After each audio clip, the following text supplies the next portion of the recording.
fight another day. You don't mind if I bring this closer to me, right? It's got Who would you limp in on with 10-4? Everyone else? You? Yeah, right, exactly.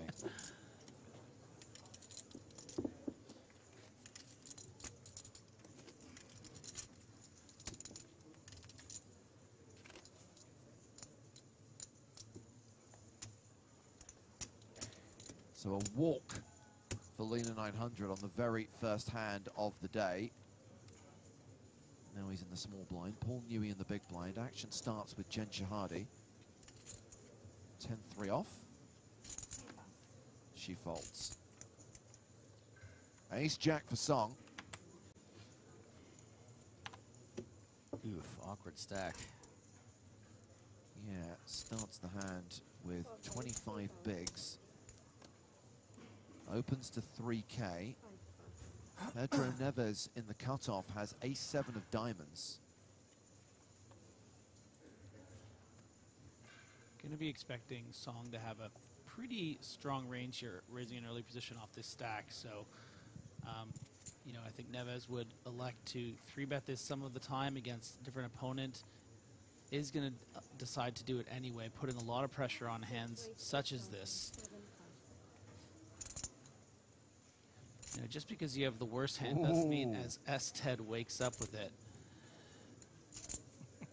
But a real awkward hand, like we've said. I mean, Song is a pretty strong open. This is a pretty strong 3-bet. S-Ted might just find a very big fold here. Of course, we can see he does have the best hand, but if he does find a fold, way covered too. Yeah. Exactly. I think that's the important thing that Joe just highlighted. 110K starts the hand with. The effective stack is 35K, and here comes the 4-bet from Lena 900, re-raising to 15,000. Action back on the original raiser. When you calculate the bounties, you have to do this. yeah, definitely. I think the bottom of Nicholas's range, prepared to do this, but does find it. And the 4-bet gets through.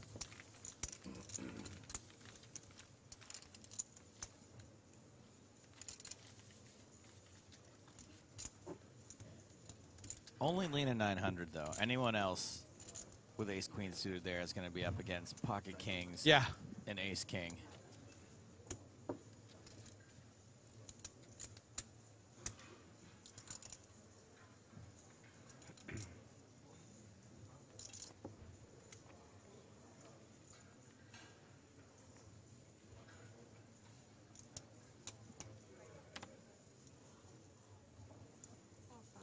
Lena 900, been elusive over the years as far as media is concerned. Oh, yeah?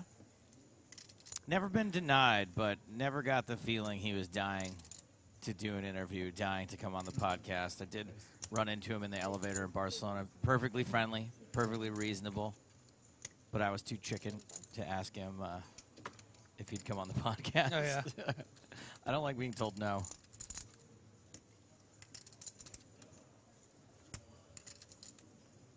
So it's Alexander Vatterin who's opened here with Jack 10. Paul Newey in the small blind has called. Jen Shahadi folds the big blind, and we are going heads up to the flop. First flop of the day. Coffee, right? And it is a domination situation. Newey, a 3-1 favorite. And an even bigger favorite now on an Ace-9-6 board. As long as you don't hit that jack. Continuation bet from Vatterin. 2,000. Called by Newey. Give up. Give up. And there is the jack. 2-pair for Paul Newey, who now has a lock on this. Vatterin may think that's a good card for him. He's going to bet again. 7,000. Pretty surprised by this turn bet from Vatterin.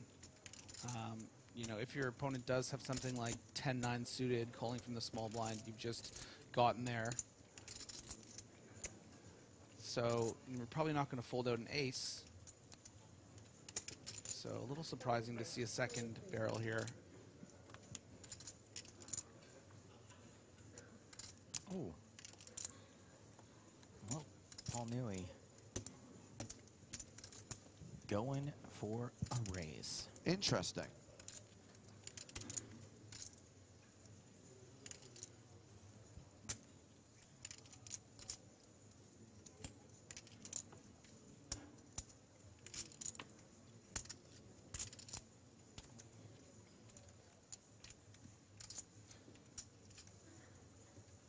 This is where you convince yourself he's doing it with clubs. Whatever he convinced himself of was the right thing. Did you guys stop by the party yesterday after bagging? Did not. No. No? Here? Yeah, oh, it was great. Me too. I was there too. I didn't go for long, but It was nice. the great music. Yeah, nice. I saw him dancing. Oh, you. Yeah, he was swinging. I don't dance. Move around a bit. Oh, yeah, sure. Oh, right. I've got a bit of a hangover. Sure. Yeah. I was just thinking, Yep. oh, we're not going to get someone here? Oh, okay. Okay, got it. I watched some video of the party last night, what I think was probably the beginning of the first big DJ set, and the music was hopping. But then I looked at the crowd, and everyone was just kind of like milling around a little bit. I was like, yep, poker players. No, it really picked up. There was a lot. The dance floor ended up getting pretty active as the night progressed, I guess, as people got drunker. Yeah, probably. So Veteran, having just lost that hand to Paul Newey, is back in the action. Nines under the gun, raises to 3,000. Ace King for Pedro Neves, who is the effective stack here with fewer than 20 big blinds. Something tells me, based on the sample size of one, that Terran is going to be tough to get rid of with these two nines. Yeah, Neves, not the kind of stack you really have much room to 3-bet and deuce. And facing a shove, I think Veteran will probably at least strongly consider calling. It is early position. It is 20 big blinds. You're not getting a lot of pocket 8s and pocket 7s shoving here, so that doesn't make it a snap call, but It's triangle time. Neves all in for 29,500. Queen Jack for Song in the big. That's a fold. Snap called by Veteran, and we are off to the races.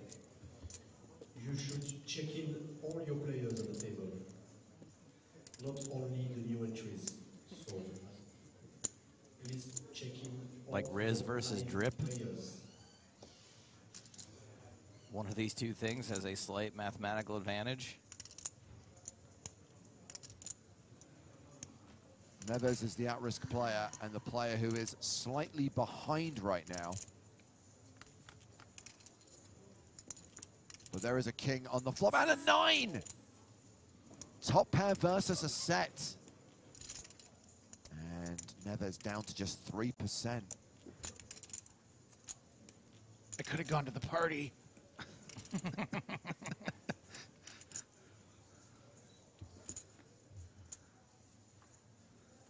The 6 on the turn has Pedro Neves drawing dead, and the PCA 2023 runner-up is eliminated in the first 10 minutes of day 2 of the EPT Cyprus main event. So we think we have around 430 players remaining. Looks like a starting field, and please remember this number has not been confirmed yet. Looks like a starting field of 1,320. More than 1,300 entries in this event. Man, I'd have taken the under on that. I'm glad to be wrong. Bigger than any event we've ever run in Prague, which is, again, among the bigger EPTs. This is our record turnout for Cyprus. That much is true. What do you guys think? A little fast bender, bad look-alike for Veteran? Little Magneto? Pretty bad, but I can dig it. 10 minutes into the broadcast and the bad lookalikes have started. Little shame?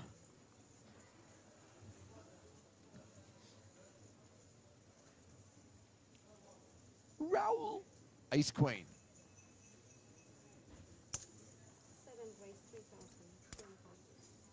Raises to 3K.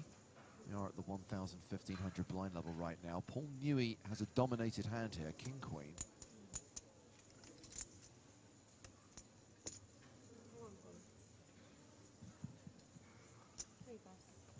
called in position. 8-7 suited.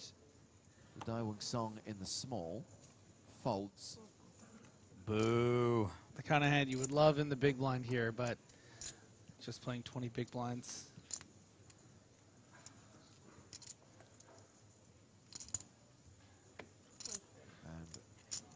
And Peterin is in from the big with Queen 5 off. Boo. Boo. Three-way to the flop. He's got all the chips. I mean, certainly things have been working out. No 5 on the flop. And that means ace high is still the best hand right now. As we see Peterin check. Yeah, an advantage to Nui here with that gutter ball. An opportunity to fire something out here and get both hands to fold, including the best hand in the ace-queen. A bit difficult to defend on this texture. If they were just heads up, I think maybe Rifos would check call this a lot of the time. Might still do. Peterin, what are you up to? This is terrible. Wait. Hear him out. Let him cook, as they say. Yeah. So that queen on the turn is a bit like that jack on the turn in the previous hand against Paul Newey. It's going to get Peterin into trouble. Newey, top pair, solid kicker, straight draw. Bets again. It was 5,500 on the flop. It's 14,000 on the turn. And Peterin has improved, in inverted commas, to top pair. I just want everyone to know he really did the commas thing in the booth. It was great.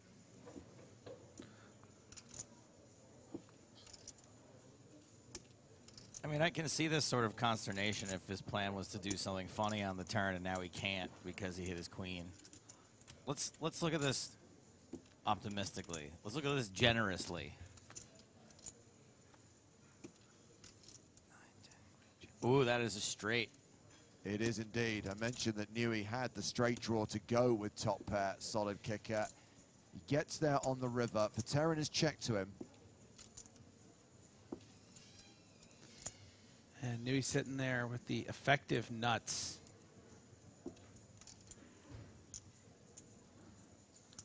Question is, does he want to get greedy? Not greedy. He sizes down. I mean, against the kind of hand that Peterin has, it might just work. Come on, aren't you curious? It's so small. Griffin, if you think your opponent's going to have a lot of two pairs here, is this I would, too small or is this perfect with the I would probably bet something more like in the against this particular opponent too. If I think they have two pair, probably closer to 20,000. Mm-hmm.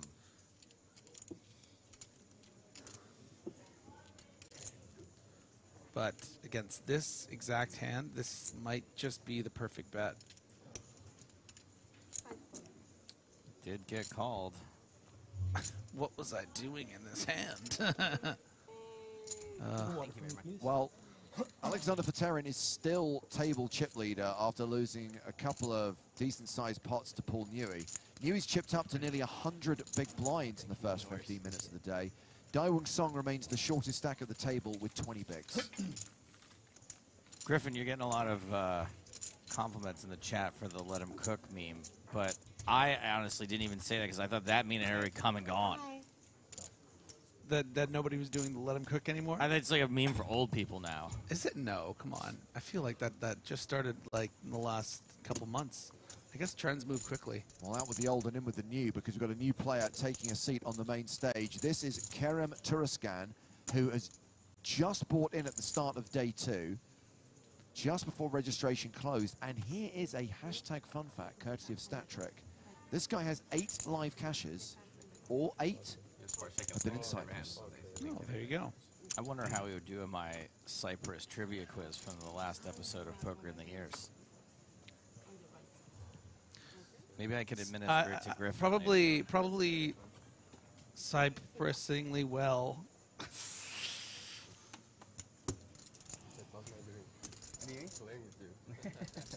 possible to get banned from the booth? We're working on it. It's been a frequent topic of conversation for the last 18 months. Did you like it? Yeah. Your first time? No, I've been before. So for Terran, Yeah. I like it. Very, it's very nice. facing this raise from Song, and again, Yeah. with a dominated hand. Good result. I guess he has strawberries working for him. Yeah, yeah. Very nice.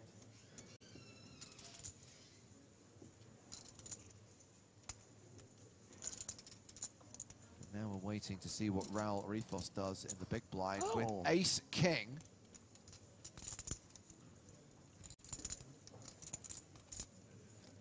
Refos, more like re-raise, am I right? See, that would have been good without the two terrible ones beforehand. I'm a work in progress. Okay. The problem is you've been a work in progress since 2018. There is the squeeze. 3-bet to 13,000, which is greeted by 2 faults.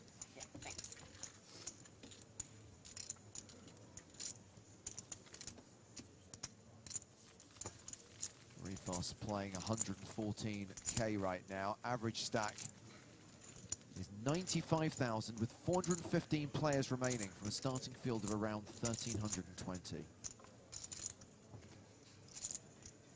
Because registration only closed in the last 20 minutes, we are waiting for a confirmation of the total number of entries, and of course we're waiting for confirmation on the prize pool in this EPT Cyprus main event and the payouts. Can expect that during the second or third level of the day.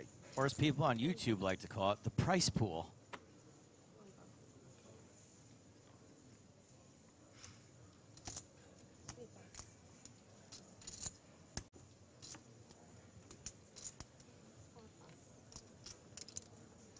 Can he resist? All right, well, we figured out one part of the folding range.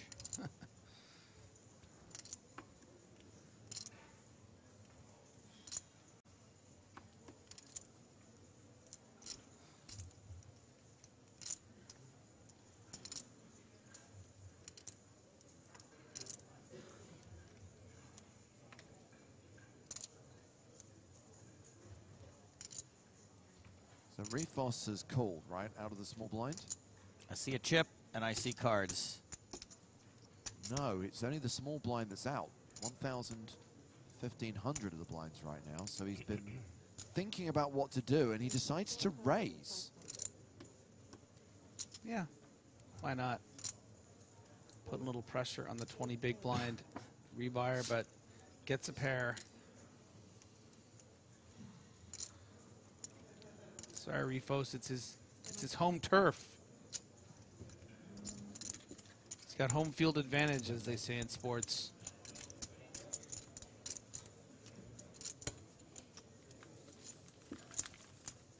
I mean, if you're going to buy in at the start of day 2, that's kind of how you got to play it, right? Oh, yeah.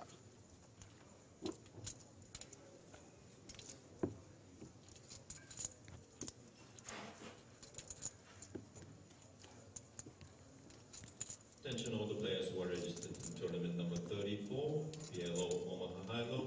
The tournament is located in Salami's room on the green tables. You're welcome to take your seats. Anyone registered for the Omaha High-Low, Joe? You know what? I am. unregistered moments ago. Omaha High-Low is my best game. Pot limit. Omaha Surprised. High-Low. Do you know I used to unironically say that? Oh, yeah? Like around 2008. That's great. So Paul Newey opens under the gun with ace deuce of diamonds.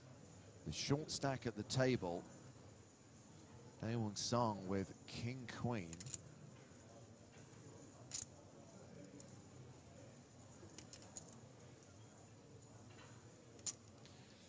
You know, the problem is on this stack, you really just want to be shoving if you're going to play this. You have to worry about not just Newey's raise under the gun, but the 4 players behind you between the cutoff button and the blinds. Yeah, 4 checks out. You do have nice little blockers with those king queen. So I know you hate to say it, hate to hear it, Joe, but it is less likely people wake up with kings and queens, and it's going to get through that ace deuce. Never known that to be the case.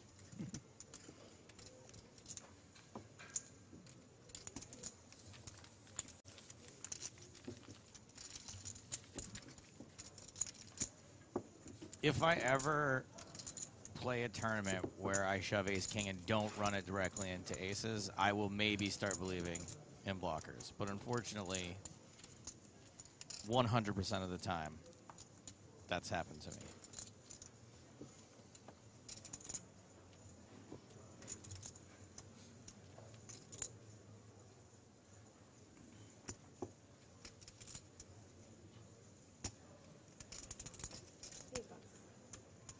Wow, what is on Jennifer Shahadi's wrist? Looks kind of badass.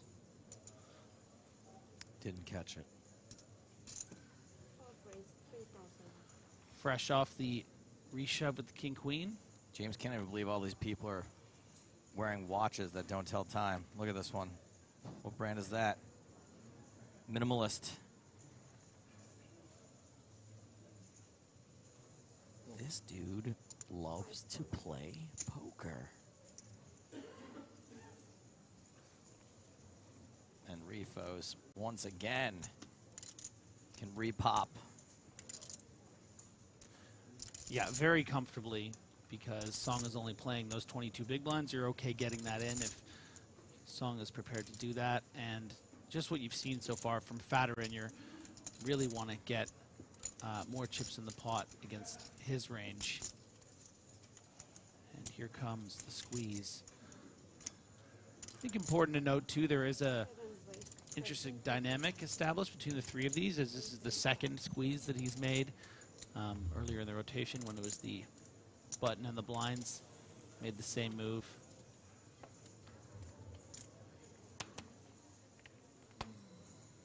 You can't go wrong with the James and Joe. Oh, you can, but we like it anyway.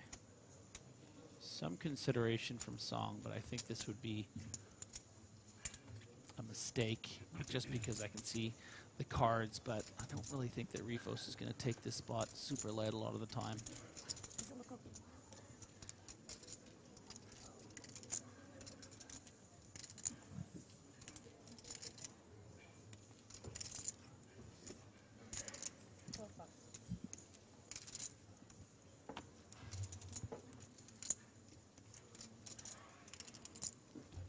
Now up to Federer.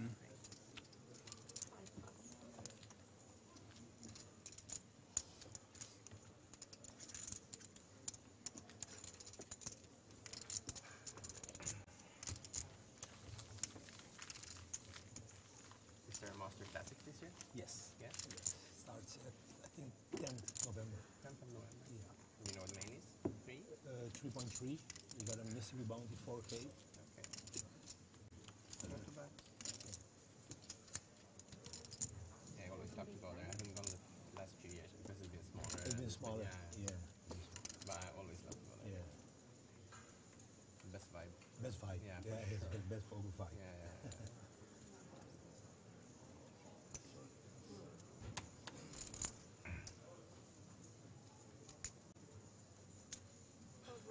Man, this poor fella.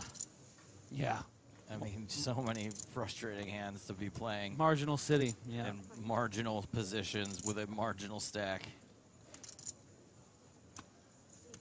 He's made it 3K. Has the button and blinds to get through. Unsted's folded the button. Paul Newey in the small blind passes. Jen Shahadi in the big blind. 8-7 of strawberries. yeah, very happy to see a flop here. Fair fight against the King Jack suited. Ish. Yeah, sure. I don't think you expect to be ahead with 8-7 of hearts. Well, that's not a terrible flop for 8-7. Open-ended, backdoor flush draw. Song still ahead for now with king high, but he is a statistical underdog. I mean, you really do hate this against the big blind, though.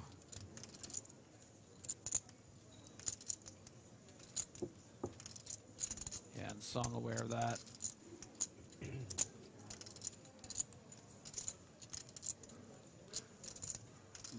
it's going to be difficult to play if you don't start with a bet.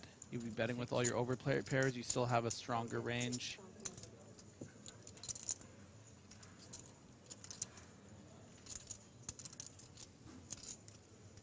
Come on, right? Look at that bracelet. That is pretty cool. Looks like something out of Hellraiser.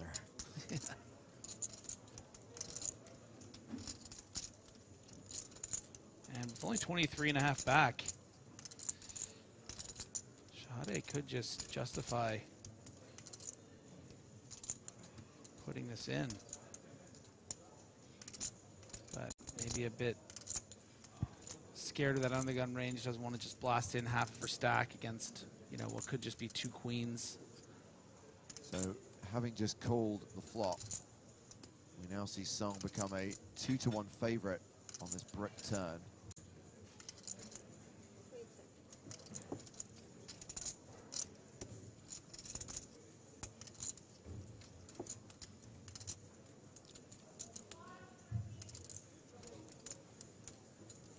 Not a lot of wiggle room for Song here.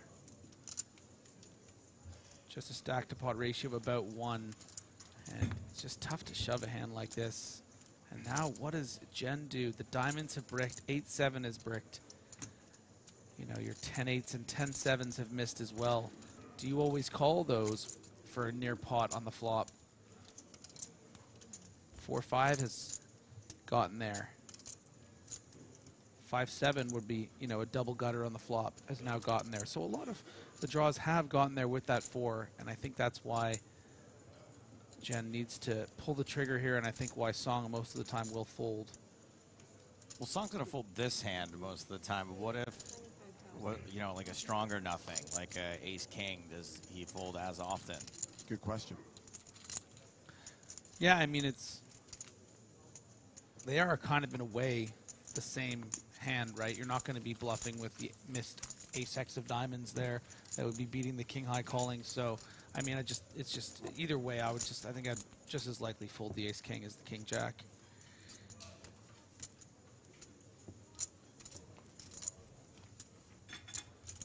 So, nice little feature table all-in bluff from the chess prodigy turned poker player.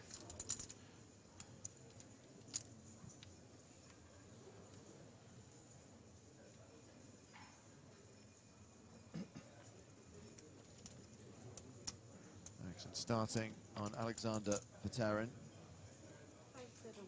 All right, 8 deuce and 6 deuce are folds. Joe has his little notepad out Taking here. notes.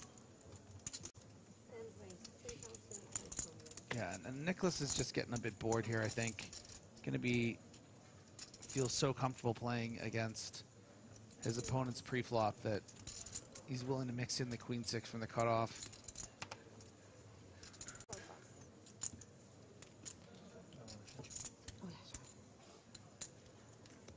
I don't think this is the kind of hand that he would be mixing into his cutoff opening range, and you know, some of the super high rollers you might see him playing, or even some, you know, main events online. But Paul Newey, a bit of a reputation for being a bit on the tighter side. Jen just having played a big pot, he just goes for it, gets it done.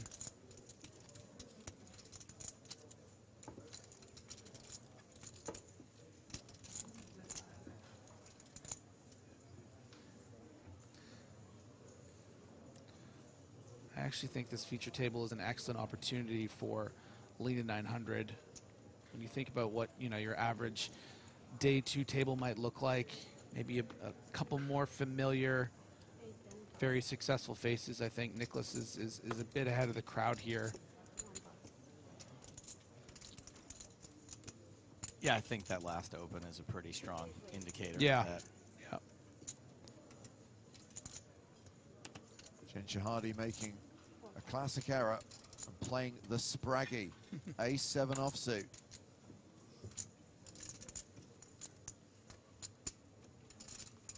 Ironically, it might work out for her here because for what seems like the 20th time today, Alexander Veteran finds himself with a dominated hand calling out of the big blind. I mean, it's loose, but also a little unlucky. He should be live in some of these situations. Yeah, I think the 7-5 is going to be, you know, okay facing a button open. You already have that big ante in there as well, but somehow Shahade has the dominating A7.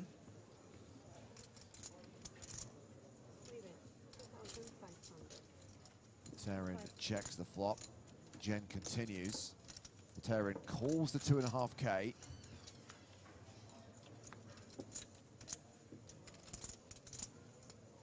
King of Hearts on the turn. Ace high, still the best hand, and Jen better than a 4-1 favorite now. Yeah, and Jen can go pretty big here if she wants. Try to scare off some, you know, 3x, 2x type hands. A draw like the 7-5. Just also makes it easier to play going to the river.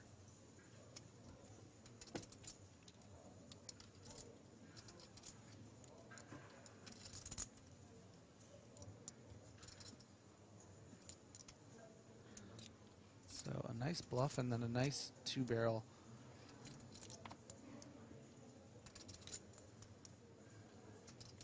Great work from Shahade.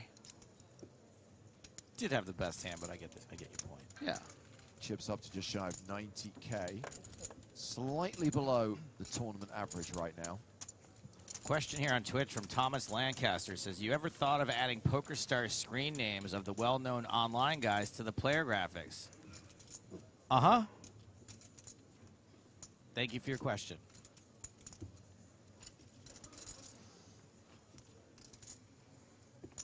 Meanwhile, as Oxbridge observes, playing the Spraggy is only an error if your name is Spraggy. Maybe the hand does occasionally work for other people. That's exactly what I was thinking.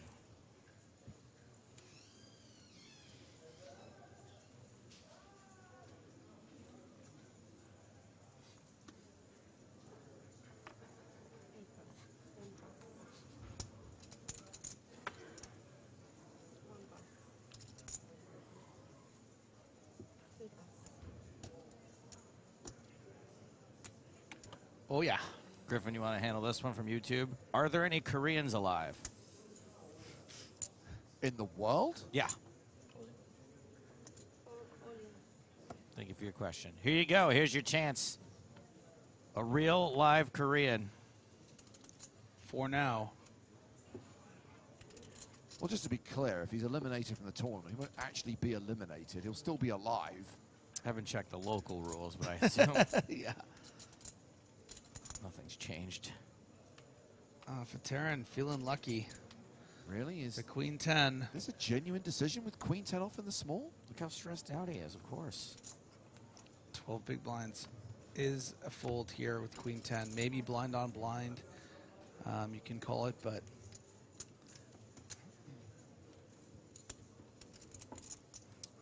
Jared says, all right, gents, you ready for Faterin's look-alike? Come on then, Jared. We're waiting. Let's see if he says the same thing I did. I'll be vindicated and get to make fun of someone for being unoriginal and not paying attention. The young Robert Patrick, the T1000.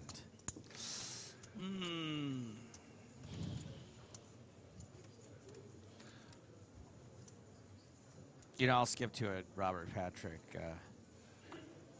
Fun fact instead. Have you ever read about the filming of Terminator 2 and how Robert Patrick really was running that fast and he was running too fast? yeah, they had to have the kid take off a little sooner because he kept catching him. Yeah. Yeah. Yeah, you know that because I sent it to you, bud. Is that why you know that? Yeah, send Joe a lot of memes. He sends me a lot of Lot fun of facts, fun a lot facts. of memes, a lot Yeah. of things I have to ask him to explain later. Yeah. A lot of things I just ignore. He answers most of them. I do answer most of them. Paul Newey. A loosey-goosey open for him. King 6 of spades. And Raul Rifos has ace-queen in the small blind. I'd say maybe the stream started catching up and people are adjusting, but with the hour delay, that has not happened yet.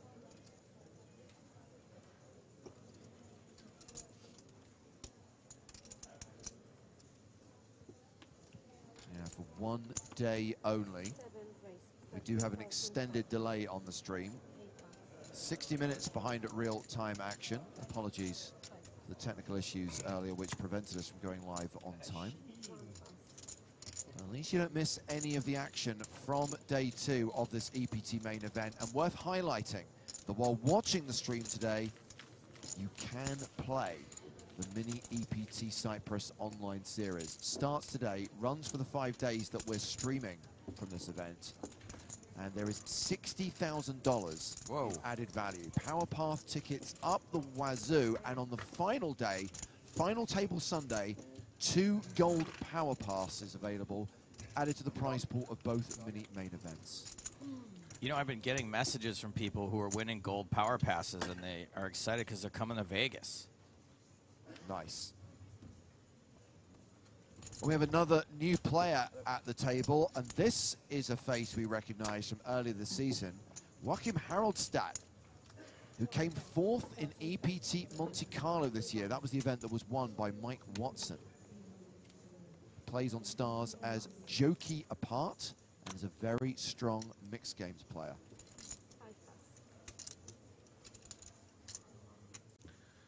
But is he a very strong ace-jack player? Let's find out. Again, a relatively light open for Newey under the gun. 9-8 of hearts. I like this side of him. 6 raise 10,500. This is what Waldo does in his free time. We finally found him.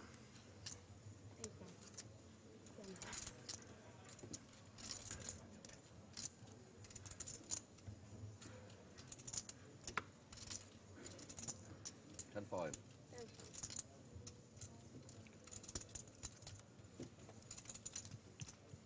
Yeah.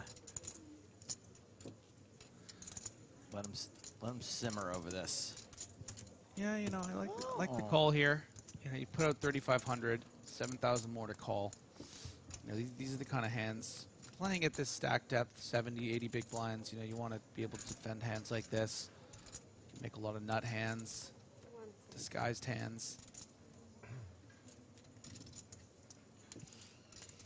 And even though Newey has been outflopped and Haraldstad continues to lead, has some ways to win this hand with some heart luck. Maybe another 8 on the turn. Perhaps a 9? Probably pretty aware of all the cards that are good for him, I would guess. You think? Yeah. But think.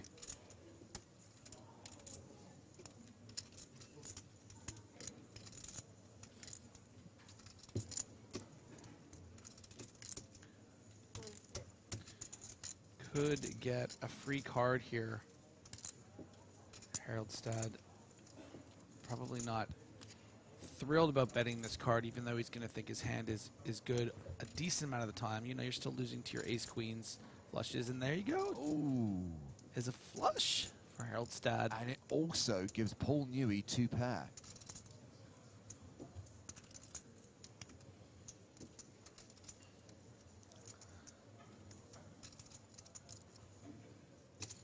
And a very curious bluff.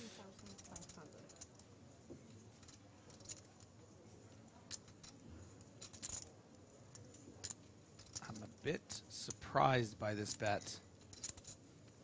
You know, it's not a blocker bet. This is well over half pot.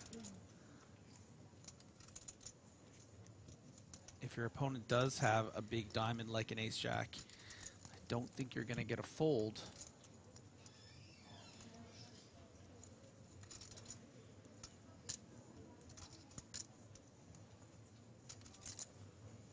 I'll tell you what, it does look strong. I mean, Haraldstad's really considering this.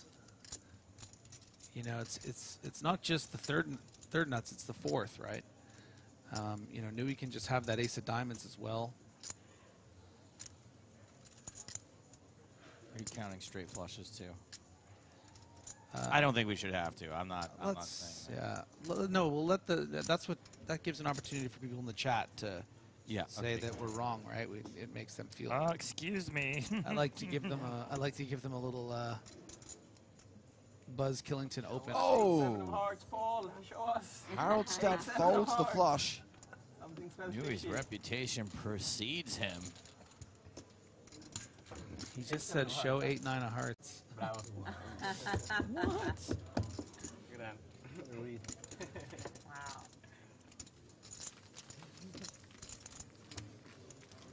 And Haroldstad recognizing that Newey is not going to be calling a re-raise with ace-8 off. So recognizing that he has been bluffed almost pretty much 100%, right? Not going to be calling king-8 or queen-8 with the king-queen of diamonds.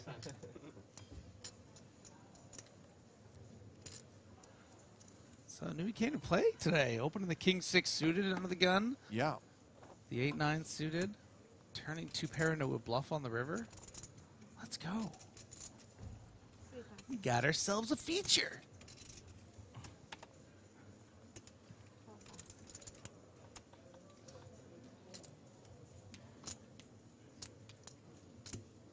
Action folded to Joachim Haroldstad. Raising with 5-4 of hearts.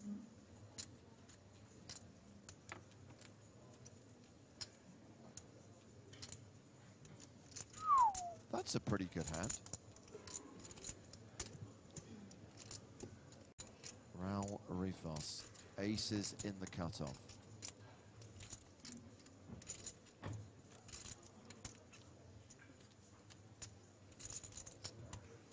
Can I have one of those waters over there? Thanks. Oh, perfect. Oh, Jen, slow I'll down. bring a couple of send me in case somebody else wants one. Thank you. 7 raise 9,000. The re-raise is to 9,000. Round to Paul Newey in the big blind. 8-6 off, he folds. Want one? Back on Haroldstad. There you go. In my mind, Jen's asking for water because she's super hungover from the party. Yeah, that's what I was thinking. Quite a small sizing here from Rifo, so I think this might give Haroldstad license to C3. Makes the call. Will be out of position. And is absolutely crushed right now.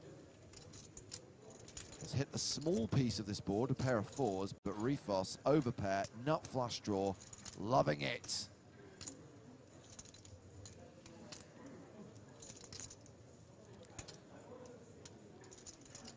With a small enough bet, could get a call from Haroldstad.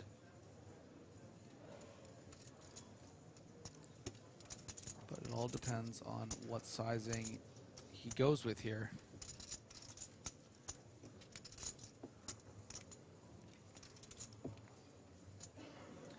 Anything in 5 digits, I think we'll probably see a fold from Haroldstad. But anything under like that $8,000 bet, getting a pretty good price. Could still be ahead of your ace kings and ace queens, even with a club.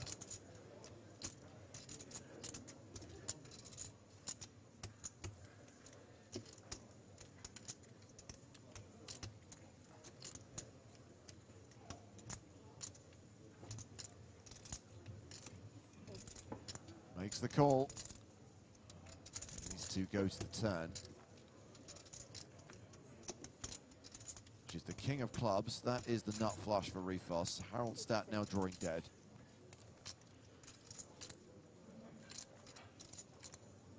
That would be a bad time to get someone to try to fold a flush.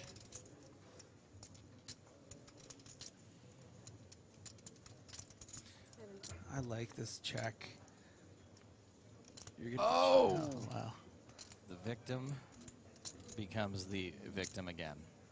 That sailboat on the river gives Haroldstad trips, but as previously referenced, he was drawing dead on the turn. Drawing dead's my favorite time to improve.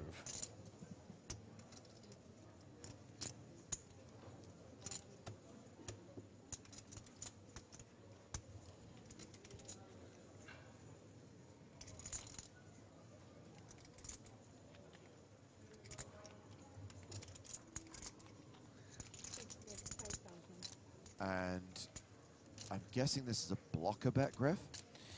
Yeah, you know, this is sort of just wanting to, you want to make sure you get value from, let's just say, 2 red queens and this small, tiny, 12% bet, you might get a curiosity call from such a hand as that. Do you ever get a just call from ace high flush because of the paired board? Not No. that that counts, really. No, but I don't think Harold Stad. I mean, it's your opponent is going to have that sometimes, but they're always also just going to have, jacks with the jack of clubs that will just probably call this and not raise. Whereas if you check, those jacks might bet 15, 20, 25,000. That's kind of what I was asking, yeah. Yeah. 7 raise. 20,000. Now the problem is too, now that this has paired the board, so Rifos is not just representing the ace of clubs, right? This could be pocket kings that would check the turn on the fourth club. This could even be pocket tens that would check the turn.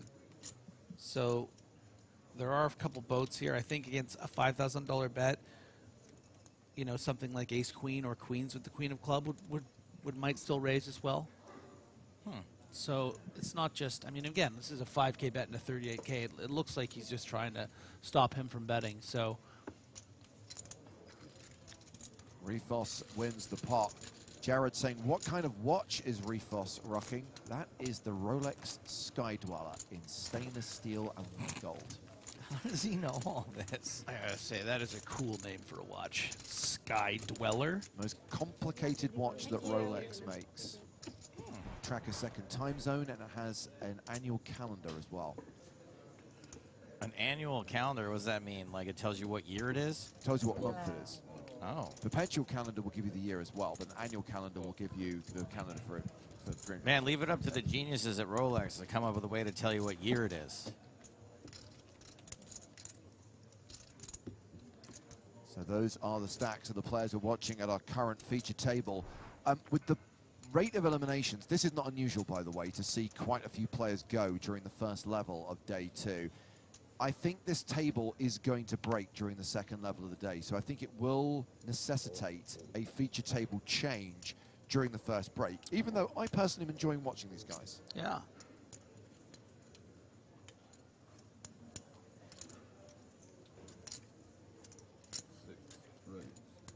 I hope Harold out there is enjoying watching his dad. Still waiting for the confirmed number of entries, by the way. We think it's 1,320, but they are literally crossing T's, dotting I's. In other words, verifying the information before they announce that and reveal the prize pool and the payouts.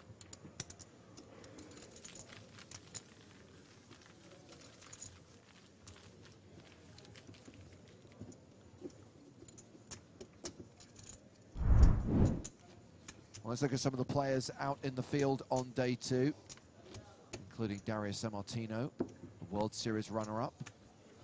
There's former EPT finalist Parker Talbot, a.k.a. Tonka, who I understand is feeling a little bit worse for wear today after going hard at the party last night.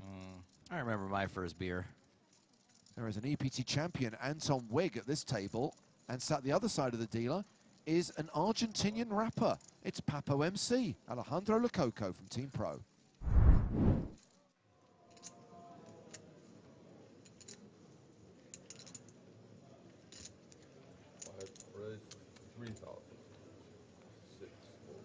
Terran raising under the gun with pocket threes.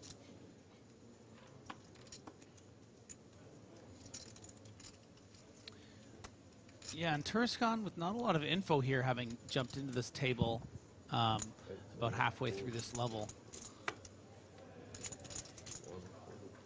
Ace-10 is obviously a difficult shove to make off 20 big blinds against an under-the-gun open, but maybe it's something you'd want to explore doing had you known how active Terran has been. Certainly would have worked against pocket threes. What about this, though? What if you know that they're active, right? But you're like, they're going to have a hand eventually. Yeah, it's just all about, playing the odds in your head.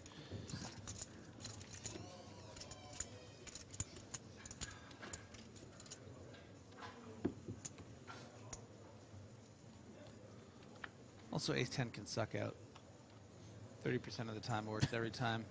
I thought you were saying The hell with ace the 10 can queens. suck it, as in don't play it.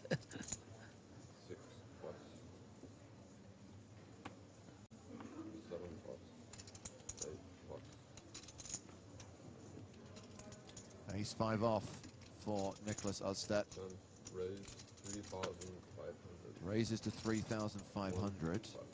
Jen Shahadi's on the button with 9-7 and folds. Those are all pawns on her, I think. I was going to say it looks like a chess thing. Yeah. Snowman's. Nom nom.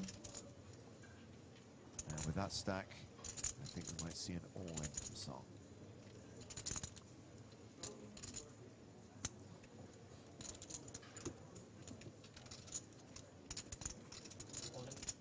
Four, all in. Present that man with the red triangle of death. Red triangle of elimination. He's not going to die. He might also double up. No, it's going to be a bit too rich for Astad's blood. Just saving a little face here. Just to make sure it's not artisanal.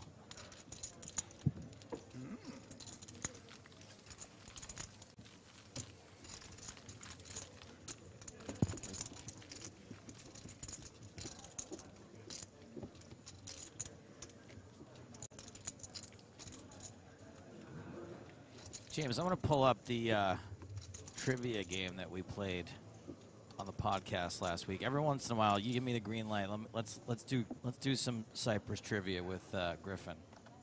Well, one of your fellow countrymen, Daniel Dvoris, who's done many trips here to the Merit in Cyprus, performed reasonably well. Okay. It was a winning score with a little bit of assistance, but nonetheless a winning score. So the bar is relatively high. By the way, if you want to hear that quiz, you want to hear that interview with Daniel, check out the most recent episode of the Poker in the Ears podcast. As we see Udstedt open here with 9-6. Veteran with King-Queen in the small. I feel like I'm going to be very embarrassed by not having the answer to these questions. I think that you'll do better on the questions that Daniel did bad on. Okay. And worse on the questions that he did well on. This is not geography. Okay. This is local history. Okay. And happy history. Every country has some Where are you going after this? pretty terrible things that have happened. We're going to focus on the happy things, like There are? inventions and Next poker? famous people from the area, that sort of thing. I'm going to go to Asia next month, China and Japan. I've been there before, so. Pair of sixes here for Lean at 900. Veteran checks. No poker there next time. Well, going to Macau for Yeah, Nicholas going to happly bet here, protect this 6 against hands just like the ones that Veteran has. I think the poker scene's pretty much died out there, I think. Where's home for? So remember, Griffin, all the questions are multiple choice. Jersey. Birmingham, Jersey. Yeah, Birmingham first, then Jersey, Great. then Asia, then Prague, then Christmas. How do I get on Paul Newey's Christmas list? Note to self. Get on Paul Newey's Christmas list 2024. Could really use a new VCR.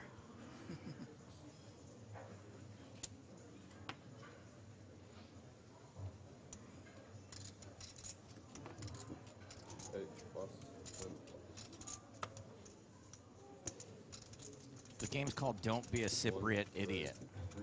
Okay. Only with pocket queens here.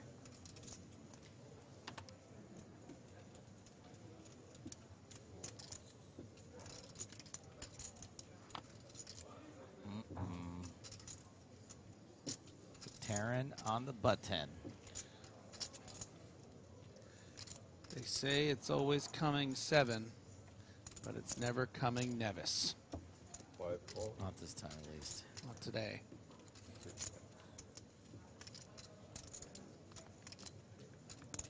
Just a call with the pocket 7s on the button. Refos in the big blind. Studio 54.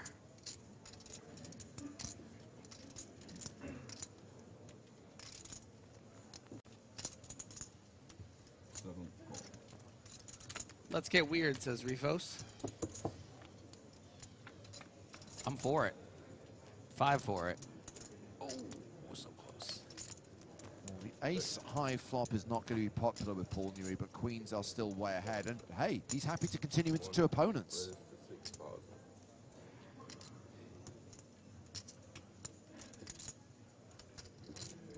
Not even a thought from Five Fatarin. calls.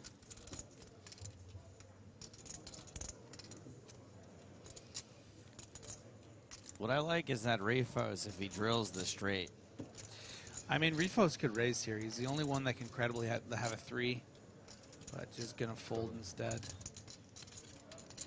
And the fun thing to do it with the 5-4 with 4 of clubs as well is you can keep repping on a club if an ace calls. This against these 2 hands, it would have just worked as a pure folds on the flop probably. nobody folds a flop, though, right? You probably got to go. I think they both You fold think on the flop. they Yes. both would have folded the flop? Yes. Don't you think? I mean, think of the situation here. Nui has to fold because there's a guy behind as well.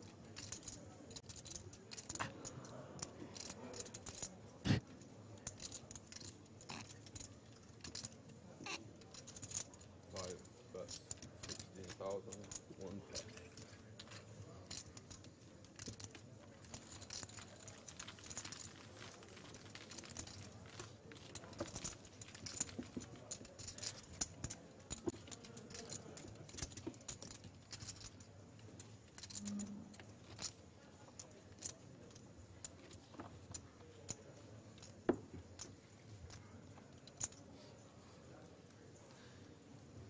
And I'll tell you what, you know, we haven't been thrilled with some of the plays we've seen from Fatarin, but finding a 16,000 chip bet on the turn and actually folding out Paul Nui's queens. Impressive. Yeah, I mean, he's got some gears.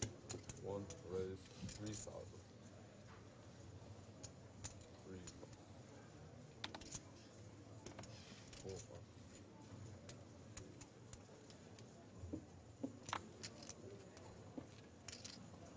5 plus. 6 plus. 7 plus.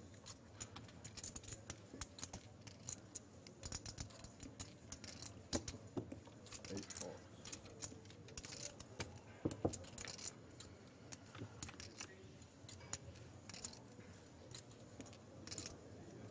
Paul Newey still with the best hand. 8.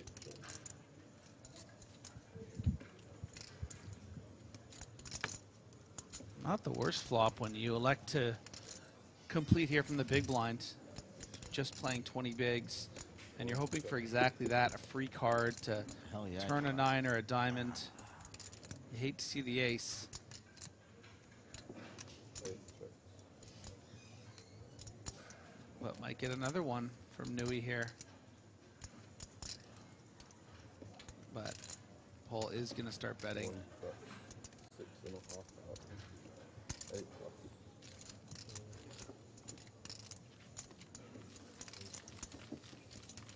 Nice to pick up the easy ones.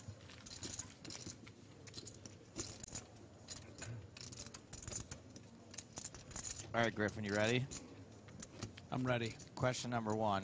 First question of don't be a Cypriot idiot. Cyprus lays claim to the oldest manufactured wine in the world. It's called Commandaria.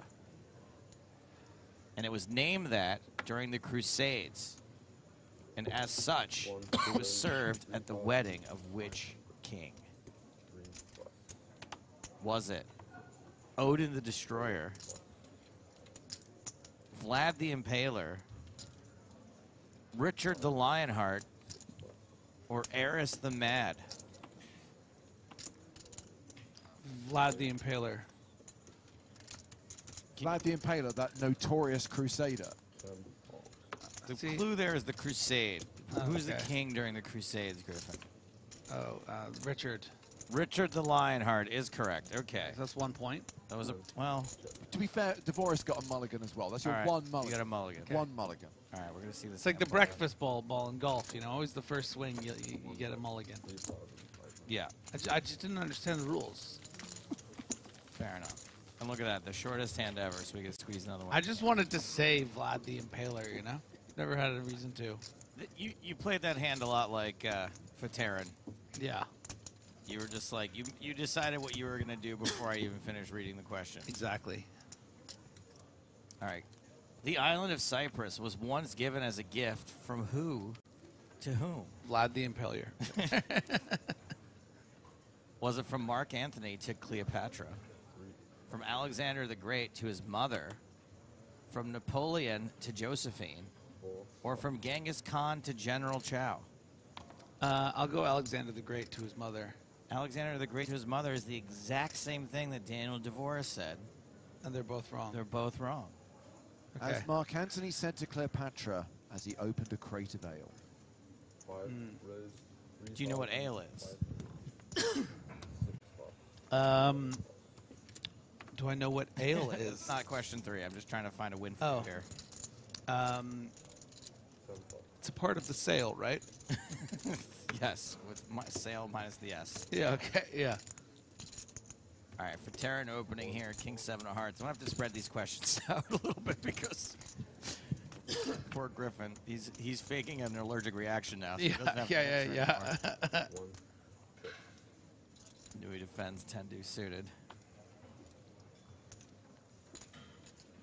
According to Orson, Joe, Richard the Lionheart took that bottle of wine by force. It was not a gift. Story checks out. You'd think a king could afford to pay for a bottle of wine. 5 bets, 10,000. There's a lot of paying for things back then, I don't think. All right, Griffin, question number 3. Cyprus is the first country in the world to put what on its flag? It is. I thought it would be hot. sail. Would you like the choice? yeah, get to me. Stars, stripes, a map of the country, or a hashtag?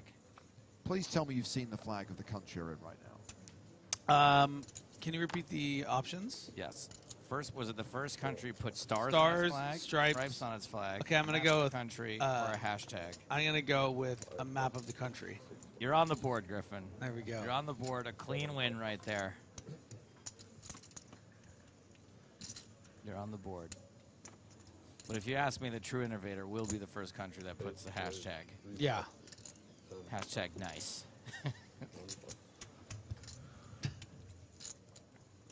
Shahadi in a domination situation in a hand that allegedly you're supposed to defend. The perfect example why you shouldn't right here. This hand should play out pretty quickly.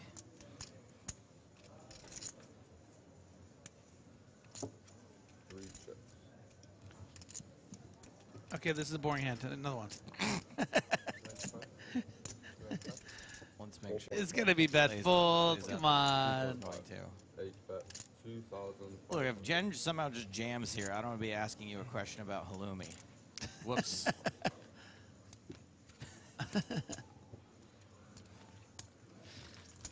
Go to the next one, come back to the one you're about to ask.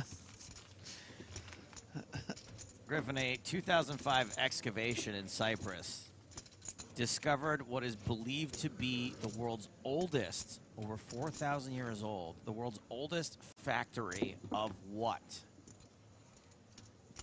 Is it the world's oldest paper factory, the world's oldest perfume factory, the world's oldest pantyhose factory, or the world's oldest parachute factory? Okay, first question. What is an X-vacation?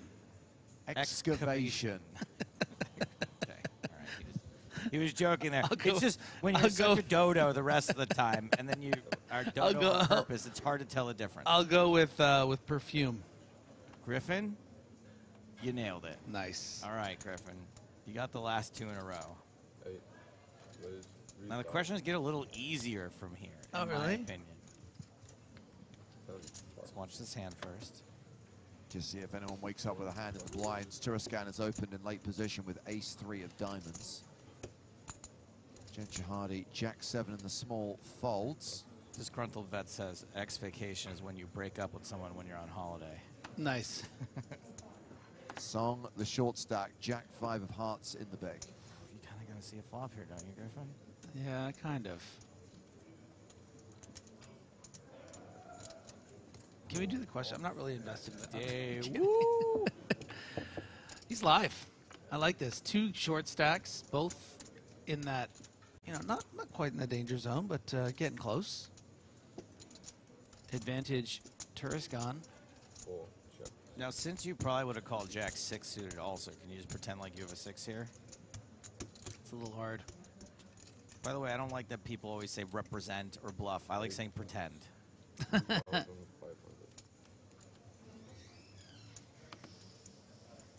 Four plus.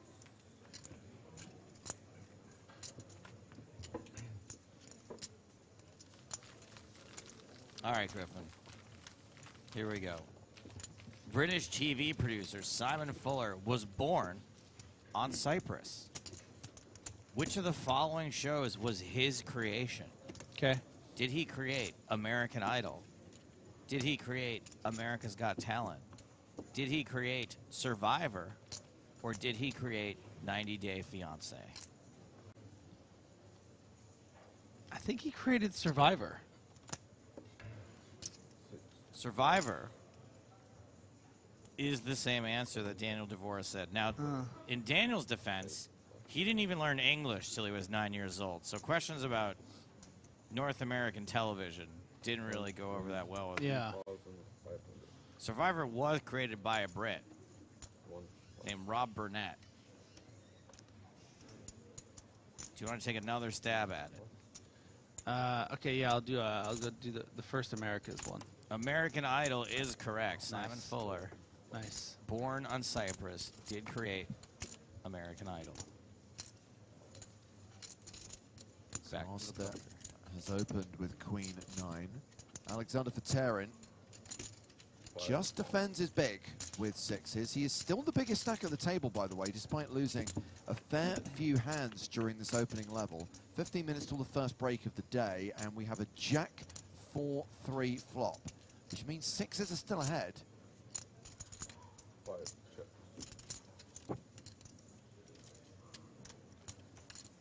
10, bet. Continuation bet from Alina 900. And a call from Faterin. Nicholas looking for a barrel card like a 10 or an 8. 5, check. I think King of Clubs will still mix into the barrel range for Nicholas. You want to fold out hands 7,000. like an Ace-4, no club, or even something like, you know, 6s. Going to be a lot easier to fold out 6s, no club. Let's see if Faterin gets sticky stubborn here. Don't let this guy push you around.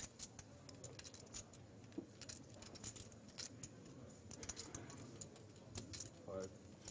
Nice bet.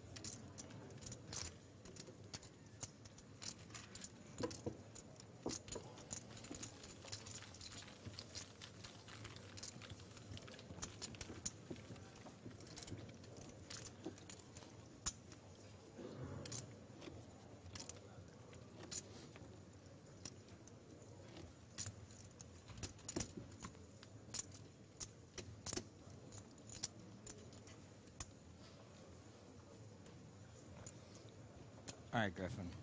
All right, wait, we got cards in there. Hold on. Missed that one. 7.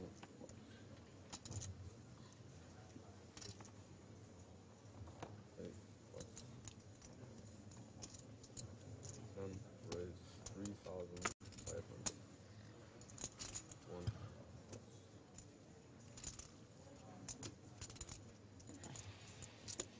And Shahadi with a dominating hand here. King Queen. 3, re-raise 9,000.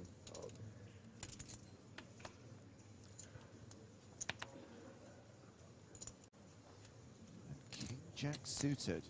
Nope. Sorry. That's just about paying respect to a pretty hand, you know. Yeah. Even though you know you got to fold it, you know, you just gotta give it a second. So nice, so suited. 10 plus. Nina folding. All right. 10. All right, Griffin. Which type of cheese was invented in Cyprus? How's Jersey? How many people live there? 100, about just over 100,000.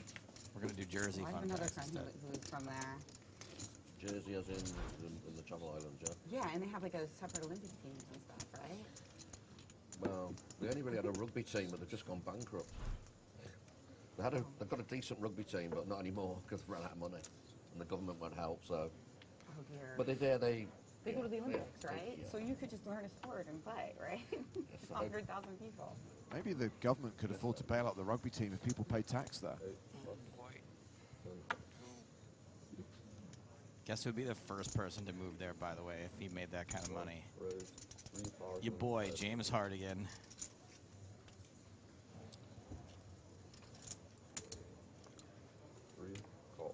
Shahade now with some calling chips.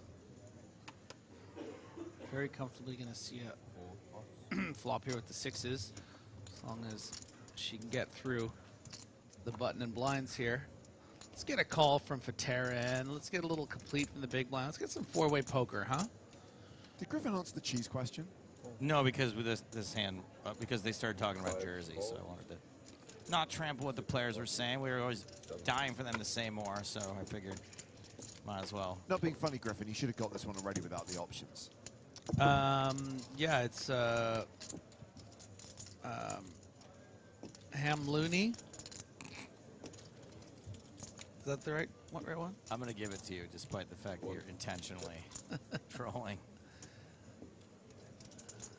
Mozzarella cheese, halloumi cheese, teleme cheese, or Monterey Jack cheese. Those are your choices. Yeah, I'll take halloumi. But the third one is a good misdirect. What was it? Teleme cheese? Yeah, that sounds like something that someone might guess. I assume that Devoris got it right. Devoris did get it right, but it was close. Like he almost said the third one? I think, yeah. Great misdirect. No, I think he was pretty spot on with this because he is au fait with the buffet.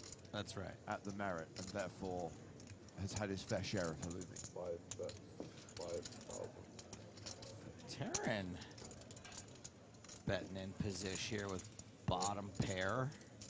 Okay. And tell you what,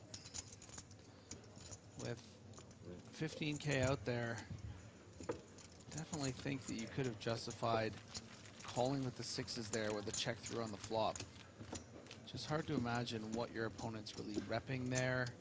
You need to make poker an Olympic sport. Even if it is a block bet, like with something like an 8, you're going to be live with the They're thinking about it sixes for chess, so to a straight. So there's been talk for 20 years. We've been on the list. Not many good poker players in Jersey, but Charlie Carroll's from Jersey. All right, question number 7. Last question, Griffin. You ready? Golden medal to win a tournament. So, Cyprian born, but Canadian for most of his life, jazz musician Leon Redbone sang the theme song to this popular 80s sitcom. And if you need another clue, this popular 80s sitcom, production was once halted for an entire day because the show's lead actor had to be hospitalized after sitting on his own testicles. wow. Do you want the choices? I feel like you might have heard this story already. It's a legendary story. Wait, did Redbone do the stay woke ding ding? No. I don't know. Maybe. Different trivia quiz. Here are your options for which theme song was sung by Cyprian Bourne, jazz musician Leon Redbone, in which the show's lead character had to be hospitalized after sitting on his own testicles. Was it Mr. Belvedere, Who's the Boss, Cheers, or Alf? I feel like Looks like you were right, by the way. Redbone is the Stay Woke song, yes.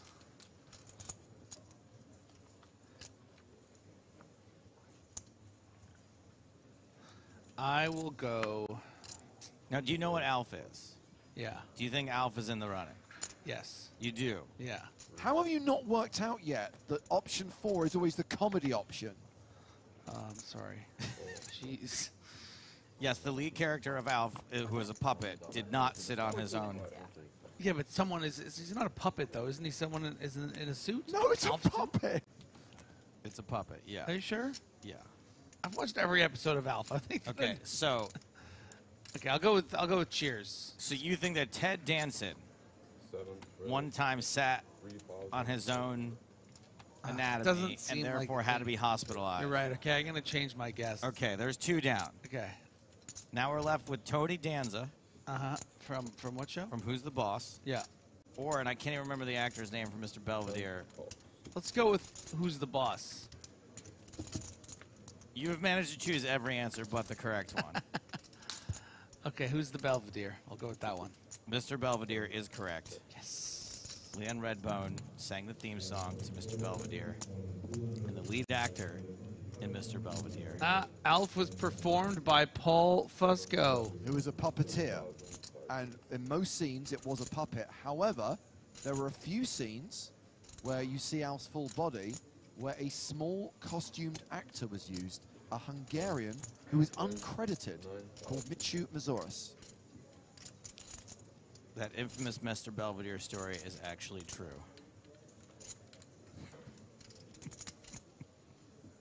King Queen way ahead of Jack 10 on this flop.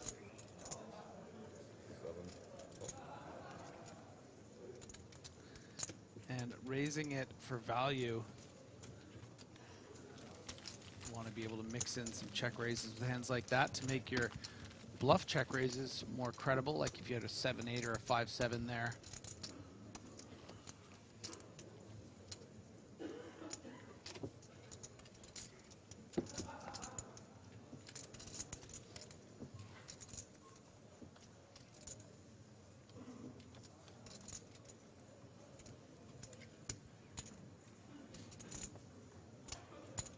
Anyway, Griffin, good job. I think you got Thank you. 2 of 7.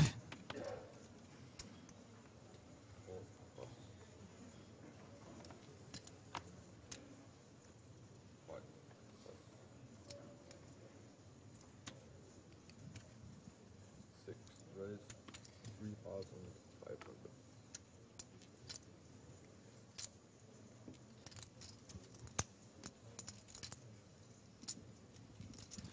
Cut off hijack here.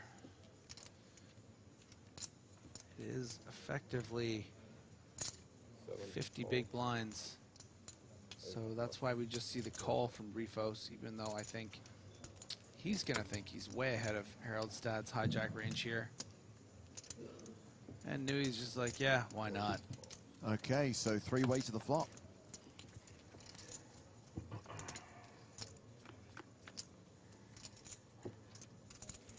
That flop is 10-10-4. Pretty good flop for 9s. And could be an opportunity, actually, for Rifos to get some action here from Nui in the big blind. Lord Barry says Rifos is a Dutch legend. Go him. I mean, the way he's rocking those sunglasses, I have to agree. 5,500. Attention, And the Rolex Sky Dancer. prize pool for you. We had 1,320 You know what does get a quick fold? entries, generating a total prize pool of $6,402,000. We will be paying 199 places. 199th will receive 8,325, and the winner of EPT Cyprus 2023 will take home $1,042,000. Well, Prizes will be up on the screen shortly. Thank you very much, and enjoy the rest of your tournament. that is the voice of tournament director Toby Stone. Yes, Optimus Clang. Toby off screen for this announcement, confirming 1,320 total entries and confirming a first prize in this tournament of more than $1 million. Love it, love it. Over a milli. Dollars. Turning people into millionaires or giving $1 million to someone who already has millions. Love it. 10, raise 3,500. 1.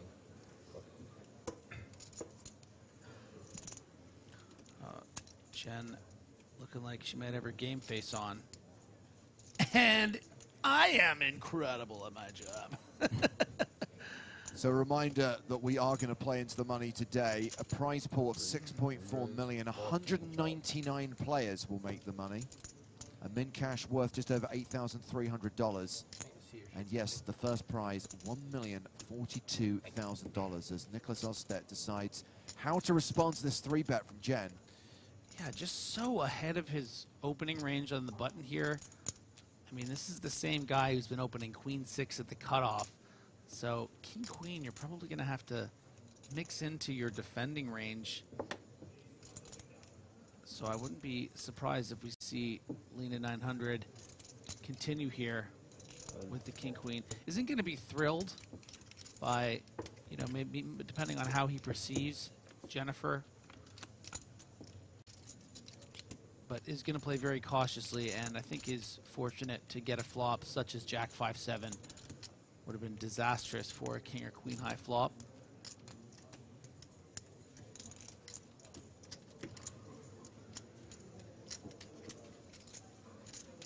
The Black Elf on Twitch making a good point that King Queen dominates a lot of the bluff raises from the big blind.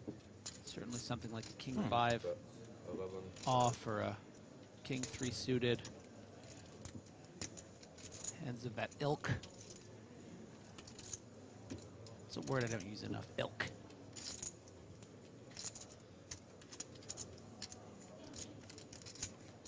And at that price, Nick says, you know what? I don't really believe you, and I'm going to get into more trouble as we get a stack to pot ratio of almost 1-to-1 here. Yes, more trouble indeed now that Lena is drawing dead on the turn.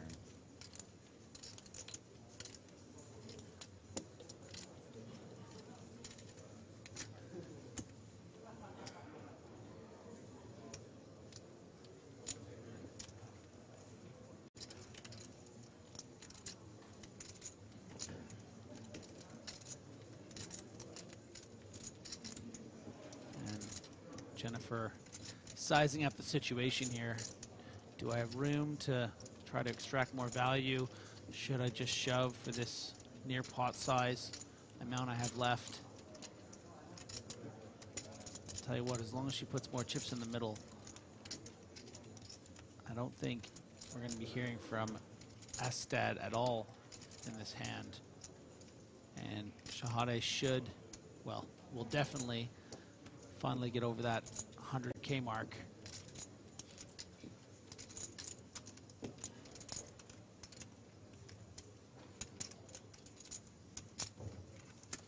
And does find the 20K bet.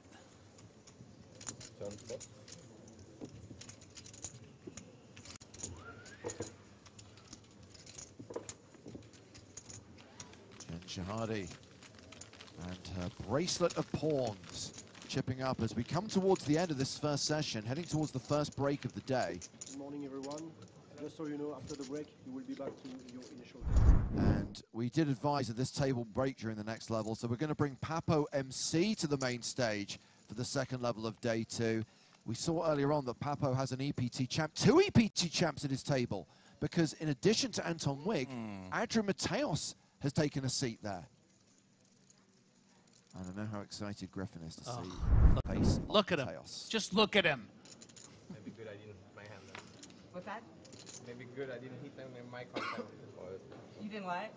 I had nothing, but maybe it was good I hit nothing, basically. Correct. Once again, his instincts on point. Very, very good. Should have folded the flop. You said you had King Queen? Oh, okay. So I'm saying maybe it was good I didn't hit one of my cards. Ace King for Paul Newey and a button raise. Now, Jen, is there something you want to tell Nicholas? I think as a golden rule, maybe give that man as little information as possible. Oh, big trouble for Song with the ace-10 suited. You're going to be thrilled to be dealt this hand facing a button open, no matter who the opponent is. And is going to see how unlucky he has been so far. White Bird, Griffin. The Swan Song? Yeah. Might just be...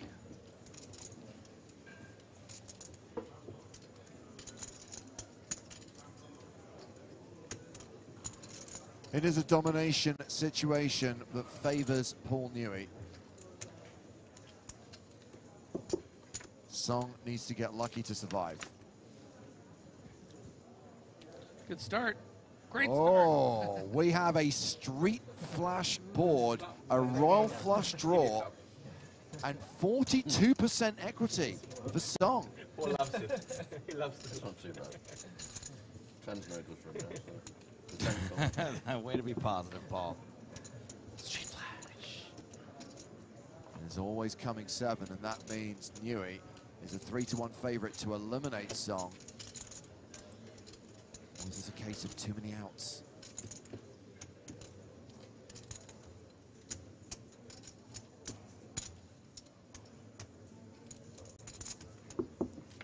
Street flash. No help on the river, Sung. and Daewon Song is KO'd as we come towards the end of the first session of day 2.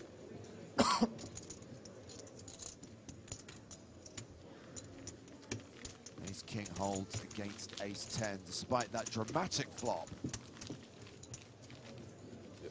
That's small blind. The song he was singing was the Too Many Outs song.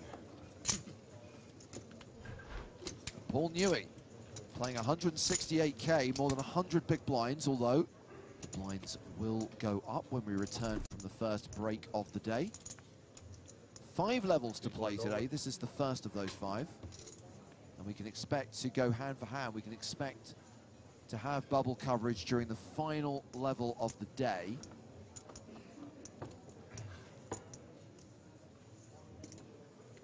Raise 3,000. 6th position. 7 plus. So we get a raise here from Joachim Haraldstad. Opens 2-3,000 with ace 4 of spades. 1 plus. 3, 4. Pocket 7s for Jen Shahadi. She's in. Ace King for Alexander Veteran. What does Alex do with a legit hand? It's never been seen before. Raise 12,000.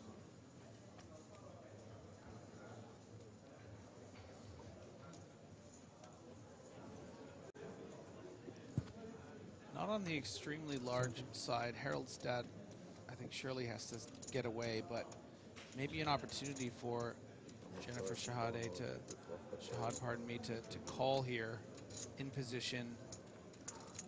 But it is going to be, you know, 10% of her stack. Do it, Jen. Get him.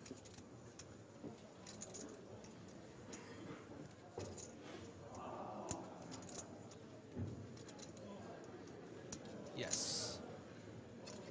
Yes. It is always coming 7. Yeah, I just never make it 7 if I don't hit a set. Okay, maybe this board. Yeah, all low cards. No ace on the desk. Lucky dip. 5 bets. Lucky dip. Just a nonchalant 10K into this pot.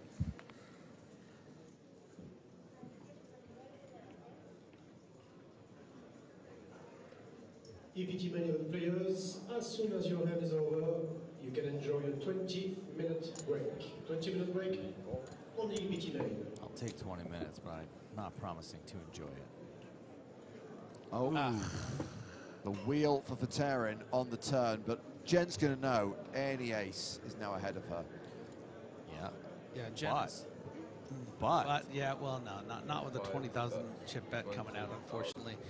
You know, had a free card been afforded to her, you know, Jen, I think certainly would have been pleased to see a river 6, but given this situation, I mean, she's played this hand as perfectly as you can. Calling the 3-bet, calling when you're ahead on the flop. the board's got a pattern, 2, 3, 4. She folds the 7s, and Veteran shows her that he turned the wheel, and this first level of day 2 draws to a close. A reminder that we are going to be changing feature table during the break. New lineup coming to the main stage for the second level of the day. 2 EPT champs, Anton Wigg and Andrew Mateos, plus Papo MC, Alejandro Lococo. These are the stacks of the players we're sending back out into the field. This table will break. These players will get new seating assignments during the next 90 minutes of play. For Terran, still the table chip leader, and Kerem Turiksan, one of the players who bought in at the start of day 2, is a short stack. He will be in the danger zone at the start of the new blind level. Blind's going to 1K, 2K when we come back from break.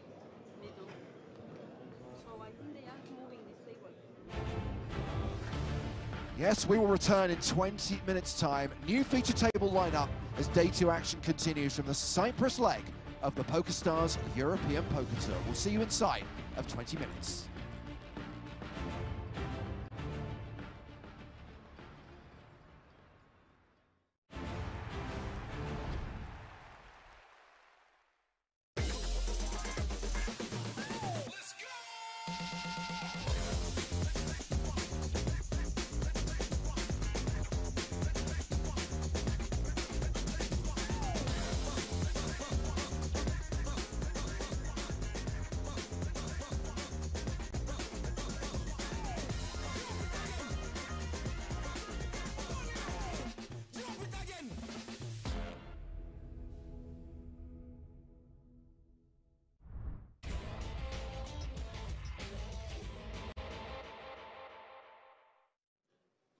So we are starting this hand about 42 big blinds effective. Peter Jorgna is the shorter of the 2 stacks.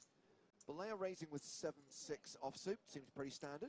Yep, lots of raising from position. Heads up, you're going to be very aggressive. Jorgna with a hand he can defend quite easily. 10-6 of hearts.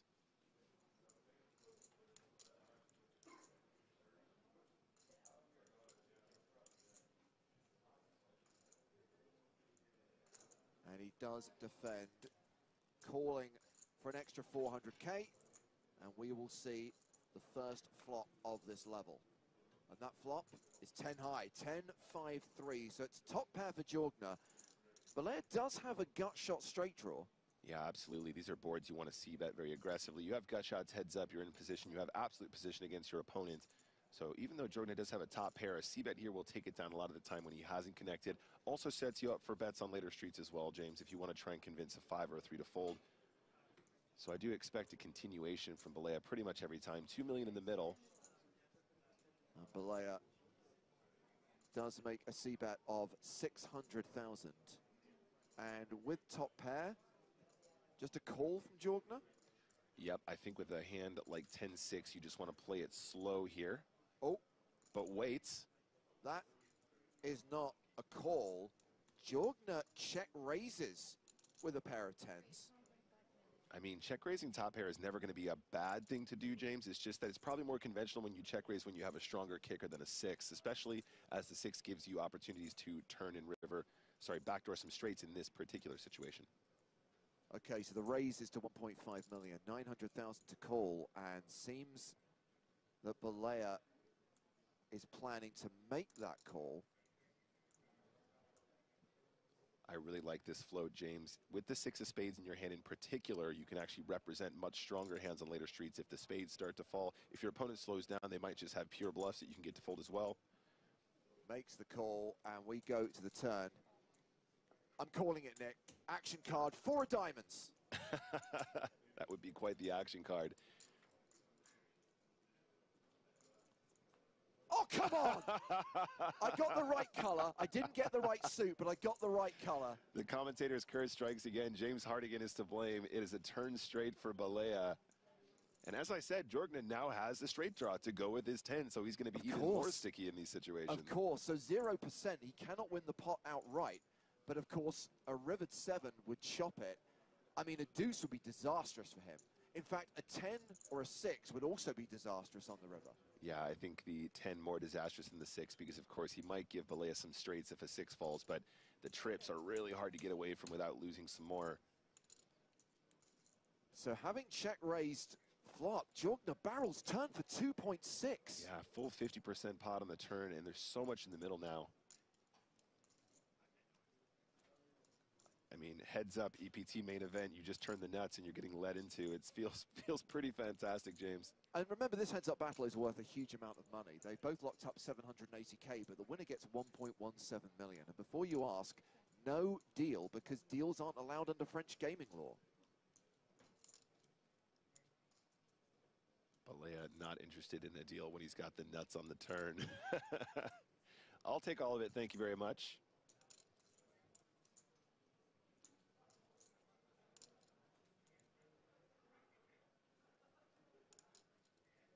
So you know what? Yep. I'm feeling another prediction. Okay. I think it's always coming 7. Oh, man. I think we're going to see a river 7. I think we're going to see another dramatic chop. That would be pretty wild. I mean, this is just this card is such a strangely actiony card. Actually, it's so weird how the 4 seemingly innocuous just creates so much more additional action. If he just flats, SPR is still above 1, James, so it might be tricky to get the rest in on the river. But if we see Jorgna lead river after having called the turn from Balea, it's going to easily go in. SPR way less than 1. Looks like he's going to try and raise right here, right now, though. That's one way to do it. So Jorgna leading for 2.6. Balea raising. And just going to verify the size of this raise. 5.6. Yeah, very small raise. 4.6, sorry. I think he was thinking along the lines that I was thinking on the turn here, James. He's going, how do I get the whole stack on the river? And if he doesn't raise right now, there's not always going to be SPR less than 1, which is one of the easiest ways to guarantee an all-in less than pot. And he's made it a size that Jorgna just can't fold. I mean, you have top pair and you have the straight draw. Yeah, and of course, he can't see that one of his straight draws is no good and the other would just chop the pot, so... It's just too small for him to fold because he's thinking his opponent might have a strong hand here, but he's thinking his straight's going to be live a lot of the time if he can get there on the river.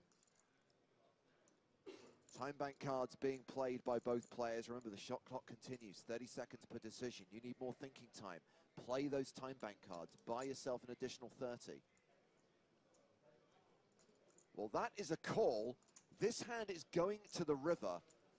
We have got 16.2 in the middle. Jorgna's got 9.3 behind. And I'm telling you, it's always coming 7. We are going to be singing. This is going to be a chop pot. That would be another very dramatic chop pot, the second of today, in fact, if we see that card fall. River card is the 4 of clubs, pairing the board. Okay, so my prediction of the turn was substantially better than my prediction of the river. But what is interesting here is action is on Jorgna. Can he make some kind of blocker bet here? This is so weird. SPR is so low now, guys. He's got 9.3 million behind. There's already 16 in the middle. I mean, I think Jorgna just wants to try to get to showdown as often as possible. I mean, so many spade draws have bricked. Some of the hands Balea might semi-bluff raise the turn have bricked as well. You know, what if he had like ace-6 of spades or something like that? I don't know. Maybe that's a card he might just... I'm not even sure if he'd play it like that, but in any case, Jorgna obviously has a hand that can win at showdown quite easily. I'm assuming he's going to just check here. He moves all in. What? And Balea cannot fold this, surely. This is an HTC situation. This has to call. I know the board's paired, but his hand's too strong. That was so unexpected from Jorgna. He has so much showdown. Is he kind of turning his hand into a bluff, James? Balea asked for a count. I don't see how he can possibly... I don't think I can fold this one. He doesn't think he can fold. I don't think he can fold. HTC plays here. And if/when Balea makes this call, we will have our winner.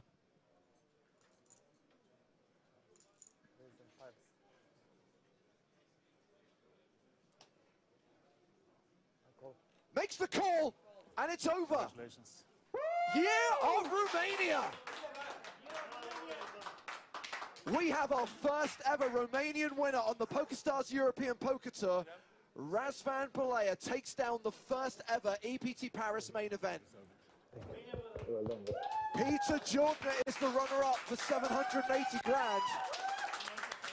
Razvan Balea, who qualified for $530, will cash out for 1.17 million. Wow, what a result. Year of Romania. congratulated by his wife Andrea and his friends, other members of the Romanian poker community on the rail. Wow, what a final hand, James. What a final hand here in Paris.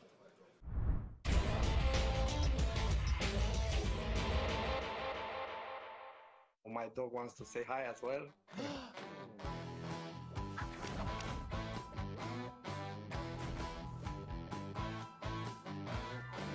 The first ever EPT winner from Romania. Razvan Balea, welcome to Poker in the Ears. Thank you for having me. You're welcome. Thank you for being here. The year of Romania is real. And I just got to know, look, I know we talked a little bit right after the event. You're on stage. Obviously, we did a quick interview there. We might retread some of the same ground. But look, I don't admit to this often, but I've been saying it's the year of Romania for a long time. And you're the guy that did it. You did it, man. Yeah. That's got to feel great. Yeah, it's amazing. Actually, I just thought about it, but yeah, it's like a dream now. And it's a dream come true. And now I just want to take it a bit easy because a lot of stuff are coming to me now, you know, like media attention and friends and all over. Yeah, so Well, I'm really happy that I managed to do this. I mean, I was going to say enjoy the attention, but I also completely understand where you're coming from about wanting to take it easy, because you are someone who works really hard at this game. You are a grinder. You put in a lot of hours as a player. You study the game. You put in a lot of hours learning about poker, and you're a poker coach as well.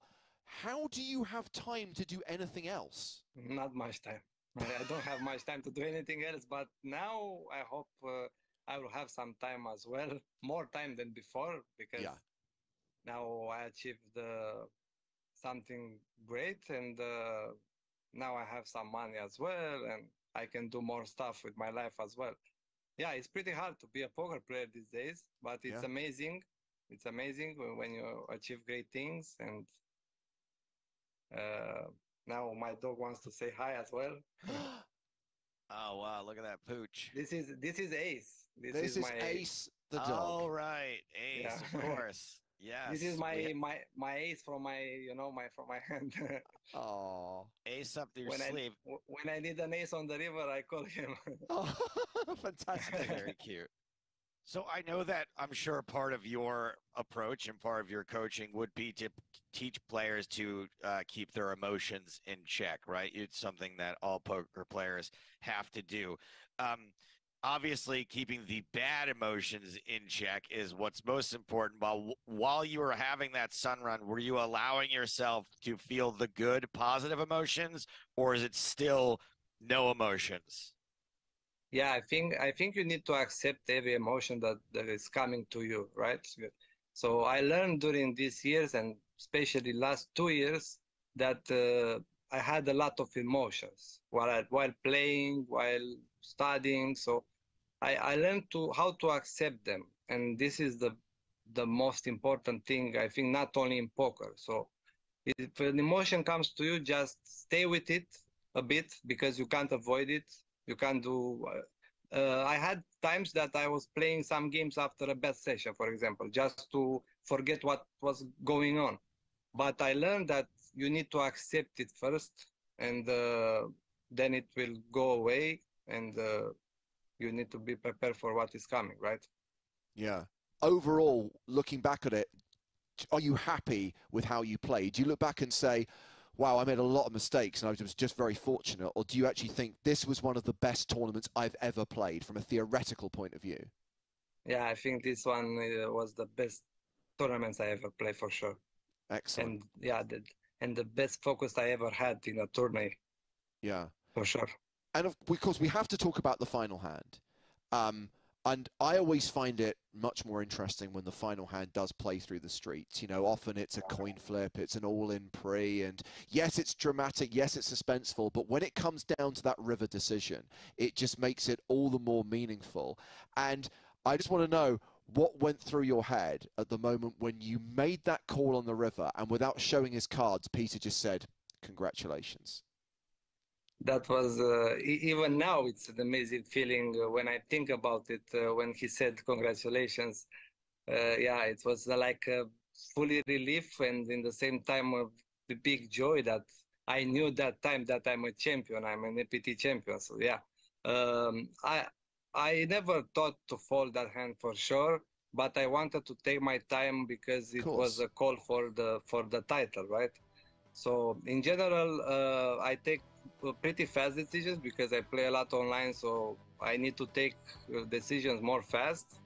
I like to play fast, but that time I thought that I should properly take my time and adjust the ranges properly, and yeah, I never thought to fall for sure.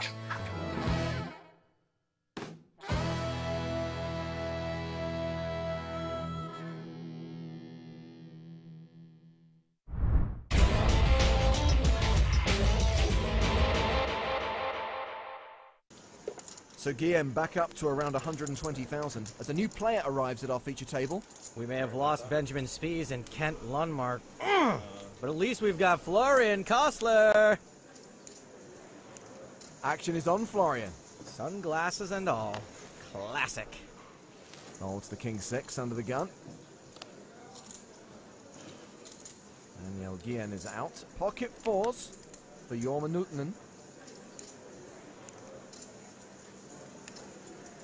And he raises. Makes it 2,400. Pocket queens for Jake Cody. Expect to see a free bet. 5-8.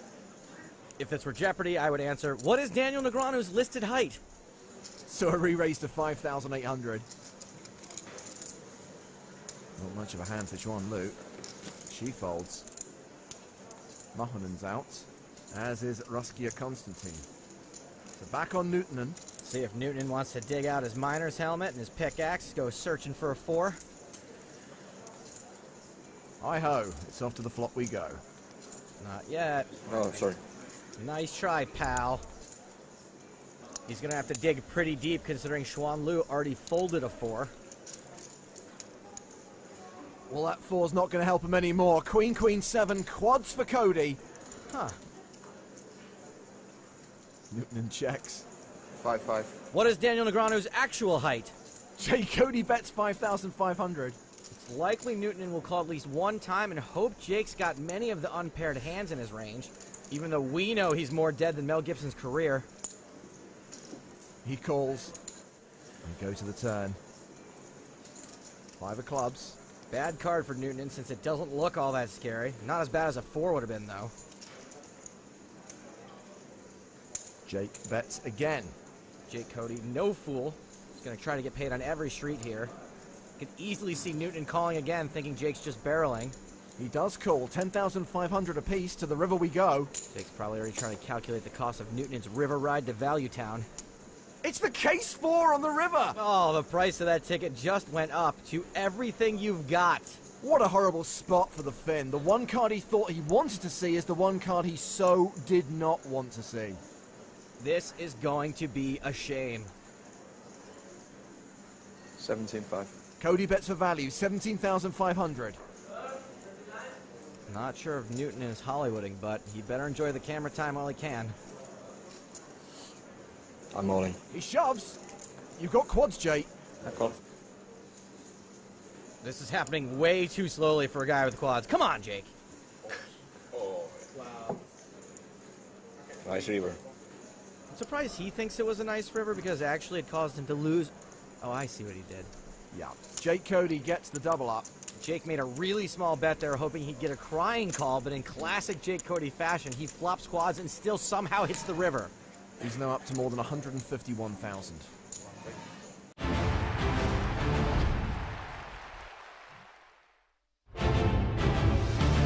Welcome back to the PokerStars European Poker Tour in the first ever EPT Cyprus. We're at the Merit Royal Diamond Hotel Casino and Spa on day 2 of the main event, coming back from the first break of the day, just shy of 350 players. A starting field of 1,320. Just before the break, the payouts were confirmed. We've also been able to tally who the chip leaders are coming back from break. Tuan Mulder remaining a top 5 stack. As day 2 continues. Yeah, prize pool of 6.4 million, more than $1 million up top, 199 players getting paid, and we expect to hit the money during the 5th and final level of the days. James Hartigan alongside Nick Walsh. Hello, hello. Thank you so much for having me. Nick, welcome to Cyprus. I am so excited to be here. The premises are stunning, and the field looks juicy this year. And this new feature table looks fun, headlined by Papo MC and a couple of former EPT champs. Alejandro Lococo is the big stack with nearly 250,000 chips, more than 120 big blinds. Anton Wick is a former EPT Copenhagen champion. Adrian Mateos is a former EPT Monte Carlo champion. The blinds are going up to 1K, 2K with a 2K big blind ante. A couple of shorties. Mateos 16 big blinds, but we've seen players bounce back some worse, Nick. Yeah, any individual that'll know his way around a 60 big blind stack, no problems at all.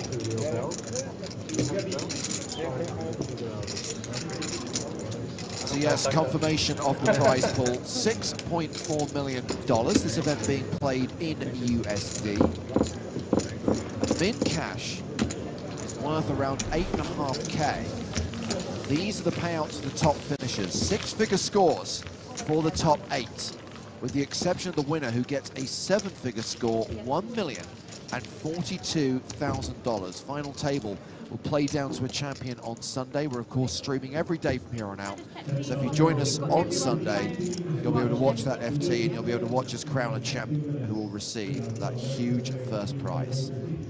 Yeah, what a turnout this year. Absolutely beautiful prize pool. Very, very excited about our first ever Cyprus. Yeah, we kind of thought that it would track along the same lines as an EPT Prague. And maybe we'd see between 1,100, 1,200 players, 1,320 total entries in this event. So yeah, a very impressive field size, a very impressive turnout. Yeah, I've only been here for a few days, but the vibe on the street from the individuals I've spoken to, both regular EPT players and individuals that I've met along the way, have been saying they're loving the action, they're loving the facilities. So I wouldn't be surprised to see that number increase, and maybe we might even get closer to a Barcelona number in the future. Mateos in his seat, 33,500, 16 big blinds.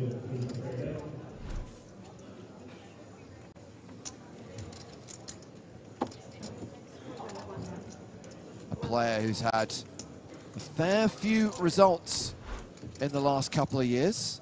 Alejandro Lococo, Papo MC from Team Pro, table chip leader right now. Confirmation that we have 343 players remaining as we kick off level 12 of the main event. Blinds are 1,000, 2,000 with a 2K big blind ante. 90 minutes on the clock before we take our next 20-minute break. Oh, I said good luck too, but look alive, you know? Yeah, previous table was a little bit on the quieter side. Maybe we'll see a little bit more table talk. I mean, it is still only day 2, James. You know, your parents always thought that we were really slackers, we didn't amount to nothing, and I mean, it's not on TV, so, you know. Players, thank you for your patience. We are going to restart. Blinds 1,000, 2,000. How many times have you been to the feature table? Dealers, you can restart again. I don't know. Infinite. Not infinite, but not the thing to keep track of.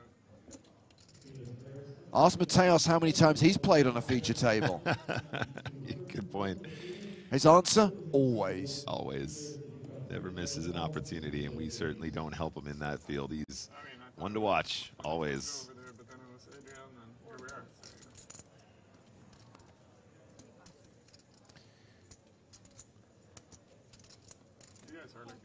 So obviously we'll introduce ourselves to many of the players at this table as we check out the first few hands of the level.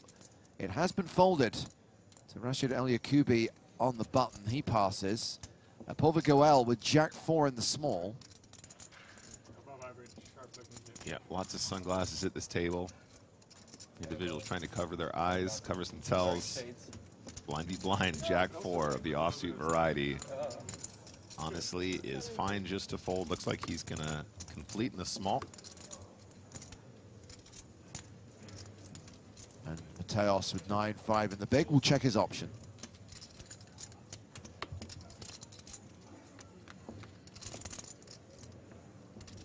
We have a Jack 5-3 flop, all hearts.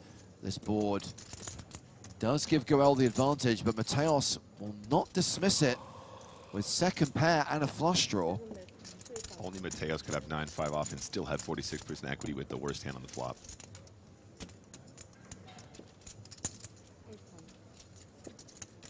A bet and a call, 3K each.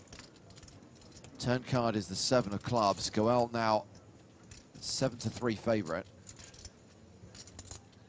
Yeah, really interesting spot now. Don't know if you want to continue bloating the pot with such a weak jack with the very weak 4 kicker. And of course, no hearts, no opportunity to improve into that flush. I think 2 barrels is totally reasonable, but some players might choose to slow the action down here in lieu of bloating the pot and getting into trouble. I don't think Mateos is going to be going anywhere, though. Tough, though. You're looking at a third of your chips here, Nick. Yeah, you're right. Well spotted. I actually didn't see the size there. Chunkier than expected. Of course, that heart draw might be no good. I think I'm still calling, and so is Mateos. We'll be looking to improve on the river. 9s, 5s, hearts working for him. Instead, it's the Jack of Diamonds, which pairs the board and gives Goel trips. So now, really interesting spot. Do you want to give the missed hearts an opportunity to bluff? Not to say that Mateos always would here, but you know, do you want to give the 5s an opportunity to check behind? He's all in.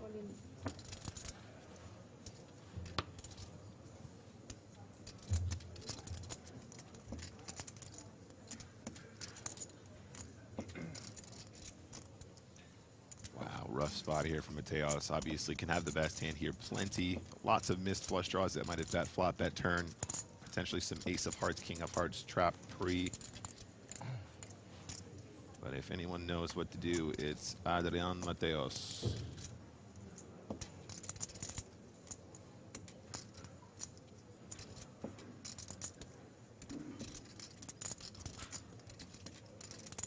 He knows it's pretty close. Looking for some live tells there. A little glance to his opponent directly to his right. Does not make the hero call with a 5. Waits for a better opportunity. Will be left with just 9 big blinds, though. There are other 2 relatively short stacks at the table. 2 players with sub-20 big blind stacks. Goel is playing nearly 60 bigs. He's around average. Average stack right now being 116,000 with 340 players remaining.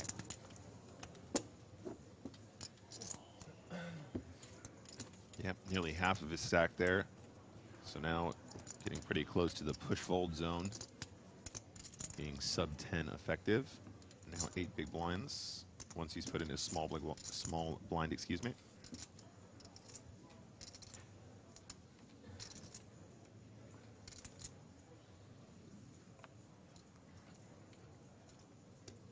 Papo folding this one. This is one of the shortest stacks of the table. Stefan Lehner. 4,000. And he's going to raise with King Jack. Sergei Lisi folds the Queen 6. Clemens Reuter, Jack 10.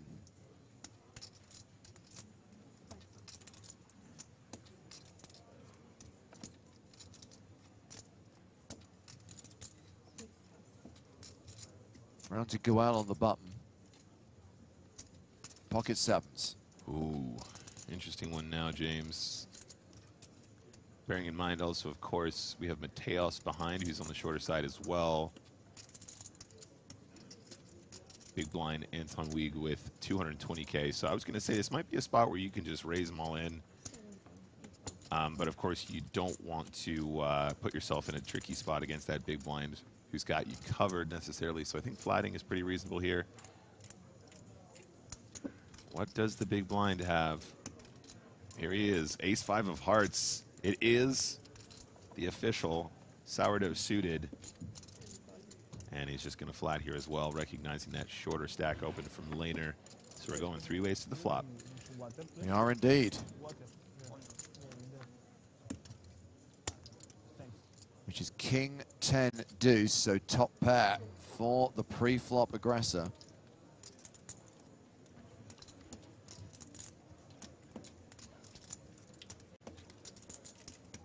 check from the sourdough suited.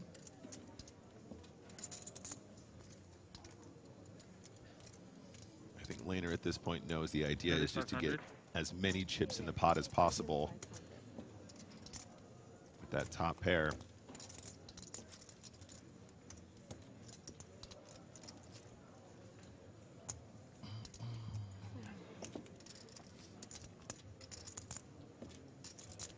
Anton Wigg has a couple of backdoor draws here. Ace high is not a weak hand. Yeah, I think he's just debating whether or not this ultra small continue with the backdoor hearts, backdoor straight draw is enough just to peel again, potentially even turn his hand into a bluff against, you know, a continuation from pocket fours, pocket fives. Again, maybe those smaller pairs not going to be near as often off of that lower stack, but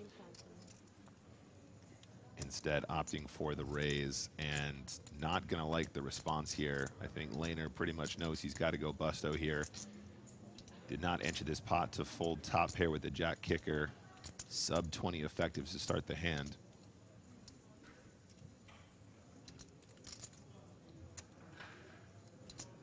So the question is, King 10 deuce, no flush draw available. Do you just call and allow your opponents to continue blasting? I think that's my line.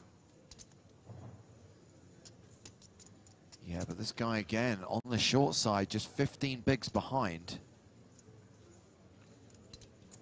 Just thinking, you know, your opponent might do this with a hand like Queen Jack. That's a hand that could outdraw you, but you do have the Jack in your hand as well, so you got a blocker situation going on there if you're in Lehner's shoes. Does just call. Yeah, I dig it. And we are going heads up to the turn. And you'll notice now 33K in the pot, 26K behind, less than pot.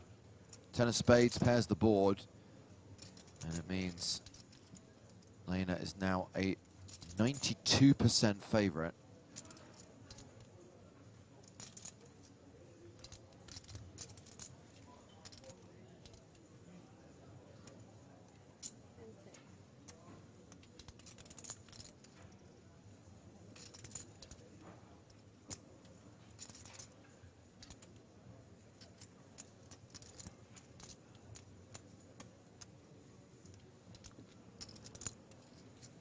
So less than pot behind for Stefan Lehner here. I might be tempted to check again, James. I mean, you kind of don't ever want to give free cards at this stage with so much dead money in there. So maybe just a really small bet here is preferred. Obviously, 10 deuce suited might still be check trapping you here. King 10 suited might still be check trapping you here. Those are combos that you might have just called within the big blind. But I think I prefer the check and just maybe give him a little bit of an opportunity to fire again on the river as a bluff, or potentially improve in a way that will get you paid with a river bet. Well, that's the card that Anton Wigg wanted to see on the turn. It would have given him all of the draws in the world. Instead, it's too little too late. He is left with just ace high. He checks a second time. And third now, time, actually. Yeah, third time, and now it's value. It's value town for Lehner.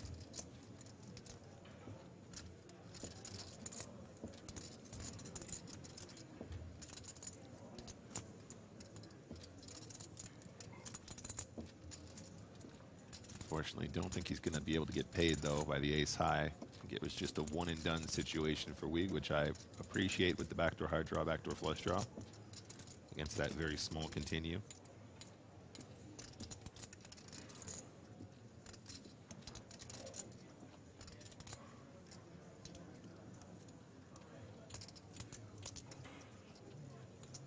Come on, Stefan.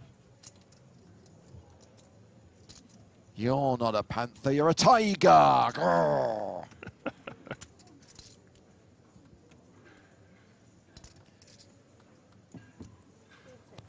Wow, checks it back. Wow, that was unexpected. I mean, you know, it's not impossible for Wigg to have a trap here, but I feel like at some point they're probably going to want to put in a value bet on that river, but doesn't want to get any extra there. So takes the check, takes it down. Now playing just shy of 30 big blinds. We have 336 players remaining. Average stack closing in on 120K. Just thinking King Queen probably doesn't mind squeezing there a little bit. Obviously, Ace King probably squeezes there pre-flop every single time.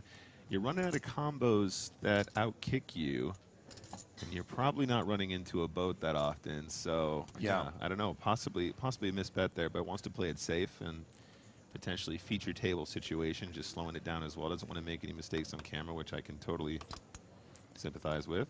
Rakadata watching on YouTube says, bring in the clock. Of course, from the start of day 3, we will have the shot clock in play. The main reason why it's not used from the start of the tournament is it's not needed. Generally speaking, during the early levels that some people consider to be pretty inconsequential, you don't see a lot of egregious tanking. Hands tend to play quite quickly, and people don't tend to spend a huge amount of time over their decisions at this stage before they're in the money. Granted, when you get close to the bubble, sometimes you see a little bit of stalling, but that's what you have hand for hand. That eliminates that problem. Yeah, at this point, we're pretty good at handling that kind of stuff. Tournament staff, very good for that. Mr. Lococo.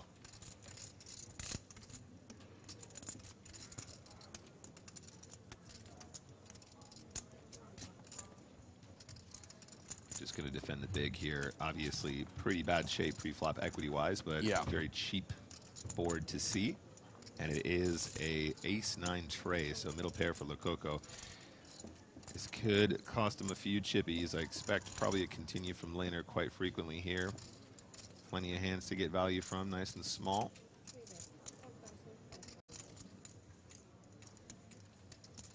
Okay, went actually chunkier here than expected, 4,500. I think at this lower stack depth, I would have expected to see closer to a quarter pot, but wants to put in closer to half.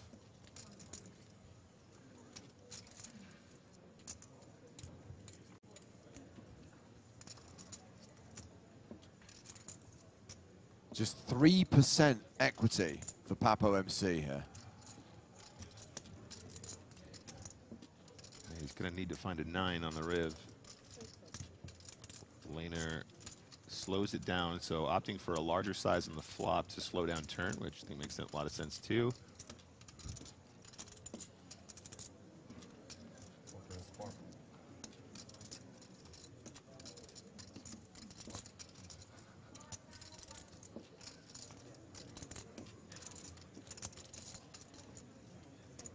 Check, check, and pocket 10 is going to take it down.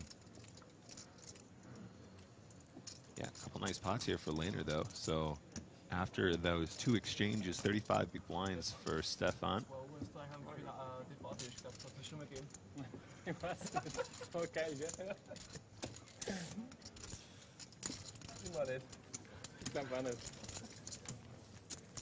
Two in a row there.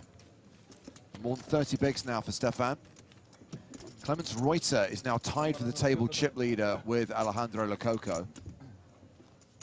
Anton Wigg is also a big stack, playing more than 100 bigs. 332 remaining, average stack is 120k. 15 minutes into the 1k, 2k blind level.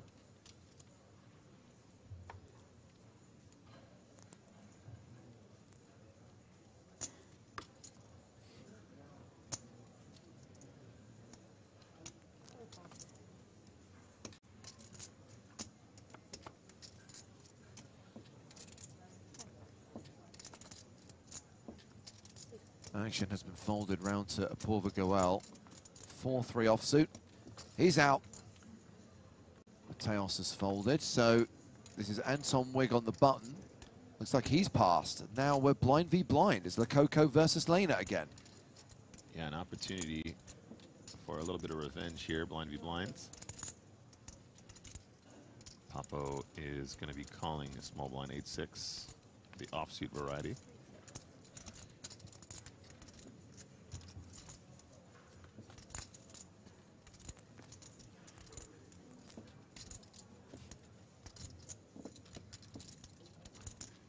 Middle pair for Laner, 67% favorite now, gut shot for Lococo.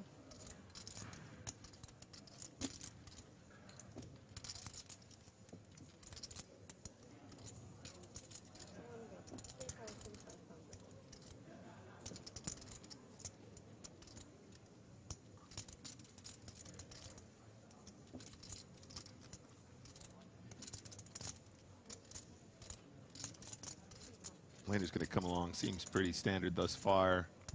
Cinco for Lococo would give him a really nice turn card to barrel again, but it's the King of Diamonds. Honestly, not the most ridiculous continue card for Lococo here either, though. Obviously, can still get some 7s to fold, some 4s to fold, maybe some flush draws to fold. If he wants to barrel turn here at this stack depth, though, it probably needs to be quite chunky. And James, if I know Mr. Lococo here, if I know Papo, he just finds the barrel a lot of the time here. Very aggressive player, and I'd like to see close to full pot, maybe even slightly over.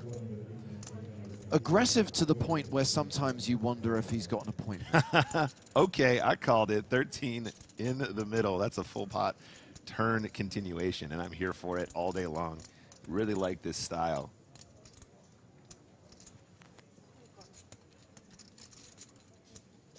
Ooh, strong call. Lots of chips in the middle now, guys.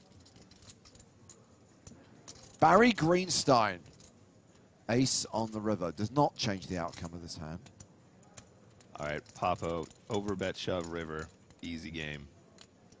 Send him home.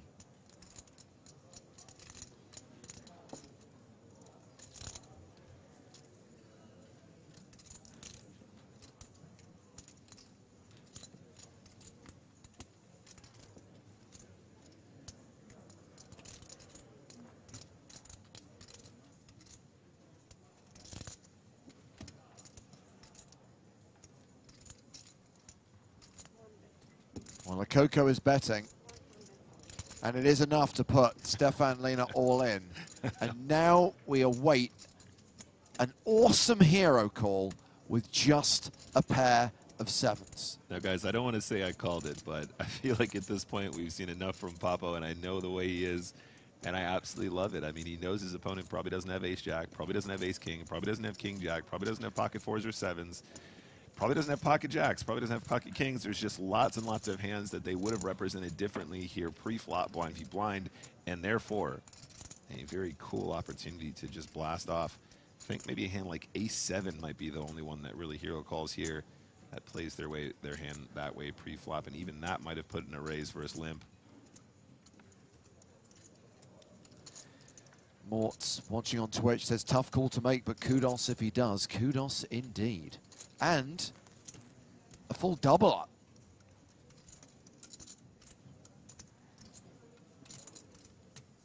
Opium thinks that Papo looks nervous, not nervous enough to dissuade Lehner from making this hero call. What a call. Puts the chips in with just a pair of 7s and gets a full double up. I mean, guys, hats off in chat. This is unbelievable stuff. What an epic hero call. So Stefan Lehner, who was in the danger zone a short while ago, is now playing close to 70 big blinds.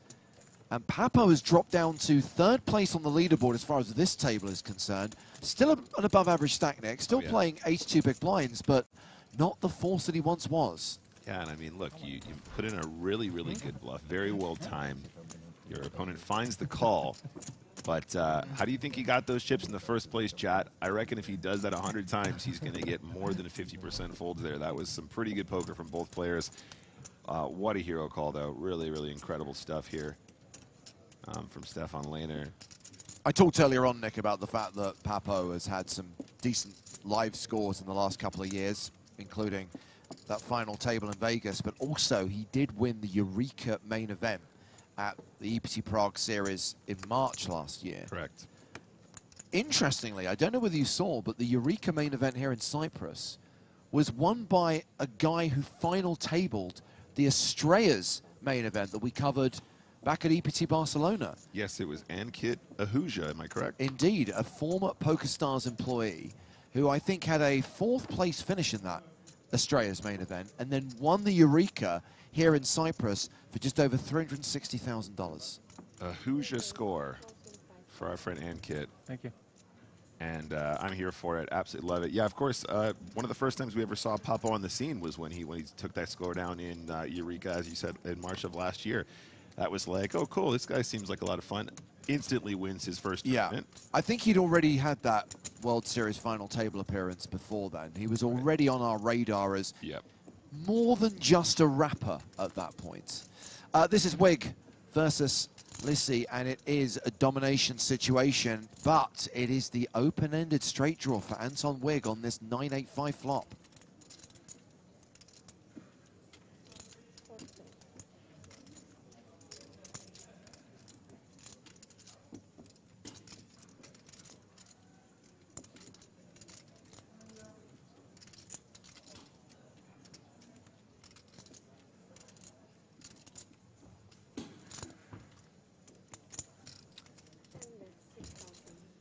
I think a pretty solid piece of analysis from Olivier watching on YouTube.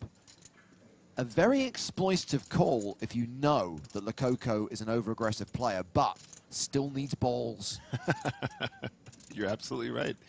Shout out to Swedish Kebab in the chat as well. Is Ratman playing? Absolutely. We've seen him in the field already.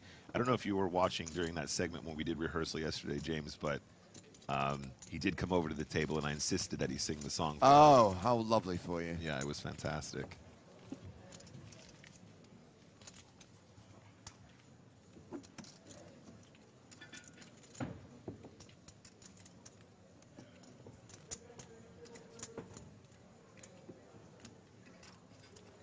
Continuing to cut through this field, now 324 players remaining, 199 of them will get paid, and we can expect to burst the money bubble later on today. El Van Dam says, I'm here for Tonka, and he's not even on the TV table. He will be later. He said at the start of the day, going to try and showcase as many of the big names and follow as many of the red spades as we can. So we had Jen Shahadi on the feature table for the first level. Got Papo now. It'll be Tonka's time later on. He's got a lot of chips. As long as he doesn't do anything stupid, there'll be plenty of time to check out that beautiful ginger beard. Yeah, I mean, that's a tall order for Tonka sometimes, got to tell you. Pocket sevens for Wig now. Hijack.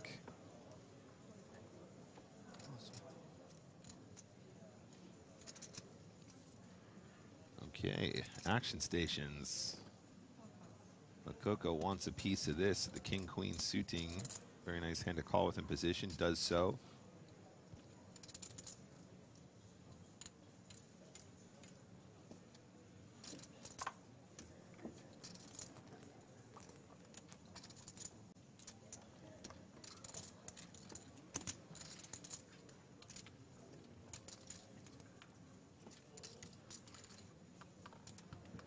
And we're going three ways, guys. 9-5 suited decides to come along as well, which I think is very cute. Flop is Jack-Jack 9 rainbow. That big blind defend looking pretty cool now. Obviously, a little bit tricky to play out of position. Everyone checks, though. Got to give you a lot more confidence with that 9. You have the best hand. Probably want to start protecting it at this stage. Still plenty of smaller pairs that will call a bet here. Still some overcards. Still some straight draws with overcards. So if you're in Reuter's spot, I think you probably want to start leading here. 50%, 60% pot seems good to me. Okay, never mind. Wants to play it slow.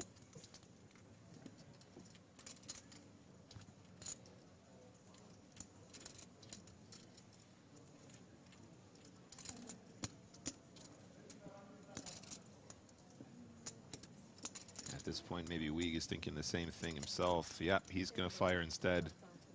Really not too dissimilar from the 9 in this situation, right, guys? A hand that wants some protection. As I just said, some other combinations you might still get value from. Papo, 2 overcards and a gut shot. Never one to shy away. Wonder if we might actually see some aggression here again.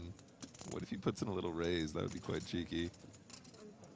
Looks like just a call, though, instead.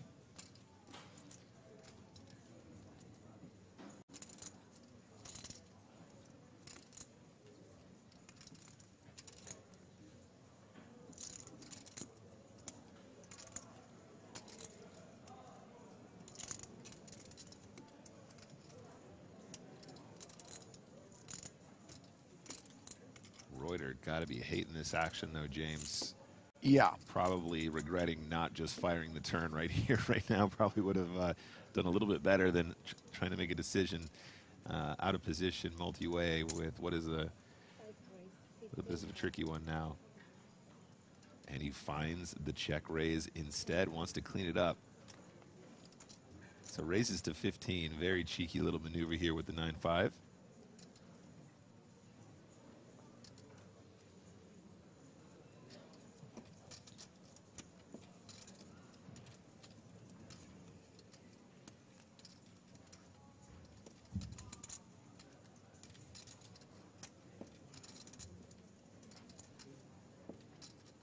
Gut shot on 2 overs with 1 card to come. Nah.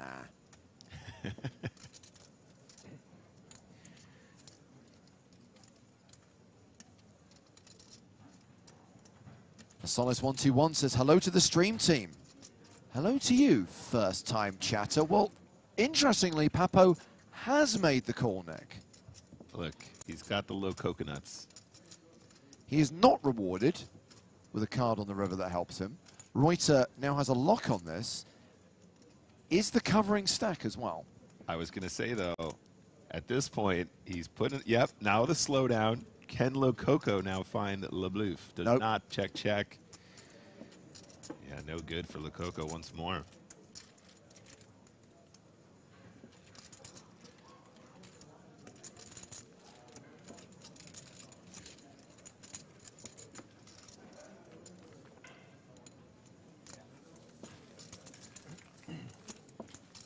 Nice hand for Reuter, now 130 big blinds and our table chip leader.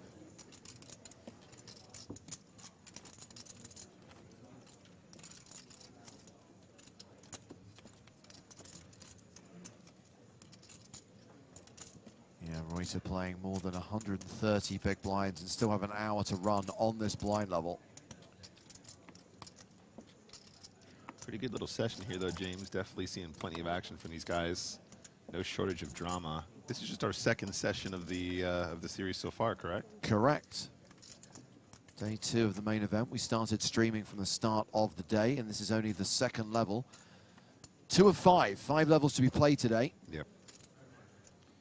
I love when we get the chance to follow right from the start. So much fun to see these early stages. A lot of coverage just going in really late. Final 2 tables, final table action. You don't get to see these guys playing at these ultra deep stack depths, and I think this is where a lot of players could improve upon, myself included, of course.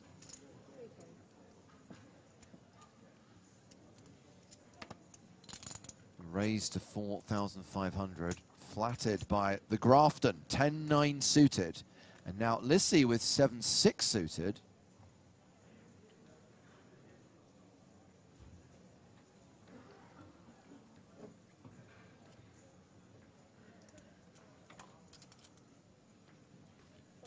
Calls as well. Reuter folds the small blind. Aliakubi is in the big blind with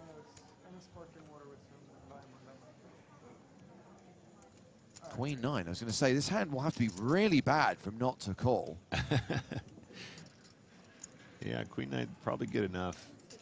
Still a hand that you might get in some trouble with in a four-way coup, but off to the races we go. Let's see a flop.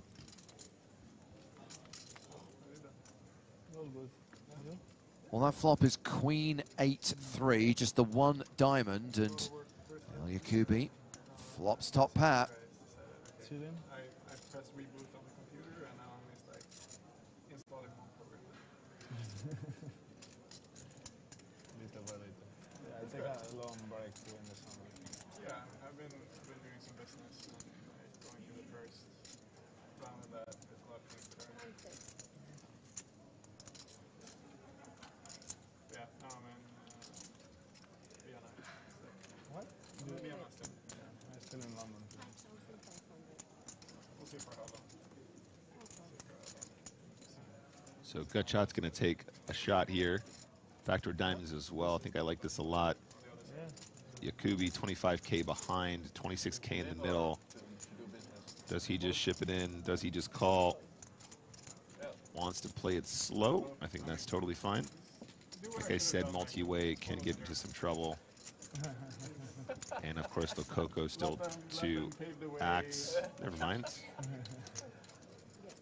Oh, is that right? Okay. Assuming just folded the hijack instead. Yes. Pre-flop. Yeah, of course. That makes a lot more sense. To copy is always a good strategy. Copy paste. I I mean, like, I'm good friends with like that whole crew, like Rankenmeyer, Billboard, Public Was, all of like Old schoolers. I think I'm just gonna probably expect to see a check a bunch here with the gut shot now. Yeah, made an attempt on the flop, slows it down. No improvement. You mean they moved here? Or? No, Kubi, top pair, 9 kicker, has a decision now. Does he try and extract some value? Or does he want to play it safe? I think maybe this might be a great spot for a little blocker bet. You can get called by a little bit worse, but of course also slow down the action. Even if your opponent has a strongest hand as strong as Queen 10, King Queen, they're not going to risk going broke against an 8, so you can save a few chips rather than checking and allowing those stronger hands to actually find a chunky value bet. Yeah, that makes sense. But to work first, and then you can chill all you want. If you want. Sometimes the best strategies are the most simple. 314 players now. 8 of them on the main stage at our current feature table.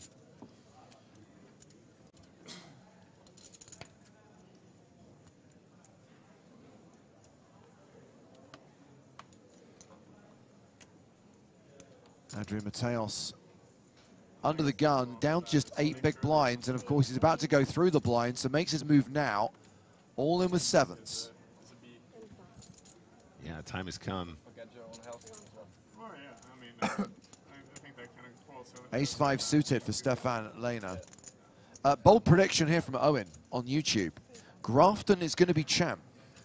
Will be hard, seeing as he busted day 1.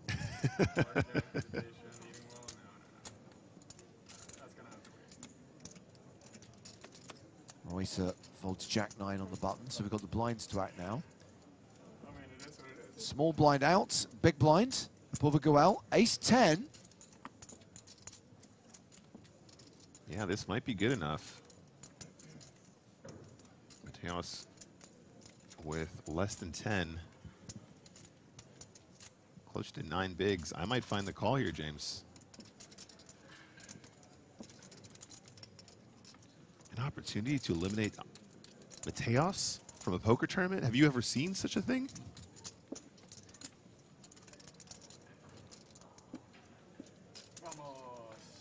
Wow. Wow, that was definitely on the tighter side. Obviously, plenty of dominated aces. Got to be all in there at this point for Mateos. Doesn't want to take the risk. I think he's happy to see the fold, too. Okay, Han. Not running, but was okay. Well, Mateos now has to play through the blinds. In fact, on his next hand, Nick, he has to post the big blind and the big blind ante. Yeah, like 20% of his stack in the middle already. Yes, I mean, he gets a free ride because he picks that hand up there, so maybe he did prefer the flip, but no variance, just folds. See if he can find an opportunity to get it in here now.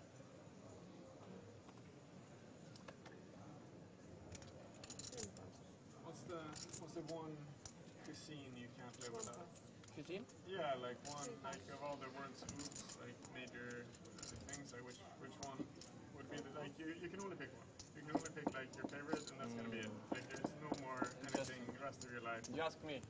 I mean, interesting like, because you're first, and then I turned vegan six weeks ago, so vegan cuisine. Well, I mean that's I mean like okay, let's say I mean like either Turkish, Lebanese, that's fine. That's all Chinese, vegan and all Japanese, sorts of Italian, French. One kitchen. Button raise from El Yakubi with Ace-7 of hearts. Asian is too general. You have to go more specific. It's 5? Is tofu Japanese or Chinese? I don't think it has a... And Mateos calls with a dominated hand, Jack-7 of spades. You get a lot of tofu, it's more vegetarian. I just love tofu. 10-8-5 on the flop. I love soy sauce. Yep, you'll notice 13K already in the middle, Mateos with 15 behind. Is this an opportunity for a check raise, James? Let's say Japanese. Okay. I don't think El Yakubi is going to have any issues getting the nut flush in on the flop anyway with the 1 over card and nut flush draw. Yeah. little stop and go. Snap called. Mateos in big trouble. Absolutely. El Yakubi ahead right now with ace high. Has the heart draw as well. Mateos with 4 outs. The jack of diamonds, specifically. Any of those 3 nines. Yeah, Mateos just wanted to stop and go right here, right now, try and maximize folds on the flop, but 16%. Not looking good for our previous EPT champ.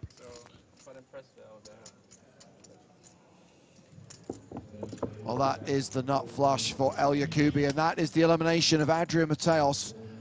We say goodbye to a former EPT champ. The man who took down Monte Carlo in 2015 is KO'd here on day 2 of the first ever EPT Cyprus main event. And we are down to 309 players. What's your favorite cuisine? You can only pick one, like Japanese. Thai. Thai? Thai, that's a good choice as well. Like Asian in general, right? That's why I said Asian in general. Yeah, but that's such a big kitchen. Yeah. What are you including in the Asian? Are you including Russian? The best Mongolian? Are you including French. Indian? French? Sorry, yeah, shoot.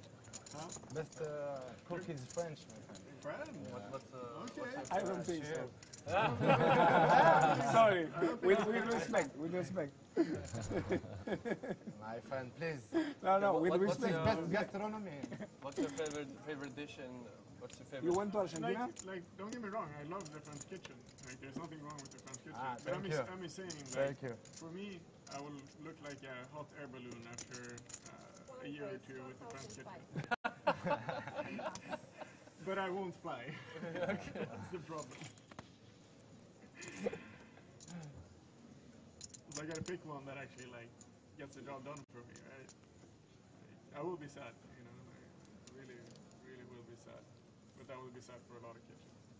Okay, you got French. Yeah. Anyone else? Aces. He has aces. So that's you. I said already, right? Oh yeah, you did. So Papo is open with Queen Jack under the gun, and it's a 3-bet from, let's see, with the aces. I think I changed my mind just here on this trip because the buffet was just so, like, it just has everything. So I changed from, I was between Japanese and Chinese, and it's kept ping-ponging back and forth. And then coming here, I'm like, oh, you know, Turkish Mediterranean probably like would be the one that I'm going to be happy every single day. Like very high quality. I can mix my diet as I want. There's nothing missing. Anton Wick, That would be my- fan of the buffet at the Merit. I'm also a fan of the buffet here at the Merit.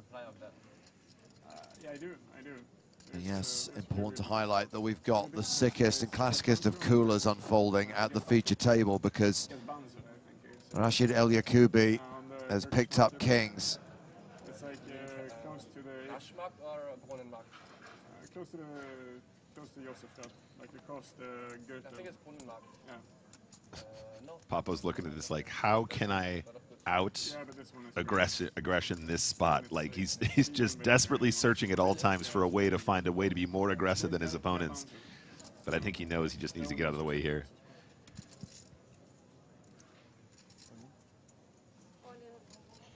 I have a very good Mexican where you can eat vegan. Really? Yeah, it's called Comal. Which district? In the 8th, well, border at 7th and 8th. Maybe I saw one card. 7th, 8th, and 1st district. So the all-in, the fold from Lococo, the snap call from Lissy, and El Yakubi's going to need a lot of luck here to survive. Right, the buffet here is like pretty good. It is. I didn't know Turkish covers like so many, like, you know, variety and all that stuff. Yeah. And like so many healthy options. Japanese is my personal favorite. Yeah? Though. You're from India, It's right? a good pick. Doesn't right? get sicker than this, Japanese James. is Just the Yeah, setup yeah, that no one ever seems to avoid.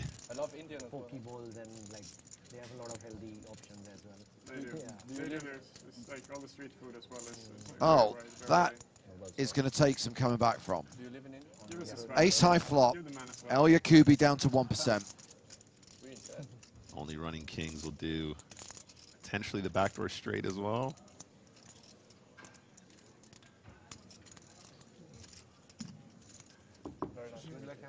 Drawing dead on the turn. So we just saw Rashid El Yakubi eliminate Adrian Mateos, and on the very next hand, he himself is eliminated, running kings into aces, and we are now down to 301 players in the main event.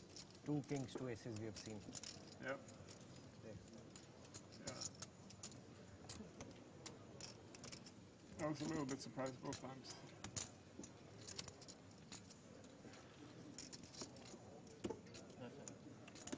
Seat open. It was hard. Nothing wrong. Yeah. We see now with more than 100 big blinds, second in chips at this table. Halfway through the level, the average stack is around 131K. What's your kitchen? What's cooking? I think Italian. Italian? I'm loving this conversation, by the way, James. That's also gonna What is cooking in Martika's kitchen? The oven is hot. I think this should be a regular thing on the podcast. You know, okay, poker aside, what's cooking in your kitchen? Let him cook. Yeah, I have to echo that, though. The food here has been pretty stellar. Lots of really good options, and I think everyone's been very pleased with what we have here at the Merit.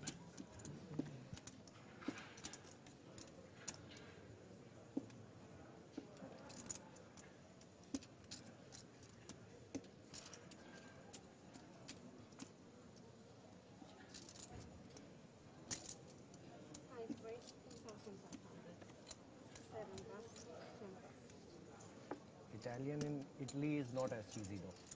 We have a Reuters news flash. He's raised here with ace-jack. I mean, like, Italian kitchen is really, really nice. I feel like it's quite limited on And Lococo defending his big blind with a dominated hand, queen-jack. It's like cold cuts or it's like pasta. Yeah.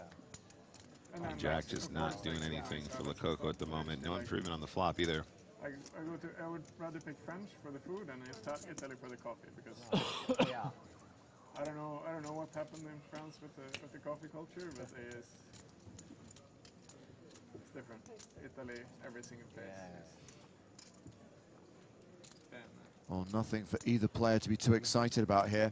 The disgruntled vet asks, is the 1,320 total entries including rebuys or just unique entries?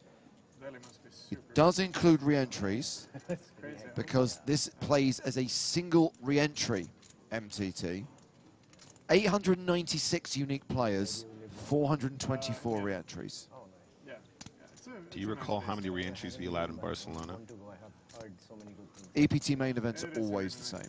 EPT main event used to be a freeze-out, which I'm not going to lie, is my preference for a championship event. Yep. The compromise was to go to single re-entry, which I can just about live with, and that's always been the case. No EPT has ever allowed more than a single re-entry. Gotcha. Side events, different kettle of fish. Slovenia I passed by once, like driving to. It's like lot of 3, 4, 5, 6, 8. There's no straight on the board, but Lococo can bluff this all day long, and I think that's what he's going to try and do. Imagine catching Papo bluffing, unreal. Snap fold. And Queen Jack this time comes good for our friends Lococo.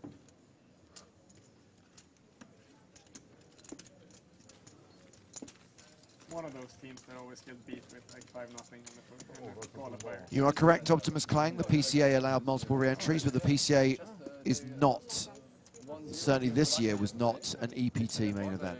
It is now detached from this tour.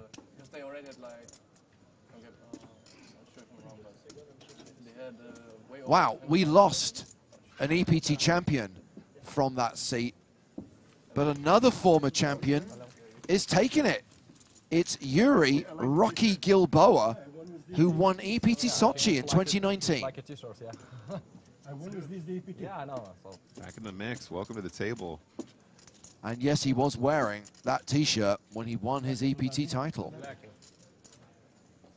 Every time he comes to an EPT, he has to take it out of the frame that's in the wall, make sure it absolutely has never been washed, put it back on, return to the tables, place it back in the frame when done. And he has a fish on the Lucky road, t-shirt and then activated. There's a bear like going for his fish. You want to fish in the river. And then it says, the text says, that feeling before you do something incredibly stupid. Reuter has the James and Joe JHJS. He wasn't in the tournament for a long time, but I appreciated the t-shirt. 5 res, 4,500. And the sum. Raises to 4.5K. Anton Wigg has had a lot of fun discussing global cuisine. Folds the 8-6 on the button. Which EPT did you win? Which EPT did you win? Sochi, 219. Sochi. Never been. How is Sochi? It's a place. It's very nice place, one nice location, and very good casino. But because of the war, it's good that they stop the war. For sure. Yeah, I'm just curious. I'm curious how it was. I really like inquiring. Jimmy R asks, is the buy-in 5,000 euros? For most EPTs, yes. But interestingly, we are playing in US dollars here at the Merit Royal Diamond Hotel and Casino and Spa. So it's 5,300 USD rather than 5,300 EUR. Bargain. Absolute bargain. I think the two currencies are still pretty close at the moment, aren't they? Only joking.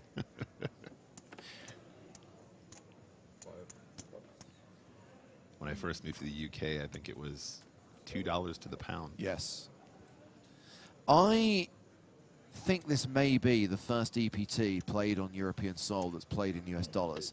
There was a time when the PCA was part of the European Poker Tour, and that was a USD event, but I don't think we've had a European event that's not played in euros or pounds or any other European currency. As we see Lakoko with ace-queen. Gilboa has opened with kings. Yeah, this could get tricky. If we know Papo like we do, he's going to find a 3-bet here, and he's going to make it 14K, so that's even more than a 3X versus that initial 2X open. Gilboa here with 44 big blinds after putting in that raise has just come to the table. A little welcome to the table. In your face, Papo. 49. Gilboa responds with a 4-bet. Yeah, absolutely no messing around here. Hopefully. Thank you so much. Yeah, I mean, I think that Papo is also very good at reading people, and I think Gilboa was telling him directly to his face there, I have an absolute monster. And he shows it.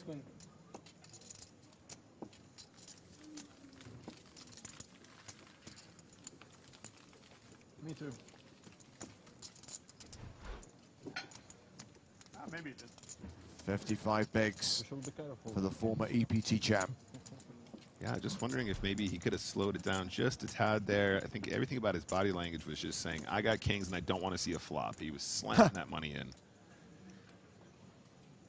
Which is, you know, a good way to take down pots pre-flop. But if you want to win tournaments, sometimes you got to get in there and get a little bit sneaky. Try and entice a little bit more action from those big hands.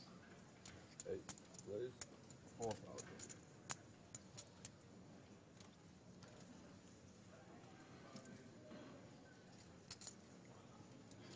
So back in the mix now, Gilboa, pocket sixes, UTG. Just deciding what he wants to do with the 10s here.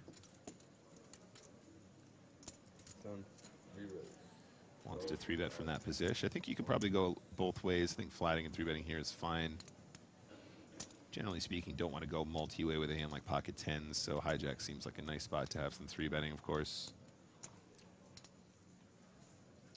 Lissy in the small blind with the king-9 suited. Seen quite a lot of action from early position. Probably wants to get out of the way here.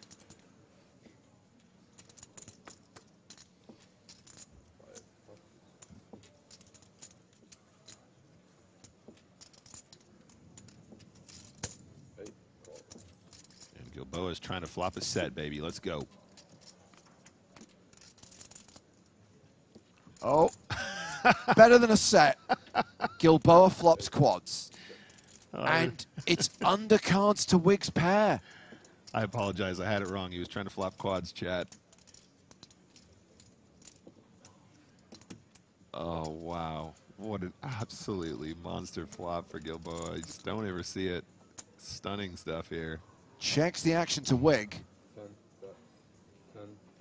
who continues, has the pre-flop betting lead after 3 betting Gilboa pre. Now, to quote the T-shirt, it ain't over till it's over. We could catch running 10s. I'm glad to see him slow it down here, though, James, right? Like, you know, we saw him very aggressive with those kings pre-flop, but now trying to appear a little bit more weak. And obviously, when you make quads, you're not really afraid of taking a beat, but...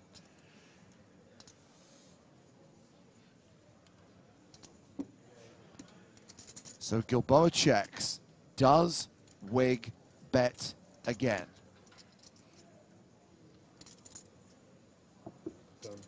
No, checks it back. Barry Greenstein makes an appearance, and this board is now not looking so good for 10s. All right, now watch the body language here, guys. Slaps it in. Yeah, this seems like a very confident bet. Didn't even hesitate, didn't even think. Grab a bit of blue, shove that in, get paid, job's a good. That's definitely the body language I'm getting.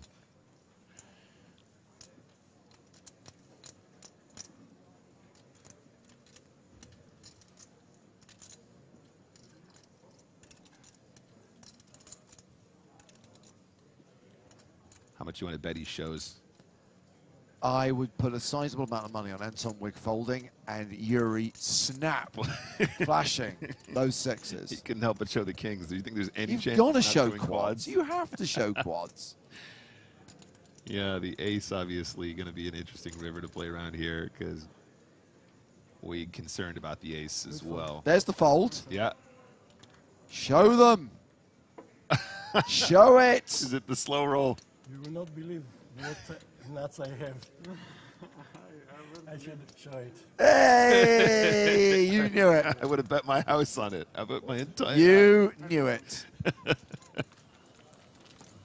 check back. I really wanted to board up. I thought. That would have been, yeah.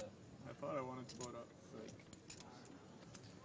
Kudos to Weeg there, losing the minimum as well. Nice Yeah. work, bud. Nice work. I've got 2 pair. 6s and 6s. We've all played against that guy. No, it's good play. That's full 6s. I never have luck. I don't know, you use good maths, Boise. I broke. That's the way it goes sometimes, right? Fewer than 300 players now. 293 remain.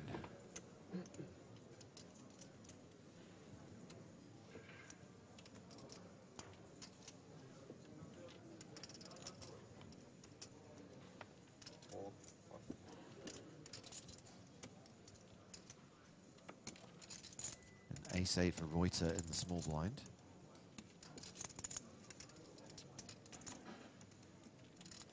They like 100? Yeah. Nice.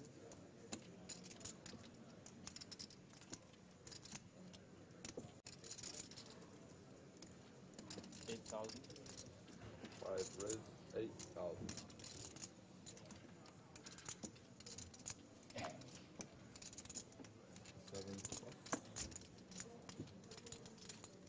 Raise and take it. And 35 minutes left on this blind level. Just over half an hour until the second break of the day.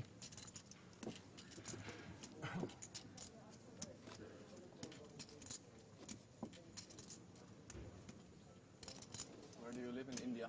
Live in Goa. Goa? Yeah. Part of it. I wanted to visit India. Where should I go? Goa. Goa, definitely. Goa? Yeah. I mean, it's a coastal.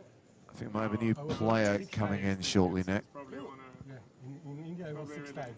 Nice. If you go to Goa, the best beach is Palolam and Patanam. Palolam and Patanam, the 2 nicest beaches.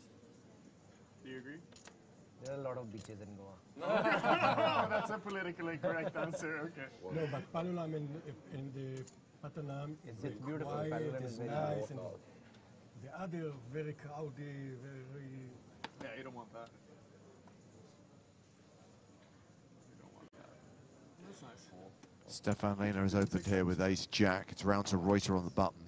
folds the Not all of them 10-3. Go I was 3 times, but... Goel in the small blind. Business or vacation? Vacation. When your business is vacation. No, my business, I'm a lawyer in malpractice. So I cannot go to India for malpractice. What kind of law do you practice? Malpractice. Okay. Against hospitals. Interesting. Negligence. And where? In Israel.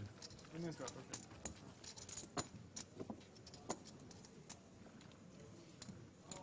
So another raise and take it situation, and the new player coming to the feature table is a guy who we saw in Monte Carlo earlier this year. It's Maduka Marigal, who was 9th place finisher in the EPT Monte Carlo main event. And of course, earlier on today, we had another player from that final table, Joachim Haraldstad, on the main stage. Hashtag fun fact, he busted shortly after leaving the feature table. But Marigal's still in, and he's now here. Yeah, after all these years, got such a roster of faces returning to the felts and duking it out here on the EPT stage.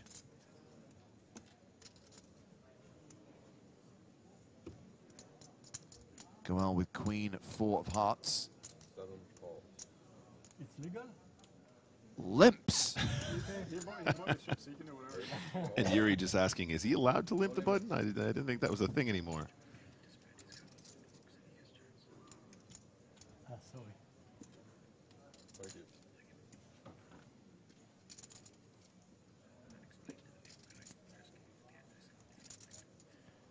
All right, so a call from the small blind wants to complete. He's got a little grin on his face. And pocket kings, big blind's going to try an ISO here. There we go. Let's see. It was like not speeding. He was going a little too slow.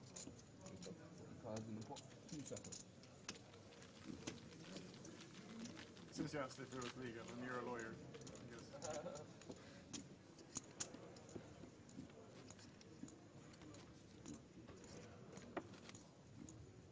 Where are you from? Sweden. Where in Sweden? Stockholm? Stockholm, country boy. I grew up on the countryside, and then I moved into Stockholm, and I was like 20, and I was like, ooh, city life, nice. I love Stockholm. It's a beautiful city, really, really nice. It's so cold in winter. It's not about the cold. The cold I don't mind. It's the darkness. Okay. The darkness is what really gets you. Like, Yeah, I guess so. You can have like 2 months, and it's just like cloudy, like gray cloudy, and the sun behind the clouds set us at 3 p.m. And you're just like.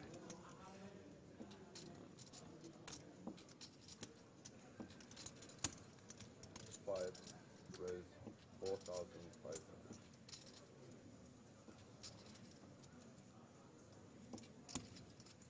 Reuters raise with ace-9.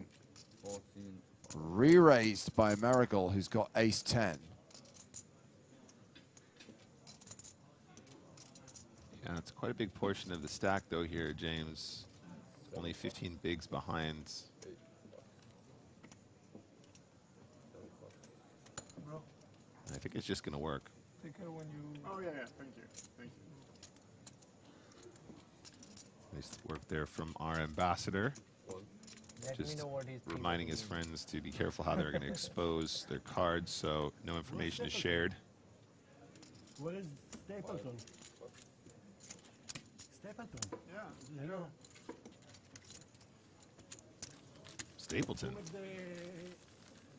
Who made the commentary? Yeah, who make the commentary? I don't know. What do you mean you don't know? Right, that's it. For the first time ever, banned from an EPT. I will speak to tournament director Toby Stone, and I will have Anton Wigg removed from the field. Yep, thank you very much. Outrageous behavior.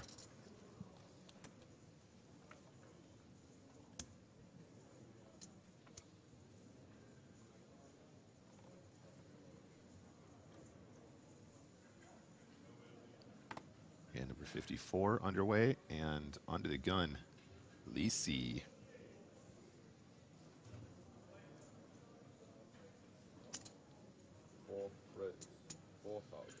Under the gun raise to 4,000. go well in the hijack. Passes. Gilboa is in.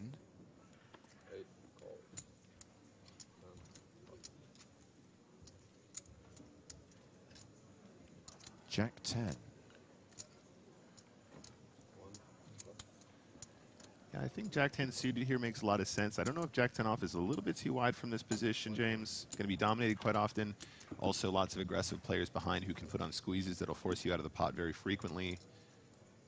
And the flop is 6-5-9 Rainbow. Yep, so ace high, still the best hand.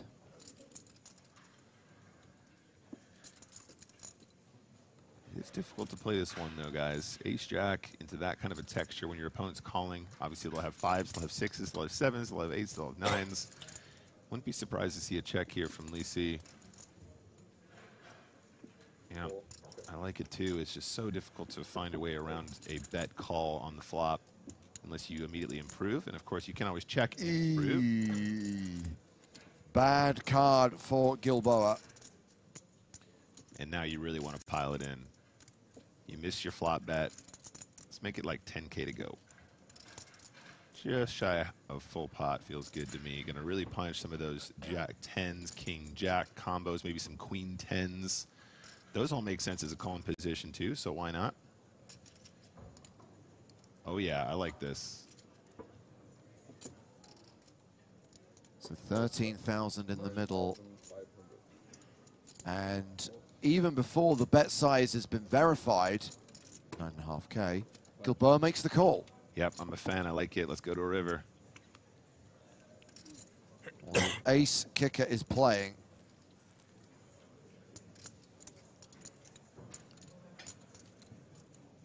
Now you can really take him to the cleaners, James.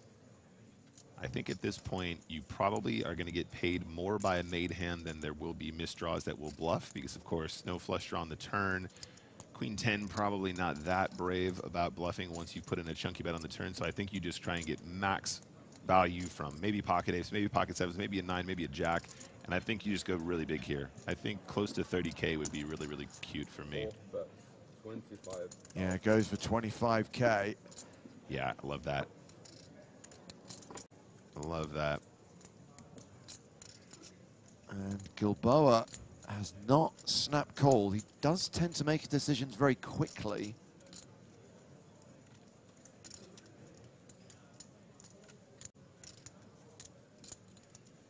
Serdar predicts Gilboa's going to move all in and Lisi will fold. Does this look like a man who was beaten by jacks?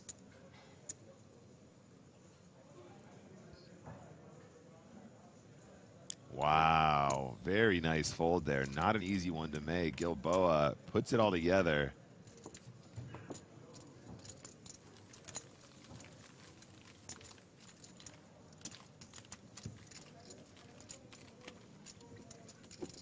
Manages to get away from it on the river.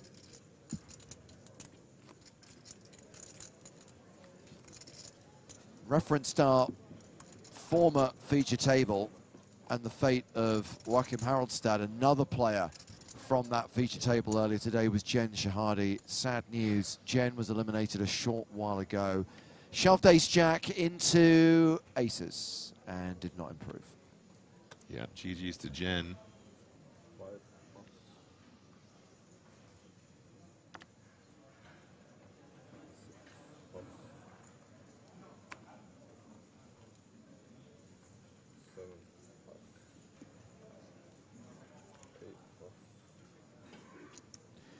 Aces for Anton Wick.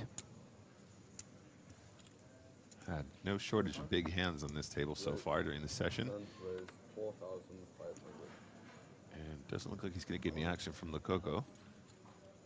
Obviously, Anton was talking on earlier, Nick, about the player buffet here at the Merit, which you yourself said offers an amazing array of foods. And I think the key reason why everyone loves this buffet, and the reason why so many players have been enjoying themselves here at EPT Cyprus, is because that buffet is free.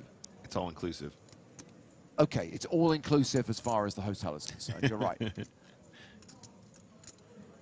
But yes, also free buffet for players as well. And just to be clear, that's a free buffet for players. with no money coming out of the prize pool.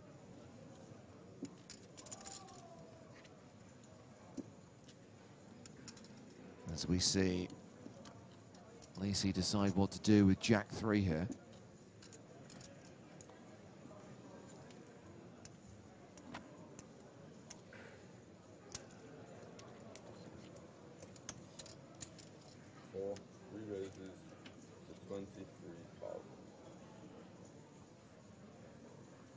Oh dear.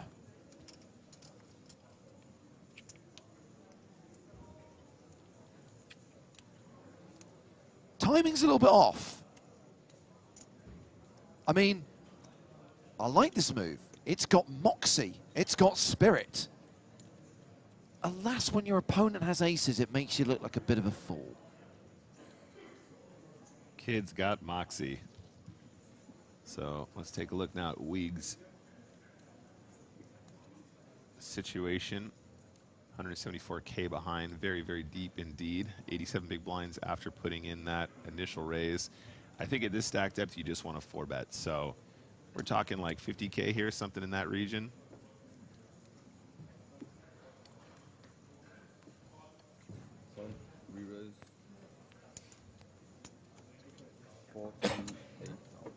Yep, 48K. And fold, fold. Next hand, move on.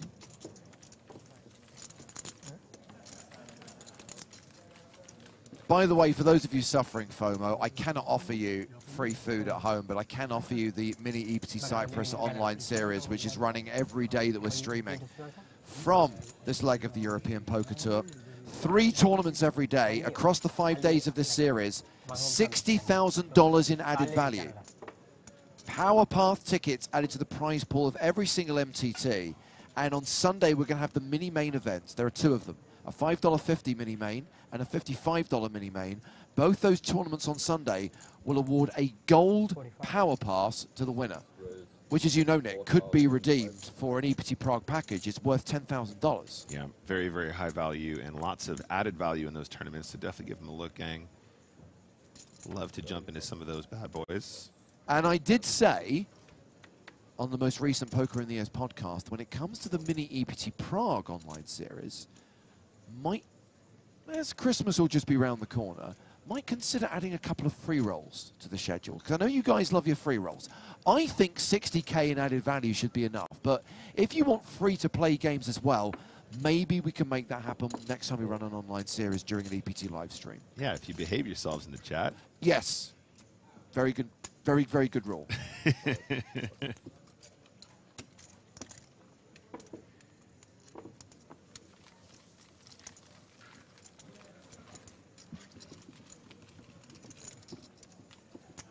Play more hands with a shorter stack. I know. Last like 3 hand, I started the day with 195. Was 3 hand, yeah.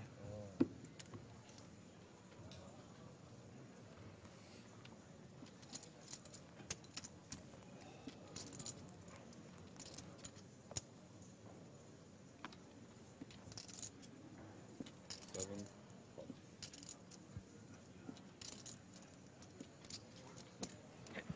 20 minutes left on the level, 20 minutes until the second break of the day. 285 players remaining, average stack just shy of 140K. Hand number 57, UTG +1, Gilboa, ace 8 of clubs, excuse me.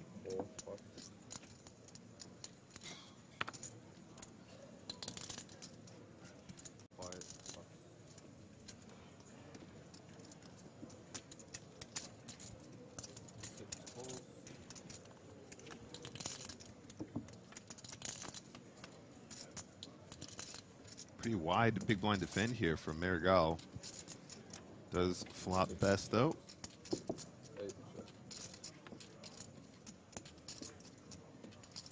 Oh, that was Masato Yokosawa. Masato. Wow, really quick action. Gonna try and get some value now on the riv. 3-pair.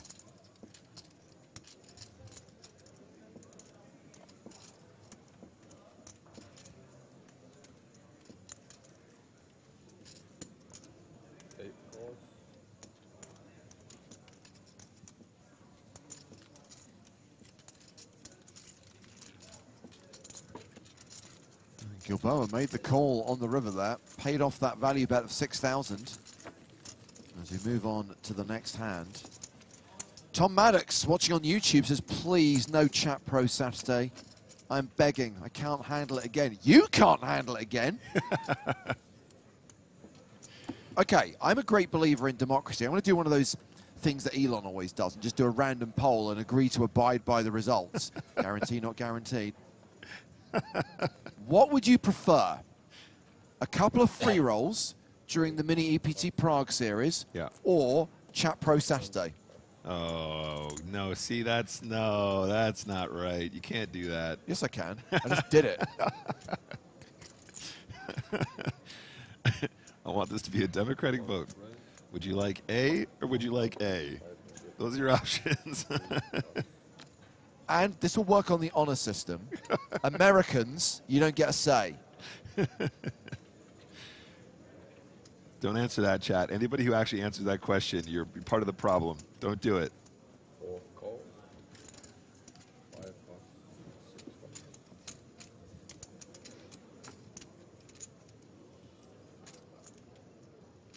Papo back in action here, opening with Queen Jack. Flattered by Lissy with Ace Jack. Flattered by Goel with 8-4 of clubs, and we're going 3-way to the flop. Man, how many times has Papo been dealt Queen Jack off in the last 20 minutes? Oh, there you go. That's an improver, though. Domination rotation on the flop. I guess malpractice translates to low poker. Law itself, it's very similar to poker. A lot of area in the law similar to poker. You mean stalling, right? Especially the 1 bet, 5 decision. Yeah. Oh, sorry, I couldn't help myself with the stalling joke. Yeah, right? Like, you gotta keep people honest. It's a strategy. What else? 4 calls. 7 5. All right, so a bet and a call. Lissy wants to float with ace high, backdoor diamonds, backdoor straight draws. If you break the law, sometimes if you have a good enough attorney, Papo's got to be concerned about trip nines here once in a while. I think we see a check here a bunch. We do. Just helping two people. I understand. I was making conversation. That's good. I like hearing that.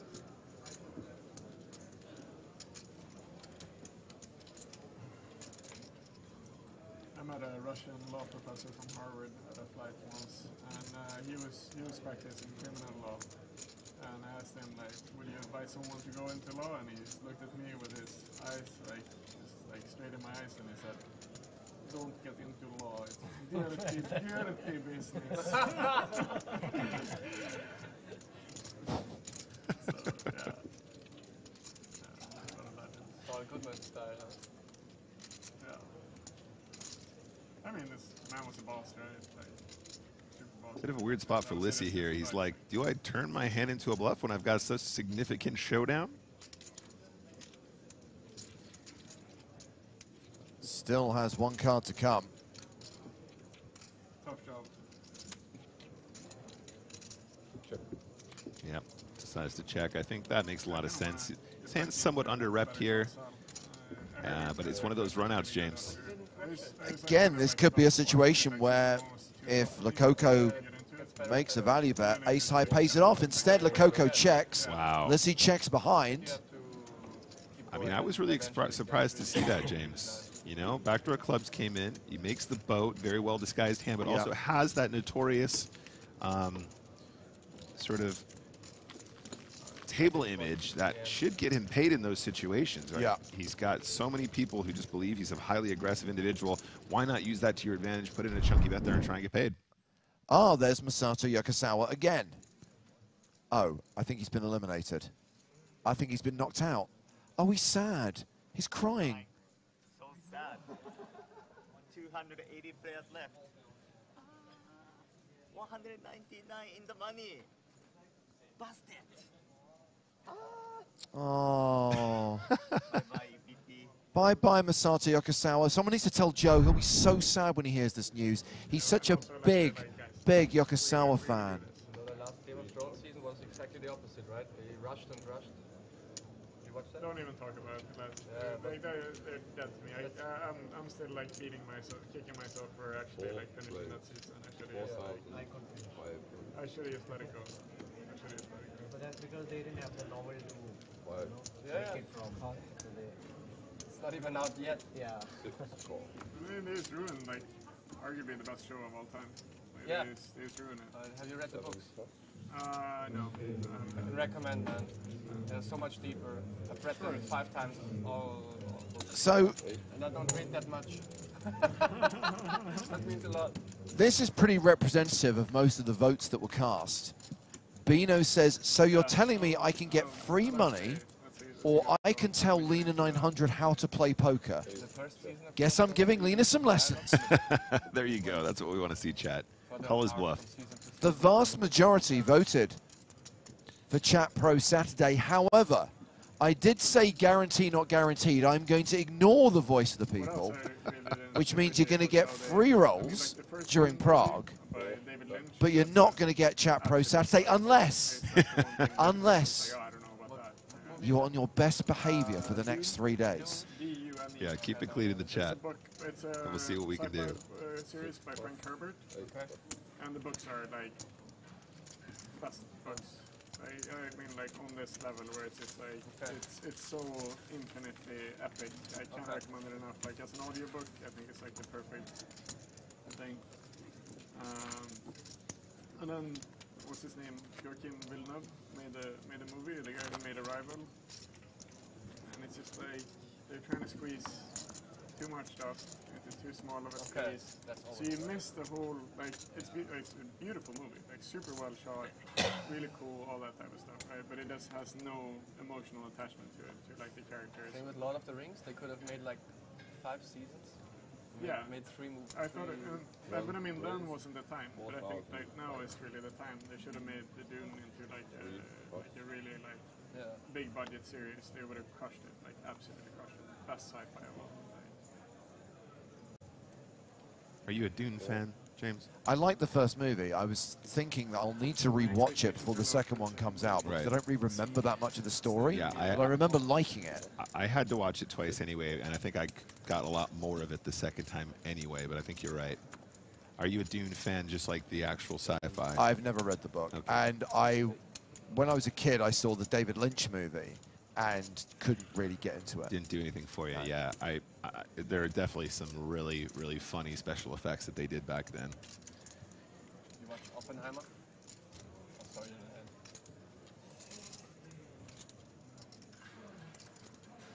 well, someone just killed the conversation at the table. Did you see Oppenheimer? Silence from everyone.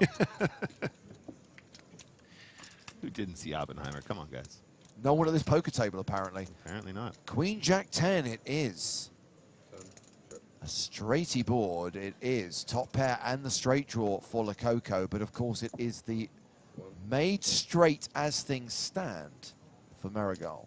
8, 9, 10, Jack, Queen. That's 5 in a row.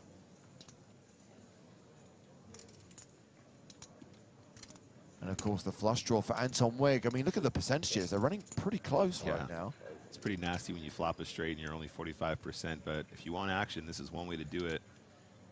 Mr. Wigg with the flush draw. Just lets it go right here, right now. And Papo top pair, blocking clubs, backdoor flush draw, and the straight draw going absolutely nowhere.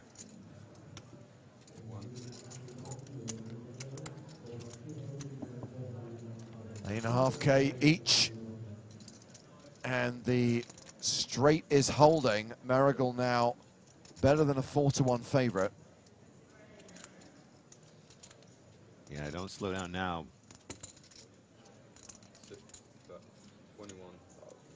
21,000 to 33.5.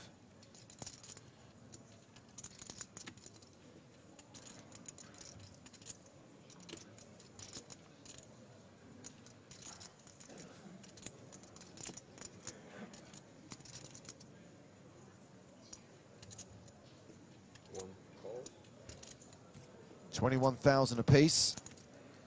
And Papo is going to need to improve on the river. Marigal with significantly less than pot behind.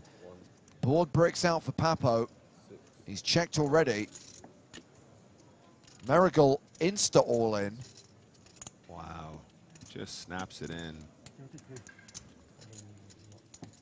30,500.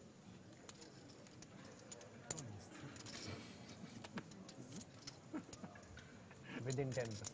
Yeah. Just snaps it in there. So Marigal bet flop, bet turn, shoves river. Yeah. You have top pair, but how comfortable are you feeling about that queen right now? Yeah, not good at all. I mean, the thing is, James, it's only about half pot on the river. Call, one call. And Lococo makes the call, pays it off. And over the course of this session, Nick, Alejandro Lococo has gone from being the table chip leader to the shortest stack at this table. Now, he's not a short stack per se. He's got 40 big blinds, but when we started this session, he needed 250,000 chips. Yeah, definitely taking some significant beats here. A couple mistimed moments, couple unfortunate calls. Getting a great price on the river to call there. Unfortunately, going to cost him, but what a great spot to, what a great time to find the flop straight there for our Canadian friend, Maduka Marigal. Gigi says Lococo, more like Lococo calling station. I like it. Yeah, it's a stretch, but I'm into it. English isn't his native language. I like it.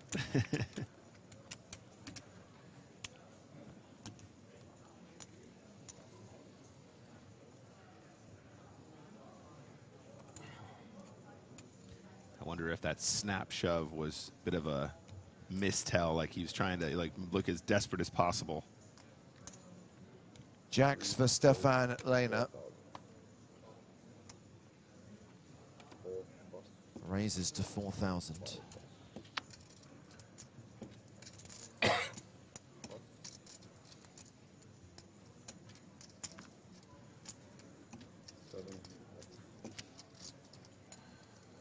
Round to the blinds, Anton Wick in the small blind. Queen 9 of clubs.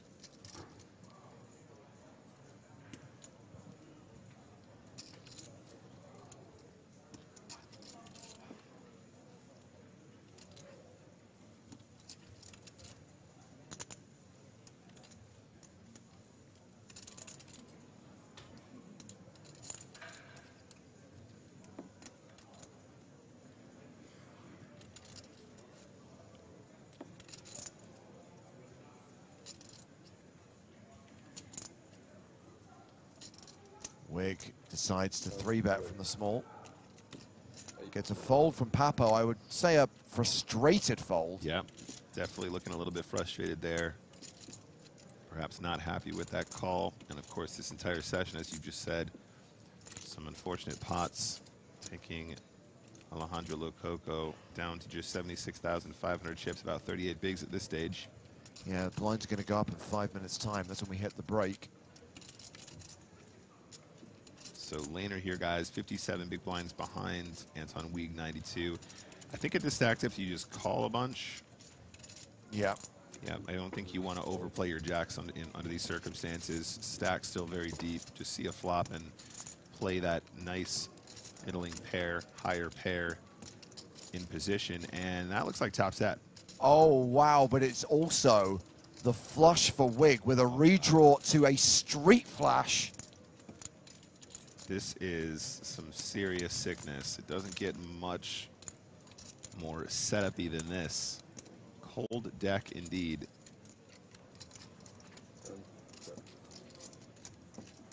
Thank you very much, Tom in the chat. Says, you never see this stuff happen live. Yep, only on Joker Stars. Am I right, guys? Wig is checked. And Lehner probably feels incredibly strong right now with that set. But must be conscious of straight draw combos, single club hands, drawing to the flush. Yeah, I think you can't slow play this, right? No, I think you're feeling good about betting top set here because you know there's always a way out. There's always a way to actually draw into a boat or quads. So you just bet here, and I think you definitely don't mind getting action even if they do indeed have one of these very specific combos. Still plenty of ways to win, but also other hands you get value from at the same time as well that don't. So about a quarter pot, really like this sizing, especially in a 3-bet pot. And I wonder if Weig's intention here is to check raise.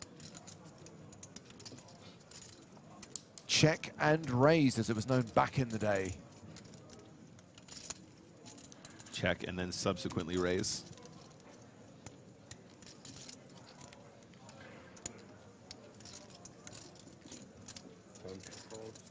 Just a call from Anton.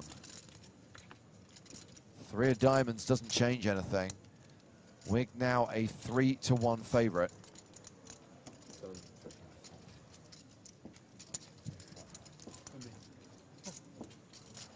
So laner there, 173K, but the effective stack, guys, remember, is laner, sorry, excuse me, with 90.5, excuse me. Weig has 173K, so the effective stack here, 90.5.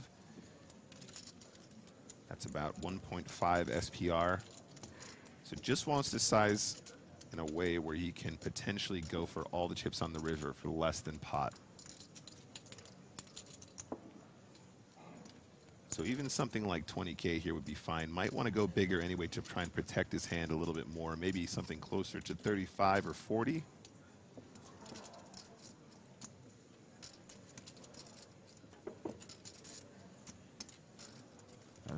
Sized up on the turn into a pot of 62,000, makes it 35,000. More than 50%.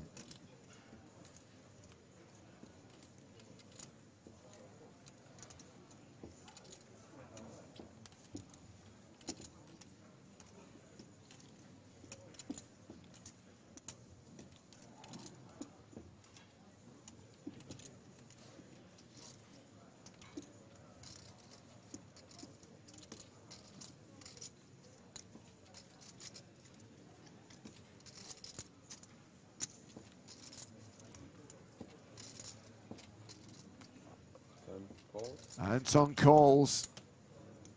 Going to the river. 132K in the middle. I was going to say Weig's got about pot behind. Laner's the effective stack though with 55K behind. Yep. Deuce of diamonds doesn't change anything. And now being out of position, having called 2 streets as a check call. Oof. What do you do now? I mean, checks it back over to laner. Is he letting him off cheap here, James? That's the thing, right? Is he giving him too many checkbacks? We've seen Laner check back that King Jack earlier as well on the King 10-10 run out. Does he want to play it safe here again? Like the budgie, it's cheap.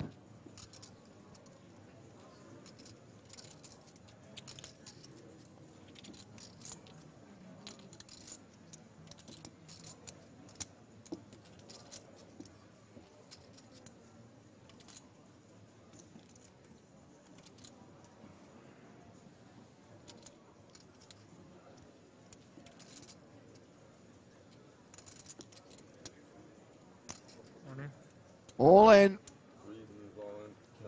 And a call. And it all happened on the flop. Absolutely savage stuff. Stefan Laner eliminated on the last hand of the level. Anton Weig gets a near double up. 325K is going to come back from break with.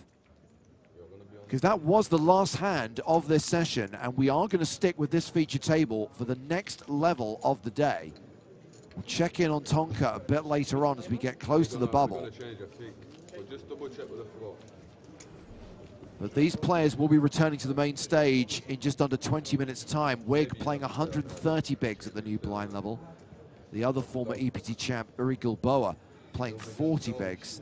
And Papa MC has some work to do, Nick. Just 30 bigs now. Yeah, absolutely. Hopefully our fellow team pro and ambassador will be able to spin it up and get back in the mix as he was at the start of the day. Blind will be 1,000, 2,500 with a 2.5K big blind ante. When we return from break, second break of the day. A bit later on, we'll check in on Tonka and we'll bring you our bubble coverage on day 2 of the EPT Cyprus main event. 17 minutes on this break and more live action Cards up action from here in Cyprus. This is the PokerStars EPT.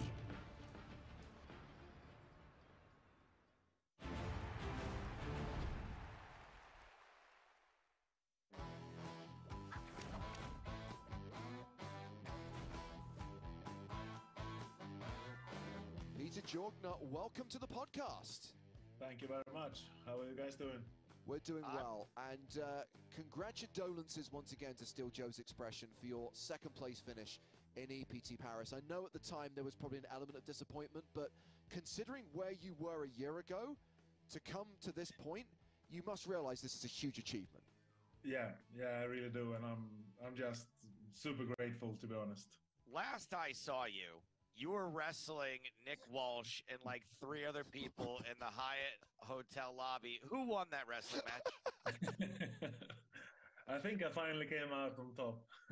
I mean, you were definitely, he was definitely wrestling 2 people at the same time, and it was not easy. I mean, it was not close, I mean. They were getting their asses kicked. I never would have doubted it in a million years. I'm guessing then that after that final table, some beverages were potentially consumed. Maybe there was a bit of celebration. A little bit, yeah, a little bit of celebration going on. It felt weird. I was honored to be a part of that. Thank you for accepting us and letting us hang out with you. Oh no, that was my pleasure. Likewise, it was a great evening. It seemed like you had look, we've been around a lot of winners and a lot of runners up, and it seemed like this was extra special for some reason. You were really sort of, it was not just you celebrating, but your whole team. Everyone seemed really overjoyed with it. I mean, you seem like a successful guy before this happened. Yeah. Tell us about that. The before story. The origin story. Who is Peter Jorgner and where did he come from? So I come from Stockholm, Sweden. I started my first business in 1994 and basically been self-employed ever since. And mostly in some kind of tech industry, internet, IT, and then financial technology. Married in the late 90s, got 3 beautiful daughters. And, you know, the last venture I did, we sold that company in 2018. I worked for the buyer for 2 odd years and quit in 2020. Left Stockholm for Marbella, Spain. To retire, but it wasn't that much fun for the first couple of months. But then started investing my money in different ventures, and as you know, I picked up poker like a year ago, 10 months ago, and that's been a real blast, as you might imagine. I want to go back to 1994. Like, you were what, like in your early 20s or at the oldest? I understand that you created some software, I think, is what your most recent thing was. But in 94, what was going on? Yeah, so internet came. I meant to start a web agency that was going to create internet presence for companies, but that was way early. But I worked as a consultant, and eventually that morphed into an internet agency in 96. And that kept on going through the internet boom and internet crash. And I sold that company in 2007. So you were just early on, just knew that the internet was going to be a thing, and you decided that you were going to figure out how to get companies online. Yeah, exactly. It's incredible. What I'm intrigued to know, Peter, is when you say into your retirement that you discovered poker, I mean, are we literally talking about playing the game for the first time, or had it always been there in the background? No, it's been there in the background. I think I've been, playing online, but it's been like, coming home from work, 11 p.m. with a bottle of wine, winning for 1 hour, then losing for 3. Yeah. And then segueing into some live poker, playing home games, and the local casino in Stockholm. But not a lot. It's been more of a hobby and a losing one. Right. It sounds like all Peter did in Paris is win his money back. Yeah. So when you kind of when the passion was truly ignited, Yeah. at what point did you say, I'm actually going to take this seriously? At what point did you put together Team Jorgner? Yeah, it's actually Team Hightower. That's my nickname. Okay. Oh, wow. That's a cool nickname. It was like 2 years ago, and I went heads up against Peter Quisthammer, who was my friend at the time, still is, of course. The good-looking Peter. Yeah, the good-looking, yeah, handsome Peter. Yeah. Yeah. Handsome Peter, right. Yeah. And I donked into him on the flop, and he busted me, pulled me aside, and said that I was disrespecting the beautiful game of poker by not playing to my full potential. And so that kind of sparked the initial discussion. So it's now known as my most profitable hand that I ever played. And 10 months ago, we kind of stipulated that into a contract. Where they would coach me, I would stake them, and yeah, we started with EPT Barcelona, and yeah, with the goal with me, my goal was reaching a final table in one of the bigger tournaments, EPT or WSOP, but not in a million years we had actually thought that was going to happen this quick. So you say it started in Barcelona. Which events have you played since then? So I played Master Classics, right, and EPT Prague. Okay, so this is your fourth event, Paris? Yeah. Wow. So that's incredibly quickly. Yeah. And this happened to be, as we said on the stream and just said again a few minutes ago, one of the biggest fields we've ever seen. 1,600 total entries. What was it like navigating your way through the early days? Well, for the first time, I was actually quite comfortable because I was over average, like pretty much every day. I came out over average and played like 100 big blinds. And for the first time, I knew enough of the game that I started learning by looking at these really great players and how they acted at the table and the moves that they made. And I kind of picked up on what they were doing, and a few levels later, I could implement it. So that was I think the big difference in Paris versus other times when I was just outplayed and had no clue as to why I got outplayed. But now I realize it's, with the ranges, positions, and stack sizes, all the bits and pieces that go into it. What sort of, I know that you have your poker coaches. What sort of training did they put you through? What was their approach? Yeah, so basically they put together a deck, a PowerPoint deck. And basically the first slide was demystifying poker. So they kind of broke it down into bits and pieces and then built it up again ahead of Barcelona. I think we did 5 sessions before that. And then 1 session during Barcelona, and we've done 6 sessions since, 1 today actually. And yeah, and then they've been, during the festivals, just coaching me during the breaks, and yeah, giving me a lot of. I kind of use the analogy with, the boxing coaches. You go into the corner, you sit on your stool, one is waving the towel and the other one whispering in your ear. You got this guy on seat 1, don't do this versus that guy, do more of this, less of that. Especially now in Paris, day 4, 5, and 6, they were instrumental in doing that. And they kind of put their own poker aside just to be with me and alongside me. Well, I was going to say, because during the late stages, you spent a decent amount of time on the feature table. So I'm guessing your coaches had a lot of information to work from. And I'm guessing that the stream is useful to go back and look at key hands and key spots. Absolutely. Yeah, very much so. And also it was an opportunity, to kind of set the other players up a little bit as well. Yeah. By playing unconventional in certain spots and knowing that they will watch this in half an hour, and then the next time I get the same opportunity, I'm just going to reverse the play I did before, because I knew I couldn't beat them at their game. That's actually one of my favorite things about watching a relative amateur, a relative new person come to the game is watching the GTO wizards not know how to fight against them and sort of get a little confused by them. And that was certainly fun watching you.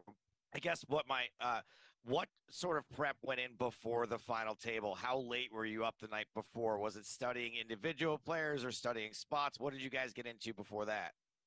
Not so much the previous night, but in the morning, because I just went to the hotel, took a sleeping pill, tried to get as much sleep as possible, and then we met a couple of hours before having breakfast, and then they had crunched the numbers during the night and washed the hands and brought the data to me. So I just got a summary on each player, each position, stack size, moves that they had made before, and the profile of each player basically. And of course I had my idea as well, and we just got to a conclusion on where we were at.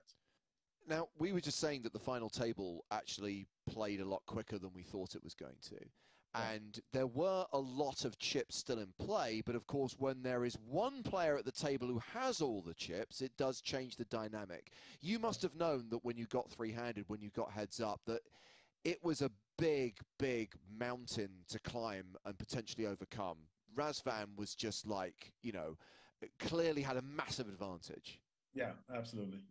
Yeah, it was a bit tough, and also for me not being used to playing 6 days straight, 12 hours a day. Also a bit, I wouldn't say fatigued, but that was the day before when I fell asleep at the table. But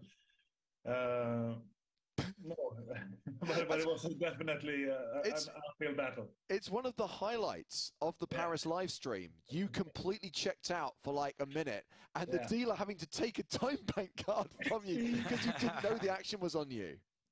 Yeah, that was interesting. So you seem to me like a guy that's used to winning, right? Like you've been a winner for a long time, whatever it is, from that first business back in 1994 up and through, early retirement. Yeah. How difficult was not winning for you? Or are you able to look at this as a win also? This is definitely a win, huge win. I also think that the correct player won. He had been, consistent throughout the final days. I think I had the right approach. I spoke to him during the breaks. A really nice guy, newly married, and this is his thing. So at the time, I didn't feel sorry at all. I saw it as a win for me, definitely. Actually, a few days later, I started thinking, I got really close. But I wanted to win. Don't get me wrong. I really wanted that trophy. But Sousa made me a small one, if you saw the green. Yeah, I mean, I didn't realize how badly you just wanted some kind of memento of the experience, just to take something away that you could have to mark the occasion. But, there are multiple events at every EPT stop, and there are other live poker events. I don't think it's going to be long before you have something genuine to put on your shelf. Oh, I appreciate that. That would be really nice. And on that note, what are the plans for this year, Peter? Where are you going next? So I'm going to ESPT in Madrid. Cool. I think that's a week after next. And after that, I'm planning for Cannes and Monte Carlo. Nice. And then WSOP, EPT Barcelona, EPT Cyprus, and EPT Prague. Wow. Already mapped out the year. Well, in that case, we will see you in Monte Carlo and look forward to catching up and seeing you wear one of... How many Rolex Yachtmaster 2s do you actually own? 2. Just the 2, okay. I put this on today just for you. Oh, very nice. Very nice. Gets the James Hartigan seal of approval. Peter, it was great to meet you in Paris. Congratulations once again on an amazing result, and we look forward to seeing you again in a few weeks' time. Thank you very much.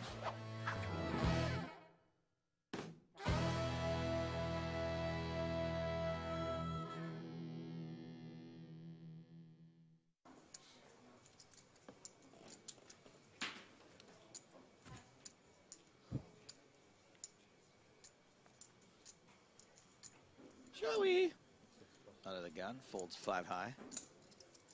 Sailboats for Nicholas Usted, opening under the gun +1 to 125,000. Fabrice Bigot Ace-3 in the hijack. This feels like a big no.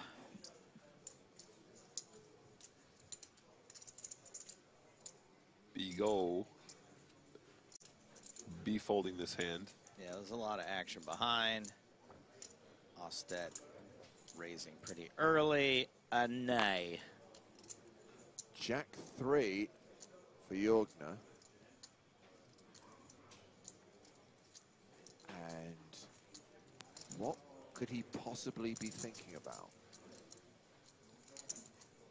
I don't know, but my guess is his life's pretty good. He could be just reflecting. I mean, if he re-raises here with Jack-3, respect. I think he's just lost in the sauce right now, honestly. This doesn't look like he's actually thinking about anything. He does know it's his turn, right? I think he's back now. I told you. My live reads are dead on. That's going to cost him a time bank card. It's okay. I need a coffee. Sorry, I'm just thinking about how great my life is. The live reads. Nice work, Joe.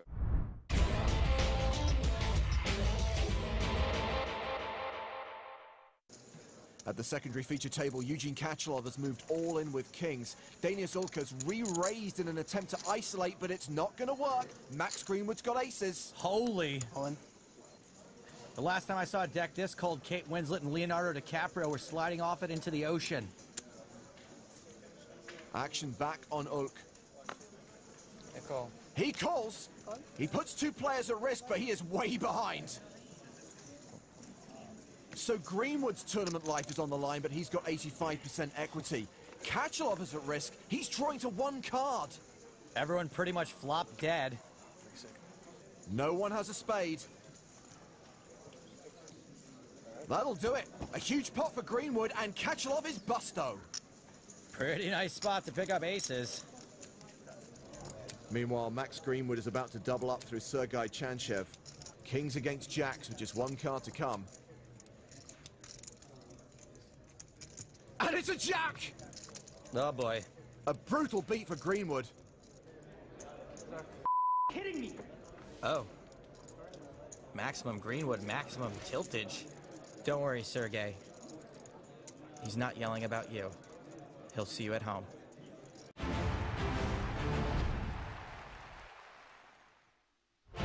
Once again, blockers are so very real. Welcome back to the PokerStars European Poker Tour.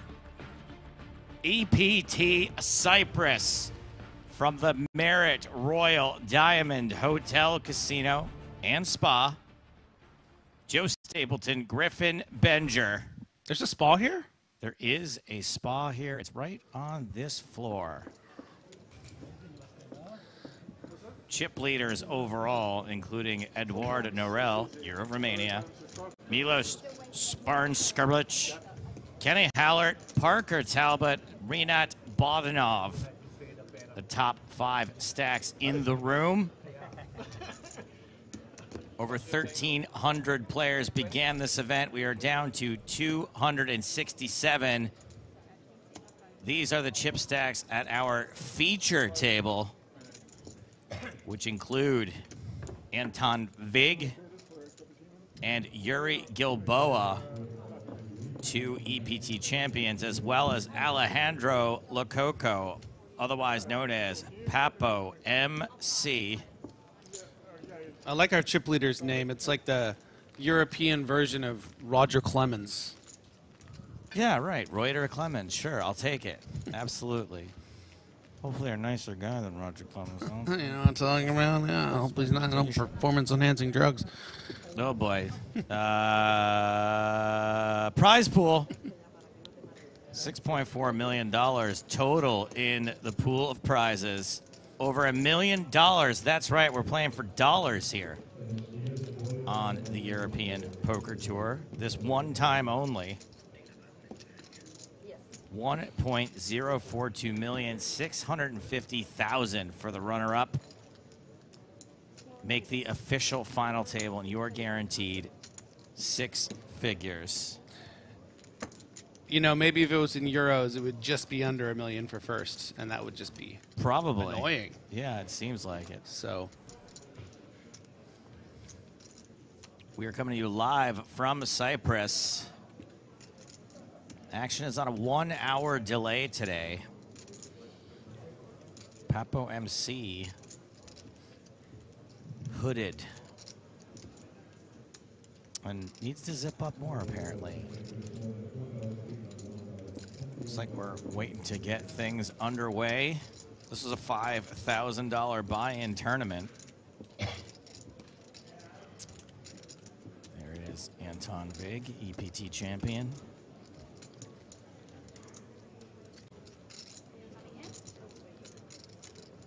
big level for Big Anton. Wigga-Chad. Wigga-Chad, nice. I like it. Wig, and oh no, hold on, I didn't change the right word. WDE. Instead of BDE. Oh, yeah. Wig DE. Wig, okay, yeah. Yeah. All right, looks like we are just about ready. This is Simone Andrean in the big blind. New player to this table. Buenos dias, Andrean. Buenos dias, Andrean. I'll take it. 1,025 minutes for the blinds. And you can restart again. Did we hear that, everyone out there? Small blind 1,000, big blind 2,500, 2,500 big blind ante. 267 players remaining, which means we have lost over 1,000 players thus far. And it looks like 199 players will get paid, so we're not going to hit the bubble this level, that's for sure.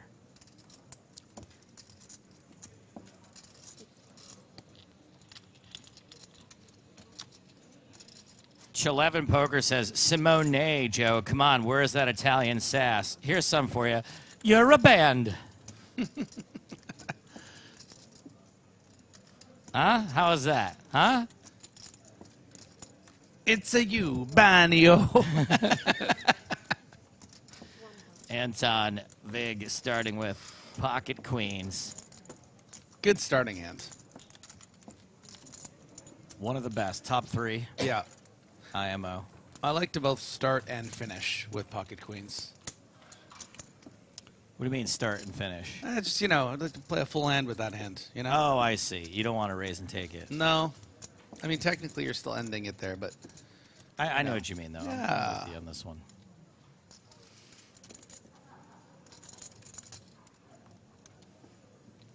I think Yuri Gilboa may have won his EPT the last time I was the furthest east I had ever been on the European Poker Tour. EPT Sochi. I didn't realize just how far east I was right meow until I looked it up on a map yesterday. Yuri Gilboa, also known as the Constrictor amongst his friends. Right. He's got the Rocky Balboa shirt. Anton with another queen, this time a queen and a jack.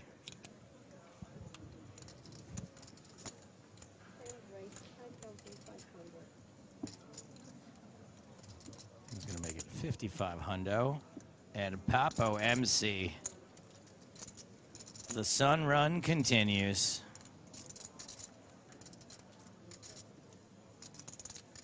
Ace king suited.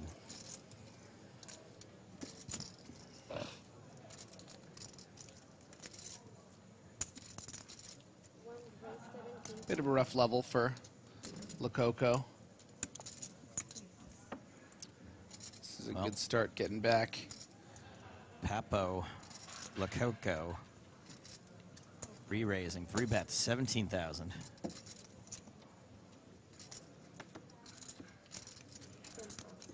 Anton folds. Delmar 9885 says, totally forgot the even was live. Cool. Thank you for your comment.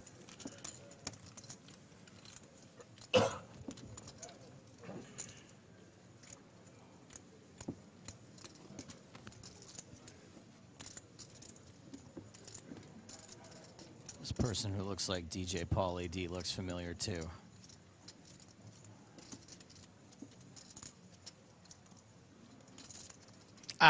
DJ Pauly D, that's who he looks like. Yeah. That's why he's familiar. No, I think we've done some commentary on this. No, we have, yeah. On this human before. Yeah. This is Maduka Marigal.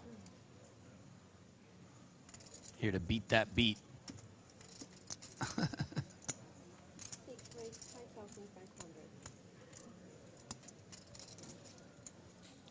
If I sound a little distracted, it's because my suitcase is in the room. Oh, that's exciting. I don't think we made a thing of this on the air, but I'm willing to confess it now. My bag didn't make it here to the Marriott Royal Diamond Hotel, Casino, and Spa. And I've been wearing the same clothes since Sunday morning, LA time. Yeah, and too proud to borrow any clothes from me. Correct. Including Way too underwear. proud to wear other people's clothes. Maybe if there was someone here that had better fashion sense than me, where I felt like I was upgrading, maybe I would have traded up. Yeah. Like, who's really well dressed? No one, right? Just no one in the poker world. I'm looking is at a really bunch of well-dressed. bums. I mean, look at Patrick over there. Everyone's just in freebie T-shirts. Just yeah. It's like not one T-shirt here that would be bought in a it's just store. like PCA 2017 shirts Yeah. over there. No thanks. I especially wasn't about to borrow underwear from people. I am commando today. I figured day 5 in the same underwear was time to just go straight up the trout. Well, yeah. I mean, you can turn them around twice. You did a turnaround at some point, right? I didn't do the inside out? turnaround. Sometimes I'll do the wash them out in the sink and dry them out. But I just, not today. I was wondering what that smell was. Go L with the 10-9 suited. It's going to let it go because of that 36 big blind stack, surely. And here's the Constrictor, Gilboa, raising it up with Jack 10 of clubs. Maybe Faraz Jaka I would borrow clothes from. Yeah. He's a bit of a snazzy dresser. Mm-hmm. I'm willing to put this out there to YouTube and Twitch chat. Who do y'all think is a player worthy of borrowing clothes from? Looks like Maduka Marigal, maybe. I had a really interesting thing, actually, that happened to me on Sunday night, leaving a party. Okay. That seems relevant to this conversation. All right, pair of fours for Marigal. Go ahead. On my way out, I couldn't find my shoes and had to borrow someone's shoes to like the host, the party hosts, like a pair of flip-flops. Okay, so can I theorize about this already? Sure. Someone must have taken your shoes. So that's what I thought, and the funny part was that because it was a wedding, I wasn't really that sure which one my shoes were, so I had to go up to my girlfriend and be like, "Hey, are these my shoes?" Sorry, can I ask another follow-up question? Sure. Did everyone take their shoes off at the wedding, or just you? No, was it a shoeless this was like wedding? a house. This was an after-house party. And they made you take your shoes off? Not made, but it was just like, it was like, Oof, I don't know. All right. Are you like a shoes-on party guy? Yes. Like, me and my girlfriend, we are homeowners, and we decided early on that we're not going to be one of those houses where we make people take their shoes off. Yeah. Because I have much better clubs. Like ace queen. Okay. Anyways, I got a text yesterday from the host saying we found your shoes. Found your shoes in my wife's yeah, bed. Yeah, exactly. Yeah. So what was the story? Why were your shoes I missing? haven't gotten the follow up on the story, but okay, I feel like that maybe the ending should have been in place before we went down this path. What that I guess we'll have to follow up tomorrow. And yeah. I need to know where they went. Yeah. Fair enough.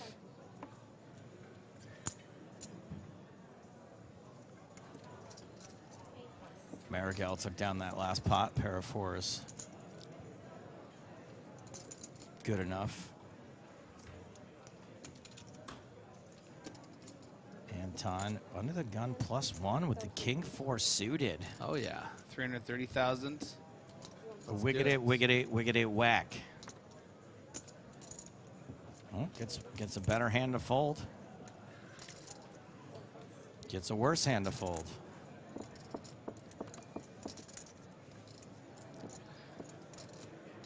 Euro Tim Riley out of the way. Marigal in the small blind. 10-9. Jack 10 suited for Goel. Apurva Goel, another player. Goel. Look at this. Look at, what do we have here? Goel, son of Krypton.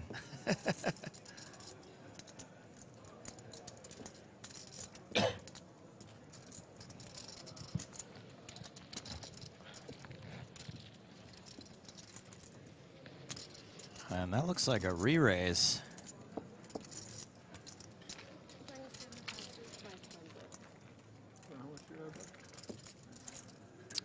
A big re-raise too, given Goel's stack. Yeah, this is gonna work, but it's good timing. I'm not crazy about doing it with this combo. It's just a hand that flops so well. But Goel deciding, you know what? I'm just gonna do that, and then he did, and it worked.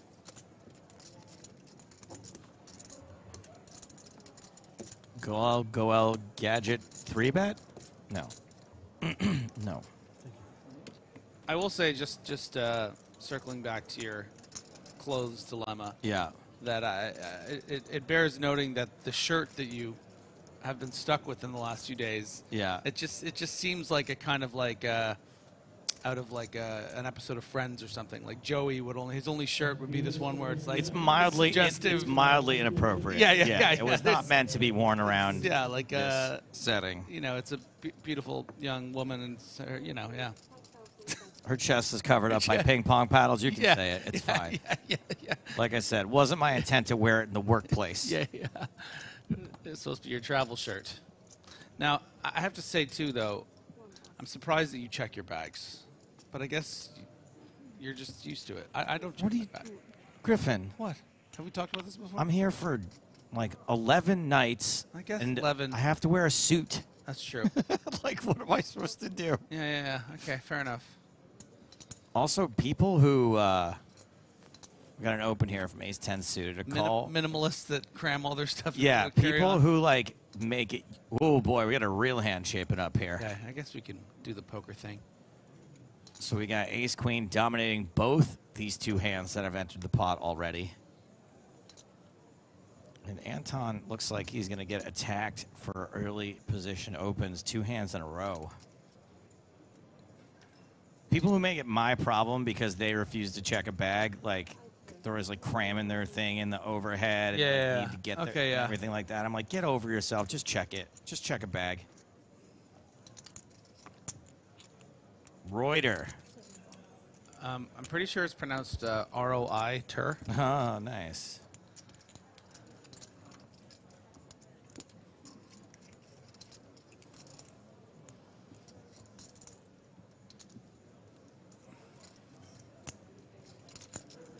Ace 10 suited, any shot you peel, even though you might, you know, it seems pretty credible, this 3-bet, but you're suited.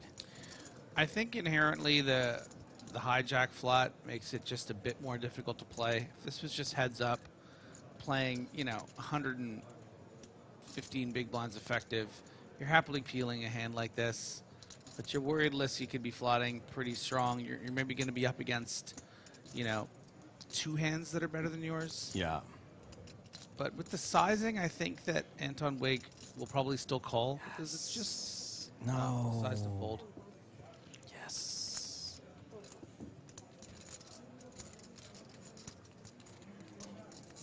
ROI Tur. That would have been the 2 biggest stacks at the table, 2 of the biggest stacks in the tournament. I don't know about that. Gotta let the wheel spin in my head and see where the ball lands, right? It's fast footed. It's green. I guess. 3 options. A couple of hands.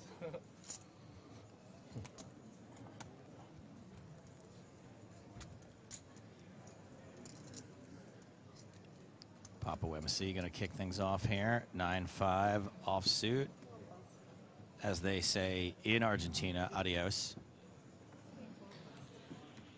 Folds around to your boy, Roy. Attention leaders in the main event, your tablets are now disabled. Later. Please call any seat opens with the table number. Once again, your tablets are And now it's disabled. going to be Call out the seat. Maduka Marigal first to enter this pot. Goel. 9 deuce offsuit. Pretty easy decision there. Gilboa in the small blind. Adios. And I guess it's going to be a raise. Nope, nope.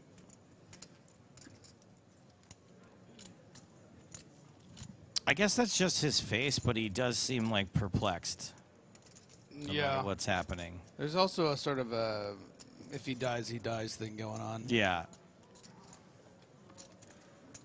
Nice fellow, that Anton Wig, but definitely intimidating. Yeah, but a bit stern for my taste. And the flop is Jack 10-8, 2 clubs. So we've got an up and down draw and 2 overs for Marigal, but it is 2 pair for Vig.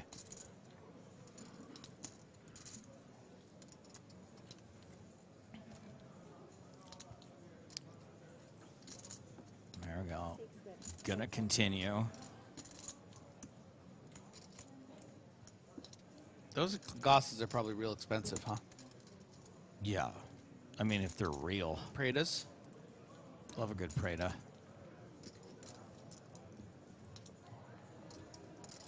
If you had to guess, how expensive are those glasses? Like, they look more expensive than regular Prada glasses, so I'm gonna go $900. Oh, yeah.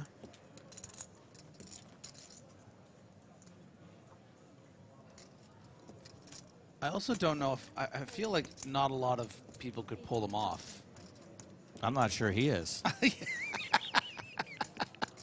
That's kind of what I was implying. He is pulling off this raise, though. Makes it 18-5. Marigal probably with... Do you just feel like you have a little too much equity here, even if you're behind? Oh, yeah. Can't fold. Yeah, you're drawn to the nuts. You'd all worried about the dirty outs? You're not, I mean, clubs? you're just not betting to fold here, right? Like, if then you would just want to check. You know, you unblock everything, so you can face some check raises sometimes, and you got to be able to defend them. And listen, you're building a pot to when you do make the nuts, and that can be pretty sweet. And look, a card like that could slow down Wig if he doesn't hold a 9, which he does not. All right, I'm being told the glasses are only 200 euros. 7 of spades on the turn, misses everybody.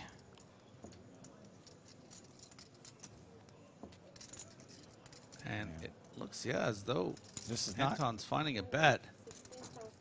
Doesn't look like a very big one, though. 16-5, smaller than the raise was on the flop. And yeah, does Anton Wig ever know where he's at in this hand?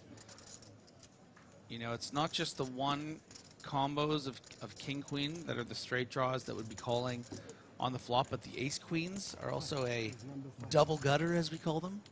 So that would have bet called the flop as well. So just kind of setting the price, getting some value from those kind of hands that will call again, and not bloating the pot the times that your opponent does have better, like a 9 in their hand. So brick. Miss for Marigal, which I guess is better than hitting a king or a queen. Yeah, I don't expect Anton to get greedy here and try to get some value from a jack, but he might want to do that just to sort of block bet and set the price. But he could just check and then decide whether he can withstand a bet. It's going to reach for chips, but I wouldn't expect it to be very big. Something in that 20,000 range. And look. Less. Even less.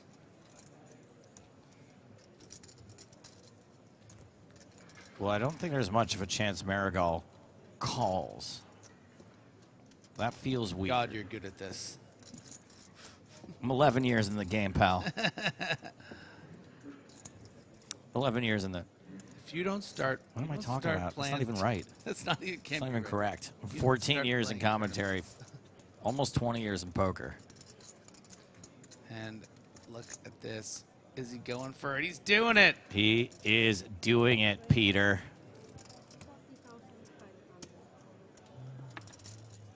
Now you might be asking yourself, what does Marigal have here when it's a 9? Ace 9. Yep. Pocket 9s. 9-10 Yeah, King 9. suited. King 9 raises the cutoff. Certainly King 9 of hearts will call the raise especially, but pretty much all your King 9 combos, Ace 9. Queen 9 was made on the flop and would have just called. The only hands Anton Wigger beating are those King Queen and Ace Queen combos. Hands like an Ace 5 suited.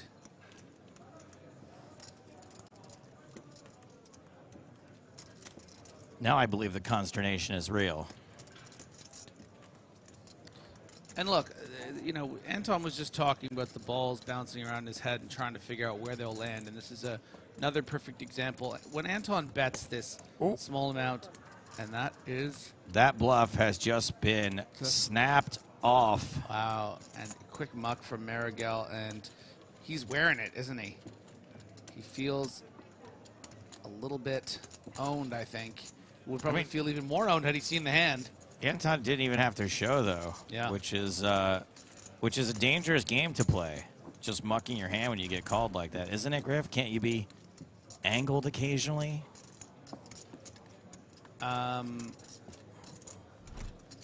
Yeah, but King Queen can never be winning, like, that particular hand, and he really didn't want to give that information.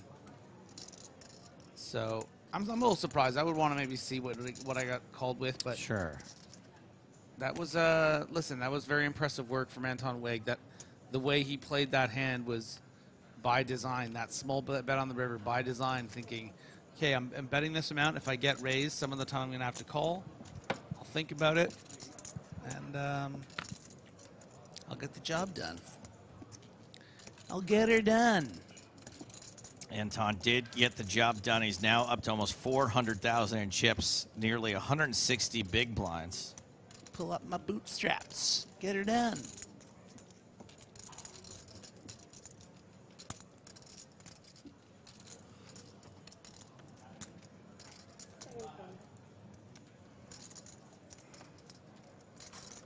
Apurva Goel is going to start by limping in with 10-9 offsuit. Pocket kings for Gilboa. Some great G names on this feature table, huh? Yeah, we got Goel, Gilboa, Marigal. and that's it. Anton Wig with 2 Gs. Okay. Too much? I mean, we've got Andrian, and the D in Andrian is close to the letter G in the alphabet. It's just a few spots away. So, yeah, I see what you're saying. I did notice that. So Gilboa did put in a raise with the Kings, and Goel is going to come along for the ride with Anton Vig. 6s versus Kings versus 10-9 offsuit. And it's top pair for Goel. A delicious spot for Yuri Gilboa.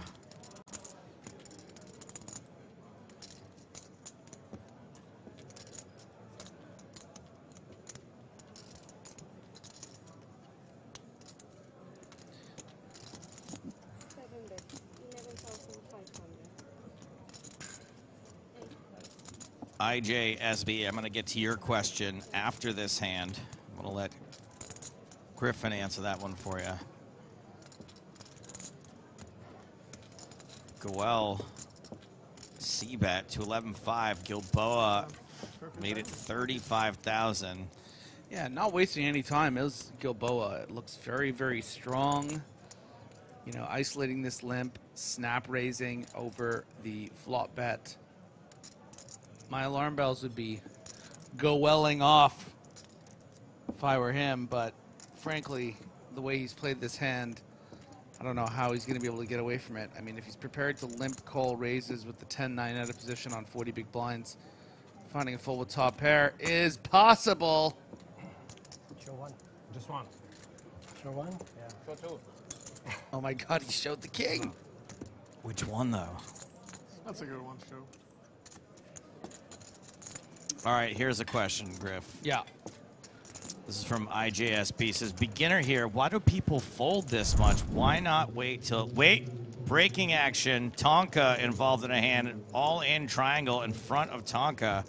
Tonka shoved on Mikhailo Demyadenko. Oh, with the backwards hat in the foreground next to the dealer. And Demyadenko has made the call and vacates his seat. 2 pair for Demyadenko, ace-jack. And Tonka with a better 2 pair, ace-king. And that puts Tonka at 650,000. Good enough for the overall tournament chip leader. Man, oh man, Tonka, he's just good at poker. Listen, Tonka's a beast, but I have some observations from what I just watched. Okay. You know, James was joking about how maybe he's a little worse for wear today, and yeah. I'm pretty sure when that guy was on his way out, the gentleman who busted said good luck, and Tonka said good luck. You know, you might have to rewind the tape. But he's saying good luck in life. I think that's fine. Yeah. All right, back to this question before I lose it, even though there's a hand of progress here. Why do people fold this much? Why not wait till at least the flop? So the answer to your question is that, well, the problem with playing poor hands is that if you see too many flops with them, you're going to find yourself in situations where, let's say, you just want to see a flop with the king 5, and you put some chips in the middle and you get it in with a guy who has king jack. Well, when it comes king high on the board, you're going to lose a lot of chips. You're putting yourself in a position where you're going to find yourself with the second best hand way more often. So that's why you gotta, you know, you gotta duck and jab and not just see every flop. Can I add to that a little bit? Sure, yes. You can tell me if this is correct or not. One is that it can get quite expensive to see a lot of flops. You need to save your chips. Your chips are ammunition. And the more you have, the better you do. So you want to hold on to those for when you have good hands, first and foremost. Yeah. Secondly, it is much harder to connect with a flop than it looks like. Yes. I agree. And even more of a follow-up, too, is that if you have a lot of chips and you have the kind of table that warrants it, you can definitely get more out of line and play more hands. I mean, there have been a lot of even feature tables at EPTs where I've been able to play an enormous amount of the hands because I have the kind of table that allows it turn or go well after making that excellent fold with the top pair. Gifted with a set on the turn.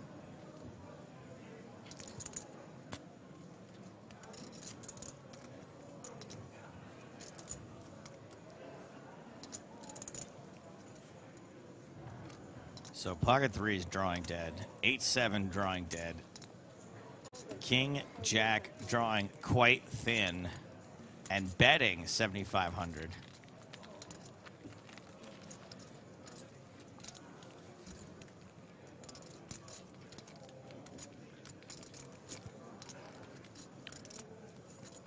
Yeah, and you know, List the second really hasn't done anything wrong in this hand.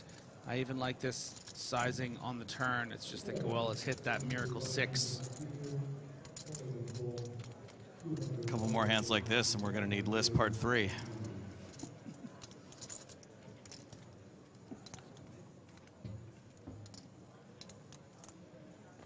And Goel does elect to put in a raise. Makes sense from a perspective of a fish like me. I see a lot of paint out there. I see a lot of reasons for my opponent to call.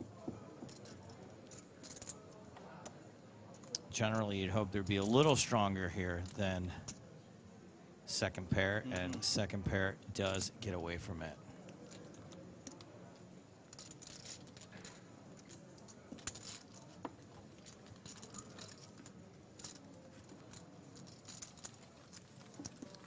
And that puts Goel back up over 100K. Bang, bang, bang. I like it. It's a little like Jack in the Box, you know? Shakes around. Pause the turn. Bang, bang. I could have hit something. You could have hit. Could be pocket sixes.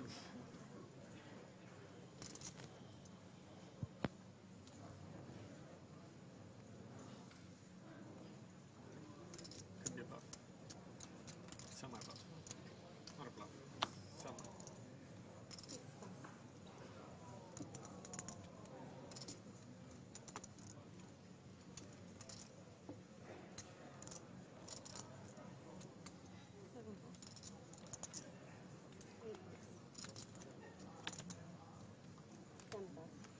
Fold, fold, fold, fold, fold, fold. King 10 on the button for Papo MC.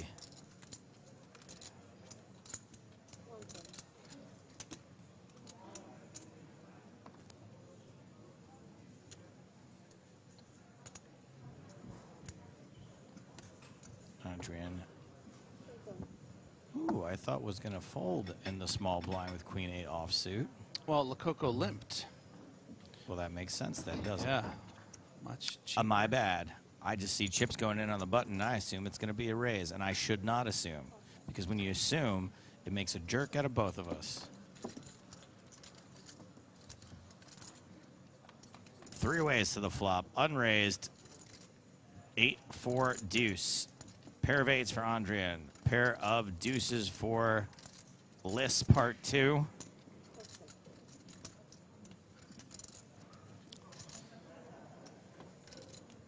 Do you remember what we call Queen 8? The quate.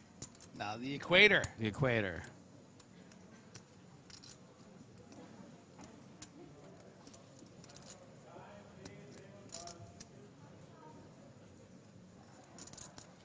Also, you did a good one in the Mystery Cast Challenge with Queen 8.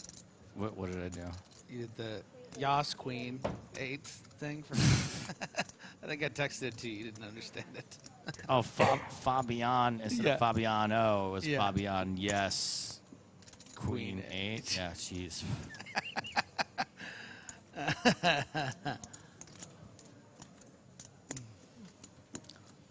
Coco is not the type to quit on pots. If we've learned anything, I mean- Coco is just going to 3-bet you. With no pair, no draw. Yeah, and this is 22,000. designed for the great deal of hands that Andrian can have that are sort of semi-bluffs, check raises with some straight draws. If Lococo knew that Andrian had a hand as strong as Queen 8, probably wouldn't be doing this with the King 10. So it's really just attacking the portion of his range that might be prepared to fold. Maybe even a deuce or a 4 that doesn't really like playing as a check call would probably fold to that third bet on the flop. And now Lococo's found himself in another unenviable situation with just pot left. Such a tricky, levelly opponent.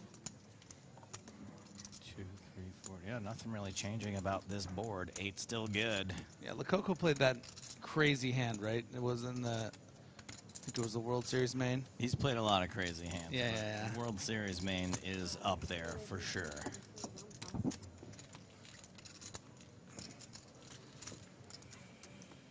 Buenos dias, Andrian.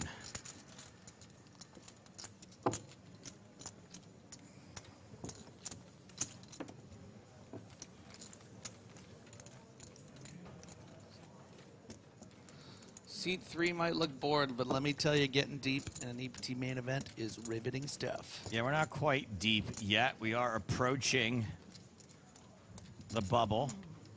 I think it's going to take all of this level, probably all of the next level, and then the final level of the day. The bubble should hit.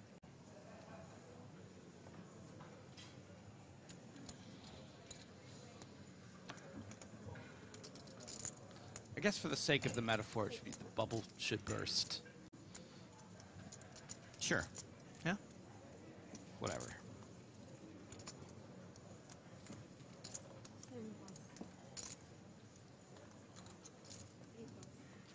That's correct, Doctor. Steal Your Face. This is where you can watch world-famous bubble coverage. We're just not going to be there for a few hours still as we see Anton Vig open this pot. 9-8 suited.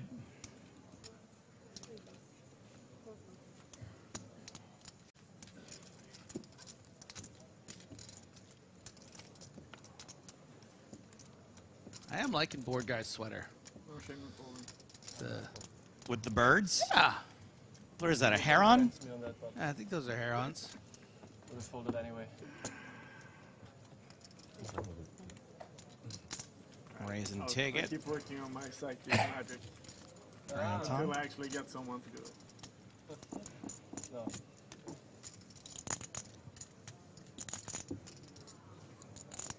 Pika on Twitch, first time chat, says, this is so cool. I can't believe this is live. It's not. What you just heard was a trick. I can't explain to you how it's done, but it involves a massive team working behind the scenes and mirrors.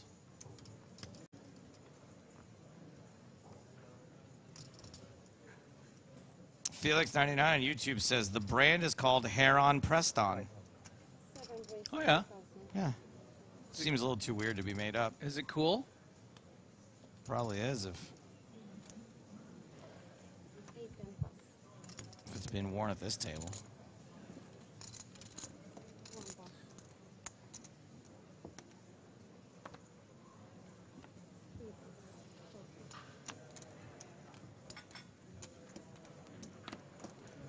Go well with King Jack.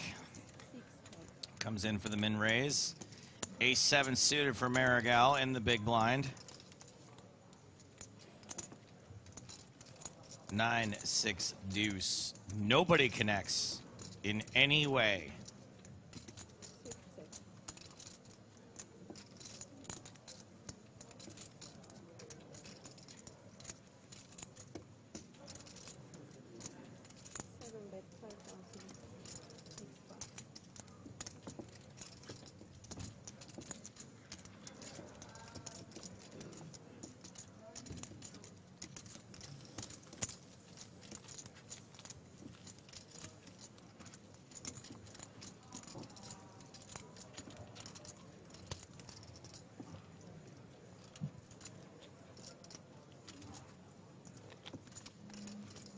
There's that gold trophy they're playing for. First ever given away at EPT Cyprus. Just saw Tonka take the tournament chip lead moments ago. Other big names still in contention for this trophy include Kaihan Mokri, Carl Shaw, Tuan Mulder, Kenny Hallert.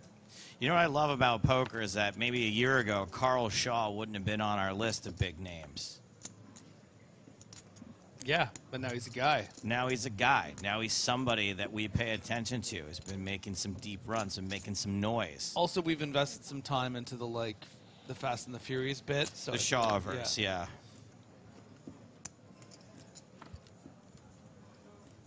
You know, Kenny Hallard's probably someone that I've thought about more than anyone else in this entire field. Why is that? Because was he at your final table? He was in the November 9. Yeah. So I had 3 months to think about what Kenny was thinking, what he was going to do. Good luck with that. Unpredictable.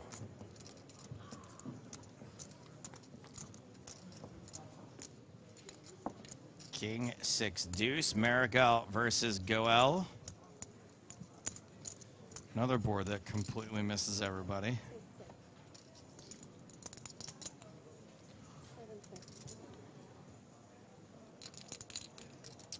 Well, less missing now. Goel with the flush draw and the up and down draw. Still losing to ace high. You know, say what you want about the unconventional ways Goel has played his hands so far on this table. Been pretty interesting to watch. Always a lot of fun, yeah. Goel and Marigel both.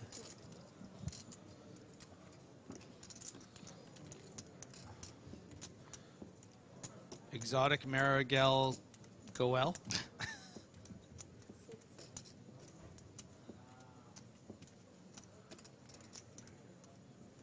It's kind of like, do you remember that episode of Masters of Horror where there was a guy driving and he liked killing hitchhikers, and then he picked up a hitchhiker who liked killing drivers? No. That's these two. Oh, wow. I don't believe you. Believe that.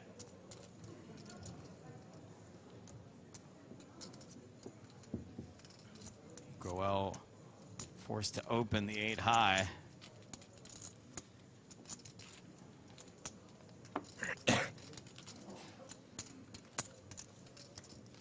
Just coughs into his hands and then instantly starts picking up the chips. These are mine now. I have claimed them with my saliva. Zoomer Finn says, "I love Masters of Horror. That was a good episode. Pretty hit or miss show in general. Should have been better than it was, but some of the episodes were fantastic." Yeah, stop sucking up your band.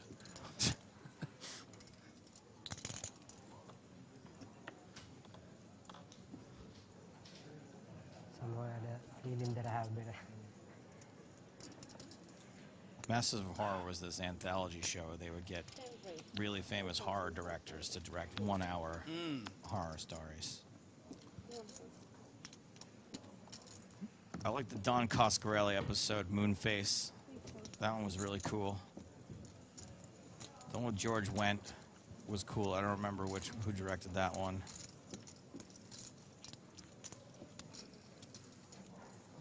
When Murstyle says, "I'm more of a Black Mirror and American Horror Story guy," what you're really doing is saying is that you're a young person and you don't remember this show, and all you remember is newer stuff, which is fine. Don't act like you see But you're newer banned, stuff. yeah. Yeah. You're very banned. Vig versus Gilboa, the classic matchup. Oh! The Gun versus the Big Blind, top pair for Gilboa. Bottom set for Vig.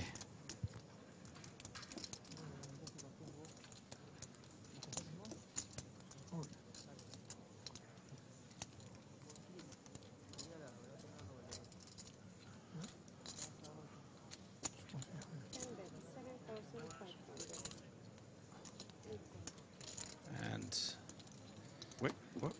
Okay, yep. Gilboa. Check back call. Yeah. Meeting his match here against Ivan Drago.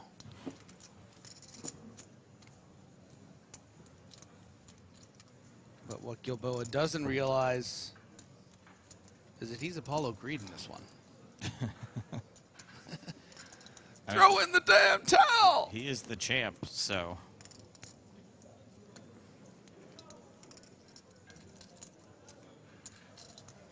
Oh no, they're both champs. Is he like the Russian champ, Ivan Drago, I guess?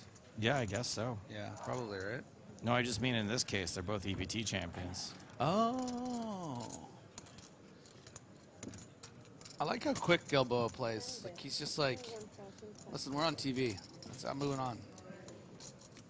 I think he's just going to like, in fairness, this is a tough decision. Nice bluff. Oh, look at that. See how quick that was? Let's it go. Nice bluff. Was not a bluff. I like covering your bases, though, by saying nice bluff. Yeah.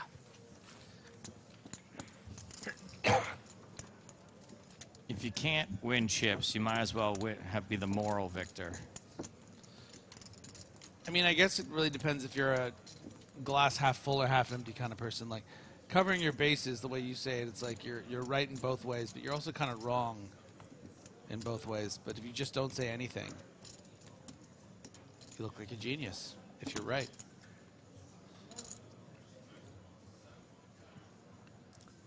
I remember there was a guy who played in the big game named Troy Howard. He was just getting completely beat up by everybody, and he was super cocky, so he was a loose cannon.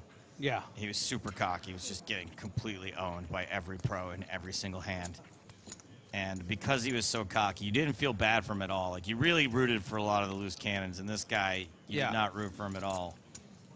And he's up against Ike Haxton in a hand, and I think Ike raised him.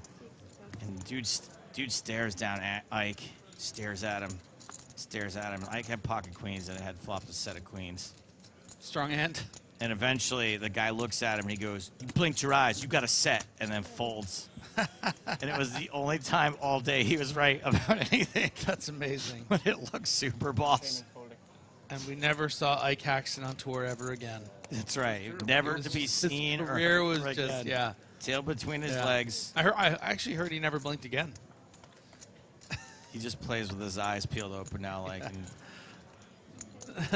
Clockwork Orange.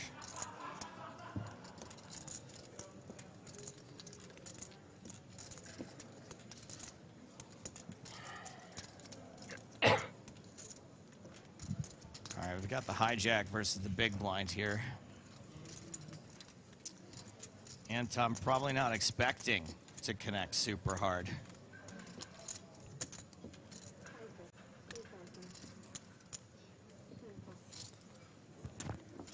But decides not to fight for every last chip in this pot. Could have saved some money. All right, kids, time to remind you about the miniature EPT. It's like a mini golf course. It's like regular golf, but smaller, cheaper, and more fun. 15 tournaments over the 5 days of our broadcast, 3 every single day. They start at 3:15, 6:15, and 8:15 Central European time. Buy-ins starting at $1.10. It's just a fraction. Just a fraction of what the real events are going for here in Cyprus. And there's Power Path tickets added to all the tournaments. And there's mini main events for $5.50 and $55 starting on Sunday at 6:15 and 8:15 Central European time, respectively. And the winner of each of those events is going to get a gold power pass, which is good for a whole package to an EPT event. Probably Prague would be my guess. But if it's a gold power pass, I think a gold package, you mean? A gold power pass, yeah. Okay. Which means you can play basically any event, I believe, that's on any of our tours. You want to use it for NAPT, you want to use it for Prague. That's all we've got on the horizon at the moment. I'm not sure what we're allowed to announce for next year yet, but obviously there will be more stops next year as well. You know, like just find some like casino boat, 1K in Mississippi, and just like find all these tournaments. Advantage Lococo, but going to be hard to hold on if Marigal finds a bet, but decides to check, doesn't want to find himself getting check raised on the flop here. Just going to check it down, hoping for that jack. Marigal whiffs the king-queen again. And I think Lococo is going to be happy to go for a little value here. Target those ace-high river calls. We've seen Marigal call with ace-high already once before. So I think Lococo is going to try to extract a little value and is going to do so with about half pot bet at 7,500. I mean, if you don't. Going to be tough, I think, Marigal with just king, queen high, maybe more inclined with ace high to call. But you know, it's almost just as strong, right? Either your opponent's bluffing or they're value betting you. And does call.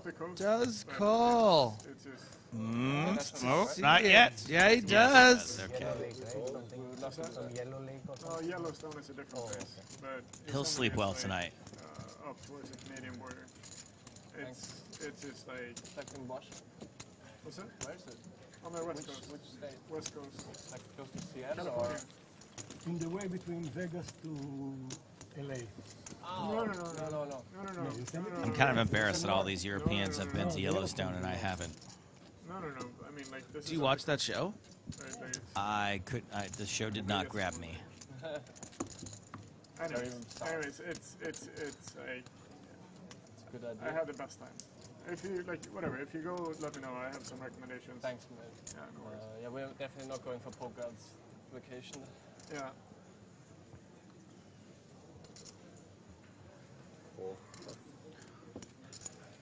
The on the flight over here, British Airways had a real love affair with Taylor Sheridan, though, because not only did they have Yellowstone 1923 and 1871 all available to watch, but they also had Snow Mountain, Snow River. What's that movie called? Wind River.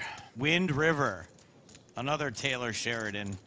Oh, yeah? Piece. Mayor of Kingstown, another Taylor Sheridan. Oh, the Tulsa King, another Taylor Sheridan. They had all the Taylor Sheridan I'm hearing about shows. Tulsa King, actually.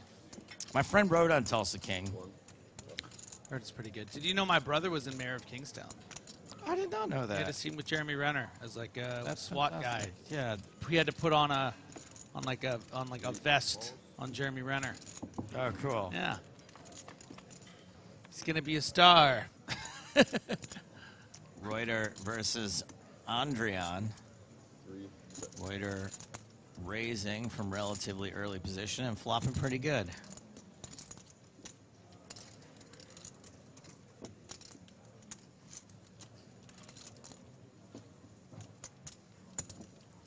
Bet 4,500.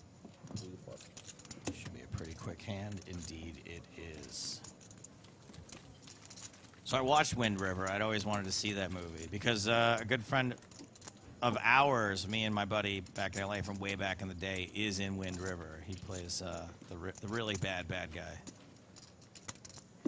Yeah. Okay.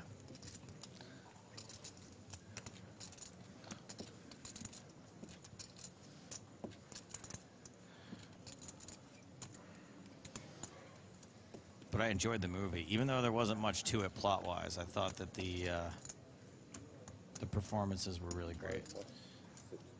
Yeah, and I feel like it's one of those movies that's more like a vibe than it is, you know? Definite vibe.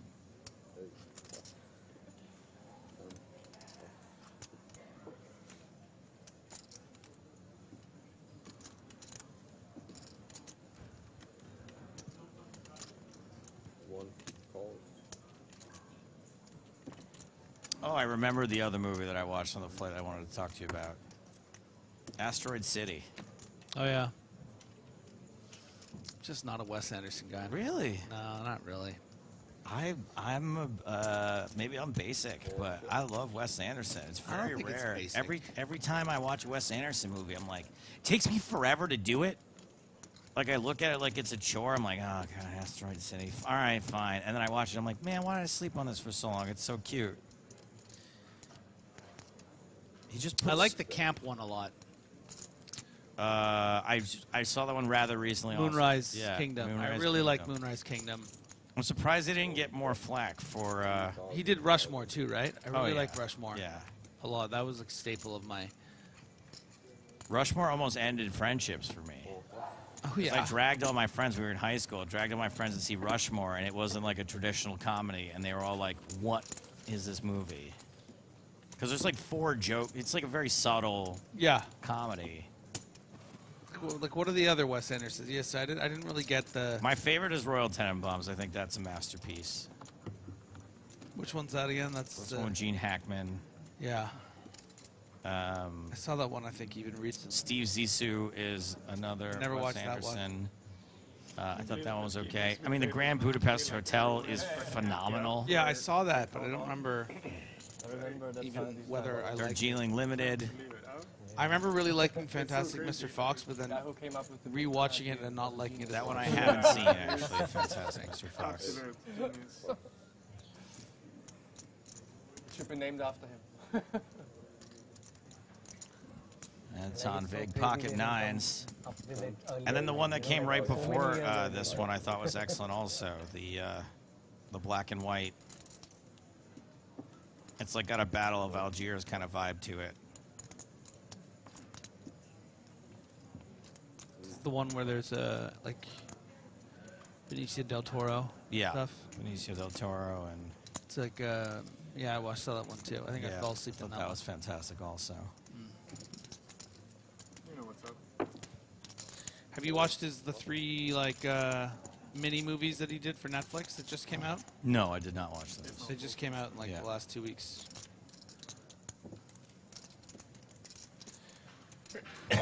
Anton Vig with the 9s gonna get a complete. One customer from Reuter. 8-5 deuce, no set of 9s, but an over pair of the board is pretty good. Nick Walsh likes the Netflix ones. LC Brand asks, how did Wiggs end up with 400,000 chips? He won a series of pots, some of which had showdown, others by getting his opponent to fold. Your question, we thank you for. And we thank you for your question. When was the last time you went to Goa? When was the last Just time slams him with the pot. When was the last time you went to Says, Goa? you know what? I unblocked pairs here. He's gonna call with a pair. Let's get our value here. Chicken pot, chicken pot, chicken pot pie. 35 minutes left on the level. Down to 233 players. 199 is where you have to make it to get paid. I do like me some Linklater. What's the latest Linklater? So it just Linklater did what? Boyhood? He did Boyhood. That was pretty solid. I like that. He did the Before trilogy. Never seen any of those. Ooh, you gotta watch those, man. You would. I think you would really like those, actually. They seem. It isn't just people talking the whole time. Yeah, but it's like. It's incredible. It's really, really good. I watch it with Kel. Who? Your girlfriend. She's not good at talkies. No. 4 deuce, 2 spades. We got a little street flash draw for Marigal.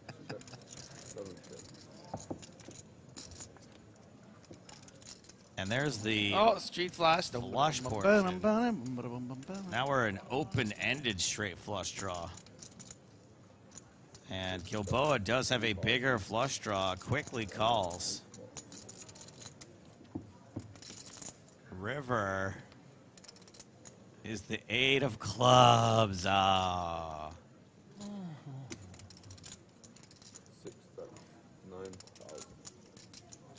Then you play with something like 2-4 or something like that. Just gonna point to the. Gilboa shows the king of spades, I believe. Is that Straight and flush. Straight and flush. Yeah, but not a straight flush. How disappointing.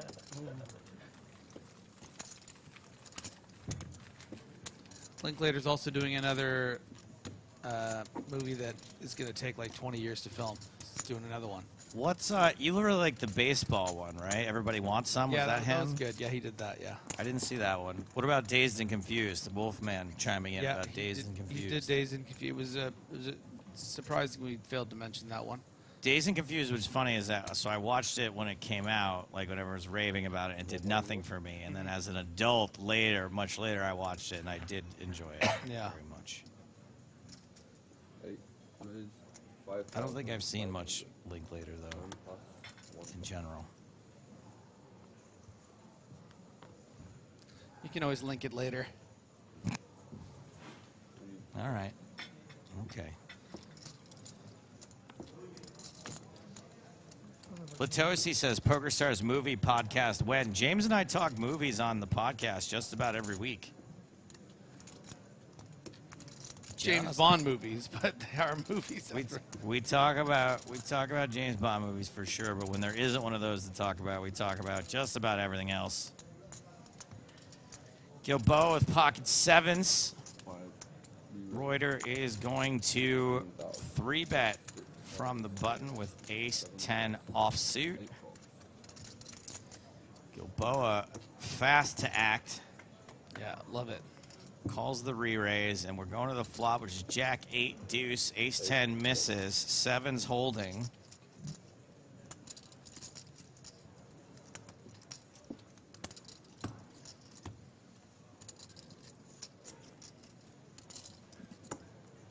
Snap call. 5 bet, 10,000. 8 call. 9 on the turn. Another overcard for the sevens, but does not hit Reuter.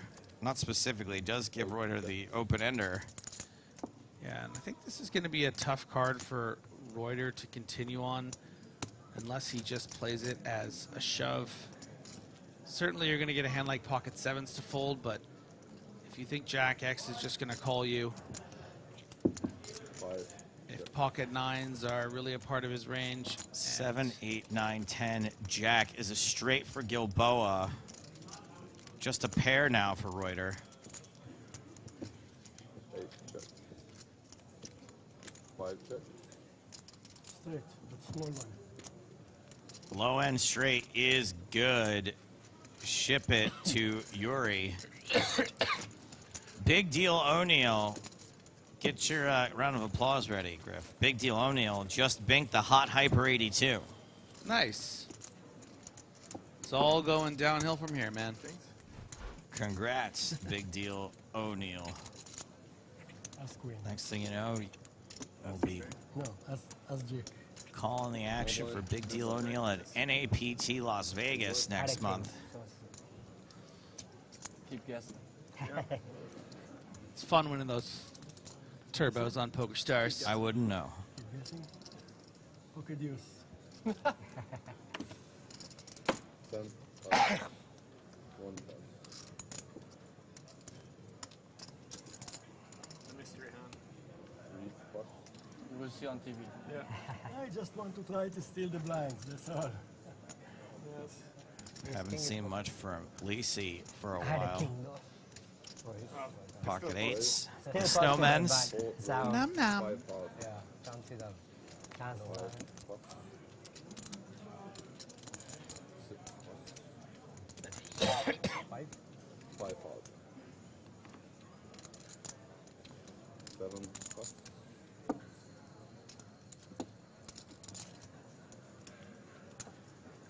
8 calls.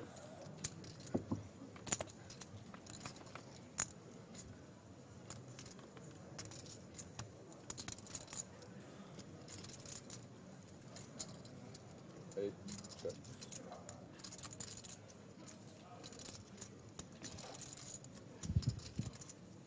Gilboa defending with King Jack, and I think we can all relate to this flop. The old 6-5-5 flop with King Jack. None of your suits represented. 4 bets. 5,000. 8 calls. It's going to call.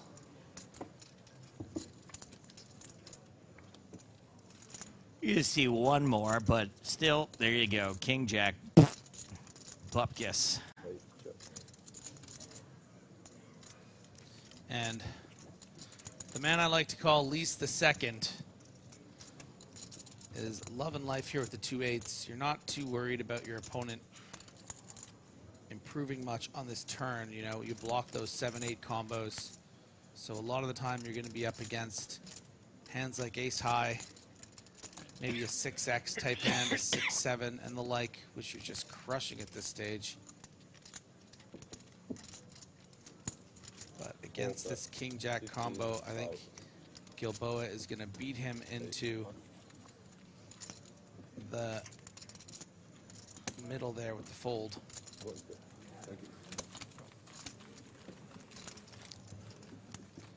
But that's the thing about, you know, emulating Rocky Balboa.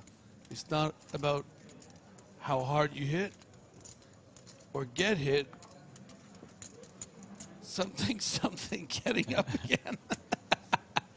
Damn it. I've never seen any of the Rocky movies in their entirety, Stop. unless you count Creed. I know this. I saw Creed. It's not about It's how not hard how you get hard hit. you can hit. It's how about hard you can get get hit it. and keep going. I think that's it. I'm pretty sure.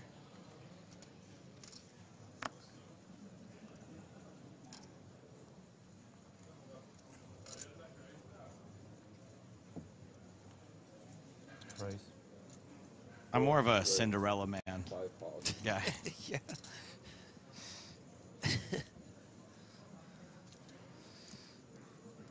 I'm more of a hurricane dude.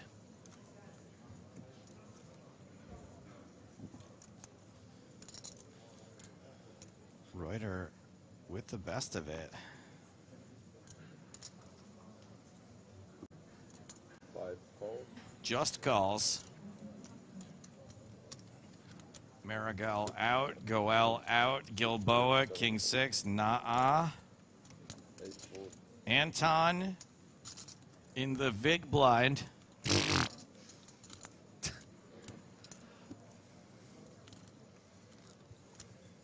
You raising my Vig blind? I'm about to wig out, man. You raising my wig blind? 3 aces, ace 10, ace jack, ace 8, and it is a top pair, top kicker for Lacey. Domination, rotation. Anton Wig, of course, known as Antes Vantes online.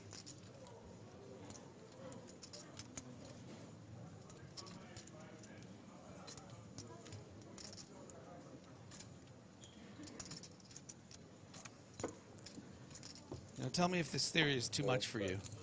Oh boy, yeah. I can already tell it is. But at least you bet 5,500. Go on. You know, Anton Wig has not always been this. You know, he's put on some muscle in the years. And do you think once we moved to Big Ante, he felt he had to become Big Antes? Sure. I'm sure that's what it was. Advantage Anton Wig here on the flop, 10-3-3. Huh? Pardon me. Lissy has the advantage with the ace-10. 5 calls. Reuter gonna be ahead sometimes against the range of Lissy.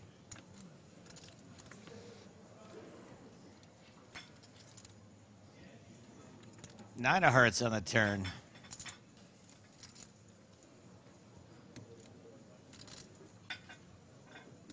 $29.5 in the middle.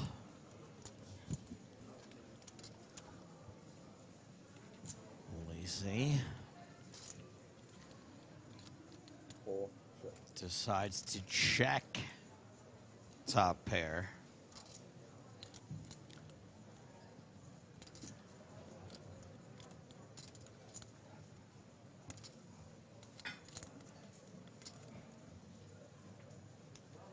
Yeah, I like this check here from Lissy. Pot control? Well, I mean, I think some of the time you can certainly justify betting again, getting more value from your king 10s and your queen 10s. 19,000. But those hands are also going to probably bet for value. You would hate to, you know, somehow be up against something like an ace-3 suited, pocket 9s that would have called the flop. Also, those hands that are floating, like your ace-jacks, your king-queens, king-jack suiteds, hands of that nature, will start betting this turn as a bluff, and that's exactly what we're seeing here from Reuter. This is a pretty significant wager. You want this, is what you're saying. Yeah, because Reuter now with this ace-jack is thinking, okay, how was Lissy going to react if he has 2 7s or 2 6s? You know, hands like that would bet the flop and then would be pretty scared of a bet here on the turn. So, and I tell you what, Joseph B. Stapleton.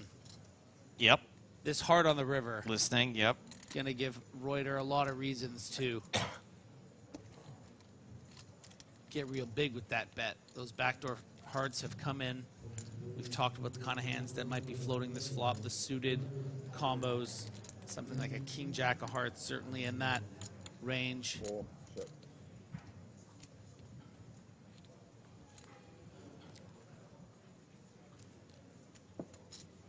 Let's see.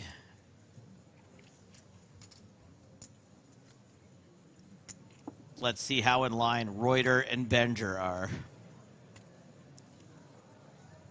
Over under 75,000.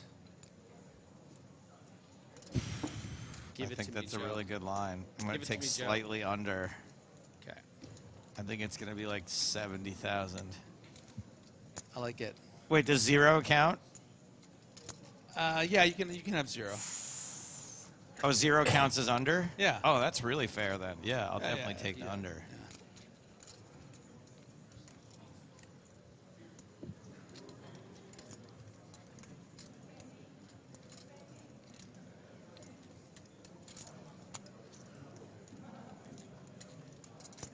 No shot clocks in play till they reach the money. 5 check. Aha! Damn. Did not pull the trigger. And Lisi is going to take down this pot with the pair of 10s. You're a little hustler, you know that? You're like, does 0 count? Oh, good for you. I'm proud of you. That was nice. Well, because if you had said no, I'm going to just go on with 0. A check. Okay. I had a feeling. I thought it was like 50-50. On the actual bet, yeah. Yeah. Oh, look at that slow dissolve, like we're watching a soap opera. Yeah.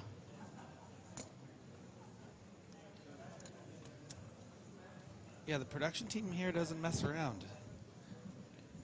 Flipsy on YouTube says, poker has become so freaking boring with these slow playing guys. You know what else is boring? Comments like that. You banned. Thanks for weighing in. Yeah, and if you feel hurt by being banned, why don't you put on a Band-Aid? There you go. Pocket Queens. Under the gun. Buenos dias, Andrian.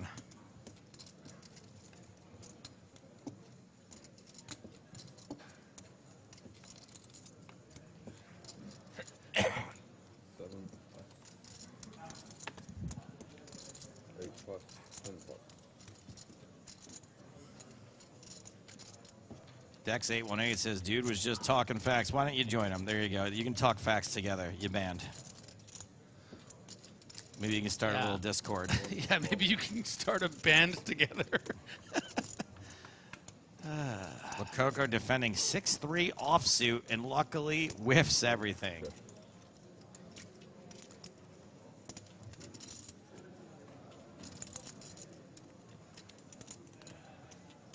If you're not going to hit 2-4-5, probably best for it to come king, king, jack, insta-fold on the flop.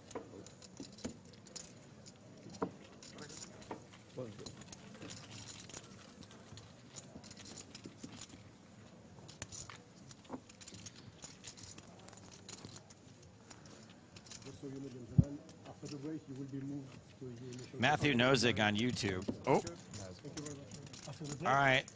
So it's me. Olivier's just let everyone know that they will no longer be the featured table after the break. 18 minutes and 25 seconds. In 18 minutes, 25 seconds, there will be a break. 20 minutes after that, we will have a new featured table. And that featured table will include the one, the only, Ponka Tarker Nalbit. Tonka Marker, Parker, Tarker, Guys, here's another 18 Parker Talbot. Yeah. Tonka. Nice. Well, Tonka would be in the middle. Try again. Parker, Tonka Talbot. No, I'm doing it. And Juan Pardo, Malacca style. Super high roller champion in W Coupe, super high roller champion here in Cyprus. Zuka Zellini says, words are hard. Guess what? So is understanding bits. You're banned.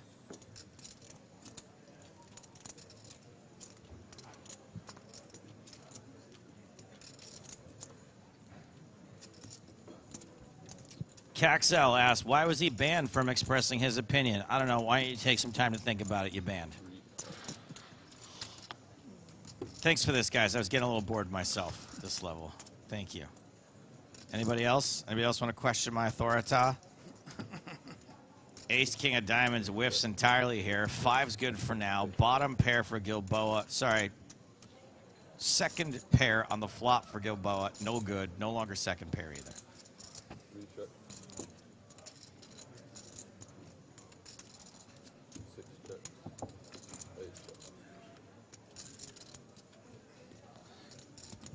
Tarker Ponka Tal. Not a straight. I did it for you. Oh, thank you. Checks around on the river. Super happy to win this one with pocket fives. Yeah. Ship it.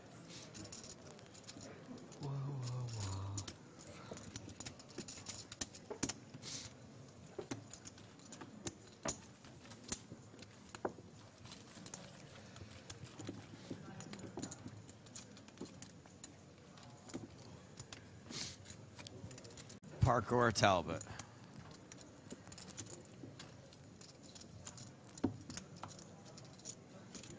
Hardcore. Parkour.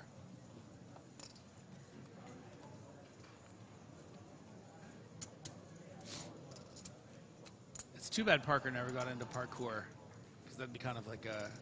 It's never too late. A cool nickname, right? Could be a good rebirth for him. Parkour Talbot? Yeah, Parkour Talbot. Yeah, that'd be good.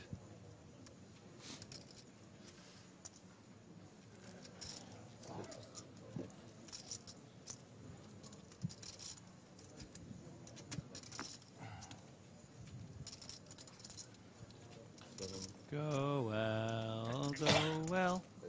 Finally, you're singing some royalty-free music.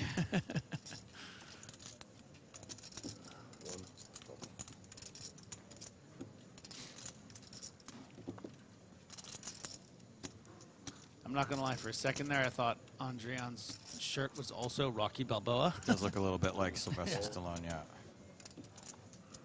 So you think I should watch Tulsa King? I've not seen it. I do not know. I got a very most hard people really like it. Yeah. I guess I could get down with him being, you know, getting out of prison after a life sentence. He's like a former capo kind of thing. Yeah. What's funny is that my friend who worked on it didn't have high hopes for it. Then it came out, and everyone was like, "Ah, it's really fun. It's a good show." Yeah. So he wrote it, or he was a writer, or he was a writer on the show. Yeah. Yeah. You know, there's writing teams.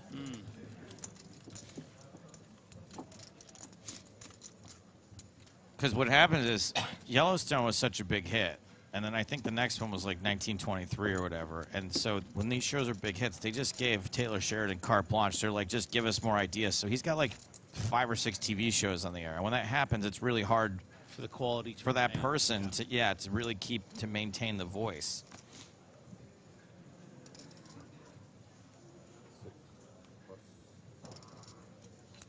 And this is the Wind River guy?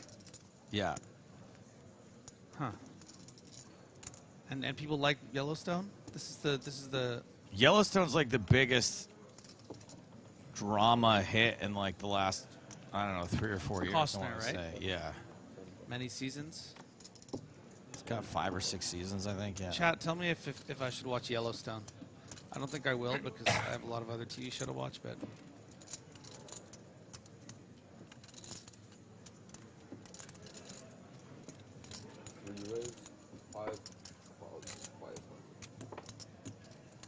I heard good things about the Continental. Not doing Continental because I'm not doing Mel Gibson vehicles anymore. All right, so here we go. When you asked, is Yellowstone worth it? No, don't, no. Watch 2 seasons. Watch 1883 again. It's very good. Bad show. Don't bother. Yes. You do you, man.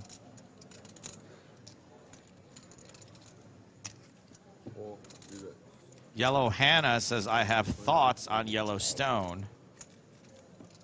That's a good range. I think I have a good idea. I'm going to throw it under the no pile.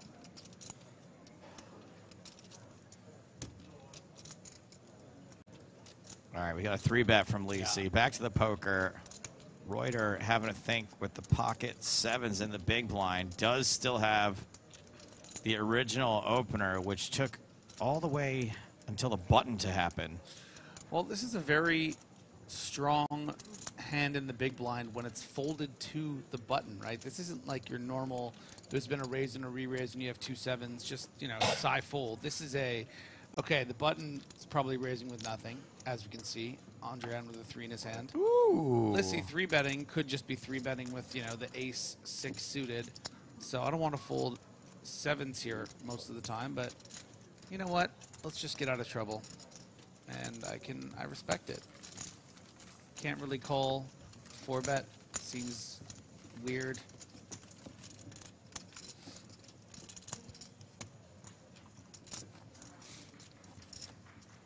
Just over 10 minutes left on the level. Getting a new feature table when we get back, once again with Parker Talbot, a.k.a. Tonka. Juan Pardo, a.k.a. Malacca Style.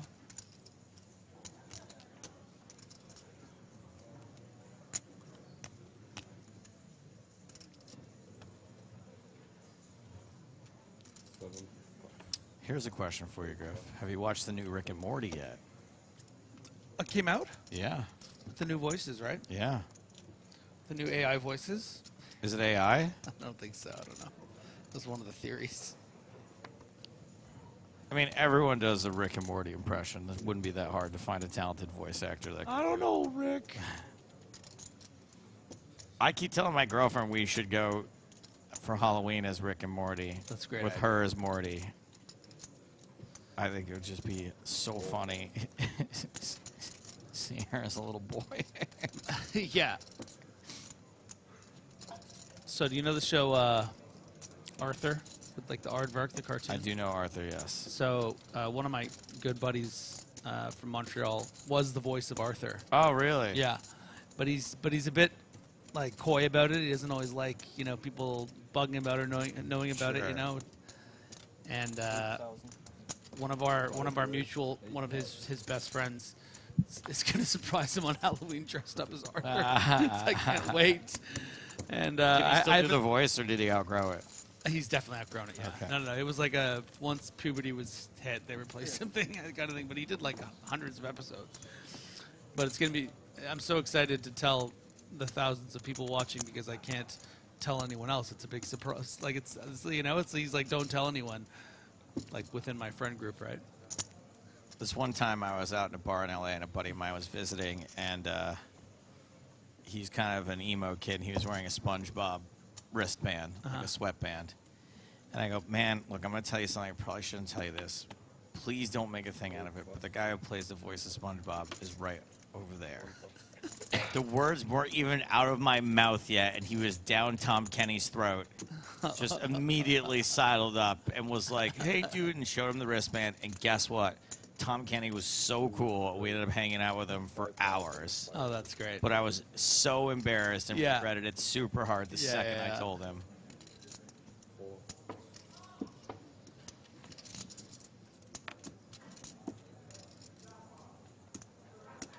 Buenos dias, Andrian raising ace-jack. And these two just destined to clash. Andrian and Reuter. Reuter Clemens. The ace-deuce suited. Small re-raise coming in.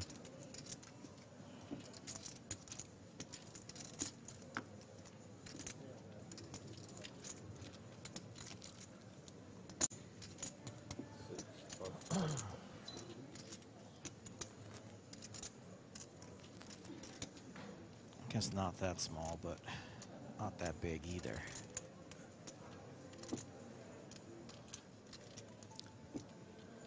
Andrian going to be a bit too high up in his range here, I think, in these late position spots to be just folding to the 3-bet with ace-jack. I think the question just becomes, do you want to turn this hand into effectively a bluff because you're not prepared to get all in pre-flop with this hand for this amount of chips, or do you want to just call and keep those weaker hands in there?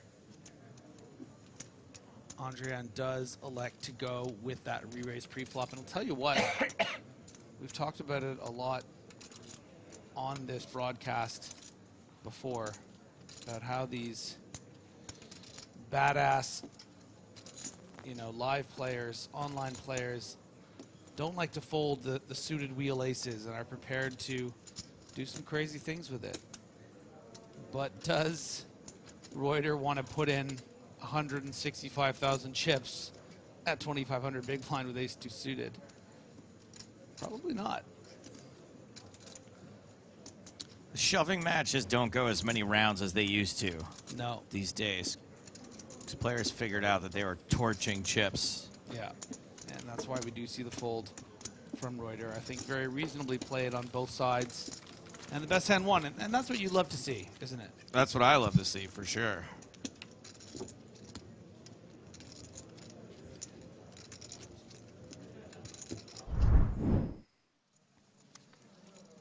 This is our new featured table. They won't be on their phones up on the main stage, that's for sure. They're getting it out of their system. Mario Tratu, Bastian May, Ege Guven, Gerard Carbo. Did someone just mash Those are the made up. keyboard, Those right? are made up Those, names. these- Yeah, those yeah. are all real names. No, that was from Oleg over Justinovich there. and Harold Sammer. It's like a Tim and Eric awesome show. Yeah. Bastian May, Ege Guven, Gerard Carbo. Gerard Carbo is definitely a Tim Robinson made up. Carmine Leguzio. Anton opening from early position, a little out of line here. Jack 8 suited, getting 3-bet by Andrian. So I actually saw a meme the other day I forgot to send you. You know the first ever I think you should leave sketch with the door that goes both ways? Yes. The place that they shot it on location now has a sign beside it that says this door actually goes both ways. Fantastic. I think I know that exact coffee shop, by the way. It's No in Los way. Feliz, right? I don't know. Yeah. It's in LA? That's pretty sure I know the one.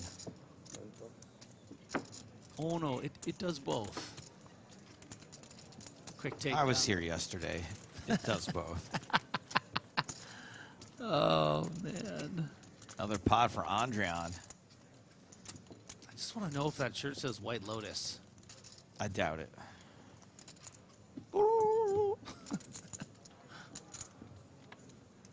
That one's tough, because now you really want to sing it. I love I love that song. Yeah. So Andrian is 4th in chips at this table, but has 79 big blinds. Pretty deep stack table, top half of the table. And then Gilboa is actually 5th with under 40 bigs. So the bottom half, not that many chips. Top half, lots of chips. Did I tell you I was at a dinner with Mike White's assistant? He told me all the I don't think you good told me, stuff. no. Yeah, I should tell you. I should. That's a great story. I'll tell you that sometime. Actions folded around to Apurva Goel. I say he limps. He that's a limp. I win. One big chip. You lose. I didn't really say I lose. I didn't really weigh in. It was just it was a Key and Peele reference in my head that no one would ever get from the Flickr sketch. Not sure I remember that one. By the way, you have something. All right. I need to show you. Joke's on I you. know You just touched a shirt that I've been wearing for 6 days. Yeah, I need to show you the Flickr sketch, and then you'll see the very obscure reference I made too. This is all great. We're planning for me to tell you a story. We're planning to watch an episode of Key and Peele. We still have to watch Joe loves mo- hanging out movie with me. 40, movie 42. 42. Joe loves hanging out with me after. You know what's weird is that I mean, I was really, really ill in Barcelona. Like, I think it's the first time ever that I left commentary early from not feeling well. That was a pretty hellish trip for me. It's okay, everyone. Don't worry. We still FaceTimes.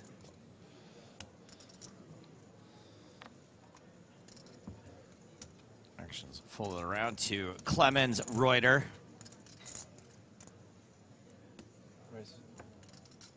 Ace 8 offsuit.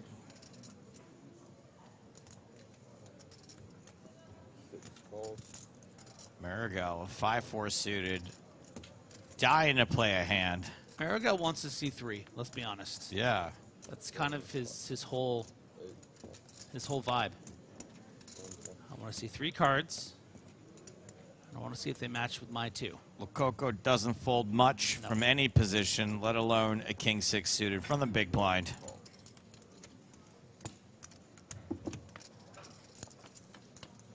And what do we say here, dealer? Jack, king, king, trips for Lococo.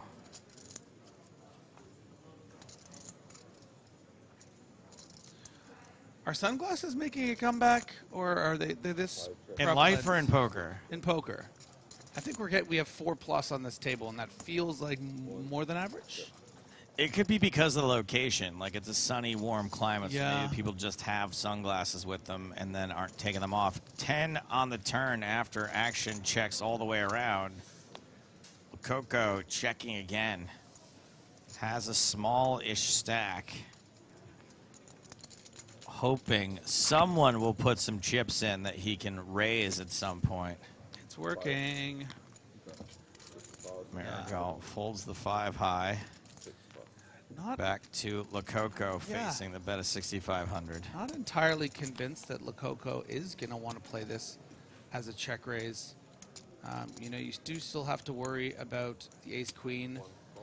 If you do check raise here, you're probably not going to get action from the Jack-X type hands, the 10Xs. So better to call and make it look like you have something like Queen 10 or Jack 9 that might have to fold to big pressure on the river.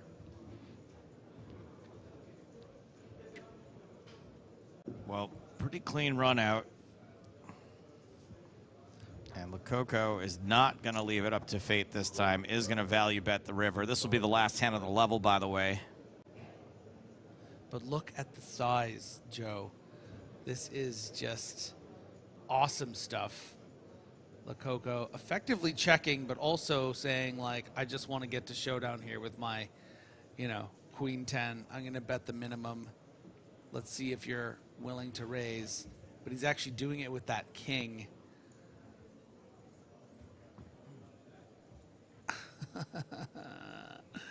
The 7% pot river bet. Just begging Reuter to find that raise to 20, 30,000. And instead just calls. Just the call. Well, hey. Squeeze 2,500 out of Reuter. Wow. Looks a little tilted. Yeah, like maybe his opponent had something like ace-jack and would have been prepared to call a little more, but wasn't the case. Got the max. Players are headed to break. These are the chip sacks they're taking back out into the field with the new blinds. So 129 big blinds is what Anton's taking out there. Clemens Reuter second in chips at this table at 91 bigs. Yuri Gilboa, the other EPT champ at the table, taking 34 bigs out there, and Andre Lococo will be departing with 28 bigs. New feature table when we get back, including Tonka and Malacca style. During the break, we've got some classic bubble moments from the EPT archives. More from Cyprus in 20 minutes' time.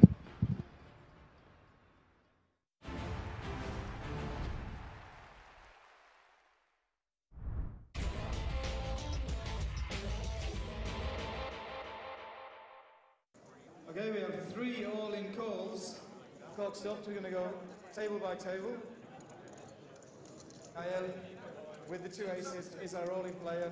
Gael Bauman is the player at risk, but huge favourite with 2 aces against Daniel Gomez's 9-5. Let's see the floor, please.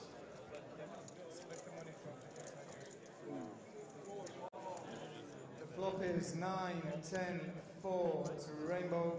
Gomez has some equity, more than he did before the flop, actually. On the turn, please. The turn is a queen. Bauman has to fade 9s and 5s. On the final card, please. The bubble's not bursting. It's a king. Aces hold.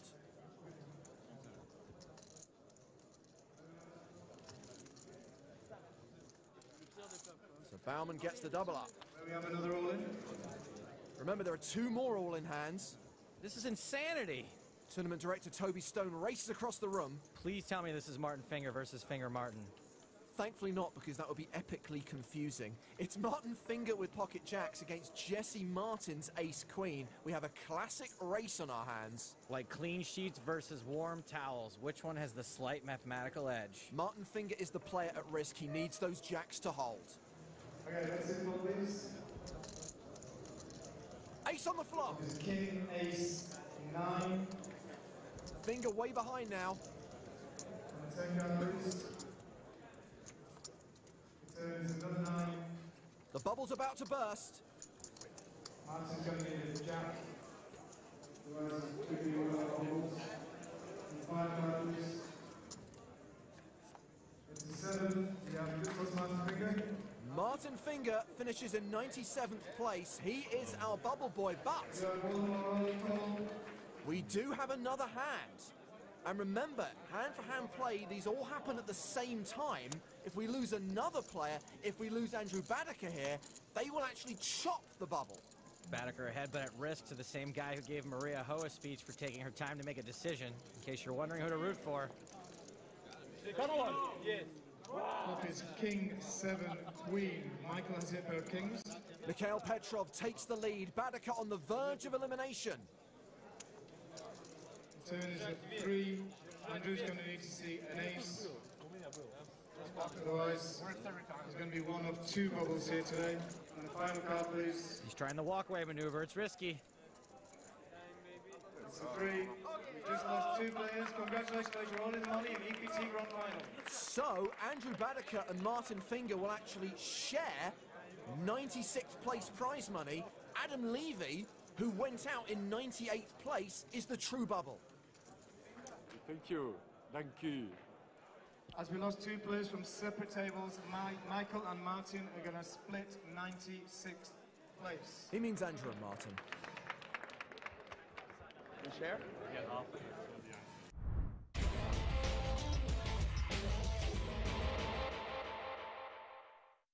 Blinds 2,000, 4,000 with a 500 ante. Action at the feature table is on Cecil Hansen. Pretty hand. Raises with Queen Jack suited. From under the gun +1, he makes it 10,500. Action folded around to Leo Fernandez. Ace Jack.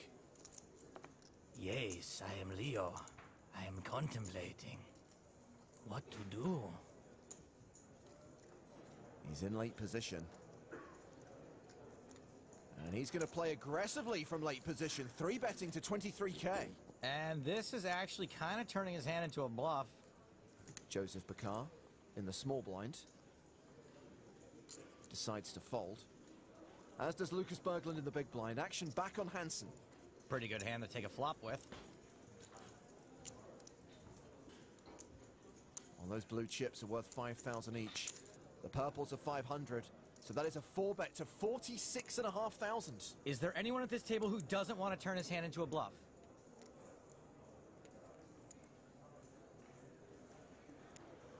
Leo folds the best hand. Hansen's play makes a little more sense than Leo's near the bubble, but it's risky. He did not have the stack to 4-bet fold. Hansen up to 156,000. 185 remain in the main event. We're 2 away from making the money, and we're hearing there's actually a player who didn't even show up this morning, who's slowly being blinded out. Well, that's awkward. Mario Adnolfi had a deep run in this tournament in Season 8. He's facing a raise from Christoph de Mulder. What's he looking at? Picture of the Pope? Stall much. Play does tend to slow down around the bubble. Wonder why that is. Adnolfi folds. De Mulder wins the pot uncontested. Let's check on some of the short stacks. Some of the players in the danger zone. Danger zone! Victor said he wasn't interested in a min cash. He may get his wish. Cedric Morlan has just over 2 big blinds. Alexandru Deleanu has just shy of 3 big blinds. I think he's fine. He's got like 4 chips. That's 4 times the required minimum for chip and a chair. On the chip side, he's only got 1 chair to my knowledge. Let's get across the room to table 5. Simeon Naidenov has moved all in. Action on Danny Covane. He calls. All in call on 5. Andler gets out of the way. I'm no body language expert, but I think Covain's ahead. I'm the bubble boy, yes. Naidenov is a 4-1 underdog. Bigger dog now. Needs a 9 on the river. Doesn't get it. But he is not the bubble boy.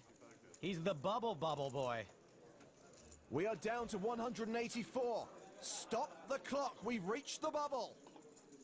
Okay, attention, main event. We have 184 players, and we're going to continue hand for hand.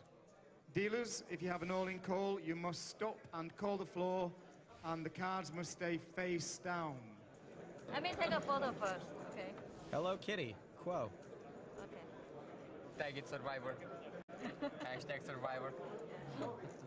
So we're going to play one hand. We'll wait for play to conclude at every other table in the room before we start the next one. Berglund raising from the cutoff with 9 deuce of diamonds. Trying to go all thief here on the bubble. 7-5 of diamonds for Pasi Sormanen in the big blind. And this will be kind of a loose defend. He calls. And what a flop for Berglund. 9-9 deuce for a full house. Flops him deed. Sormanen checks. And folds before Berglund's had a chance to bet. One check. Luckily no diamonds. I had 7-8 diamonds. So 3 diamonds. Ooh. 7-8 of diamonds, huh? Lol. Remember, the next player to bust walks away with nothing. Yeah, I was thinking that this table would be the one who was like breaking the bubble. Like, yeah, that's it. There's always next hand. Over to the secondary feature table. There's been an under-the-gun raise from Albert De Hare. Petra Hryskova has called with ace-10 of hearts. Thomas Buttshammer in the cutoff has deuces, and he is counting out a re-raise. He 3-bets to 27,500. Bizarre choice of hand at 3-bet, but you know what I always say? When you want to burst the bubble, best to use a Buttshammer. Action folded back around to Hryskova. She calls. She's out of position, and she's got a hand that could be dominated to a 3-bet. Heads up to the flop, which is King 8-6 with 2 hearts. Nut flush draw for Hryskova. +1 overcard to the board. She's actually a statistical favorite. Since it looks like Buttshammer was turning his hand into a bluff no matter what, a bet here is expected. He continues for 24,500. She quickly calls. Certainly can't fold the nut flush draw. The turn card is red, but it's a diamond, not a heart. Hryskova checks a second time. Maybe giving a little something away with that check, by the way.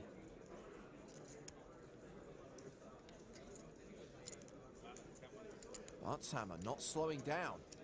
He bets again, 44,500. Now Petra's getting 4-1, so again, she will not be folding. These are 2 big stacks going to battle on the bubble. A needlessly huge pot with 2 super deep stacks, thanks to the Buttshammer 3-bet. Hryskova calls again, 212,000 in the middle. The river is the king of spades, pairing the board. More like Petra Bricksova. She checks again. Buttshammer checks behind. Who would have thought that deuces would be good here? She might literally blast out of her seat when she sees this. Ah, you got Buttshammered. But to be honest, I kind of agree with her on the play. He's now up to 386,000. And we're just waiting for play to conclude at all of the outer tables. Attention players, as soon as the last hand is finished, I will close the clock. We have 3 tables with an open call. 3? What happens if more than one person goes broke again? They will chop 183rd place prize money. Buka, let's see your cards first, please. Buka shows 2 9s for a pair of 9s. Cedric shows Queen 7 for a pair of queens. You have to show. It's an all-in, yeah. And Nils shows Ace 5. Our all-in player has doubled up. We don't lose a player on table number 12. Look at them all congratulating him. We're all in this together. Not really, but still it's cool. Well, as Toby heads across the room, don't forget there is a player who didn't show up today and is now close to being blinded out. Yeah, but do the players know that? John has ace king, so Russell is our all-in player with a pair of jacks. Let's see the flop, please. We've got a race here. Classic race, made even more classicer by the bubble. There's a jack. The flop is jack 10-9. Russell is at top trips. There is a possibility of a middle pin for a straight.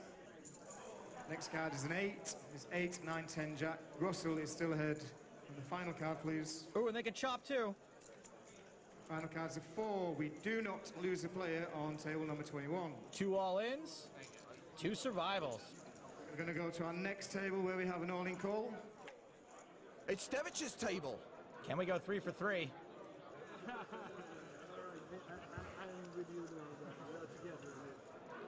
Mihails is our all-in player, but there is no flop. Mihails has ace of spades, queen of clubs, and Alexander is our player with a pair of 9s. Another race. The flop is 2, 3, king, and the turn. The turn is a jack. The final card, please. It's a 10. Gets there. Rivers are straight. He's the real champ, the real one. Have to win this tournament. Thanks, guys. This is the sweetest bubble ever. 3 players were all in, no one busted. I know? No. 10 on river, always. There's the anti-railing you come to expect on a gigantic bubble. Alexandru Delianu now has just 2.5 big blinds. Yeah, but what about that guy that's not here? Well, they've called the tournament director over because he's still absent and he's about to be put all in the big blind. They said he did not show up the entire day. The whole day? Yeah. He just did not come. Okay. Easy money. Maybe it's just pocket cheese. Attention, main event players, we have a very unique situation over here. We have one player who hasn't showed up today and is going to be all in on the big blind. So he will be eliminated in this hand. If we lose 2 players from that table, the player with the biggest chips is going to take the highest finishing position. If we lose 2 or 3 or 4 players from different tables, the money will be split between you guys and the player on the big blind. Hope the guy's all right. I can only think of a few reasons I'd voluntarily miss day 3 of a tournament, and all of them involve twins. Well, the absent player has been identified as Nuno de Camara from Portugal. He was due to start day 3 with a 21 big blind stack. No one has any idea where he is or why he's not here. So once again, just to be sure, if I bust out right now, this hand, share the money with I share the money with the bubble. Okay. Well. Stop the clock in the main event, please. Stop the clock in the main event. We do have an all-in. Okay, we're over on table number 5. Stefan is our all-in player. Let's see your cards, please, Stefan. Stefan has 2 aces. Ace that's of why. diamonds, ace of clubs. And Christopher has 3 of hearts, 6 of clubs. Let's see the flop, please. We're all rooting for the aces here, right? Flop is 2, 8, 10, 2 of hearts, 8 of diamonds, 10 of diamonds. Stefan is ahead with a pair of aces. Turn card, please. The turn's a queen. And the final card, please. Aces double up. Okay, we do lose a player. You are all in the money. Congratulations. You've just cashed at EPT Barcelona. Weirdest bubble ever. We win. It's already done. We win prize. Congratulations, everyone. For the first time ever, literally everyone in the room is happy.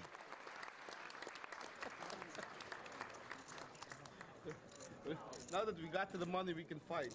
You gotta fight for your right to min cash. A strange situation. We've no idea why Nuno didn't show up for day 3, but he is our bubble boy, while Alex Stevich has cashed on his return to EPT Barcelona.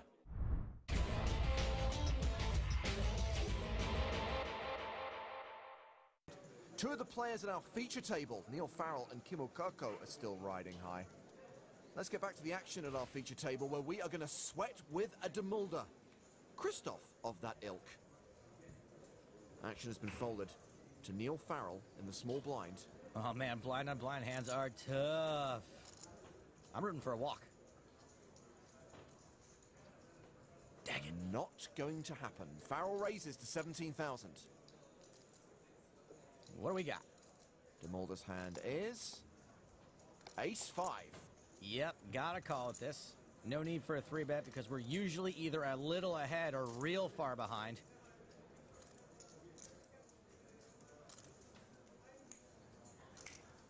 He loves his TV time, this boy. He's been on TV since he was like 6. He calls for an additional 11,000.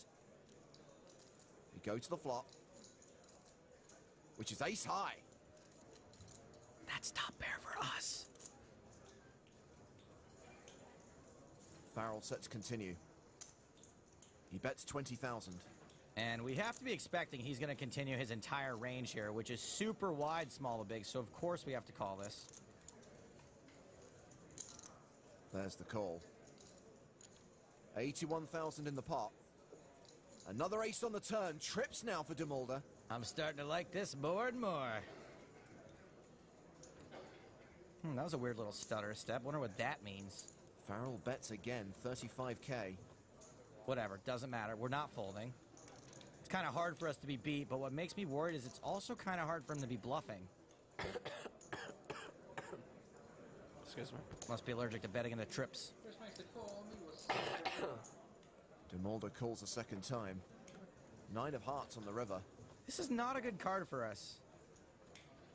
I am really hoping he doesn't bet again. There are now 3 hearts on the board. The flop flush draw got there. Where's your coughing now, Neil? Where's your coughing now? He empties the clip. He fires the third barrel. 78,000. With that heart on the river, I think we gotta fold our hand. Neil could certainly have hearts in his triple barrel range, and pretty much no worse hands would bet here for value. What do you have? You'd have to have pure air for us to call. Matthias knows what Christoph has because they have creepy twin telepathy. Ooh. Full house? You have a full house? It's a good hand. Wait a minute. Maybe that'll give Christoph the info he was looking for. I don't think this is a bluff.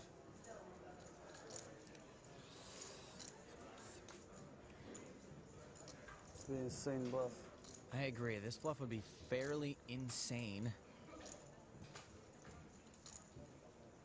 Are you gonna rub it in my face? Hey? I would never do that. I'm a gentleman. What?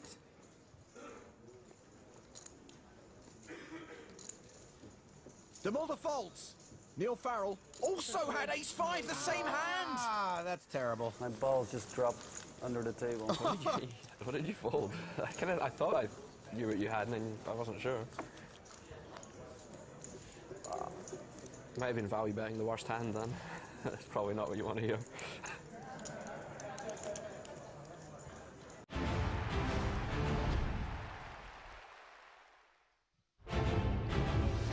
Welcome back to Cyprus and the 2023 PokerStars European Poker Tour. Day 2 of the main event continues here at the Merit Royal Diamond Hotel, Casino and Spa. 4th level of the day, about to get underway, and a new lineup of players coming to our main feature table. As we come back from break, getting ever close to the money, let's look at the biggest stacks right now. We do have a member of Team Pro. Top of the table right now, Tonka. Parker Talbot is chip leader with 218 players remaining. World Series of Poker finalist Kenny Hallett also inside the top 5. 218 players returning from break. 199 will get paid. That means the bubble is looming. It's James Hartigan alongside Nick Walsh. Hello, hello. Thank you so much for having me. There is a chance, Nick, that we get to the bubble during this level. We have got Parker on the main stage, finally going to get some Tonka time at the feature table. He has got a very tough opponent, Juan Pardo, aka Malacca style. Here is a guy who we saw a couple of weeks ago win the W Coupe Super High Roller. He comes here to Cyprus and he wins the EPT Super High Roller. This guy wins Super High Rollers for breakfast. Yeah, he is a legend. He's been a legend for many years. And sure enough, we're back. And looks like Parker's looking pretty handsome up there. 226 big blinds, putting in the work. Can he battle with the best and make it all the way to that $1 million up top? There he is, a fine specimen of humanity. It's not even me who will bust you. It's someone else, okay? I think it will be this young man. All right, Why thank not you for you? your patience. We are ready I to don't know. restart. You have some real work to Lines do. are 1,500, 3,000, But I believe in you. 3,000 dealers. You can restart. And there is Juan Pardo, who plays online as Malacca style. Blinds are 1,500, 3,000 with a 3K big blind ante. Level 14 of the main event is underway.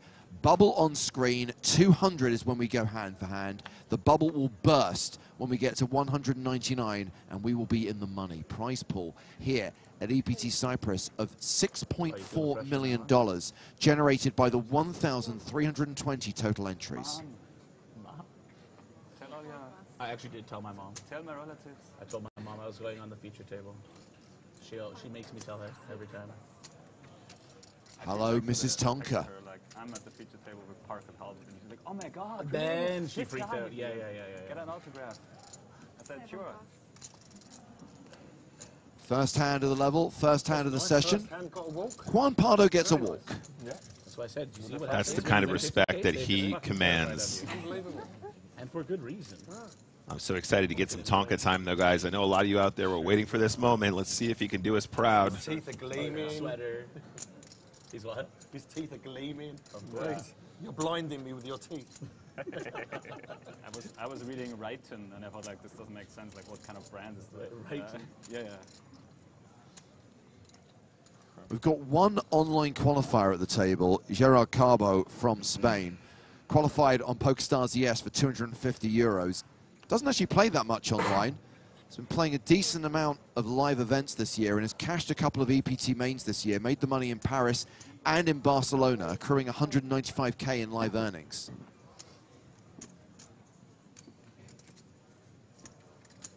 It's Tonka who's opened here with Jack 10. And it's Ege Güven from Turkey who's got ace 8 of clubs. And that is a re-raise. A 3-bet to 18,000. Ace Jack for the qualifier, Carbo. Folds. Yeah, makes a lot of sense. Doesn't want to get tangled up here at 3-bet, looking pretty strong. And Guven is like, you got to put me on the feature. I'm going to play. It's a given that he will win this pot with his little Thor card protector.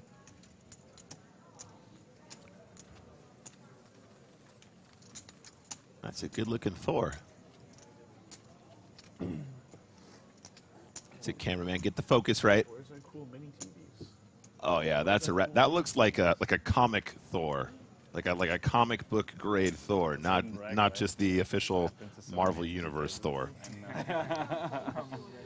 At least like 4 as well. But I can't even see a screen though from here. I'm blind. So my prediction, Nick, and it's nothing more than a gut instinct, is that the action will slow during this level. I think it might take a while to get down from 218 to 200 before we go hand for hand. I would be surprised, it's not beyond the realms of possibility, I would be surprised to see the bubble burst this side of the dinner break. Yeah, that would make sense, I think, both in slowing down, but also that we would get there that quickly. We're going to have to see some pretty sick coolers to get there that quick, in my opinion. I tend to agree with you here. And, of course, average still pretty chunky. The average stack is in excess of 50 big blinds right now, 181,000 with 218 remaining from the starting field of 1,320. We've had a raise from Oleg Ustinovic. Juan Pardo thinking of doing something funky on the button with King 4 of spades.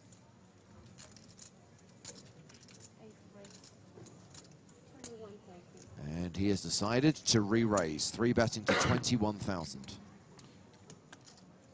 Yep, I think this is pretty much some straight GTO tings. Harold Zama in the small blind with pocket tens.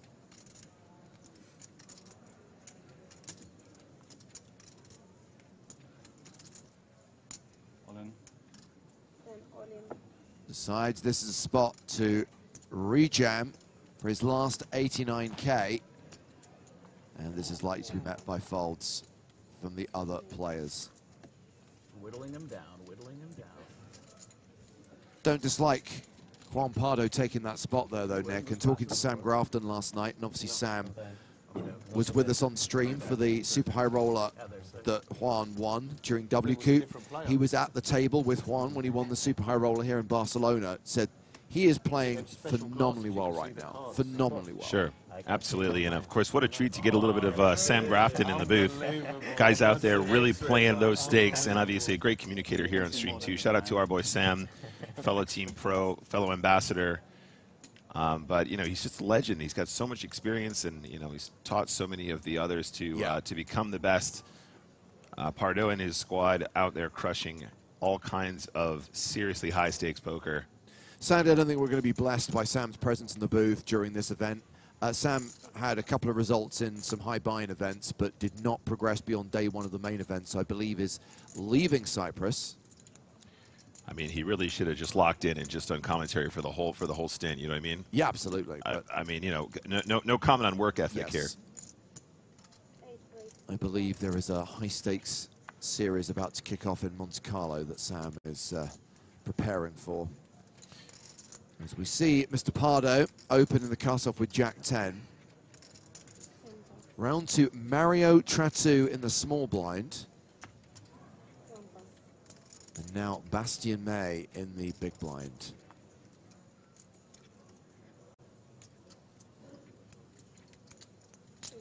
Raise and take it.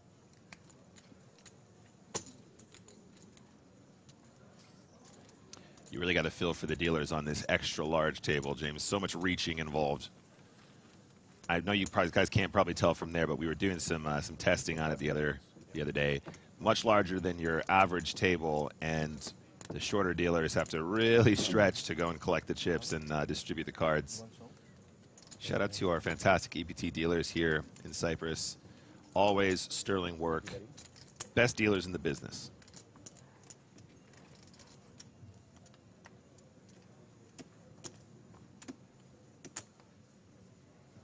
All right, hand number 98 underway.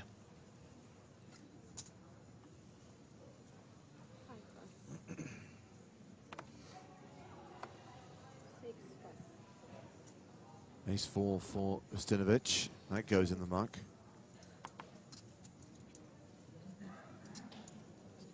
Ace Jack suited for Juan Pardo. Back in action. Malacca style, making it 7K.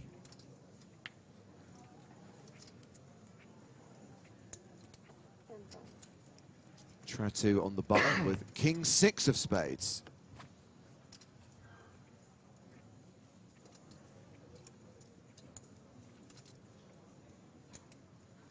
I appreciate that Mario's got chips, 76 blinds at the start of this hand, but okay, I mean, I gave Juan Pardo credit for making a move with King 4 suited, so I guess I'll give Mario credit for trying the same from the button with King 6 of spades. Sure, absolutely. I think that this is a very reasonable combo to apply some pressure to a known aggressive opponent. Look how unfazed he is. I absolutely love this from Juan Pardo. I mean, this is relatively low stakes compared to what he's usually blasting, but so interested to see how he's going to handle this. 46 big blinds behind after putting in the 2, so 48 to start the hand. I think probably I imagine we see a lot of flatting here. Yeah. I mean, because, you know, if your opponents are capable of bluffing, you're going to dominate some of those bluffs as well. Tratu thinks he wants spades. Trust me, he doesn't want spades. There's one, there's two. Oh, no, he gets spades. Oh, now, wow. He has paired his 6, but the nut flush draw for Juan Pardo, and Tratu just moves all in. Okay, speaking of phased, even Juan is concerned. Wow. Is that all incorrect? Yeah. He announced all in. He shoved for 209,000 into a pot of about 50,000. And wow. It's all into call for Pardo, who's got 125K behind.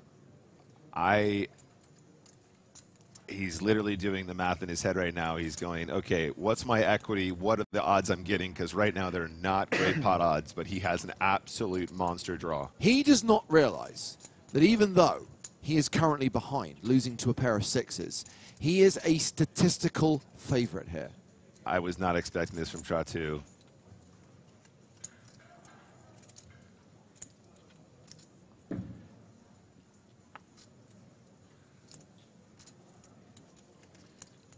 I mean, James, if he's up against kings, I mean, he's just doing so well. I mean, against ace queen, a lot less so. Of course, not having the overcard. What monsters make this move, though? That's exactly my point. But what I'm saying, the line is so unconventional that you have to start giving him some of those weird hands that he's not supposed to have, right? That is also not the face of a man who looks particularly comfortable.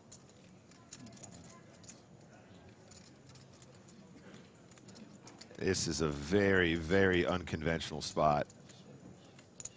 Don't think I like the move from Tratu, but he's actually putting Pardo in a pretty weird situation.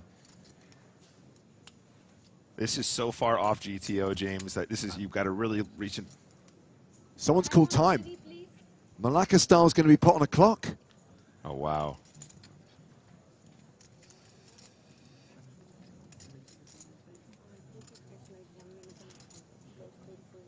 I mean, I guess that the bubble's approaching, but if there's one person who's not going to be feeling the pressure of bubble, it's Juan Pardo. Makes a call? He does make the call. Oh, wow. And he's got 13 outs. Unreal stuff.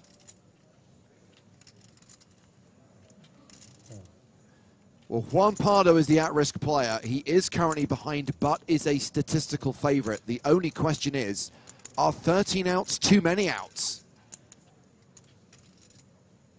Not when you run Malacca style. The turn card is an 8. 15 outs now for Juan Pardo. The 9 ball's good now, too. 9s, jacks, kings, aces, spades. The river is a spade. Oh, wow. He covers me? No. Oh. Huh? No. He has like one. Oh, fuck. Tratu. All the things he said. Never a doubt.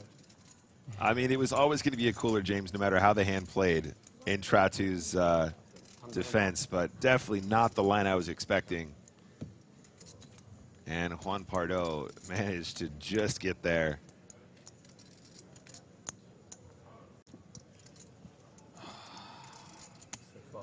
Huh? Great. You've just given Juan Pardo a 100 big blind stack. The rest of the table thanks you. It doesn't matter what you do. Huh? It doesn't matter what you do. You make second nuts against nut flush on river anyway. Yeah, exactly. So we've got it all in anyway. Yeah, no matter what. Yeah, quite right. Exactly. You can question the play on the flop, but ultimately the money's all going on the river regardless. Yeah. That was the only way I could play that. Scary man to put all your chips in again. Only way to play it. If he's going to call.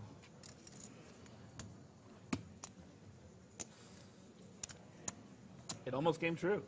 I almost wished you into the soft bubble. Yeah.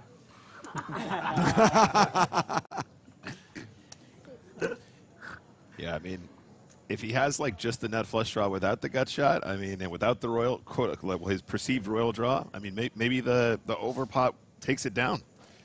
I think honestly, very reasonable assumption, but just too big of a draw to fold, I guess. But it also does raise a valid point. We were talking about trying to put bubble pressure on someone. Pick a better spot. Not Juan Pardo. You know, like. Yeah, Tratu now. 28 bigs. All in with 5s against Ostinovic's ace-queen. Okay, just wants to bang in the full 28 from the cutoff. Again, I think I'd prefer to just see some small opens here, James. This seems, again, very unconventional. From Mario repping the Union Jack.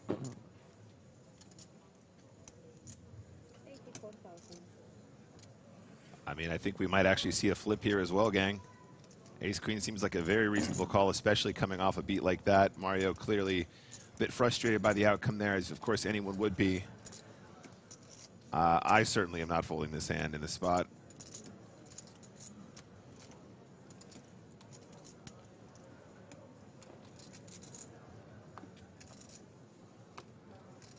Just double checking.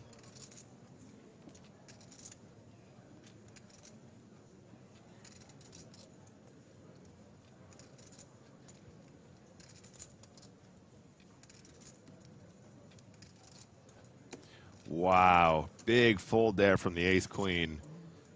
Okay, and Tratu just needs to take stock now. 32 bigs, perfectly playable. Obviously, I appreciate that hand against Pardo was a huge dent in his stack and a huge knock, a huge blow psychologically, but steady the ship. Yeah, and I mean, you know, just remember that 28 big blinds is still a very significant number of chips when you play tournament poker, right? Yeah. It feels bad to go from a big stack to a small stack, absolutely, but 28 big blinds just ripping in fives, I feel like you allow a lot of players to just play perfectly behind you, quote unquote. I think that hopefully having chipped that up, we're going to see a little bit more post-flop, a little bit of small raising, and not putting so many big blinds at risk as we near the bubble. I mean, in terms of bubble play as well, James, let's not forget we are so close to that bubble. Imagine somebody waking up with kings behind you there when you could have raised folded. 213 remain and 199 get paid. No real bubble pressure for Tonka right now, who we think is still chip leader. Not just the biggest stack at this table, biggest stack in the tournament overall. And Harold Zama opening here with ace-queen, 6,500.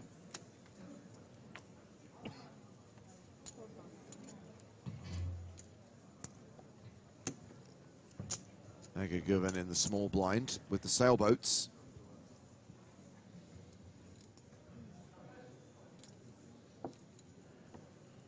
Makes the call.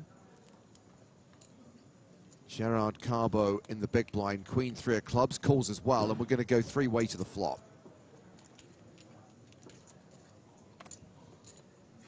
Oh, that was a sick one. Yeah. Huh? It is. Maybe you can win turn. Huh? Maybe you can win turn with the ace. But tough. Well, doesn't matter what happens, it's going to be winning anyway. Do you understand? Yeah. Fours still ahead. What's sick? 10 bet, 5,500. And Govan is going to lead for 5,500, gets two quick folds.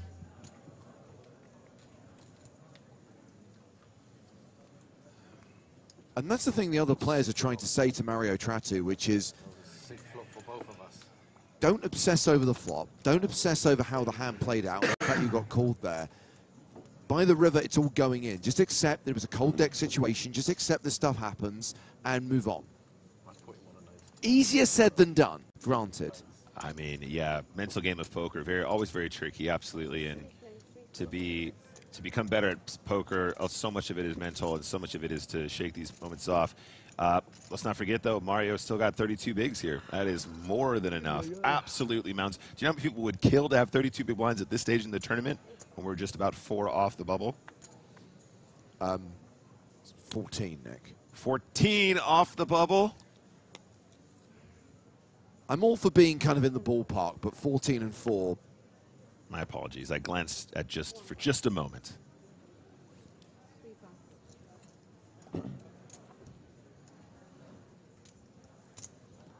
Zaba85 watching on Twitch asked, when do we stop playing? When there is only one player remaining. That's when the tournament finishes. Thank you for your question. There are numerous breaks in between, including sleeping breaks for the players. Quick shout out to Adam McCullough in the chat. Fellow ambassador, how you doing, buddy? Adam was indeed also in this event. Unfortunately, no more.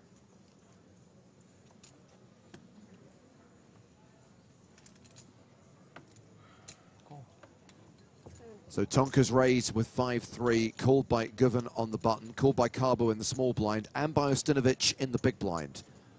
Four-way to the flop. Ooh, hearts, which could cost Parker because Carbo has the better flush draw. Right now, Governor's ahead with top pair.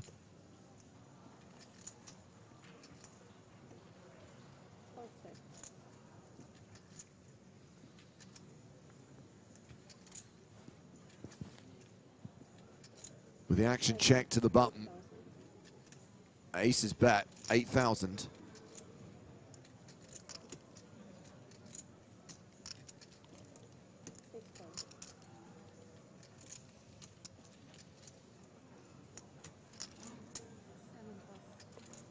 I take it back, guys. Adam didn't play the main. Sorry about that, buddy. Well, I know that Adam's obviously still at the beginning of a long poker journey. Here is my sage advice. You've got to be in it to win it, to buy a ticket. No, that's right. He took part in the 1K instead. Uh-oh. That is a dangerous turn for Mr. Talbot. Well, Brick River, ace is still good.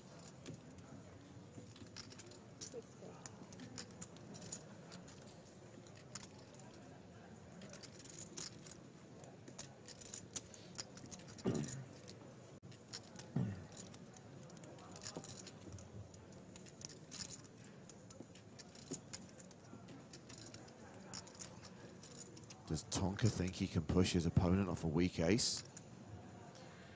Definitely not outside the realms of possibility. Well, maybe he's not putting Given on an ace here because the problem is ace and nine's queen kicker. It doesn't really matter whether it's ace 5, ace 6, ace 3, ace 4.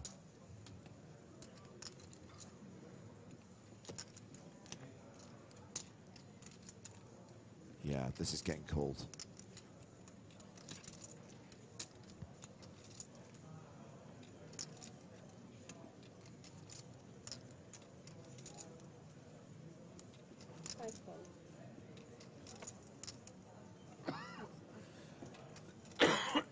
Five, three of hearts, no good. Funnily enough. Yeah, unfortunately for Mr. Talbot, no good. Guvin's going to pick up this pot.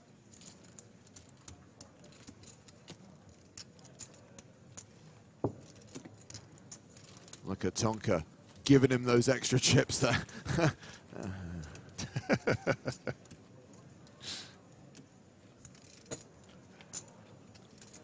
Shout out to Skirt watching on YouTube. I won my first $1.10 tournament like a week ago and got second in a 220 a few days ago. Played horribly heads up, but playing the mini EPT now, and it's going pretty well. Of course, there are 3 mini EPT Cyprus tournaments every day. Now, one thing I wanted to highlight when we talk about this series is it doesn't run in every market. So if you open your PokerStars app, look in the main lobby. If there is a tab that shows mini EPT Cyprus, great news. It's available in your part of the world. If it's not there, chances are it isn't. But if you can play 3 tournaments every day, 60K in added value, Power Path tickets up for grabs, added to the prize pool of every single tournament, and gold Power Passes available in the 2 main events on Sunday. Yep, and if you want to try your hand winning some of those passes directly through the Power Pass system, it's the same thing. If you look in your client and it's at the top, it means it's available in your area. I would also add, though, that if you are in the UK, don't forget you have to opt in your Challenges tab in order to get the full benefits and indeed unlock some of those free tickets you get when you play for real money. Andy says the $5.50 starts in 5 minutes. Good luck, everyone playing that event. King 5 suited in the small blind. Starts the hand 68 big blinds deep here. I think that limping is cool. I think checking is also cool. So we go to a flop. King 5 suited, ace 5. Domination situation in favor of Pardo.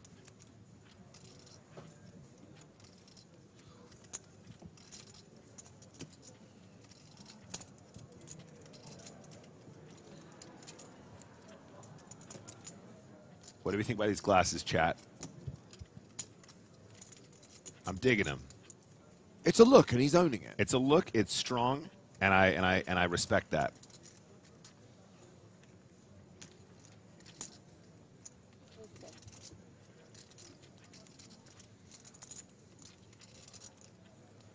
Okay, Queen of Hearts on the turn, and Ustinovic picks up the flush draw.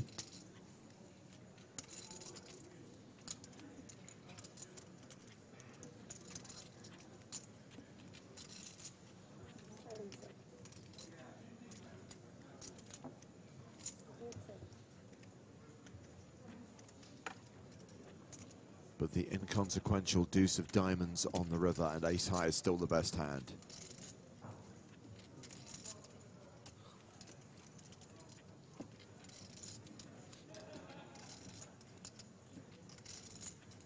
Ch11 Poker says, Anna Winter meets Harry Potter. Which is a bit more original than all the people going, oh, it's Harry Potter. Yep, bonus points to Ch11.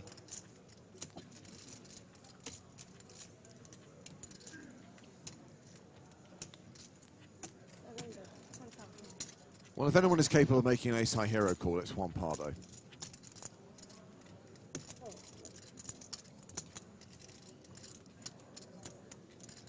Yeah, a bit of a weird line here. I mean, if you're checking the king 5 to this point, in most cases you're doing so because you think that there's a good chance you have showdown with the king high, right? And then you have the draw on the turn, you have king high with the draw. I don't really think I like the bluff here. I feel like you're just going to win a bunch with the king high. In many cases, a lot of those ace combos that have you beat here with the ace high will have made a raise pre-flop or indeed possibly taken a stab. But I don't think you get a deuce to fold. I don't think you get a 4 to fold. I don't think you get an 8 to fold. But in this case, does actually manage to find the ace that check back and takes it down. So nice little bet there. And well played, sir.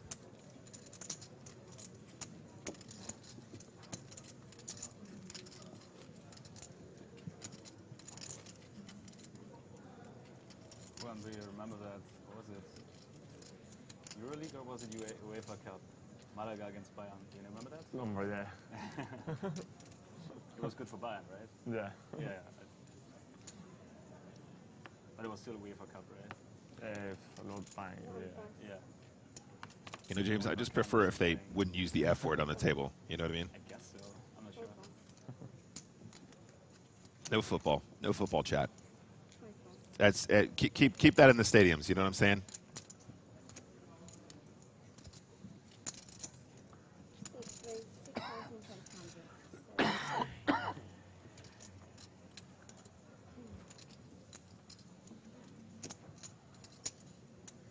Carbo raising in the cutoff with king 3. Juan Pardo with a better king.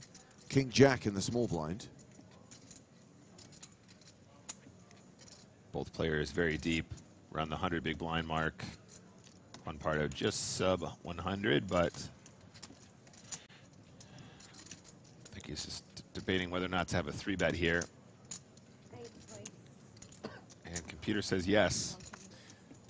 Adam McCullough not happy with that policy. Nick, obviously, Adam's primary job is to discuss what's happening with all the soccer squadrons. I gave him the same feedback about the streamer showdown we held recently on the Twitch channel. F word, mate. No F word. How is the 2023 Premier Division looking, Adam?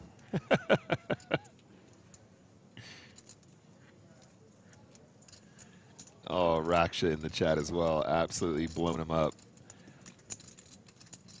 Roasted by Raksha. New game show.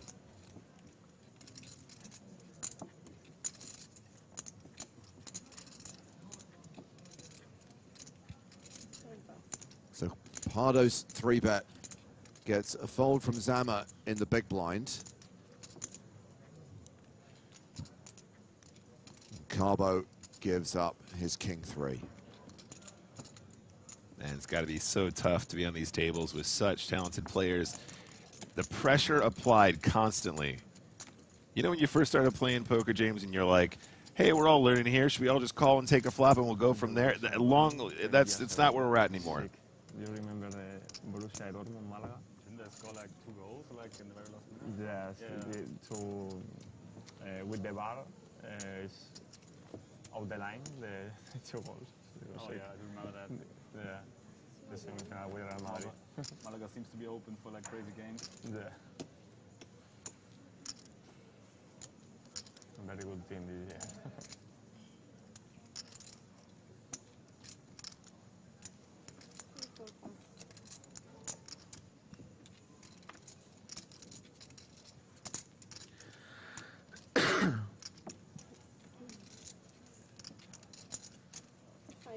Ace-9 for Guven.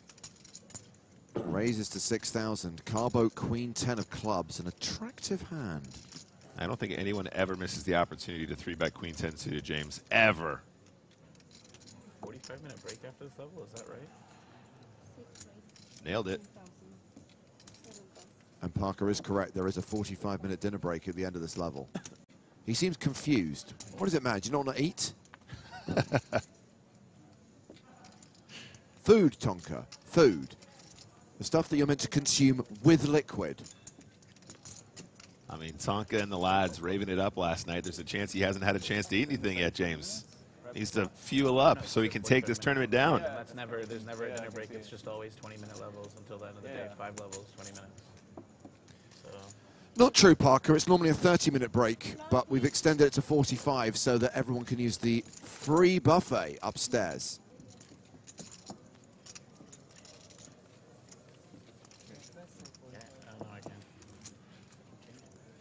Queen-10 suited taking it down. Very, very frequent 3-better and successfully takes it down pre-flop. It's better with the buffet. For what? It's not for TV. Don't give them false information. Toby Stone requested the extended dinner break for the players.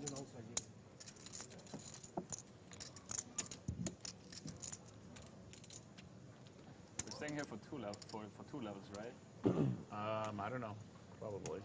I guess you said that before, but I can't recall. Are we here for 2 levels or 1 level? He goes for it. Are we staying for 2 levels or 1 level? Okay, thank you.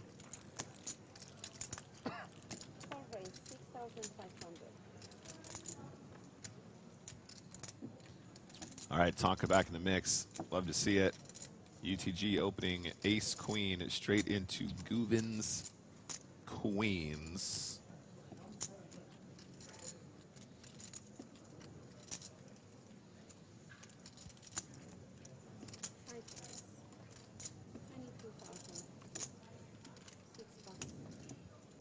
Looks like a 3-bet to 22.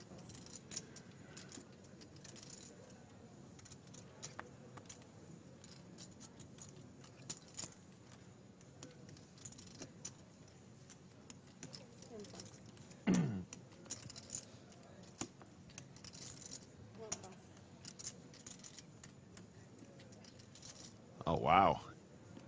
And May waking up with jacks in the big blinds.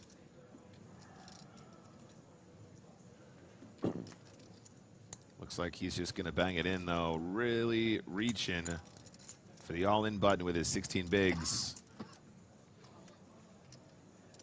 I mean, it feels really, really hard not to put it in here, and he does so. 16 big blinds. I think that's an easy fold and a quick snap from queens, and that means May is going to be about 20% behind Guven's 80.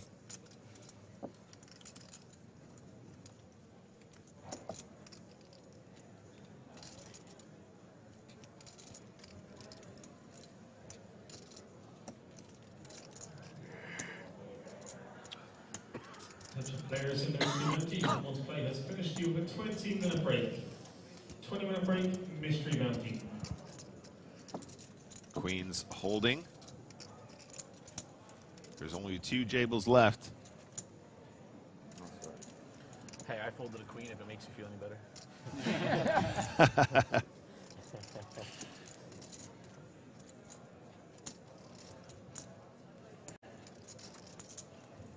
9 of hearts, no change. Still just the 2 jacks remaining going to the river.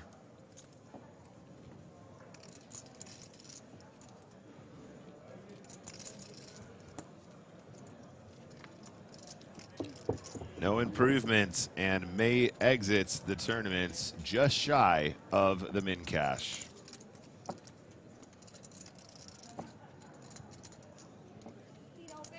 Bastian may depart. Thank you, sir. No, it's good. Thank you, buddy.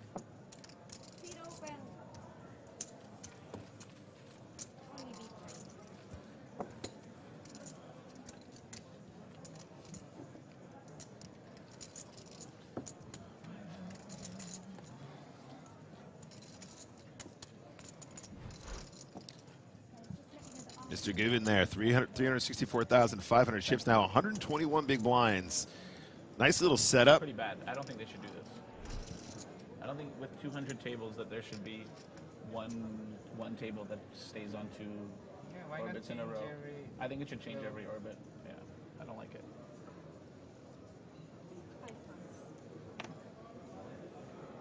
I will complain.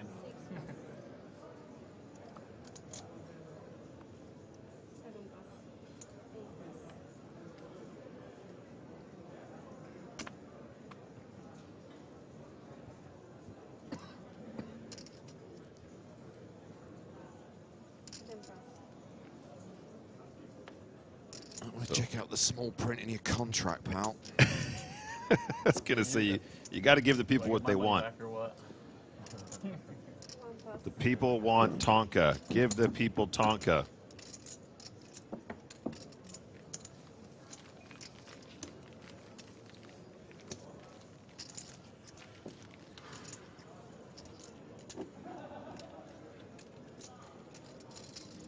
Dealers, in Ministry Bounty, when the players have left, please do a visual chip count of all the stacks in your table.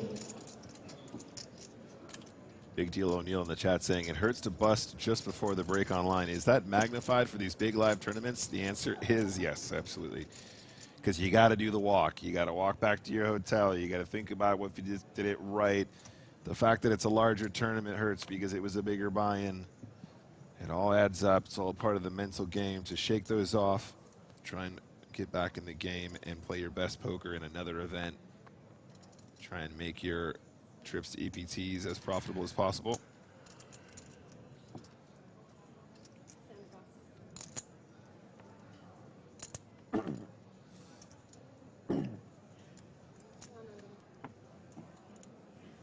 Whoa, whoa, whoa, whoa, whoa. We're seeing this again on the button. Queen 10 off. 90,000 chips. That looks like 30 bigs. Tratu ripping 30 big blinds on the button when we're just 12 off the min cash.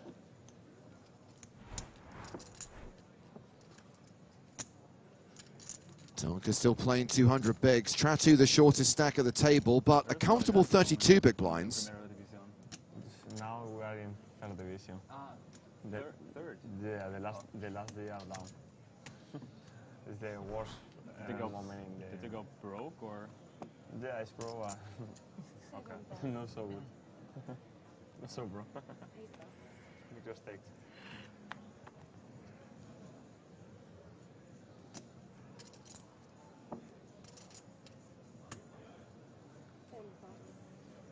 Almost we are second in the... All right, ace-5 suited this time. Looks like he's not going to reach for the all-in button. So blinds are 15 and 3K, 1,500, 3K. There you go. That's more like it. Nice little reasonable raise from the cutoff. One big blind caller, Carbo.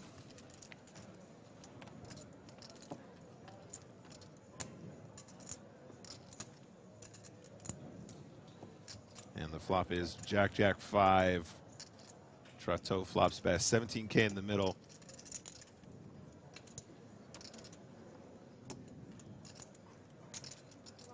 You don't limping today? You don't limp today? That's not me. Not seriously, it's not me, but I know who it is.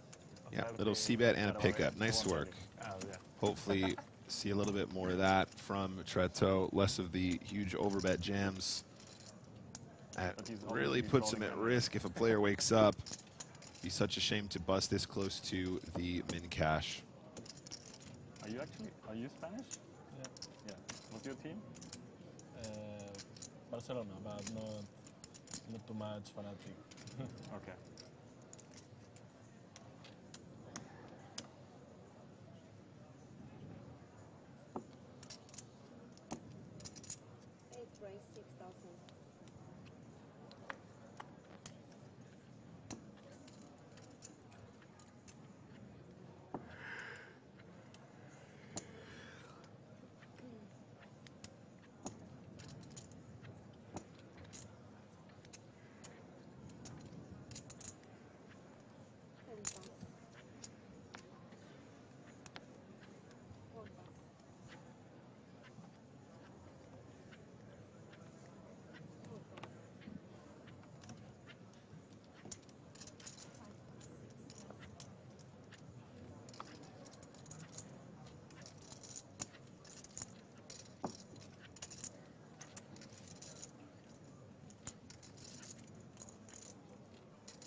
All right, we got a pot, guys. Pardo opens. Big blind defends. Pardo currently in front and managed to find the pair. Now 80% on the flop against the 2 over cards.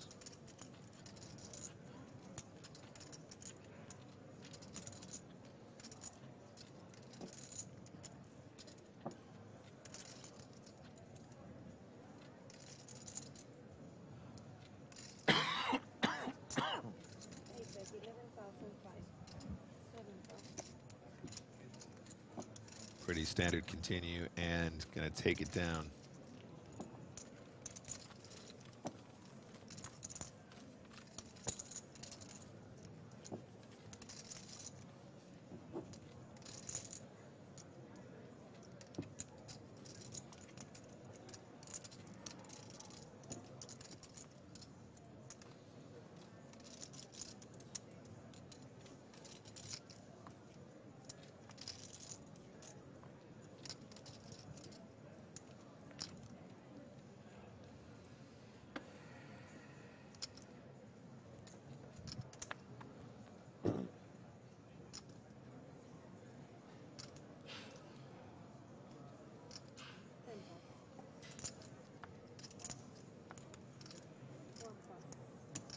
Action folded to Tonka, who's got ace-5 in the hijack.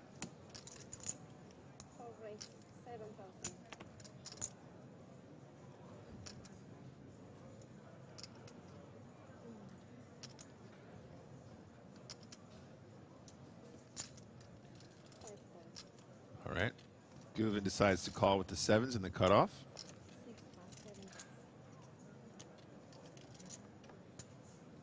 And even Mr. Pardo is out of the way, so we're going to the flop. Currently, Guven about a 70% favorite against the ace-5. And the board is 8, Jack, Queen.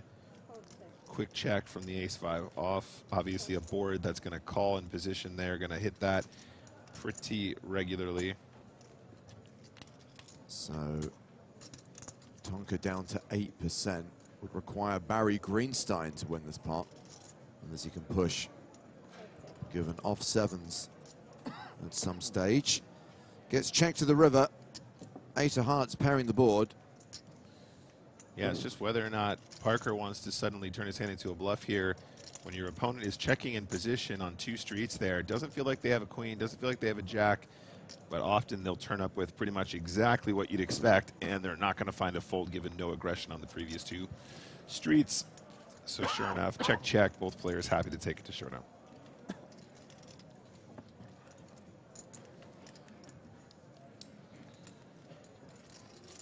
We referenced a short while ago. We've got the mini EPT Cyprus series running online, a chance for you to play low buy-in tournaments while watching the live stream here in Cyprus. 60K in added value. Gold power passes being given away on the final day.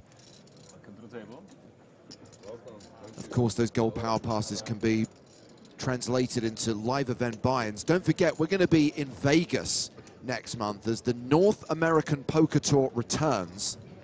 NAPT Las Vegas, running November 4th through 12th at Resorts World on the Strip, the week before the Vegas Formula One Grand Prix.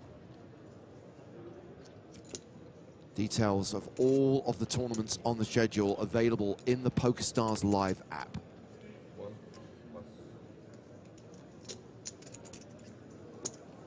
As we welcome the return of Mr. Joseph Stapleton. And the return of fresh underwear. Ah. The trauma of lost luggage. It happened to me when we went to the Bahamas a couple of times. It's the worst. Do you guys ever air tag? Are you big air taggers these days?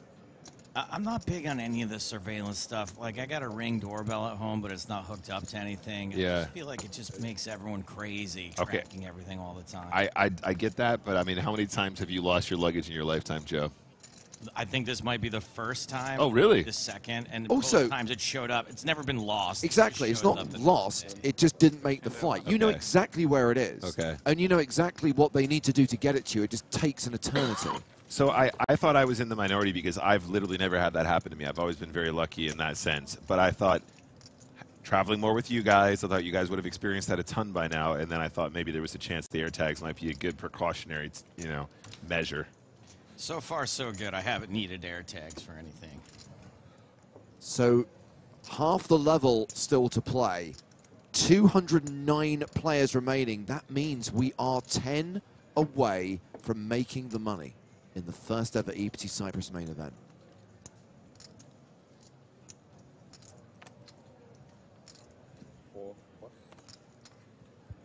All right, let's do this, my babies. I could have sworn these names were made up. Looks like they're all real people. Holy glasses, what is going on? Sorry, I should have prepared myself for that. We've already discussed it. Somebody said it was Anna Wintour meets Harry Potter. That's pretty good. Which I dig, and I don't mean that in a disrespectful way. If you're watching this, I think that's a cool look. Those are two gymnast rings connected with a piece of glass. 102. 100? 102. Justinovich, the Razor with Jack 10. Sammer.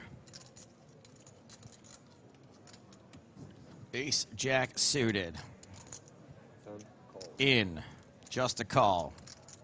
Big blind. Mario Tratu. No thanks with the 8-2.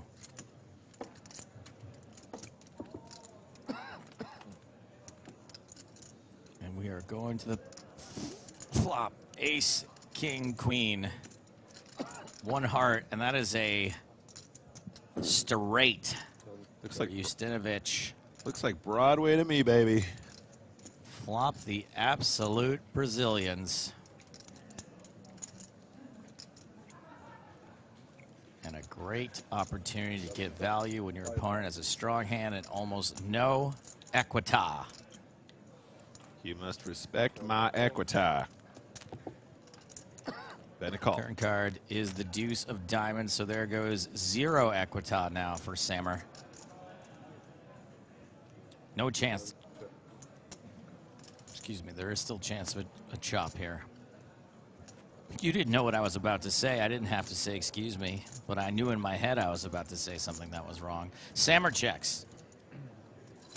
If you take the jack from his hand, it's Justinovich. This Justinovich. Sick. 7 bet. 22,000. I think the outcome would have been the same anyway. Yeah. Doesn't matter how it was played, the outcome would have been exactly the same. Sounds like he's still talking about that hand with the flush draw. That was the only way. Yep. The only way. You tried, so. I tried. Yeah. He folds, lovely. He almost folded. Who is this here, chatting? Tratu? Yeah, so there was an encounter between Tratu and Juan Pardo. He 3-bets pre and then like 4x jams pot with king high flush draw, gets called by the ace high flush draw of Pardo. He basically flopped the royal flush draw. He also had a pair in fairness. It was king 6 on queen 10 spades and a 6. And yeah, been discussing it ever since. A bit frustrated by it. I can tell. Justinovich has bet 22,000. Was favourite.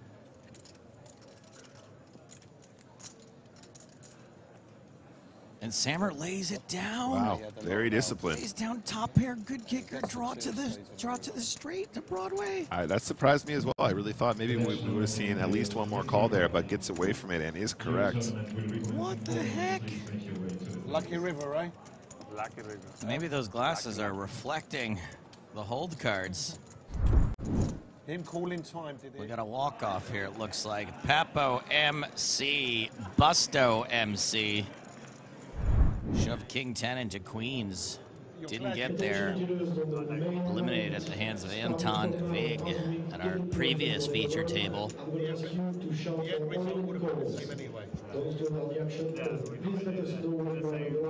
Whether it's before or at the end is the same.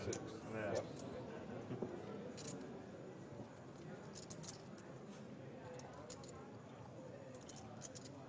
Seems like he's the only person really still thinking about this hand, and everyone else is being polite. Yeah, okay.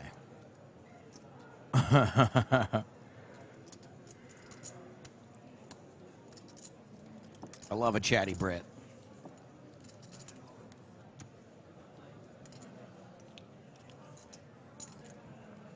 Love a chatty Brit. All right, Sammer in the mix. I would have given you a whoop, bud. I would have given you a whoop.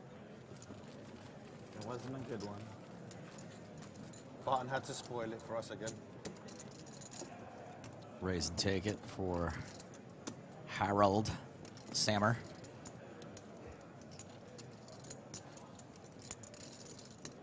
What's up, Growler? Good to see you. Always a pleasure having you here on the Twitch streets. I don't want to say this is a guaranteed way to get name checked in Twitch chat or on YouTube chat. I need a pair of glasses as well. But if you haul ass to one of my stand-up shows multiple times in a year, despite living several hours away, it's a good way to get name checked. Oh, yeah. She was there the last show where the guy said he was going to come back and kill everyone and drink my blood. I think the first time I met the Growler was Lex Live. Luton Lex Live? The one that was in London, I believe. London Lex Live at Luton?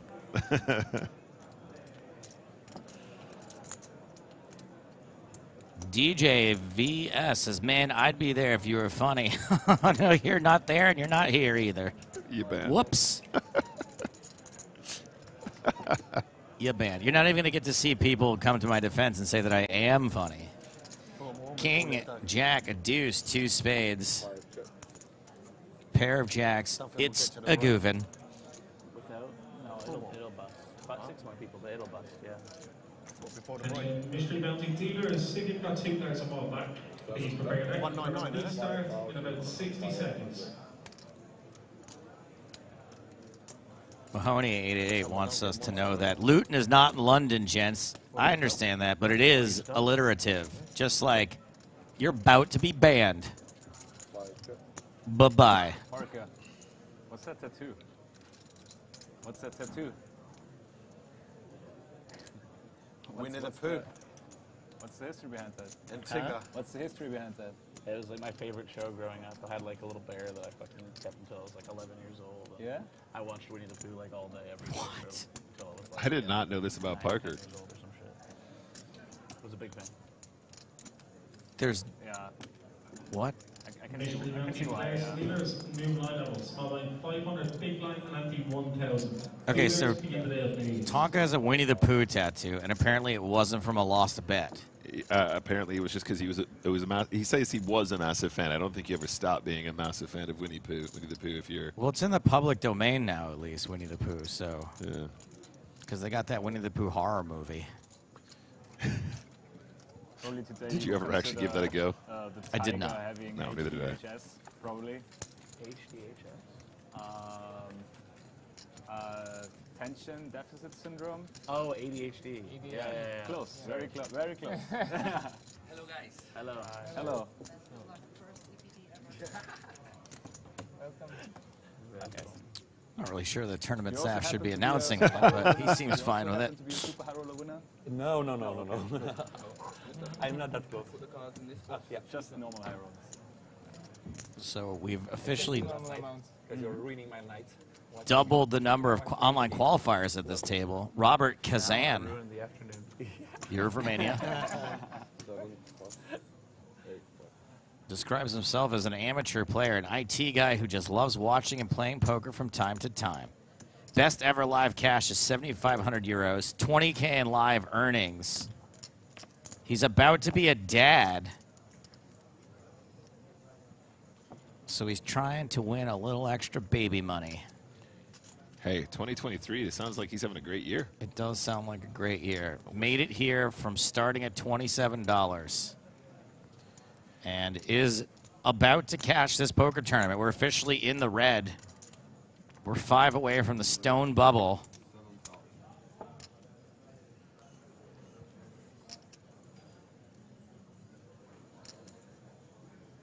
Yeah, if he was looking to make some baby money, this is the first step, although it looks like he's already going to be in the mix here, Joe. Ace-king for Kazan. Man, you just hate it. You just hate it right now, I think. I mean, sorry. I would hate it. I was like, Joe, I feel like you're somewhat biased. Kazan might love it. Kazan might be like, ace-king, fist pump on the bubble. Let's go. 3-bet. Makes it 20,000. Oh, no, Joey. Joey, the commentator's curse. Told you. The commentator's curse. You did this to Kazan. Someone waking up with kings when you have ace-king, it's a Guvin. It's a Guvin.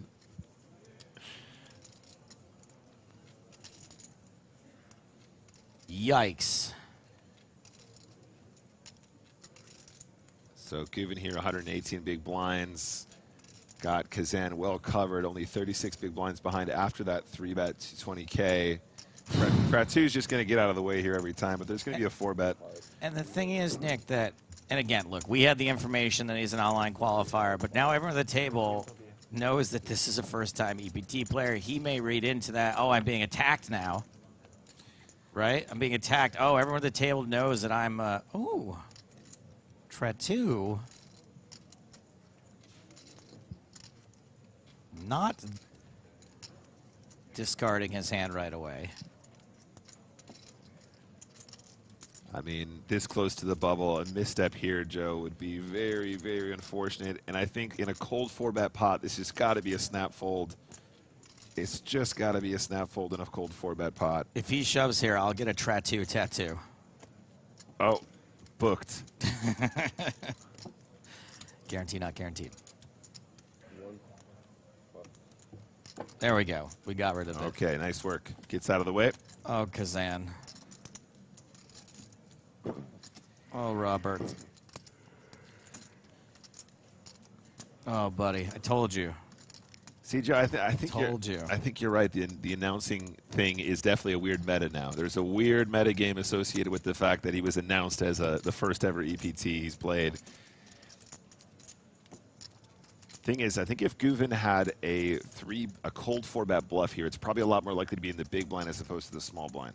Because you know that interesting. you know that you're closing the action, right? So if he has ace-5 of hearts in the big blind here, probably a lot more likely to cold 4-bet bluff it than if he's in the small blind with another player to act behind. But like, how you can't get away from, you can't fold this. I just fold ace king, and then you're gonna call 45 and have like what, a third pot left behind. I'm not suggesting that you should fold ace king here. You probably shouldn't, but it's the cold 4-bet, of course, is one of the strongest moves you can make. Really, pre-flop is, you know, in a conventional sense. And therefore, you know, these are the moments when you do have opportunities to fold some really, really big hands.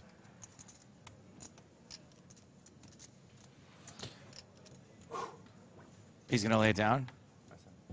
Oh yes.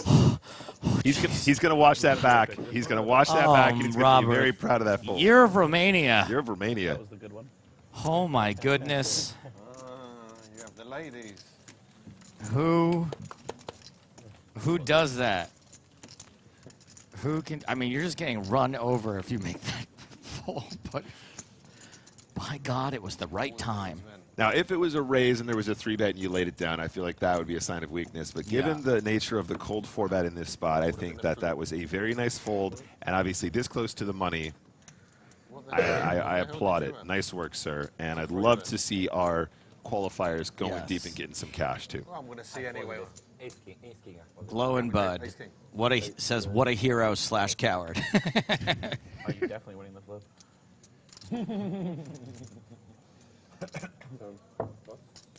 What a fold. All right. Juan Pardo, a.k.a. Malacca style, under the gun, ace-queen offsuit.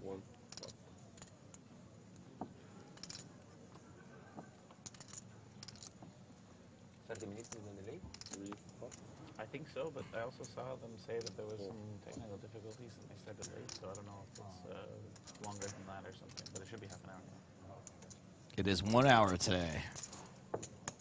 That's the first time I've ever seen Tonka sort of not right about something. He wasn't wrong either, but...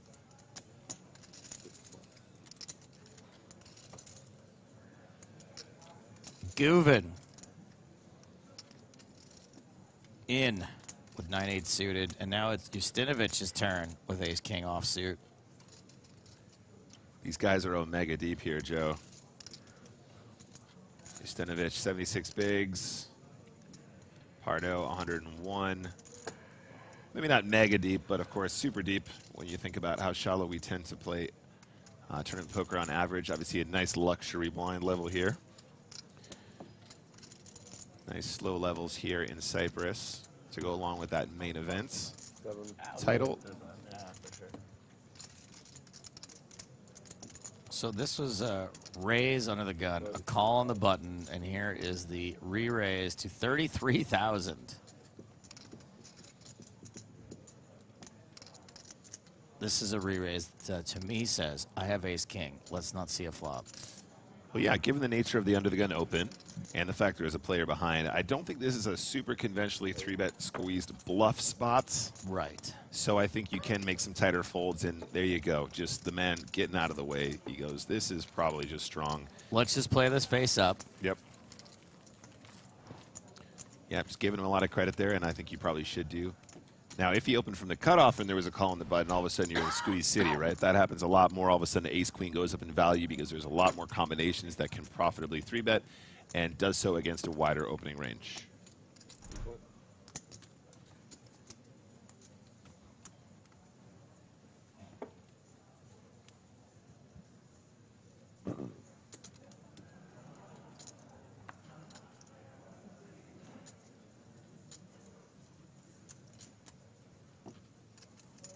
Sammer under the gun with ace-queen now. Yeah, can we get ace-queen in another spot besides under the gun? Years of trauma, Joey. Really showing on you, buddy. So ridiculous. It's like, I know it's under the gun, but it's probably going to be the best hand. Just kidding. Ace-king again. Another ace-king late position. Ace-king in the small blind. Ace-king on the button. Yeah, new strat. Just fold all the early positions. Doesn't matter what you have. Trat 2 thinking, the bubble, boss. The bubble. How's that for an old reference? Anyone out there old enough for that one?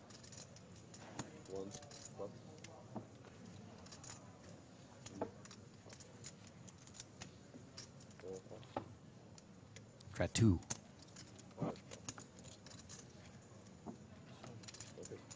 Something Island, that's right, we GCV killer. Hervey Salaches, also close. Not the Love Boat, but you're close.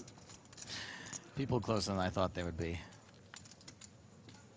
Fantasy. No one's gotten it completely yet. Okay, Party Man on YouTube. First one to get the first. Fantasy Island. The person I was quoting was a James Bond villain sidekick. Yes. Abstract feel. Lost Island. So many people.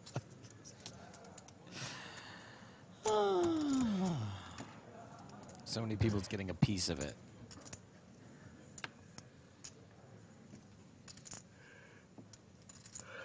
Try 2. There is, boss. There is.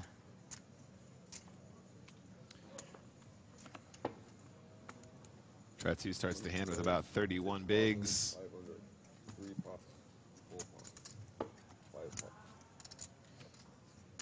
Hervé Villachez played a character named Tattoo, who would announce the arrival of the plane to Fantasy Island by exclaiming, "De plane, boss. De plane." It's very specific. Very specific. Try 2. Yeah, I think, just out of interest, guys, I do think that the Queen-Jack open here is already a little bit on the wider side, even if we were early stages. Mm-hmm. But when you're this close to the bubble, I would argue this is probably just a mandatory fold every time. You're just putting yourself in a very awkward situation when you're relatively short stacked to the rest of the table, and we are just 4 from the money. Nick, if you're not opening 2 paint cards on 30 big blinds on the bubble, what are you even doing here? Scared money don't make money. Don't you start, Joe. Don't give him the keys to the Lambo. You can't be giving him the keys. Now, I would agree with that statement. I always agree with the chat pros.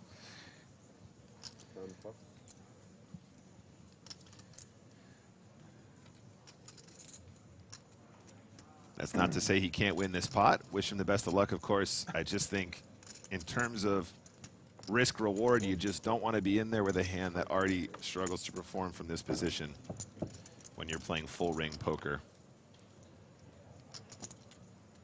Where are you from then, if you were so curious about Spanish football? Where are you from? Tratu with the queen high float against the cutoff call. I mean, why not? When the cutoff calls here, he's going to have a ton of king X. Don't think this is a board where queen high is necessarily loving any action. Now, does Tratu want to try and turn his hand into a bluff? I studied English at university. I mean, you do sound German, but not that. And Carbo probably knowing now he has a value bet I'll opportunity. take it as a compliment. Thank you very much. Tratu with that quick check, not really indicating that he's going to have trips here. So the ace-jack is probably going to be doing very well indeed. When you get home. I guess I need to get one, yeah.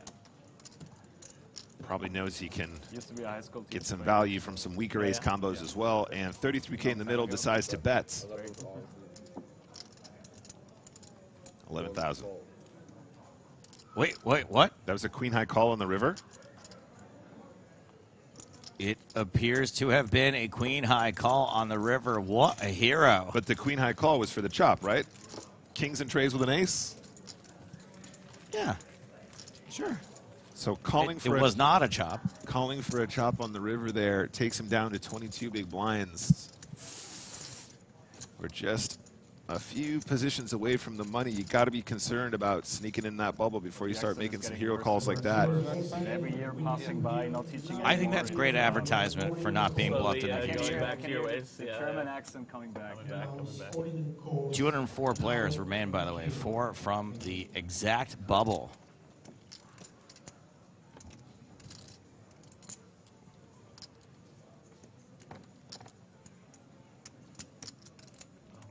Can I have an Americano, please? No, I might have coffee now. I'm too tired. Americano and a water, please. Huh? No, thank you. Yes, thank you. Can I have lemon and chai with lemon. Your man, Glowing Bud, just bagged a bounty in the mini EPT. Well done. Congrats. We just... I guess it's not a mystery bounty online, is it? Do they have those yet? On PokerStars? Hashtag soon. Hashtag soon. I love it. 203 in the field now, Joey. Did you hear the bubble? Oh, 203. Indeed. Thank you. How come it's okay for Carbo to raise Queen Jack? I'm setting you up here. Go ahead. Because you got 115 big blinds. You can apply pressure to the shorter stacks that are sweating the pay jump. And also something about the HJ, I'm guessing. Oh, yeah, of course. Also, he was in the hijack as well, of course. Position much later does much better when everyone's folded. It'll scream there, Joe. Yeah, that cheers from the boot camp event. I guess they're heads up now. That's for a EPT Prague package, so Yep. big deal. Yeah, 10K package. That's the women's boot camp over there battling it out. You're on there with Mark, right? Poker power. Yeah, that's right. We're making jokes. We're making fun of him, like that he quite emo back at that. Oh my God, he was Yeah. super emo back then. You should see some other pictures. I have a bunch. Yeah, fuck, that's a long time ago. That was like 12, 13 years ago or something. 12 years ago. That picture made today in the spam channel. You can't imagine. Nice, Yeah. love it.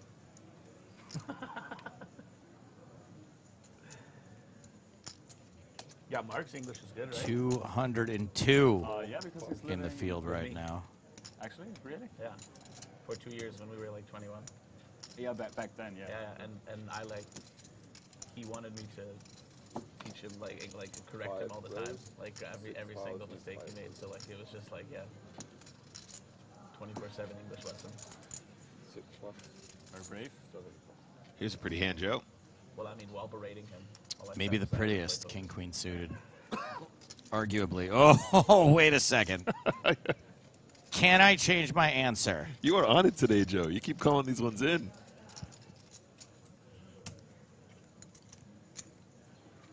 Okay, re-raise to 21,000.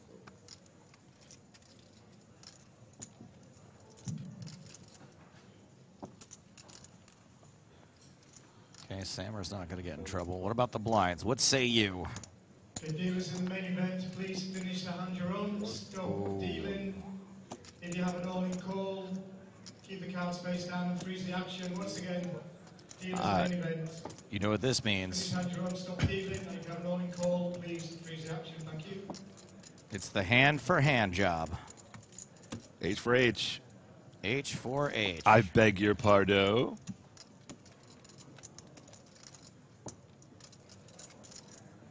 So, Guven here, guys. 125 bigs.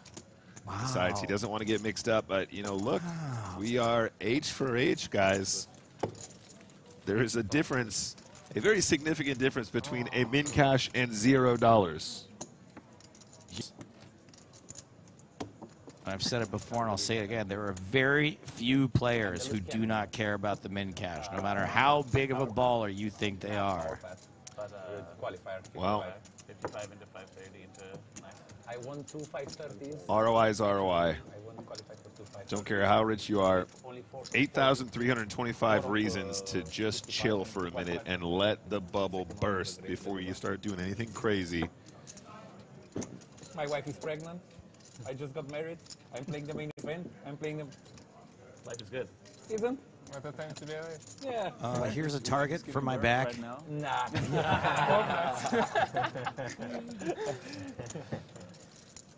Was Jason Kuhn, right? Sorry? Jason Kuhn during the WSOP, right? He, No, it was Sean D, wasn't it? It was Sean D. No. Oh, no. Both of Might them. have been Kuhn, yeah. I think it was Jason Kuhn, right? She was playing- giving I birth think while he so, was I'm on. not Oh, yeah, sure while he was on a Yeah, file. and he said like, yeah, Okay. I'm too rich, like, makes sense, obviously. Hi, would you like to steal every single chip from me on the bubble? Thanks. Final table? Hey, look. I get Joe, it, by the way. I think it's it's wholesome, and I love it. And, you know, there's joie de vivre, you know what I'm saying? When you're nervous, too, by the way, which I've been at the poker table many times, confessing like that makes you feel better. Yeah, yeah. Like it's like they call it labeling, right? Where you kind of talk about specifically the anxiety, and it seems to help. Correct. Under these you go, oh, I'm not even that good of a player anyway, am I, guys? You know, so you know that kind of thing. I'm the fish, tee-hee, and then you just kind of feel a little bit better confessing that. That's true. Yeah. Like, you know, I'm happy just to fold to the min cash, you know, in case he feels anxious about the fact he folded ace king there. It might have been incorrect, but actually was a super genius fold, as we can see. Boy or girl? I get it. She's only 10, 11 weeks, something like this. We are probably praying for the same, yeah. So, hand for hand has started. I want a little girl, to be honest with you. You want to go? Yeah. I think it's easier to be raised. Yeah. Us. And also like this crucial moment coming up, like she's Yeah. like showing you like 5 possible boyfriends, and you can like this mafia like guy that can like. Okay, so we are not on the stone bubble right now. Looks like we're going to go hand for hand, 2 from the money. So we'll take 2 eliminations before the bubble bursts. Hello. Stealing her heart. So, Joey, when you were playing in Vegas this last time, the main event, how was the table service in terms of trying to get a drink? Because I hear mixed reviews about that. Some people say I was it's in a hard. good section. Yeah, I think that's what I've heard. Sometimes it's dry. You can't get a drink to save your life. I was in a good section, but also for once I was taking it seriously and I wasn't really drinking, and I was trying to like keep my energy drinks low because I tend to get a little jittery and a little anxiety. Yeah. I meant just like service and I meant soft drinks too, not necessarily. Oh, you mean dealers also? Sure. Well, yeah, just no, not like dealers, but also like just going. I really need some water right now, and there was somebody there to actually help you out and like grab you. It was all pretty decent where I was, considering the size and the scope of the main event. Yeah, I was in a good section. One thing I can't complain about. I just wanted to give a shout out to the wait staff here in Cyprus as well. Everyone's been really, really happy with the service from table to table, and in general in the casino. They seem very, very, very, very supportive. Thank you. Looks like we're going to get the next hand Okay, going. players, we're 201 remaining. We're going to continue hand to hand. 199 is the money. So once again, 201 remaining. We are going to continue hand to hand. Just going to remind you about some rules during the hand to hand process. We need you to stay in your seats, players. We really do need you to stay in your seats. I will be announcing the action, so you won't miss anything. So once again, stay in your seats, please. If you have an all-in call, you must keep your cards face down. Please don't turn them over. Dealers, obviously, you have to wait for me to announce next hand. If we lose 2 players from the same table, The player who entered the hand with the most chips will take the highest finishing position. If we lose 2 players from separate tables, any prize money will be split.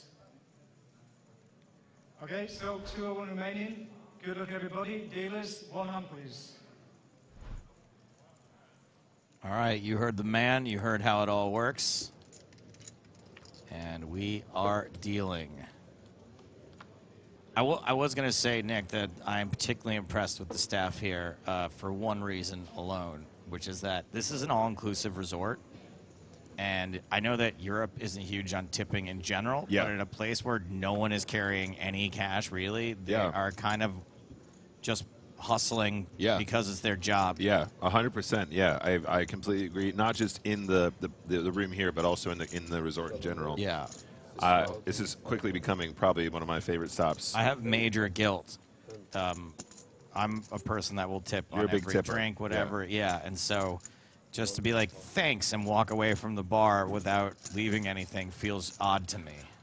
Yeah, no, I'm with you. And like you said, they're hustling so hard, it actually makes me want to try and figure out how to get some cash out of the wall, even though I kind of didn't really plan on doing it at all.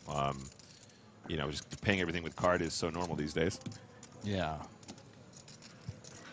All right, Justinovic is going to get a little out of line here on the bubble. I guess we're going to figure out who the bubble aggressors are going to be, but he is going to end up tangling with the biggest stack at the table, Parker Talbot, who not only is a threat now, but is a threat when he has way fewer chips than this. Both players flop a flush draw.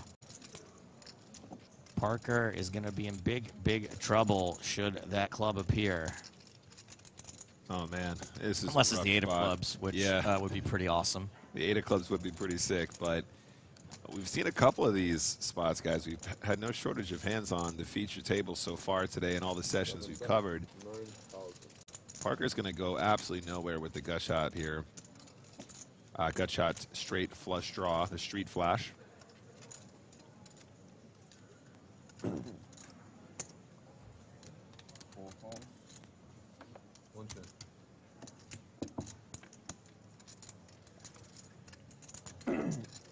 And that is a pretty boring turn card, luckily for Tonka. Yeah, I mean, of course, don't forget, he can just hit the Ocho that's not the club as well. That would work, too. Right. But in terms of clubs, yeah, that's the only one that's going to help him here. I mean, Jacks and 9s are good at this point as well. I think I would really dig a second barrel here, and I'd like to go quite chunky as well. You can probably make it like close to 30K, maybe even more. Really maximize folds from 7X, 10X, maybe some straight draws like 8-9, maybe some straight draws like Queen Jack. 28,000. All right, so not quite as big, but close to pot. I'm digging that. I think that's still a good size to really put pressure on those combos I described. And Parker is in a bit of a weird one now because he has so much equity on average here. For the most part, if he hits a club or he hits the 8, he's going to be good against tons of Ustinovic's range.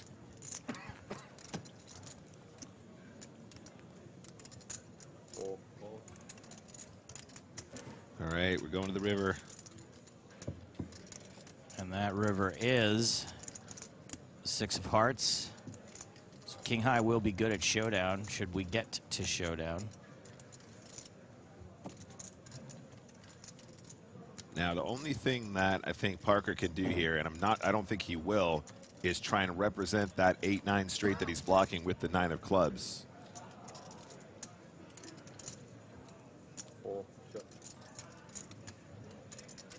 I think for the most part it's just a check and a give up, though.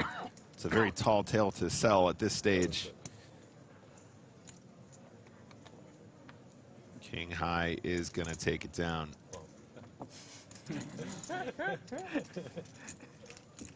It's good. Maybe a cooler. Better than a club. Indeed.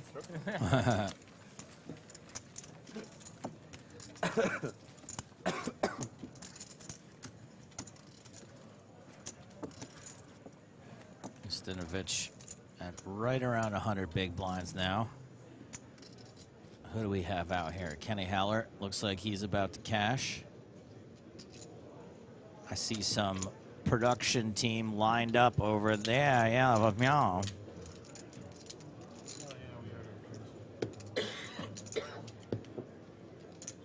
Looks like a player who's already got a trophy this week is on the verge of cashing here in the main event. And Kid Ahuja. Who's your daddy? You see Who's Your Daddy? Took down the Eureka main event here. Yep. Huge field. Also final tabled the Estrellas event that we just covered in Barcelona this year. Huge field. How do you do it? How do you do that in back-to-back massive fields?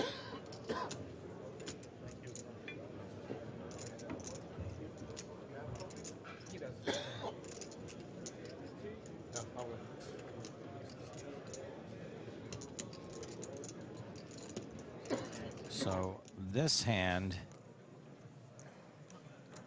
is Johann Schultz and Michael Molinar. Molinar has bet 30,000.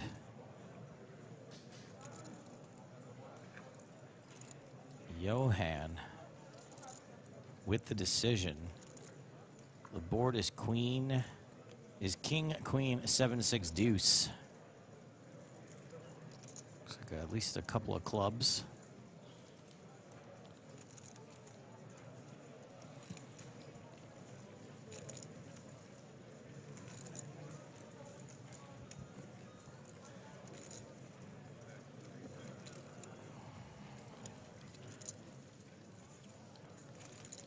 I remember seeing Johann in an uncomfortable position like this before. That face is very familiar. But I feel like we haven't seen him for a while.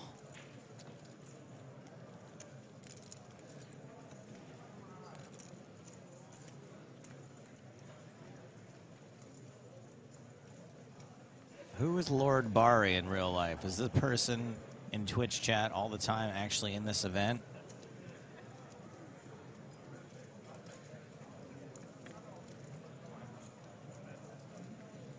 It's me, yes. That's him, Joe. He's in the hand. Which one? Molinar? Thank you. That's Lord Bari. Look at that. Huh.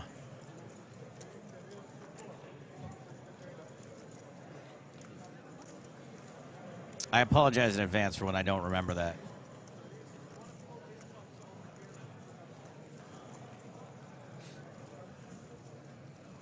So I'm guessing Lord Bari in chat knows what happens here, but don't say it. You're not above getting banned, let me tell you.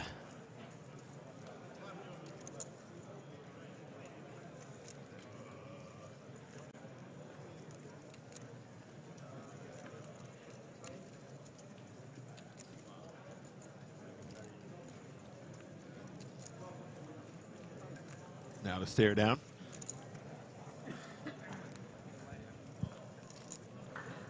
Now to look away. I'd be so afraid to, to make any sort of movement, fearing that I'd get my opponent to do the other thing. Second bow. And Johann folds his hand. Nice little pickup there for Lord Bari.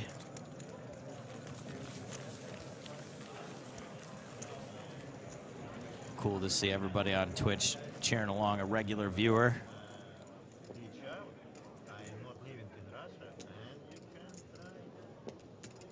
You're right. It's Czech Republic, Poland. It's near.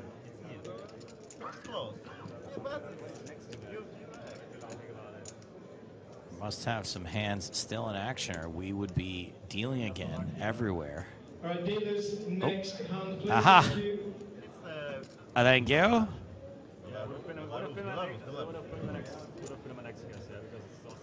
Shinigami on YouTube asks, where's the graphic teams? There are no graphics for anything but the main feature table. The only table playing with RFID. Anything else we catch is just from what any other viewer would catch. Any other railbird. Yep, any onlooker observer.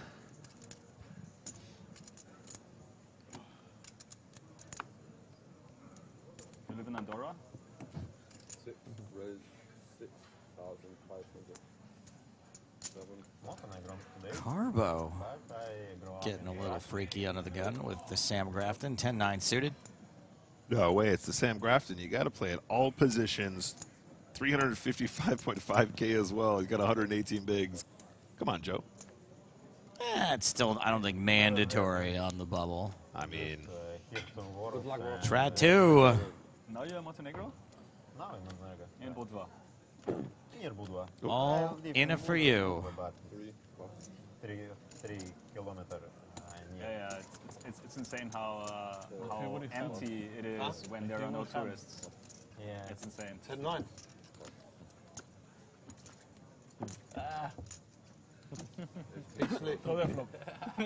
But you I think I win. 100% right, because when I learned... I could have been the bubble boy. I learned Dutch. Yeah? Quick hand at the feature table. Let's not create bad karma, guys. back out to the field now. Don't go for it. Yeah, he was distracting me because he was like laughing, like strangely, and I didn't like get what it was about. So it would have been like super funny if you were German, for instance, and like say Eastern Europe. I wanted to rap first. Or if you were Spanish or so. If you like was far or. Let's see. We do have an all-in on table 4. Tournament life was at risk there. Pedro Marques. All in, but no call yet. Only one chip. One chip difference. That kind of looks like a Marques from the back with the triangle.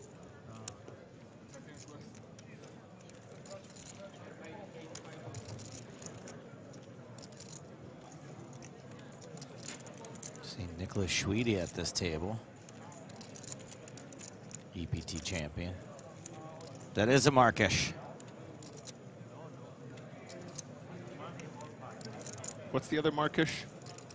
There's Pedro, and there's the PT fisherman, who is Andre Marques. Andre Marques.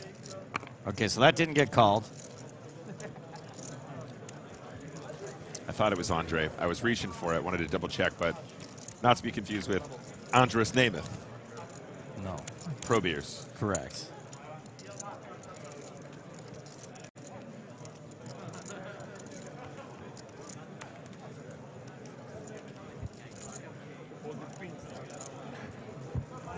The eye in the sky.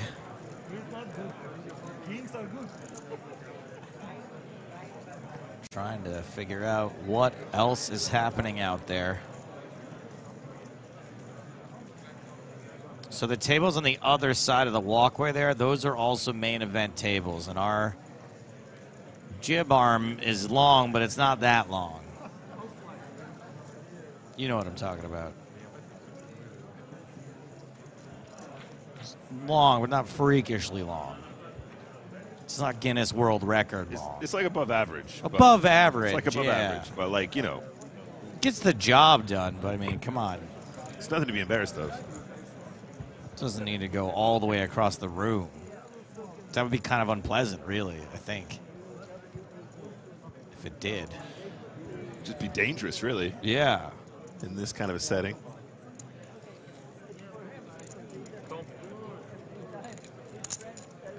Cumbersome, that's right, Dr. Wankenpeen. And it is quite cold in there. Yeah, you're right, Sabla. Ooh, hold on. All right. What's happening? Yep, I see some action way over there. Oh, and we're on it. Table 13, board is Jack 10, 4, 5. Seat 2 is Hubert Osinski against seat 5, Tom Kunze.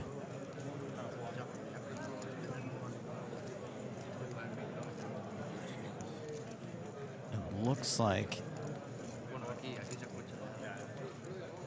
well, we know that Osinski is the player in position, and it looks like is the player with the decision. And bets probably all in with a stack that amount. Gets the quick fold. Hubert gets the fold from Kunza. We move on. What else you got, eye in the sky?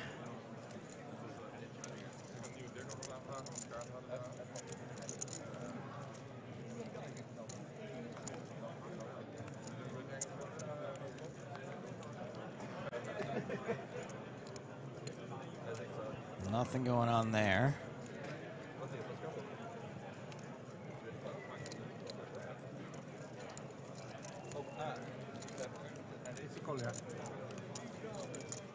Nothing going on there. Ooh, something going on here. We've got a showdown. Just in time, I see a table tap coming from Pascal Voss in seat 5. But I think, yep, this pot is getting shipped to Omar Lakhdari in seat 1.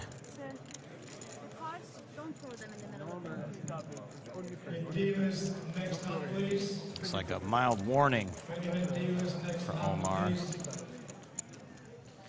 The rules are a little bit different on the bubble as far as when to expose your hand, when to show it showdown. Now, they were the last table in play, and I think that was just a quick little, hey, you happen to be the last table in play, but if you weren't, we want you to hold off on the showdowns. Yeah. Yeah, you got to be careful here because, of course, that information can drastically alter the way that others might decide to play at this stage of a very large field tournament and a very critical stage of this tournament indeed.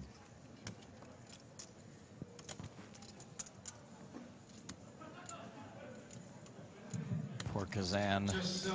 Ooh, is going to open Queen 10. After this level, we will be going on a dinner break for 45 minutes, regardless if we are on the bubble or not.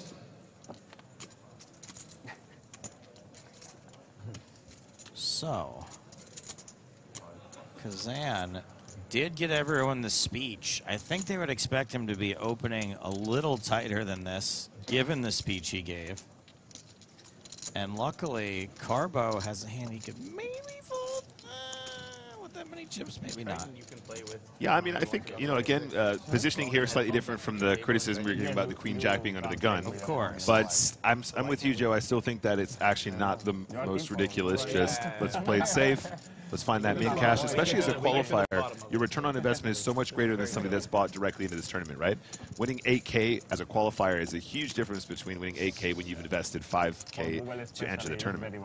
And this is worst case scenario here. Not a flat call with King Deuce. Not a fold with King Deuce, but a 3-bet. Like 2 tables be here for 40% of the day. Like it's with this many people left, there should be something. But it's a good opportunity for practice the mindfulness. For to practice your what? Yeah, mindfulness. Your focus. Yeah, focus. Not me, I'm just tilting and losing. So with the guys, normal people. I just don't see what you could possibly do here if you're Kazan, except for stop opening Queen 10.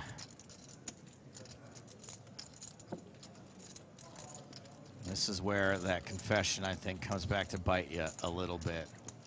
Players are going to know how to discern that information. Discern? No. Process? No. Utilize. Utilize that information you gave them. Yep, and this is exactly the kind of spot you just want to try and avoid. So much additional pressure. What a great play from Carbo, though. Really, really shows awareness of the circumstances in the situation. Yep. Turning that king blocker into Le Bluff feels pretty fantastic. So Kazan now 31 big blinds. The only player shorter, Mario, excuse me, Tratu, as we go back to the field. Try and catch as much of this action as we can. 45-minute dinner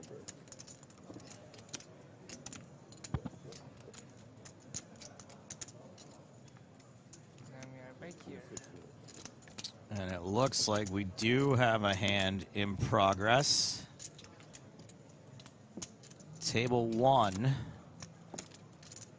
We're going to check in on right here.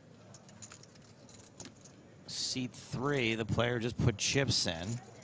That is Mikan Yusupov playing against seat 6, which is Thomas Santerna. The board is 5, 10, 7, 9, Jack.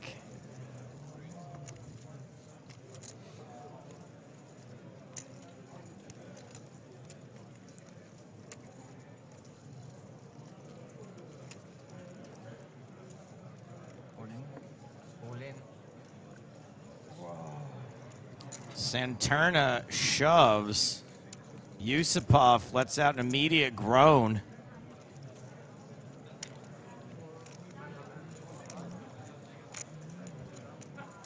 So we do have a 4 to the straight board. An 8 makes a straight. Too many cameras. I don't like it. King Queen also makes a straight. Oh, fuck.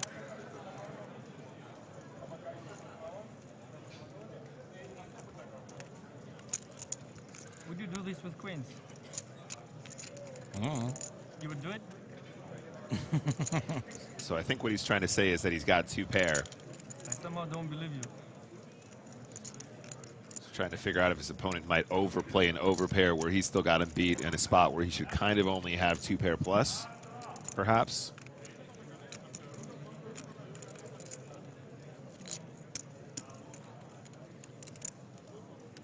I beat ace king. Yeah, well, a lot beats ace king.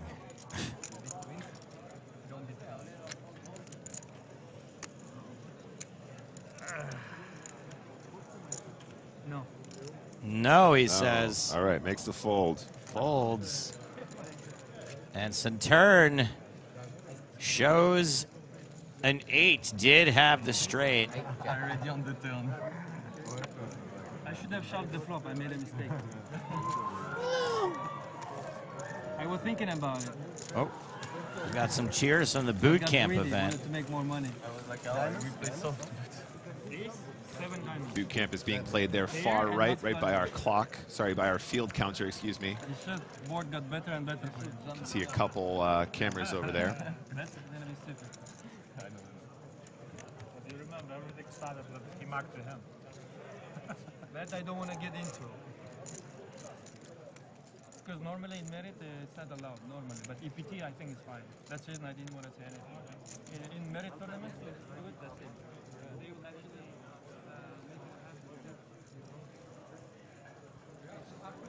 They should call it the Butte Camp event because that prize is a Butte. You want to top up to 250? No, I'm just saying you get 250. This is what we have there. Yeah, You want to I'll you don't want it, Players running back to their seats. You were invited? Yeah, but I had to play the 2K. Or else your father would give you lashings. Samurai on the gun +1 folds king trace suited.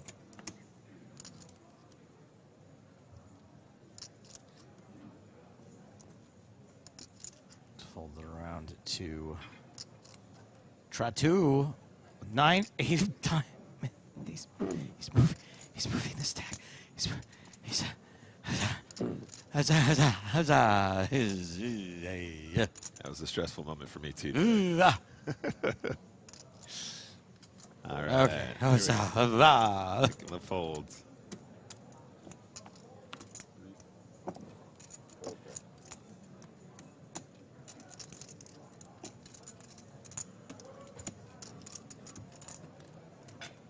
Folds to the blinds. What say you, Gerard Carbo? 6-4 offsuit.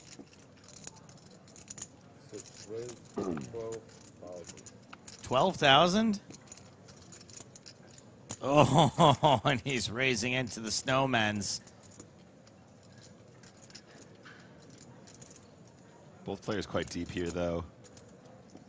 I think calling is pretty reasonable here at this stack depth, especially at this stage in the tournament.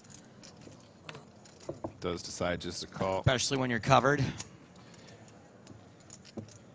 Yeah, I mean, just generally speaking, so Carbo's got 117, Ustinovich got 93 bigs. It's hard to do that many big blinds in a pot at this stage.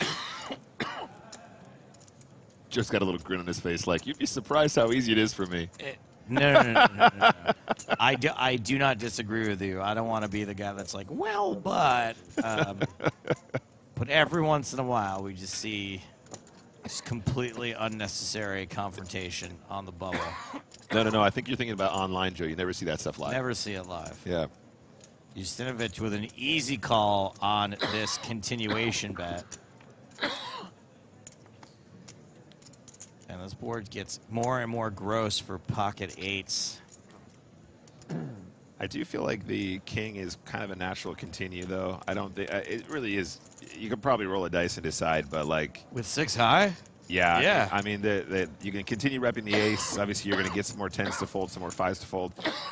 Depending on Ustinovich's sort of pedigree and his experience against the right opponent, I think barreling the king is a completely reasonable way to proceed here as just as a pure bluff.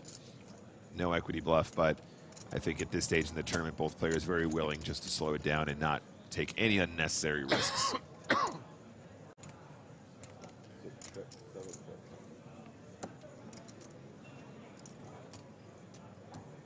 Eights do get to showdown. That's a nice feeling. What is going on? Can someone get this dude a lozenge?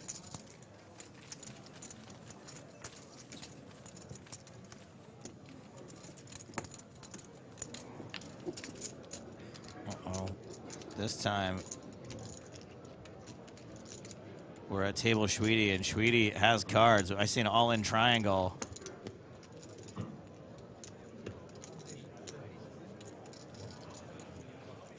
There's a face we recognize. Now we do have an all-in call on another table. Okay. I think.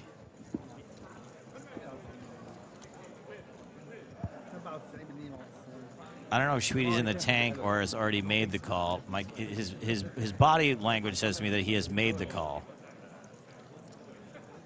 So now we've got to wait to see what happens on all the other tables before they run this table. So this table's on pause. Zakharov versus Schweedy.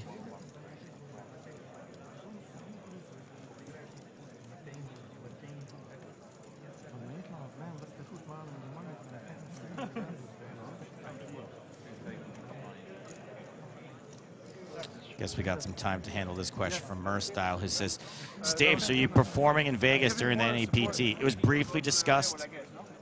The live events team did ask me if I wanted to do something.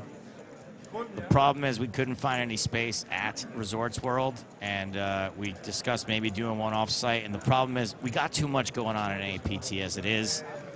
And as much as I want to do it, it's hard for me to say to the hardworking live production team, hey guys, I'm taking the night off to go do comedy, and probably none of you can come. So I think we're probably not doing it on this stop, but the live events team here at PokerStars has been real into it lately. Hopefully we'll figure out a way to make it happen at a future stop on the EPT or the next NAPT. Maybe a private show, Joe? Private dancer? Dancer for money? I've done a private show a couple of times, and one of them went really well. One of them went really, really well. A guy named Dan Sparger, actually, who's a big guy in the community in Las Vegas, hired me to do his wife's birthday once, or maybe it was anniversary, and it went really well. We did it in his room at the Aria. The only thing that went wrong was that security shut us down during my headline set because I brought a speaker system into a hotel room, which they weren't that happy about. I mean, you know, Joe, if the people want a good laugh, maybe we'll just put you into a tournament. Am I right? Am I? He's not wrong. He's not wrong. I jest. Thanks for the love, Pie Face. Sorry, user 1542. Yeah, it would make sense for me to do a show there, but it being our first NAPT in over a decade, I don't want to throw this at them as well. There's enough stuff to get off the ground and to make happen. I just don't want to add more pressure to everyone else. Yeah, it's going to be pretty action-packed as it is, right? We're cramming a lot into those days, and I expect a pretty significant turnout for the old NAPT action, too. Let's hope so, yeah. We got to get the word out there about the NAPT, by the way. You know, this all kind of came together a little bit later than usual for, you know, one of our stops, especially one as big as we're hoping this will be. Absolutely right. So if you guys are in the area, check out the dates. Consider coming to join us. I will be in attendance as well, Joey. Very good. And, yeah, we'll be calling the action. Might even get a chance to look at a cash table if you guys want to come and play some cards with me. That would be nice. Oh. Boot camp. Screams of jubilation.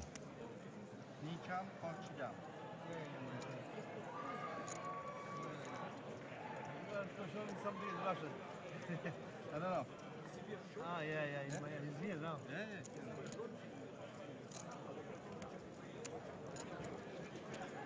All right, so there is a hand developing on table 16. So we know we have an all-in call on table 4. The clock's been stopped.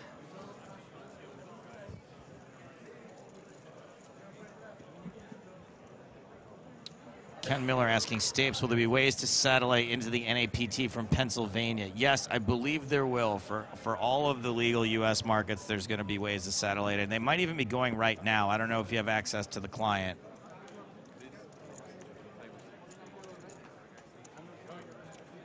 I can be lying or saying the truth. It doesn't matter. It doesn't matter. Please don't talk about it. Yeah, just a couple of reminders there. Once again, etiquette at this stage, gang. Don't talk about what's going on. Don't discuss it in multi-way pods, as always. But also, for the most part, just don't talk about what you have, which would indicate the strength of your position under these circumstances. Got to try and keep all that under wraps so we have a nice fair bubble. All right, here we go. This is table 16, and it looks like we've got seat 1 and seat 2. Main event players, 201 remaining. We have 2 all-in calls. So I'm going to go announce them table by table. Seat 1 is Axel Egan. Seat 2 is Raul Gallego. So for the moment, we're on table 16. We already have a full board. We have Axel and Raul. Axel is our all-in player.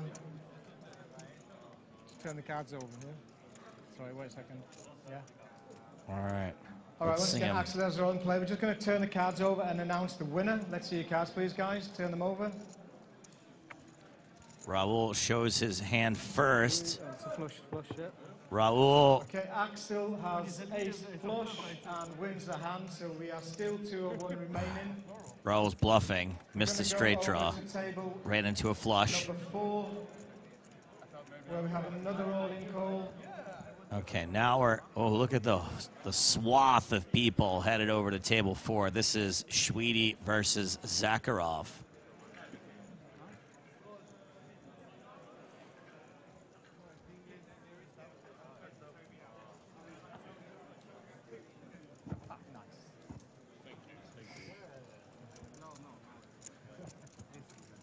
Open. Not yet. Who's the other guy? Who's the other guy?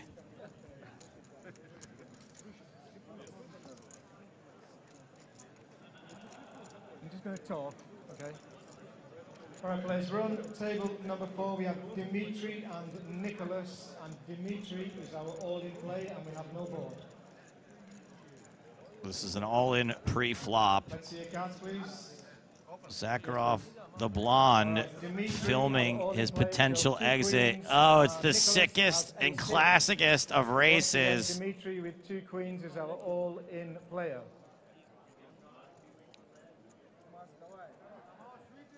Let's see the flop, please. Queen's at risk.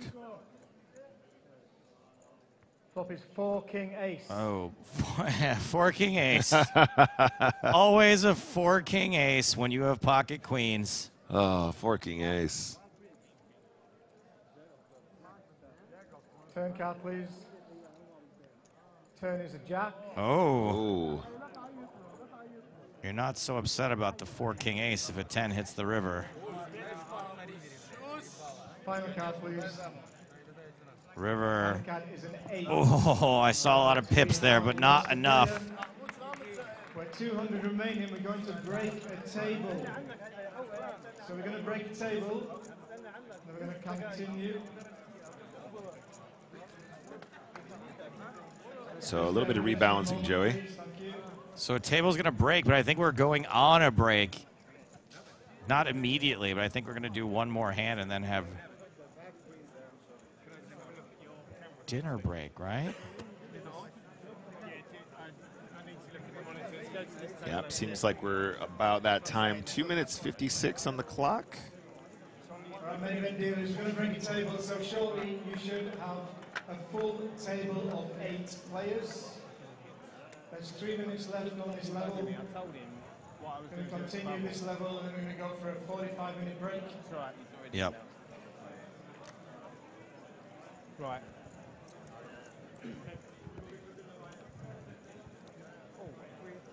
After this level, yeah. Man, that's going to be quite a rush on the buffet.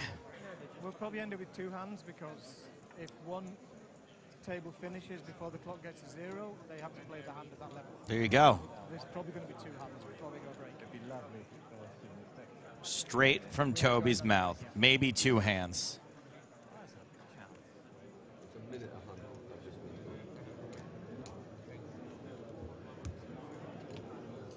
Lots of players out there anticipating the opportunity to get them in cash. And then, of course, we have the ever-present post-bubble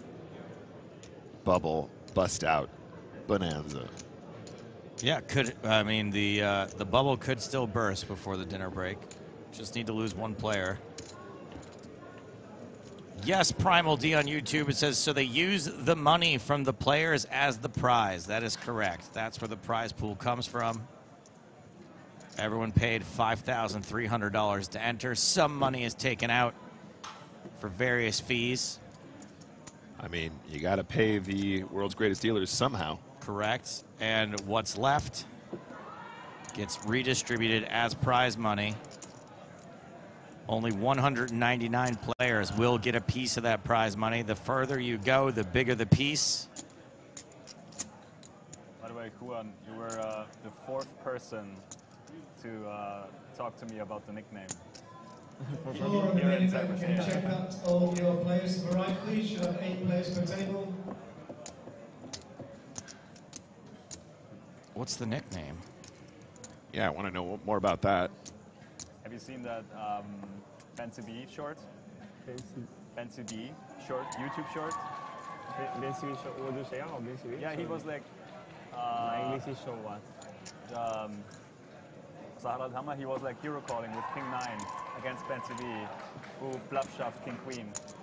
Long time ago, man. No, it's a couple of weeks ago. A couple of months ago. I don't remember. Yeah, Fancy B was bluffing. Yeah. And the other guy called. All right, dealers. And Fancy B Should was be winning. Once again, players, 200 remaining. This is the pure bubble. What? Dealers 100. Is 200 evenly divisible by 8? The guy checked behind flop. Fancy B bluff turn. Was board 10. 8 times 10 is 80. 8 times another 10 is 160. So. Yes, and then another 5 makes 40.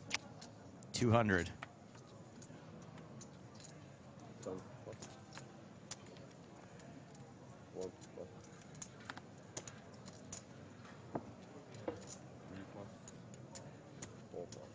All right, so hand for hand, still in play. Pure bubble, in case you guys didn't hear it directly from Toby Stone's mouth. The Stone Bubble with tournament director Toby Stone. Brought to you by Toby Stone. 6 was 7,000. Carbo opening the button. Oh, this is Juan Pardo. I don't think so. I was just. He's trying to make a nest there now. I was just casually looking in that direction. You were like fighting against like. this fly. That's right. The 8-foot die. Is that Malacca style, the Lex villain? You got it. Heads up to the flop. Pardo outflops Carbo. Cheer for us like that. It's the battle of the Dobo. The Bodo. Mr. Solo Dolo.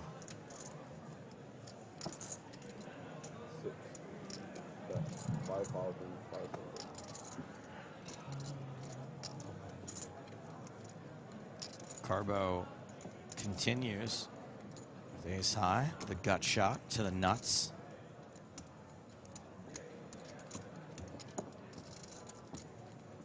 Pardo not folding a 10.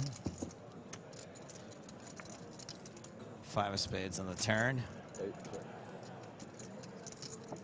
Pardo checks to the aggressor again. We see a little pot control here sometimes, a little check back, a little.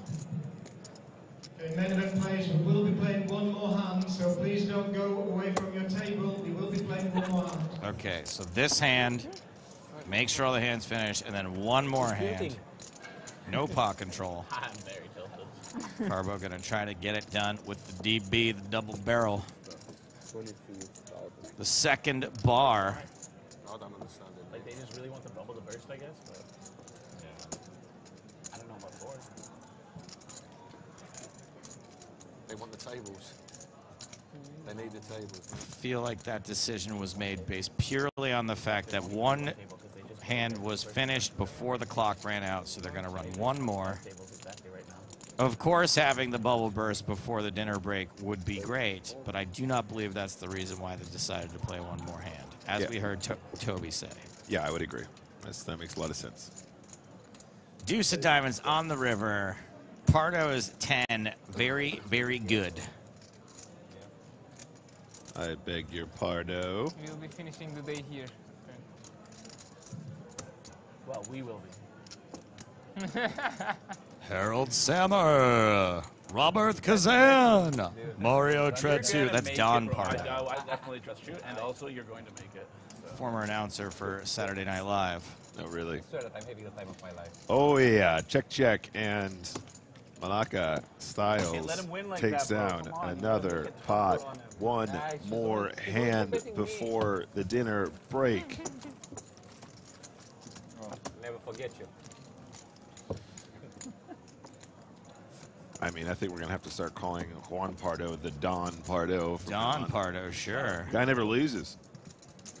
Your hosts, Danny Glover, and musical guest, the Spin Doctors.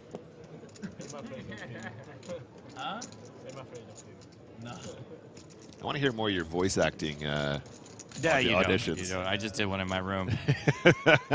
Just did one in my room for a teledoc company where I was playing a fever monster.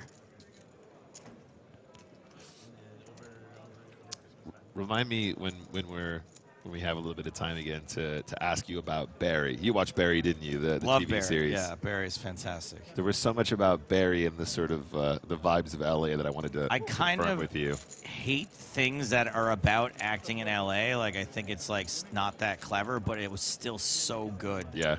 I couldn't, despite my rule, my general rule that it's easy. Like, it's just easy to prey on people that are aspiring in that sort of situation. Yeah, it's also easy to write what you know, and if what you know is being an actor and a writer, it's just kind of a... I got you. Okay. Ben ona per verdim. Dedim artık kente gitmiyor. Evet, 2 papaz geliyor. Evet, onu gösteriyor. 2 papaz geliyor. Looks like all of the action is gathered on the other side of the aisle.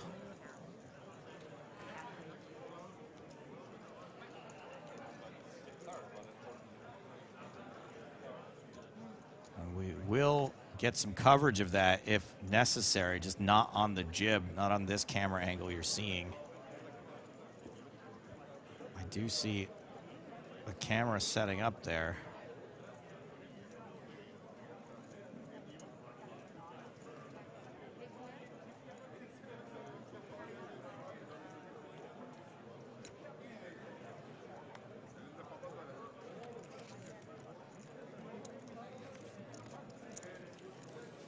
Push it a little more. It's got more reach than I thought. It's a grower, not a shower, I guess.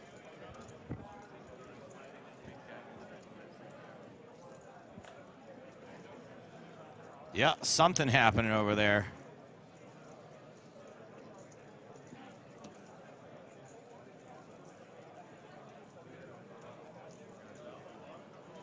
We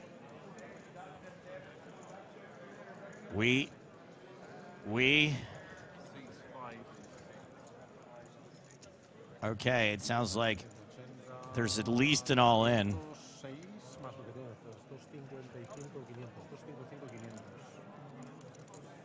Just waiting confirmation if it's all-in and a call. Yeah, it is all-in. 250, 500, 250, 500.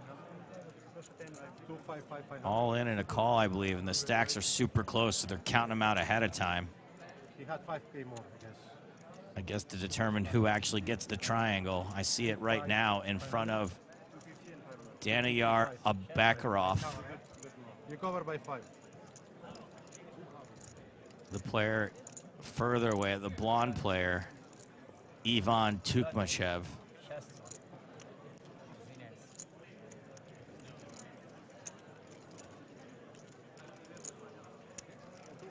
I heard someone say that the other player was covered by 5.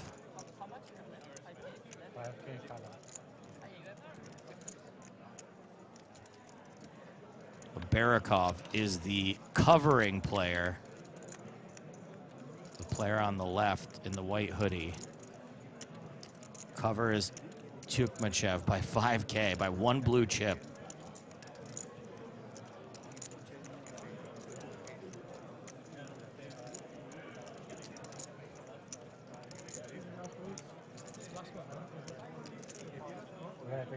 And we will be unveiling these hands momentarily, it seems.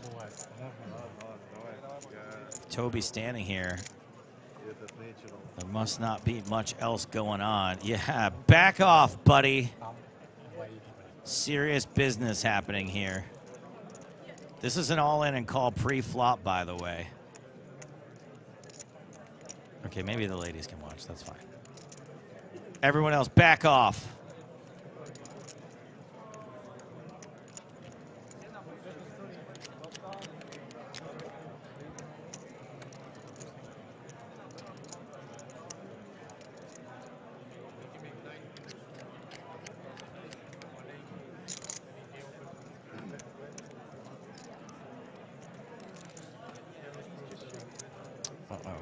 Better make sure Toby's not looking at you.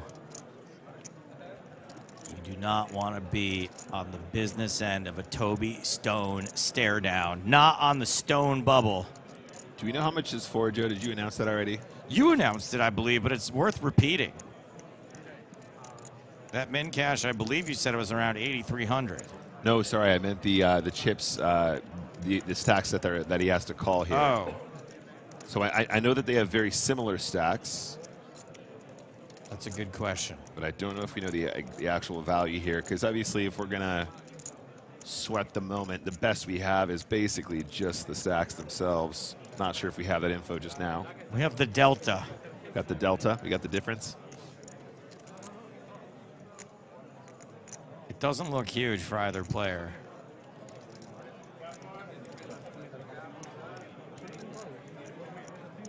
Right, because the stack of blue is 100K. Yeah. And a stack of yellow is 20K, right? I think so, yeah. So we might be looking at 480, nearly 500K. What? Oh, total, you mean? Yeah. No, that can't be right. I'm gonna say less. No, that can't be right. Sorry. Looks like 150 and 150. Sorry. So Yeah. probably around a 300K pot. Yeah. No, that was stupid. My math was off. Hey, we all make mistakes. I'm just glad that other people do it every once in a while, so I can say we all make mistakes. That's still a very big chunk of blinds, though. I mean, we got to be looking at another cooler. Samuel Lechek seems to think it is 250K versus 245K. Okay, we have an only call on table number 24. Just to remind everybody, which is much bigger. after we run this hand, we're going to deal one more hand. So please don't run away. So we're on table number 24. We have Danny Yar and Ivan. Ivan is our at-risk player. Can we see your cards, please? Turn your cards over, please. Thank you. Let's see Danny Yar shows 2 8s. Pocket. Ivan, our at-risk player, shows 2 black aces. So once again, Ivan with 2 aces is our at-risk player. Just like we thought, huge cooler. Let's see the flop, please. Massive cooler, aces versus 8s. All right, flop is 10 8 queen. Can I say it's looking good for aces? There's no way to jinx this, right? It's looking good for aces. Turn card, please. Turns in 3. Looking pretty good for aces. It's looking pretty good. Hearts. Oh, wait, hearts? Oh, no. Has 8 of hearts. Oh, no. Final card, please. Oh, no. Final card is Oh, yeah. Oh, yeah. Aces hold. 200 remaining. We're going to do the last hand of this level. On the dealers. Next hand, please. So that we're going to play one more hand, but that's going to leave a Baccarat with 1 chip, a 5K chip. That's fewer than 2 big blinds. The big blind is 3K. Yeah.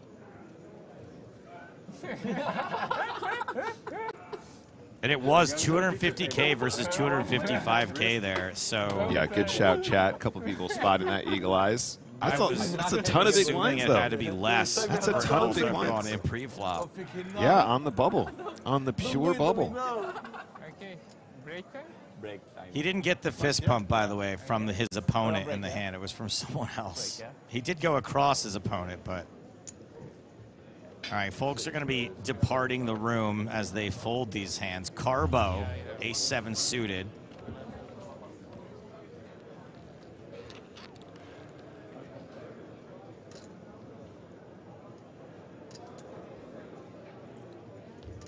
Pardo in the small blind. Are we going to have another Bodo, Shodo?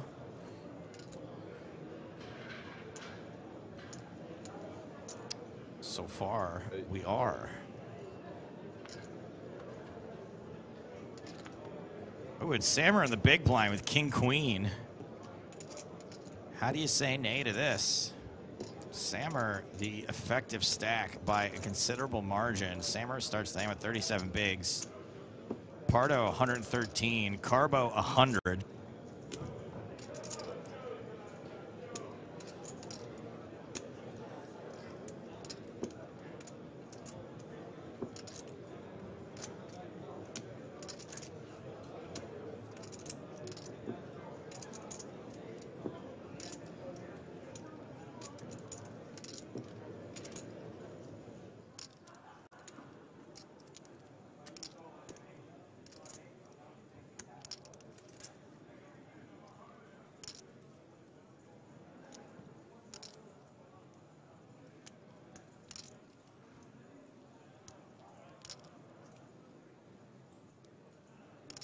Looks like he's trying to cut out a squeeze here, Joe. The squeeze, you can see his trepidation. The squeeze is going to be pretty committing. Yeah. And I assume he finds a fold if he gets shoved on, but that's a big chunk of his stack. Yeah, and as you said, Joe, like quite visible trepidation. Maybe he just kind of was double checking his math there halfway through, but generally speaking, you kind of want to make up your mind and then make the action, right, rather than stop and start, unless the intention was to give off some sort of a false tell.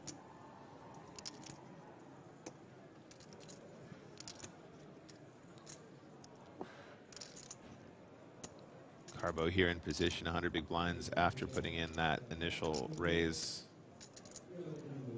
I mean, not only does the trepidation feel a little nervous, but the sizing here too. just sort of screaming, please, no action. Yeah. Gonna be obliged by Carbo. Now it's to worry about Pardo, who Pardo is dominated, but man, I think we saw, who was it we saw exerting max pressure moments ago? It wasn't Pardo, was it? It was against Kazan. I believe it was. I believe it was Carbo 3-betting with the King Deuce. Right. Yeah, right, which would make sense in their positioning here.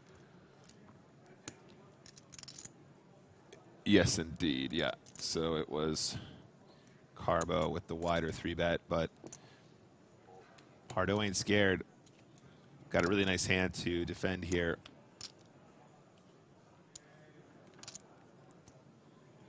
And a nice flop to go with it. Rev, just to clarify, it says 200 paid, 200 left. No. So 200 with the red on it means that the bubble, we're on the bubble. 199 is paid.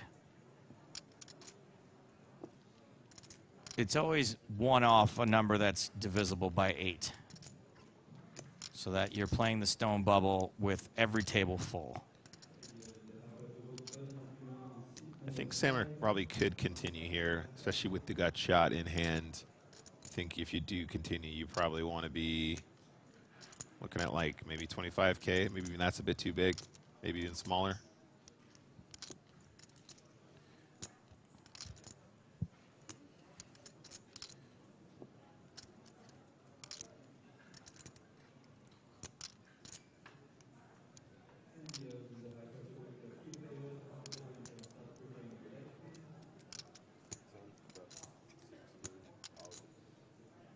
$16,000 is announced by the dealer.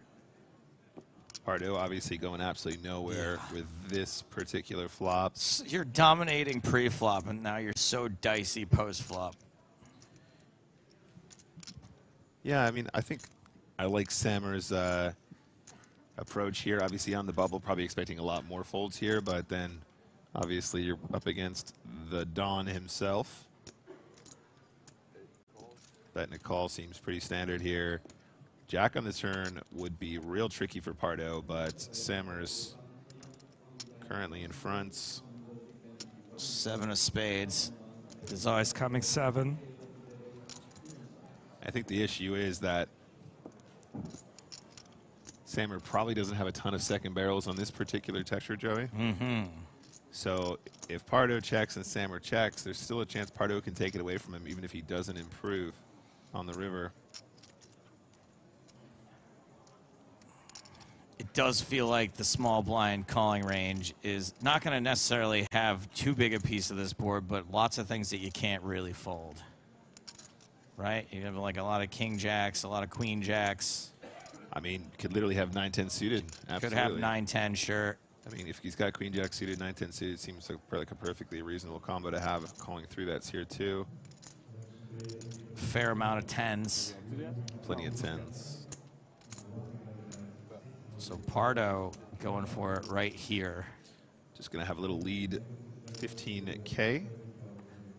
I think for 15K, Sammer probably still has to call, but if you look at how much of a portion of a stack he is here, Joe, it just feels sickening. Feels sickening. And that's why these guys are so good, right? They have these moves that people are just not even considering, right? Like, Pardo goes, you know, it'd be really cute is if I just made it like 15K lead on the turn, just totally confuse him. I mean, that's the power of having this stack.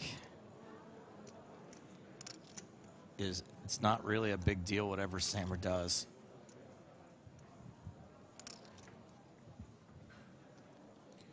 Sammer could also just ship here. That would be pretty gross. That would be a cool move at this point. Well, believe it or not, this hand has outlasted every other table. So everyone else is on dinner break right now.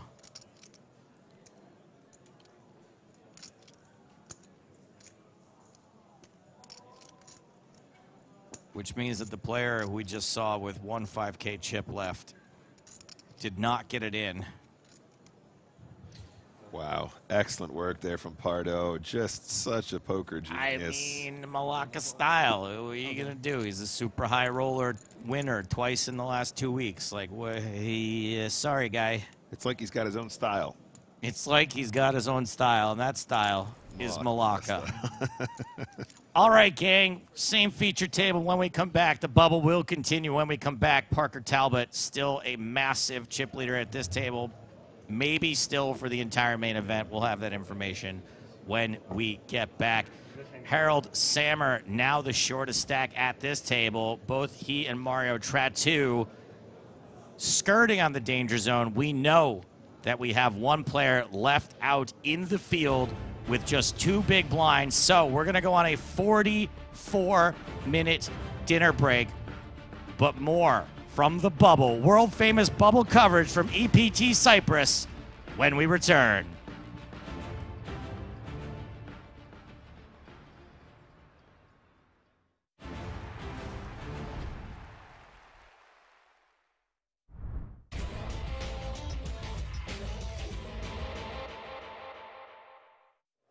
Pocket eights for Bendinelli. And I don't think it's a spoiler to say that it really can't go beyond this level. 30 big blinds playing 24 big blinds.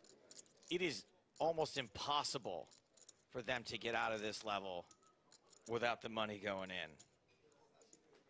Yeah, Bendinelli here with eights. It should have ended in the last level mathematically. The math is broken today, Stapes. Oh boy, we got a set of eights for Bendinelli. Oh no. Top pair for Guerrero.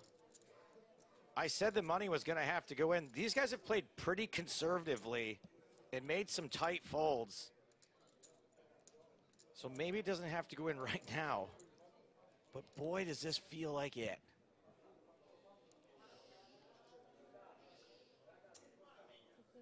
Bendinelli firing 2.5 million or 250,000, whichever way you want to. Thank you guys. Get out there. And Guerrero just calls. The turn is a jack. Wow. Oh, no. What a setup. Oh, such a cold deck. Cold deck city. Guerrero covered. I think the only light at the end of the tunnel is we've seen a lot of miracle rivers throughout the course of this tournament. Looking for the board to pair, except for an 8. Doesn't know that yet, probably thinks he's got the best of it. Trips versus a full house. Yeah, and Bendinelli very clearly trying to set up a sizing here on the turn that can make it an easy all in on the river. Wants to give Guerrero a good price to continue. Does it ever go in now?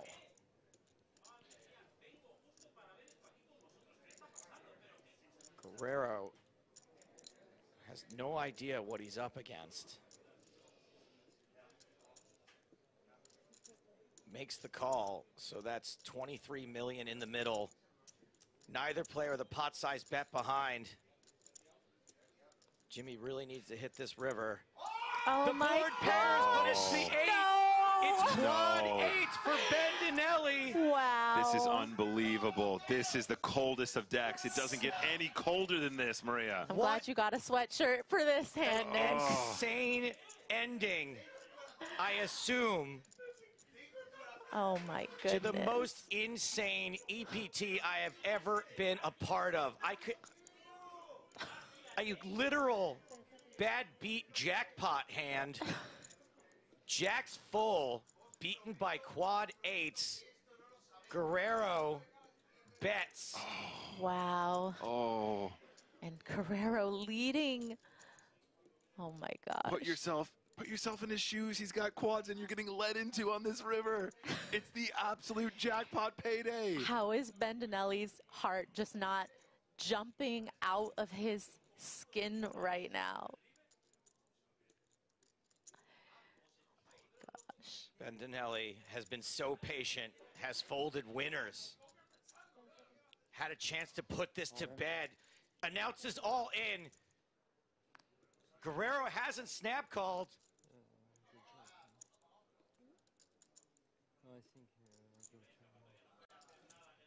There's just no way. There's the call from Guerrero. It's over. He hasn't even tabled his hand. Table your hand. Bendinelli shows the quad. Bendinelli does it. Guerrero tables the loser, and Bendinelli swarmed by his countrymen. Somebody get that boy his mama. Giuliano Bendinelli is the EPT Barcelona 2022 main event champion. Absolutely unreal finish to an incredible main event. And the chants will not stop.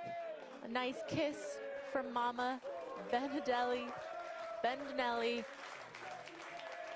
It's just not even real life, you guys. That is not a real life way to win an EPT. This is this real life, people? Seriously, look at what just happened. This guy came back from one big blind to be here to River Quads.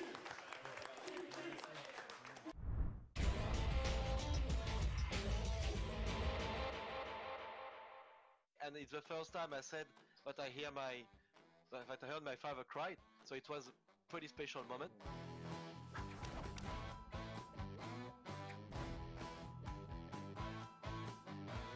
Have you been celebrating?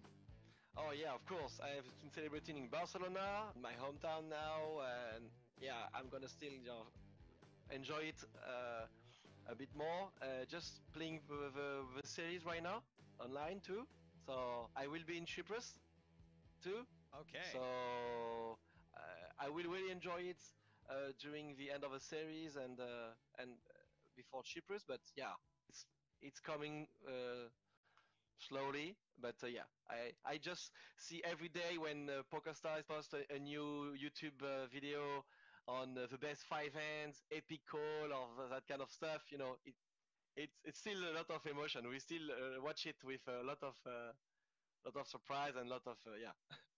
Yeah, it's actually something we notice is that you watched the last hand back while on the set. I saw you and your pals had like a little tablet on the table watching that final hand moments after it happened. How many times have you watched it since then? I watch it in French. I watch it in English too. I wanted to see all the reaction of the commentators on all the final table, of course, like a movie, you know. Yeah. So I think I watched it like twice entirely, but some part of it, you know, the highlights of that kind of stuff. Every day a bit every day. So yeah, a lot. Yeah. Having made a call like that, did that make the feeling afterward amplified? Everything was gathered together to make a special moment, you know. If I didn't had ace queen against king queen against Carl, when he makes the king on the flop and an ace on turn, that's part of the magic too, you know. That's moment that stays, what will stay in my brain for forever. So obviously, the hero call, the crew, the pressure, everything in the same time. It's like a perfect ending, you know. It's like you want to write a pitch and you said, if I would have dreamed about it with a camera, taking my time to make a big error call and being right in this moment, and you can turn back to your crew and you are like, you are a bit lost. That's precious. These moments are precious, really. So yeah, a lot of emotions and yeah, everything at the same time. If I would have wrote the story, I could have wrote a better one. So yeah. Yeah. In addition to watching you look back at the final hand on the set, we also saw you make a few phone calls immediately afterwards. Who did you call to tell about your win? So it was to my father and my mother.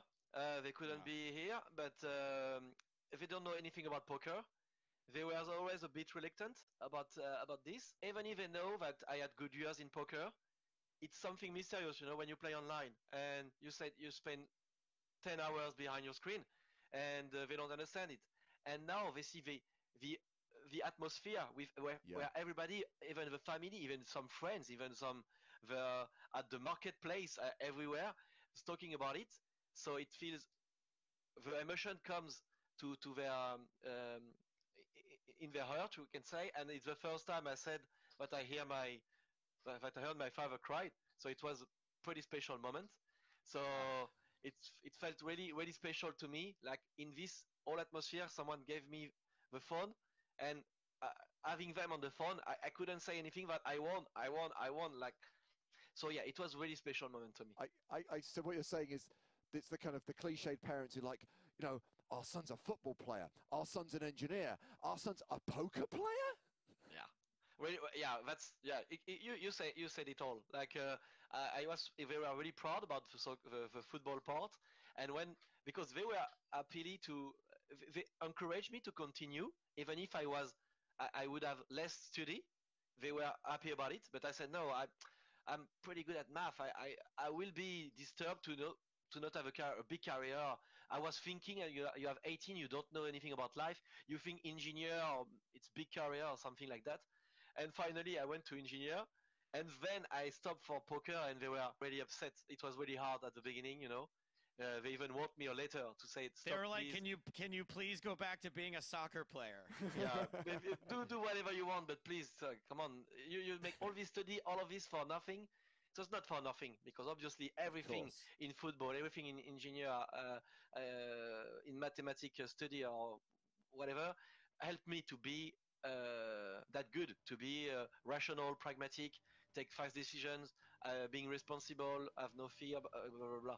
So yeah, all this way long was finally to say, okay, now you know that it was worth it. You know that it was not a stupid game, and I hope they will learn the rule of poker one day to follow my stories in if I go in a deep end again.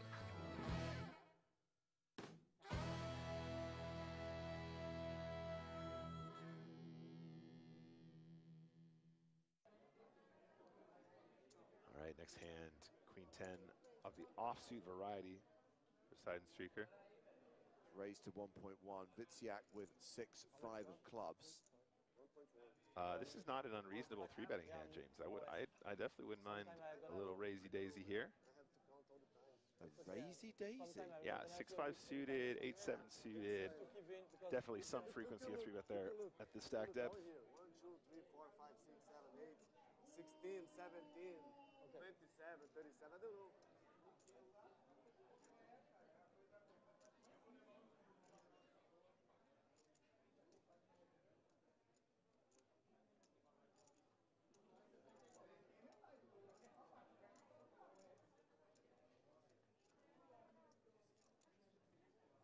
Witsiak has played one-time bank cards so far. 4 million. And you're right, Nick, he has decided to 3-bet with this hand. And I guess with a hand like Queen 10, with position, Seidenstreaker can legitimately call this re-raise to 4 million? Yeah, absolutely. I mean, it just plays nicely in position. I don't expect to see a 4-bet here. That seems a bit over the top. But this is a very, very good situation to try and take it post-flop against an aggressive opponent. Indeed has the best hand, and that's an important part of deciding whether or not you're going to call. How frequently does my opponent actually have a bluff here? 9-5 deuce, so a pair of fives for Witsiak. Seidenstreaker with 2 overs to the board and a backdoor straight draw. Witsiak has the pre-flop betting lead and continues into this pot of 8.4 million.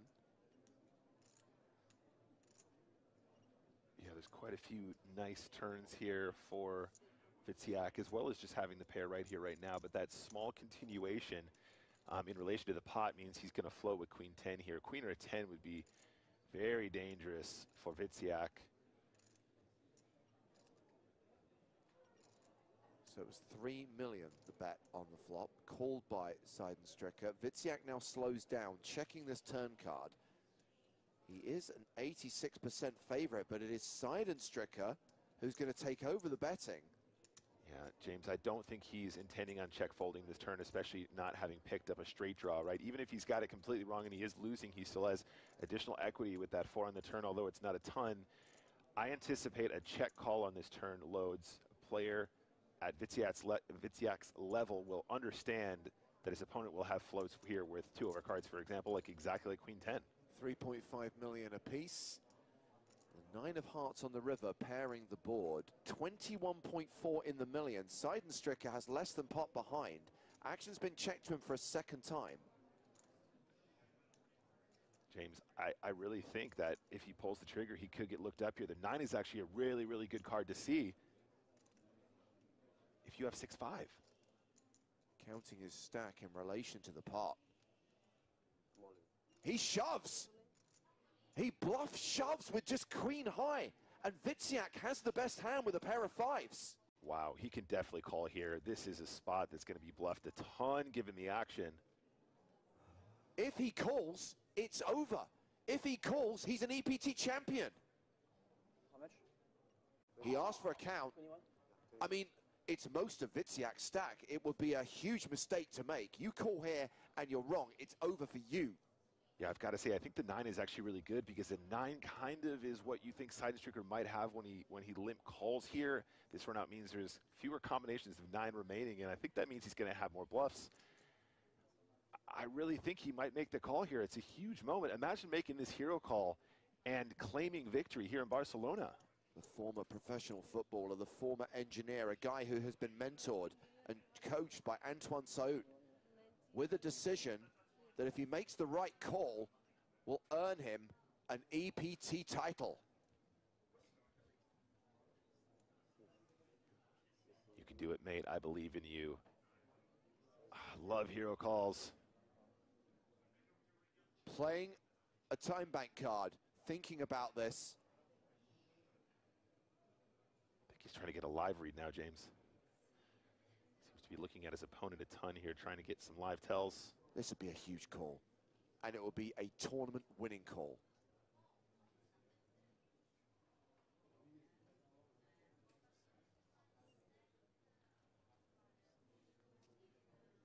Look at this from the rail.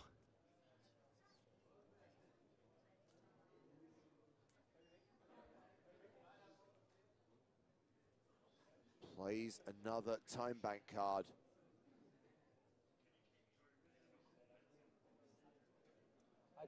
He's made the call! Oh, wow. We have a result here in Barcelona. It is Simon Witsiak from France who takes the title and trophy. The additional 100,000 euros in prize money and crushes the hopes and dreams of the Brazilians. Wow, what a call. Absolutely fantastic poker. He's dominated this tournament, and what a dominant call to take the trophy. He has been chip leader for so much of the late stages of this 5K main event. He closes it out. He takes it down. He'll lift the trophy. He'll claim the single biggest slice of the 10 million euro prize pool.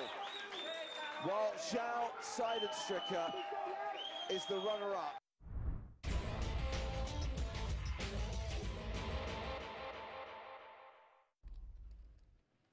And action is on Olashemian. He is raising under the gun with Jack 10 off.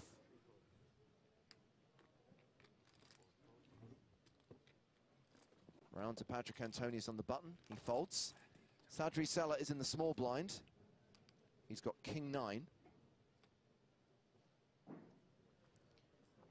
And I think yesterday, towards the end of the day, we saw Shemian getting a bit liberal with his opens from early position, and not everybody would open from under the gun with Jack 10 off suit. And Lanini, he's got a good spot for aces. It's fun to get aces in the big blind. It's fun to get aces in the... Any seat you're in, any position. I see your chips. You have a stack behind there? Nee, Andre. More.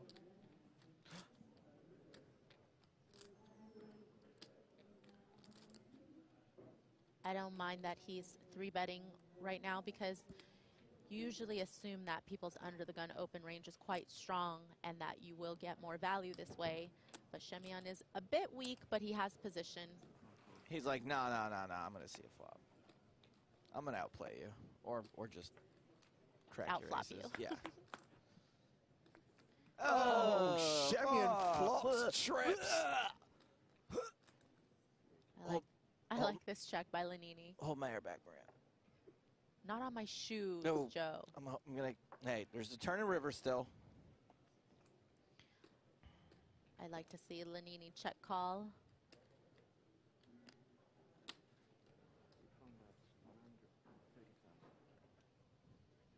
Shemian, that's 130,000.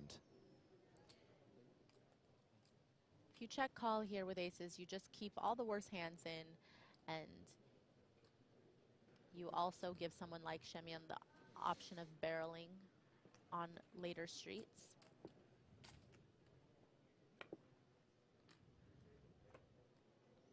Is that an ace?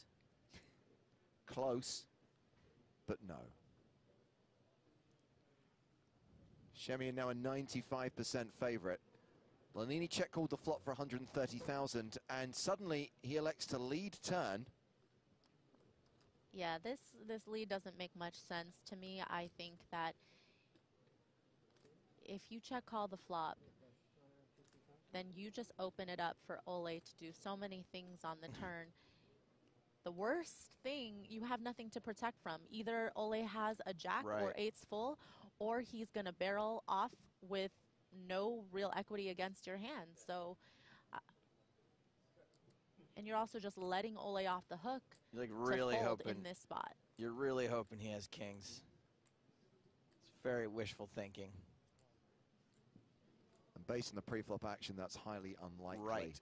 So this is roughly half pot, 250,000. And realize that Shemian has more jacks in his range than Lanini does, because Lanini's not likely to be 3-betting ace-jack from the big blind against Shemian's under the gun open. He's not going to 3-bet, you know, queen-jack suited, king-jack suited. He's probably just going to call those. When Ole stares at, Lanini there, he's not actually trying to figure out if Lanini has him beat, right? No, he's just trying to figure out if he moves all in, if Lanini will call him. Indeed. Well, Lanini had 500k behind, so when Shemian shoves on him, it's a snap call from Lanini, and he's now drawing to 2 outs. He will need Barry Greenstein. He will need ace on the river, or Ola Shemian will claim his scalp.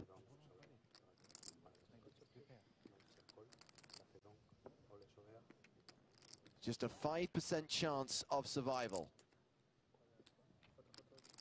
Is Shemian going to get Greensteined?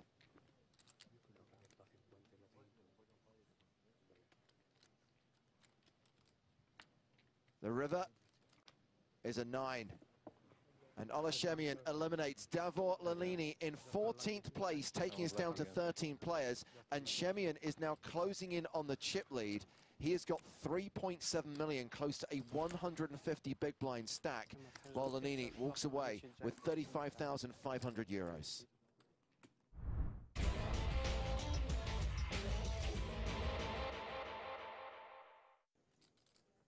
Ola Shemian, second in chips, 94 big blind stack, opens with Queen Jack from under the gun +3, makes it 90k. Pocket fives for Sadri Saleh.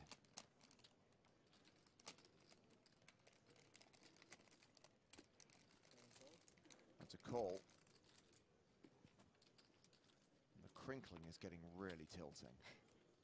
Oh, my bad. I was going to say, did you pass your bag of potato chips along to somebody up the feature? I gave one to everyone.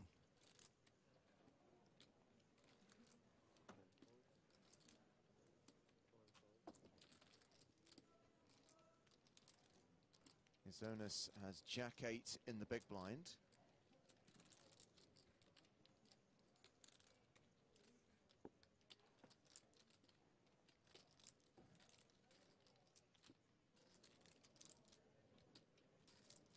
It's a combination of the crinkling and the shuffling, actually, that bothers me. It's approaching nails on a chalkboard status. Zonas calls as well, 3-way to the flop.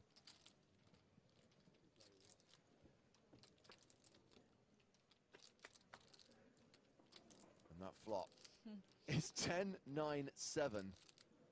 Zonas flops it. And Shemian has a gut shot to a better straight.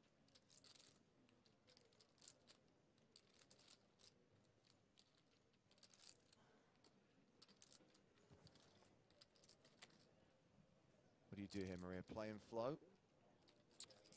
Yeah, I mean, I think the reason why it looks like Yozonis is going to lead into the pre-flop raiser is because he feels like this is the kind of board that's going to get checked around a lot, and leading can actually look a little bit weaker than obviously what he has. It looks more like, you know, protecting top pairs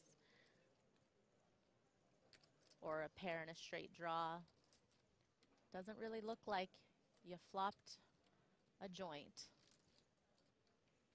150K from Yozonis, called by Shemian. Salah gets out of the way, and it's heads up to the turn.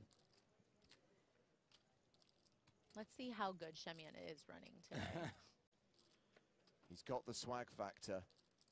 It brings a 5 on the turn, which would have been a set for Salah. He saved himself by not getting involved post flop.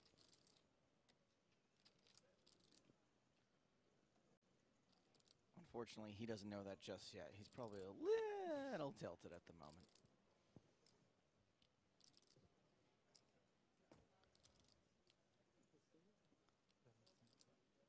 I was actually a little disappointed that Honglin folded 8-6, which would be in really big trouble right now, too. Although he would have a straight flush draw.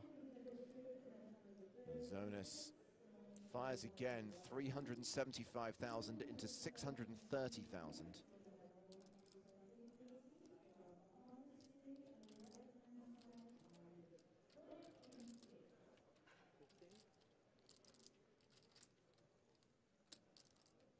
And this is the part where, you know, Shemian's also thinking maybe my overcards could be good based on the way the hand was played. I don't think he would often call with just a straight draw if that's all he thought his outs were. But it's the 8 that comes on the river. There's our answer to how good Shemian's running today. Shemian swag factor, 8 out of 10.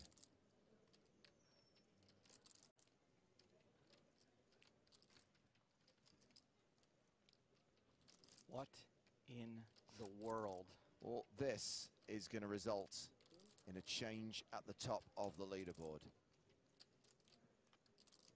This is just so unlucky. Twitch chat's kicking off. As Yozonis bets 725,000. And Shemian's sitting there with the nuts, right? Yes, and he has, you know, 3.18 million in chips total, and he's just thinking about a sizing that is going to get paid off. I don't think all in is that sizing, and Yozonis' hand looks pretty strong here. To think that Yozonis is betting 3 streets after this kind of run out, Shemian has to believe he has a straight. So why is all in not the Because move? he blocks the nut straight is the problem. I mean, yes, Yozonis could have the same hand in this spot, but a lot of times he could have a hand like Jack 10.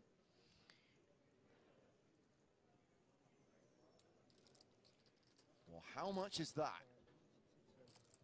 2 million? 2.5 million.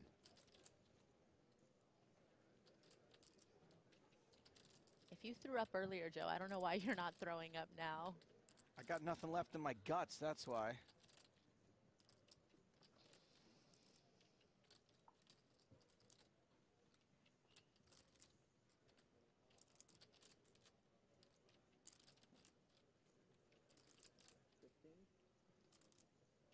And of course, every decision has that 30-second timer running.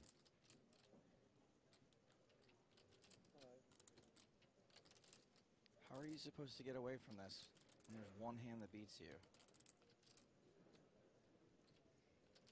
I didn't say it was something he's going to get away from, but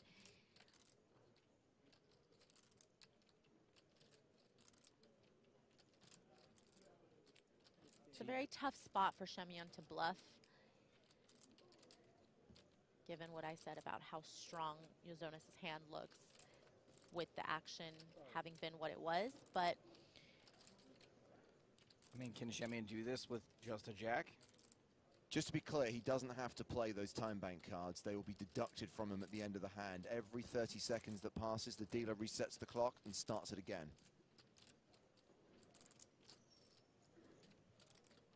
He will be warned when he's on his last time bank card, though, because if the clock hits 0, his hand will be dead. whew, looked like he was gonna. Oh, It's a fold. Wow. Well, Shemian. Wow. Takes the chip lead.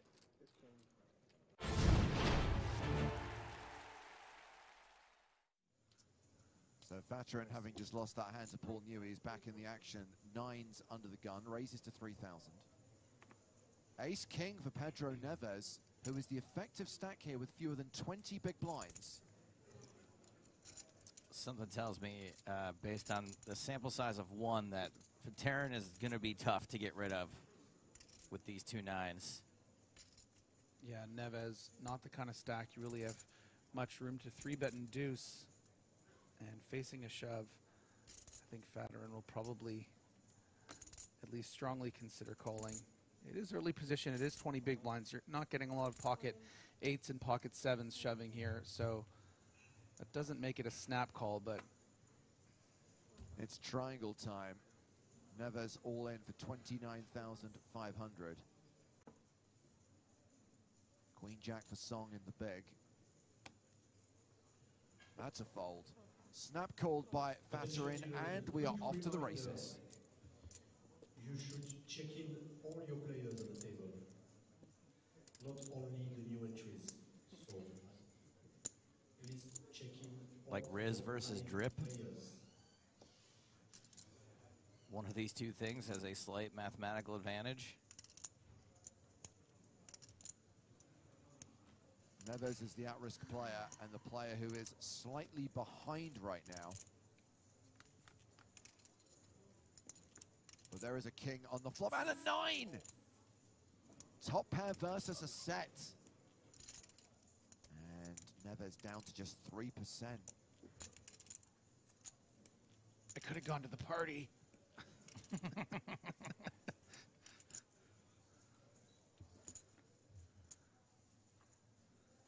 The 6 on the turn has Pedro Neves drawing dead, and the PCA 2023 runner-up is eliminated in the first 10 minutes of day 2 of the EPT Cyprus main event. And Joachim Haraldstad, who came 4th in EPT Monte Carlo this year. That was the event that was won by Mike Watson. Plays on stars as Jokey Apart, and is a very strong mixed games player.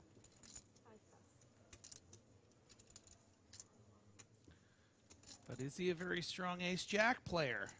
Let's find out. Again, a relatively light open for Newey under the gun. 9-8 of hearts. I like this side of him. 6 raised 10,500. This is what Waldo does in his free time. We finally found him.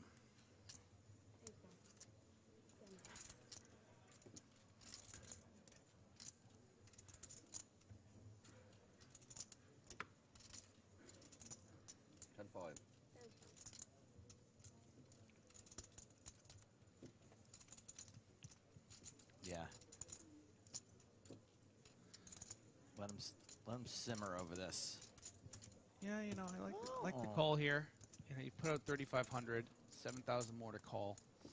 You know, these are the kind of hands. Playing at this stack depth, 70, 80 big blinds, you know, you want to be able to defend hands like this. Make a lot of nut hands, disguised hands. And even though Newey has been outflopped and Haraldstad continues to lead, has some ways to win this hand with some heart luck. Maybe another 8 on the turn. Perhaps a 9? Probably pretty aware of all the cards that are good for him, I would guess. You think? Yeah. But dink.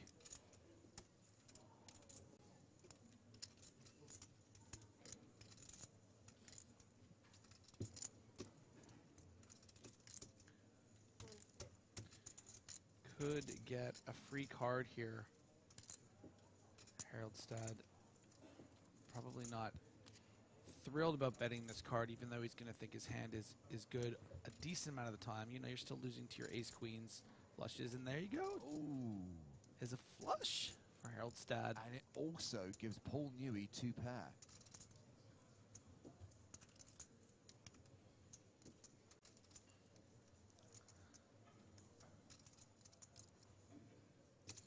And a very curious bluff.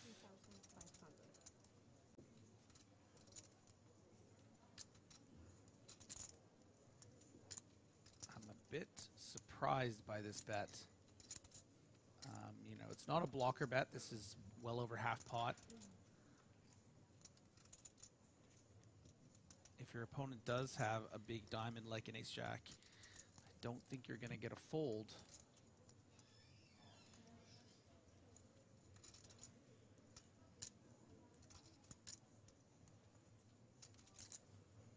I'll tell you what, it does look strong. I mean, Haroldstad's really considering this.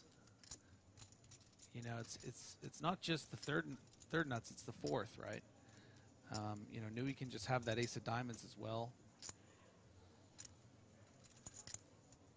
Are you counting straight flushes too? I don't think we should have to. I'm not saying that. Yeah. No, we'll let that gives an opportunity for people in the chat to say that we're wrong, right? It makes them feel. Excuse me. I like to give them a little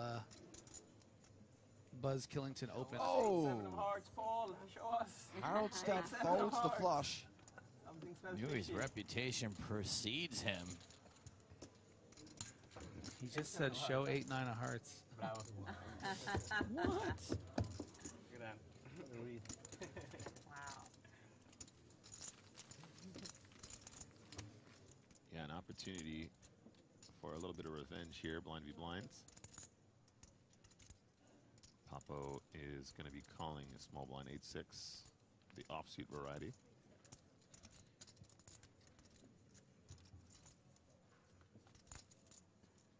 Middle pair for Lehner, 67% favorite now, gut shot for Le Coco.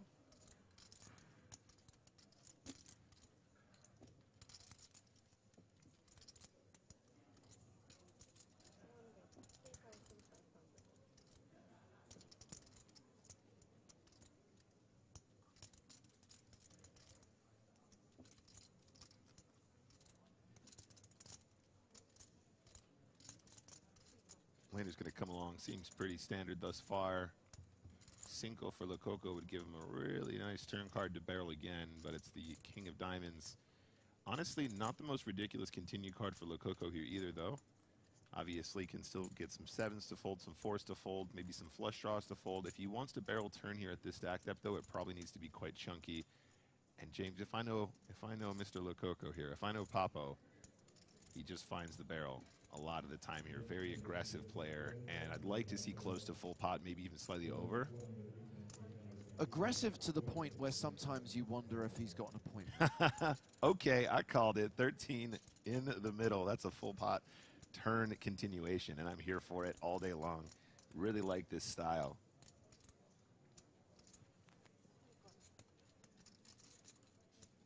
Ooh, strong call. Lots of chips in the middle now, guys.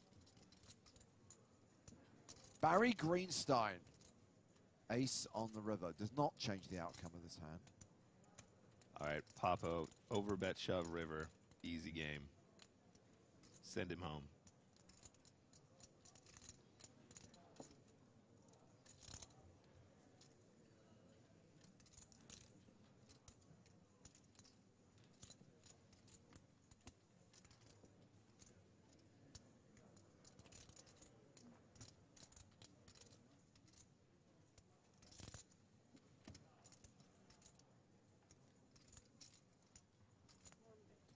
Well, the Coco is betting, and it is enough to put Stefan Lehner all in. And now we await an awesome hero call with just a pair of 7s. Now, guys, I don't want to say I called it, but I feel like at this point we've seen enough from Papo, and I know the way he is.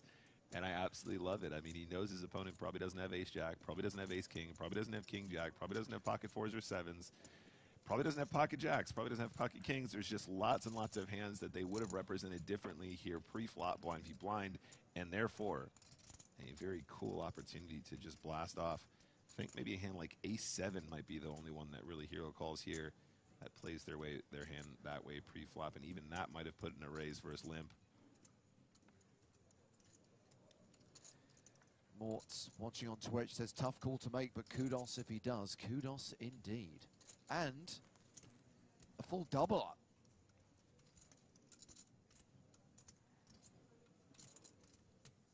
Opium thinks that Papo looks nervous, not nervous enough to dissuade Lena from making this hero call.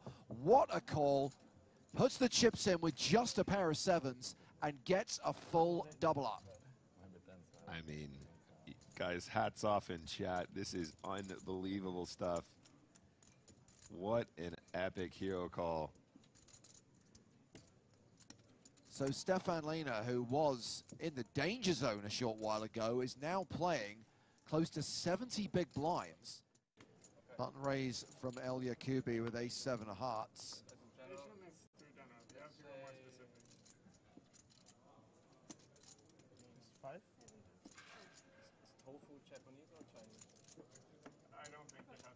And Mateos calls with a dominated hand, jack-7 of spades.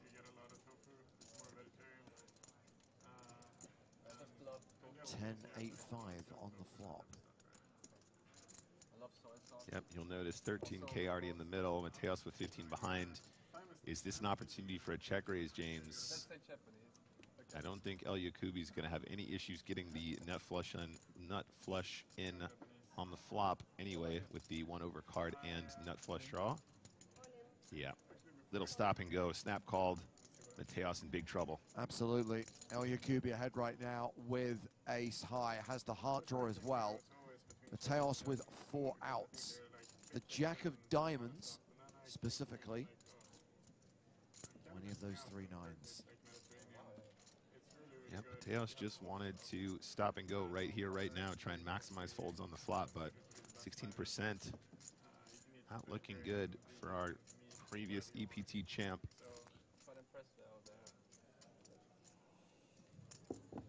Well, that is the nut flush for El Yakubi, and that is the elimination of Adrian Mateos. We say goodbye to a former EPT champ. The man who took down Monte Carlo in 2015 is KO'd here on day 2 of the first ever EPT Cyprus main event. They could have made like...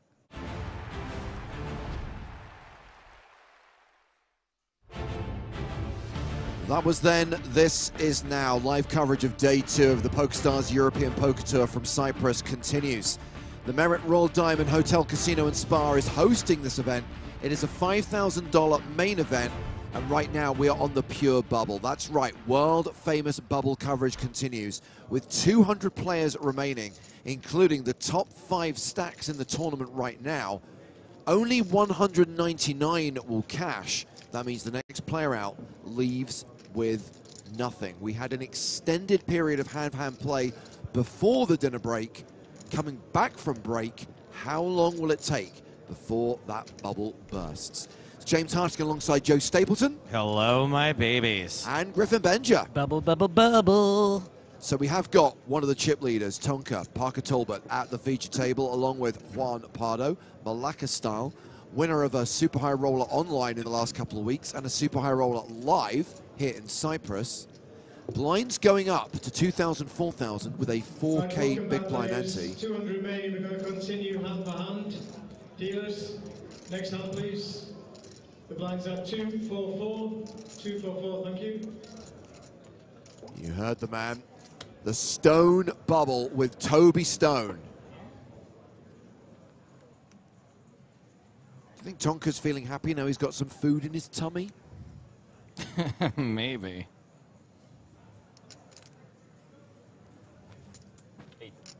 So the bubble is red. And when we lose a player, that bubble will burst. And 199 players will share in the prize pool of $6.4 million. We have introduced a 25,000 chip. So once again, we have introduced a 25,000 chip into the tournament. You didn't let them take your chips, eh? There. You said no, don't take my chips. For now, no? For now. So cute. Ninja? First one. First hand winning. Raise and take it for Kazan. Memorial on Twitch asks, is the guy who survived with one 5K chip left? If you have a knowing call, please keep the Yes, he is. Dania Abarkarov left with just 5,000 chips, a single 5K chip, after shoving 8s into aces just before the break.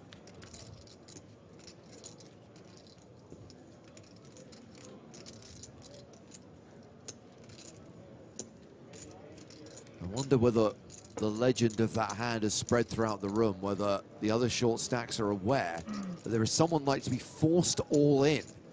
They have to be. These players are so well informed. They know more than we do.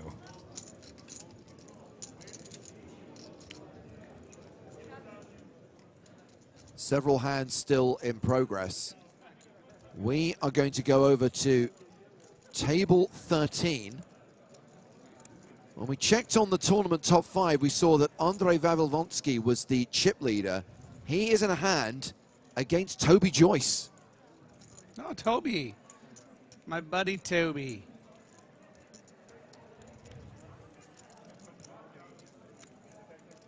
Vavilonsky is in seat number 1. Toby Joyce in seat 6. Vavilonsky's raised to 38K. Action is on. Toby Joyce. They're in the delightful multicolored baseball cap.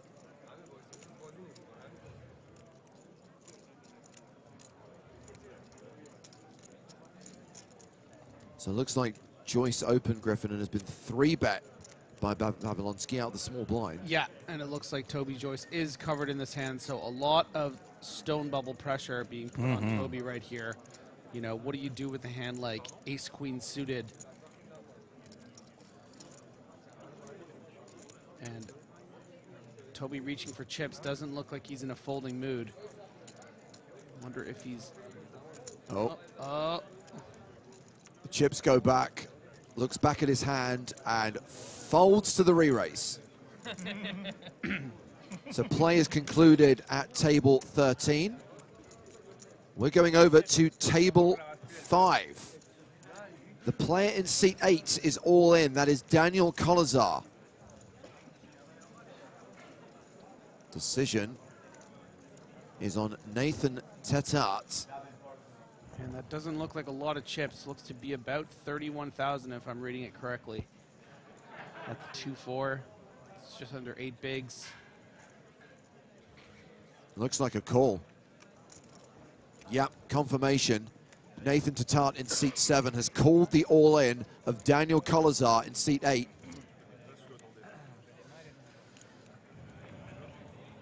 So Kolazar has the red triangle of death. He is the at-risk player here. Toby Stone will head over to the table. When all other hands in the room have completed, we will see the whole cards of both players, and we will run out the board, and we will see whether Daniel Kolazar doubles up and survives, or is eliminated on the stone bubble. The stone bubble. Smooth and controlled. Yeah, you know, speculating on what Kolazar can have here. Not going to have a ton of equity, with just under 8 big blinds. Table number 5. So it should be pretty loaded here. Nathan and Daniel. Daniel is our at-risk player. Can we see your cards, please, guys? Oh, boy. The cards on, please. Thank you. So Nathan shows ace jack. Queens versus ace jack. Player shows 2 queens. So once again, Daniel is our at-risk player with 2 queens. Listen to Toby.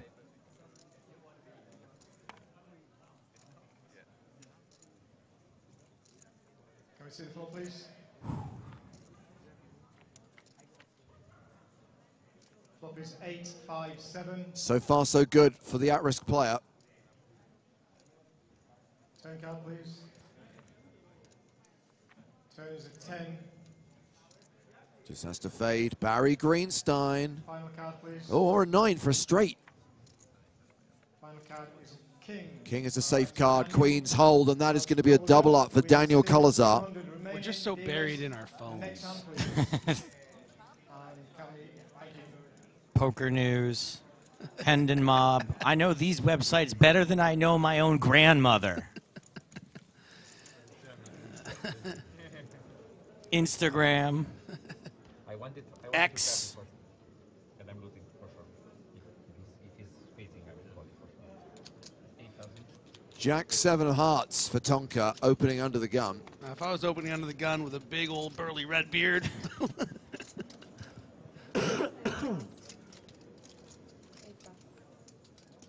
Few people asking about 5K chip guy, Daniel Orbakirov. He is still in. He's still nursing that single 5K chip. Thank you, sir. Thank you very much. I appreciate it. This one or that one? That one. This one. You want this one as well? Yes, please. Very nice. There is, boss, there is. No need to hide. It's complicated. Please, feed me the information. Yes. No, the other one as well. Yes, yes, yes. Slowly. But he would have called me on a 10-9 or something. I'll sue. We have 90 minutes. So reminder, we are hand for hand right now on the bubble, which means we will not deal another hand at the feature table till all hands are played out at every other remaining table. You know, once you get through down there, I thought I was winning the hand. On the bubble. Suffice to say, we have several hands still in progress. The floor keeping tabs on which tables are still going. Dre on YouTube asking, how have the blinds not taken him out? Because we're playing hand for hand, and if I believe it was a blind-on-blind confrontation that left him like that, Yes. which means that it's going to be a long time till the blinds are back on him. He's got a whole orbit before he will be forced all in the big blind / big blind ante. And I'd say we're probably only 4 or 5 hands since that hand, so he's got a couple left still.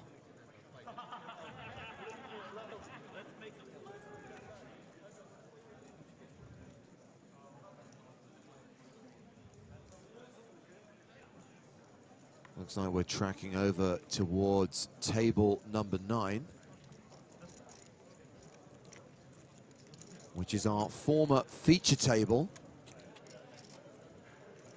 featuring a couple of former EPT champs, one of whom, Anton Wigg, is involved in a pot.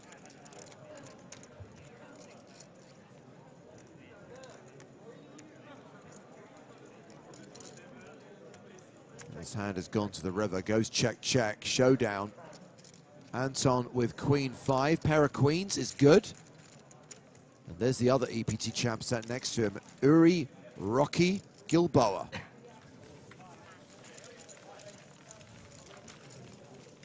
You guys have heard of BDE, WDE in the 8th seat over there. Wig Energy.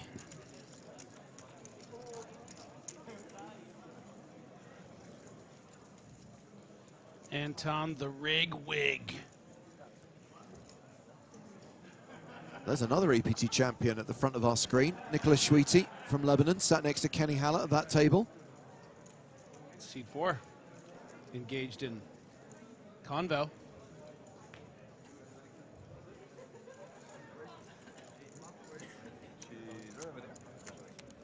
And there is Eureka main event champion, Ankit Ahuja. Eureka. Still think it's an incredible accomplishment for Ankit to make the final table of that record-breaking Estrellas main event, that 1K in Barcelona, and then make the final table of the 1K here in Cyprus and win it. Well, who's your daddy? Guys found his Q zone. And I think there might just be one more table left to play.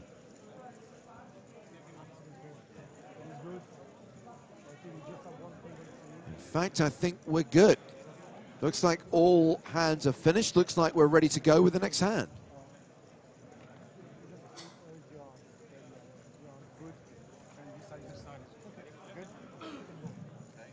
Dealers, next hand, please. Next hand. Oh, look at that. Look, look, look. You were told, stay in your seat. What did you do? You went across the room. Now what you're having to do, run back to your seat. Should have listened to Toby. Listen to Toby. Listen to Toby. I'm a kind of a no harm, no foul kind of person, but if you smash into some waiter or trip over a massage therapist while you're doing that and hurt somebody, In actuality, you think you're banned. Not cool. Not cool. Yeah. Because it's safe as well. Correct. That is what I meant. Do you think if we asked Toby, or more specifically, if I asked Toby to, when the bubble bursts, say, ladies and gentlemen, I hate to burst your bubble, but you're in the money. Think you'd do it? No. No? He wouldn't do it, would he? Malaga is my city. You'd do it for me. So Malacca is for my city. His name is Malacca Style. And style is for the song of Opaganga style. Yeah. So it's... Do you know what Malacca is in Greek? How much back? It's stupid. I or think he something knows. like that. Yeah. Yeah. Huh? Gay. No, no, he's wanker. Malacca Style actually came up in a conversation I had yesterday. Pajero. Sam Graffin said, It's coming up in this conversation, Griffin. No, no, seriously, that's what Yeah, I know. fair play. In Spanish is pajero. Pajero, yeah. All right, your name's not Pajero.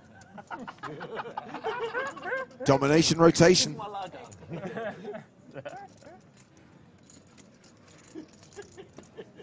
Guys, my mother is watching. What's your language? Check, check. Tonka's still good.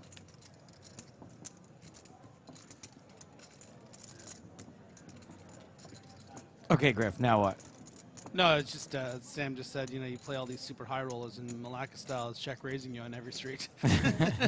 Very specifically called him out. It's tough out there in the streets. Yeah, the silly name does not match the playing style.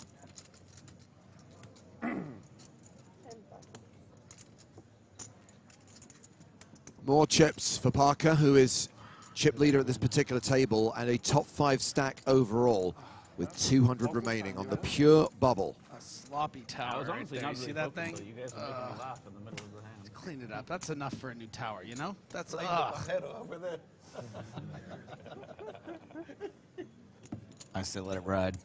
Yeah, you would. I'm not. Well, what else am I going to say? Well, there he is. Dania Obakarov still has 5K, 5 yellow chips. Still not forced all in yet. Still not in the big blind. The fact that we didn't cut the audio from that table made it sound like they're all laughing at his stack.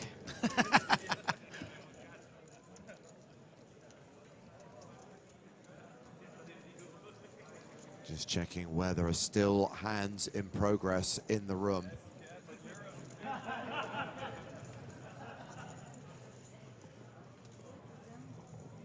It looks like a crowd is building around table number 8.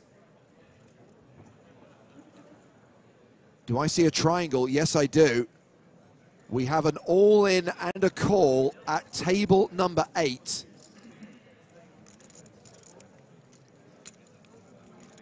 It's the players in seats 2 and 7. It's seat 2, Kim Wittendorf, against seat 7, Andres Vasco. Vasco, the at-risk player.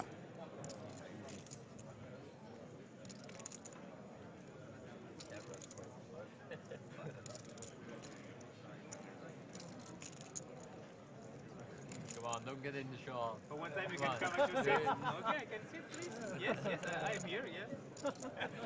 You cannot come. You want to be on the camera? No, I just want to... Get your patch in.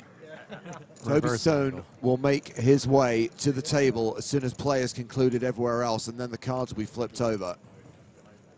All in pre-flop. Toby's ready to go. Andres Vasco, the at-risk player, the one with the triangle in front of him. That look like James Corden. Right corner. Players run table number 8. We have an all-in Okay. call. We have Kim Not and now. Andras. Sorry, Andras jeez. is our all-in player. Can we see your cards, please? All in with ace king. Shows 2 kings Against and kings. Our at-risk player shows ace king of diamonds.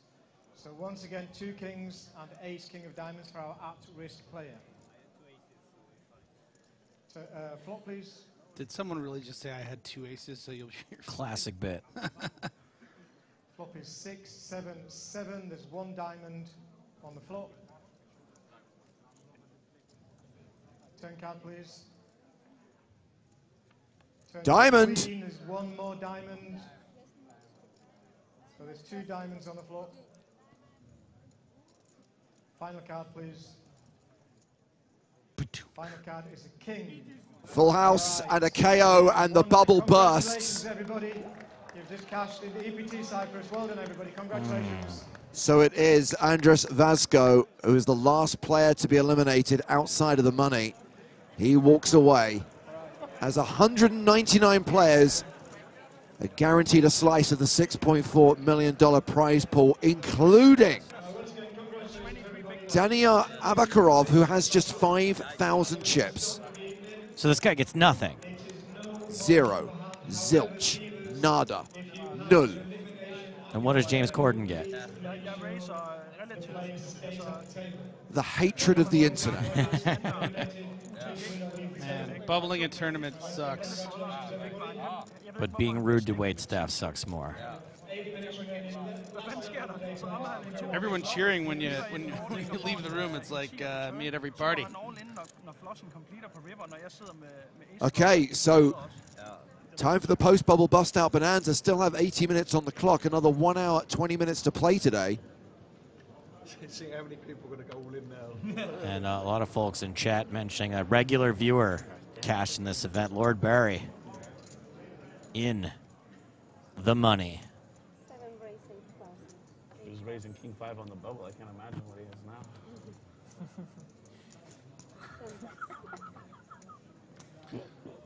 A lot of chat pros talking about ace king being a drawing hand. Yeah. Need to fold it on the bubble. Oh, the bonanza Yeah. is beginning. We have the opening raise from Oleg Ustinovich, and now the shove from Mario Tratu. Count, please. 84,000. 84. 84.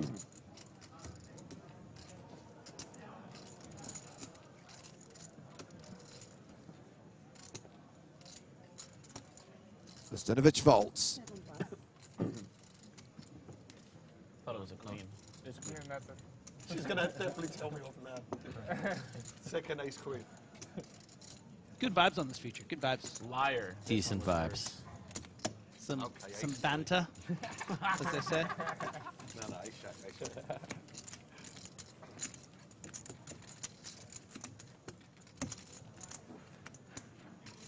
I got to get a pair of these glasses. No. Where'd you get these? I don't know. It's my friend gifted me on my birthday. It's like Jake Jarmel from Seinfeld. Yes. Happy birthday. Congratulations. Thank you. Happy late birthday, buddy. Oh, happy birthday, brother. Thank you very much. It's Oleg's birthday. Nice. Happy birthday to you. Happy birthday to you. We do not own the rights to this. Talk over this. Birthday to you. I asked him for the cake now. Where's our cake? I wonder for his birthday if he's going to be cast in a Wes Anderson movie. Merritt brings like this huge birthday cake, with Shirley, the candles lit. Shirley on Merritt everything. has like 10 cakes on standby. And then suddenly 10 hostesses. Oh my goodness. appear. You don't have to go all in every hand. I Just know, we got in the money. I know. It's not mandatory. I know.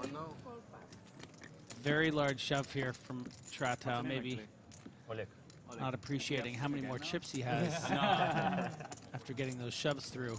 Over 25 big blinds in the middle with 2 nines. 8 does to you. That is a monster. The shove gets through.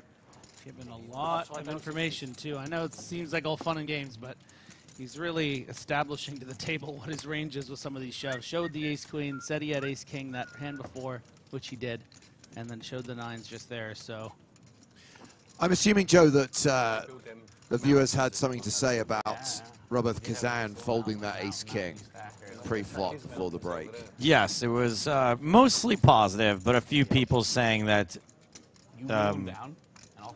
it was terrible. Well, let me just tell you Kazan's story. He is in for just $27. He is an online qualifier who is an amateur player. He describes himself as an IT guy. That's a shock. Who just loves watching and playing poker from time to time, and his best ever cash was 7,500 euros in a Romanian event. Has just 20K in live earnings, waiting for his first child to be born, and would love a deep run so he could buy a bigger house for his family.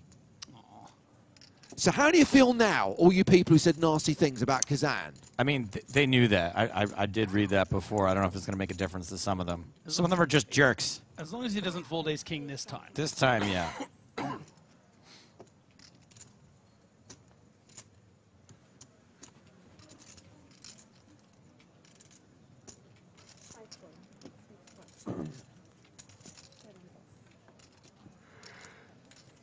Bit of a loose call here with the ace-9 on the button.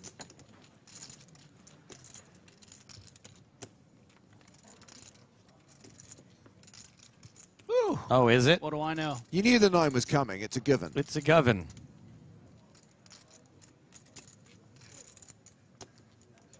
Domination, rotation.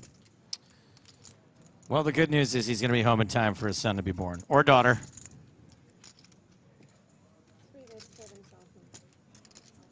How about a call and the jack of hearts on the turn, and then Kazan doesn't bust? Sign off? I like that. I mean, you could just call for a king. Yeah, that feels greedy, though. The king's never going to come, right? You were saying? Domination, restoration in favor of Kazan, the qualifier. Kazan! Domination, rotation, revocation. You guys are all welcome, by the way.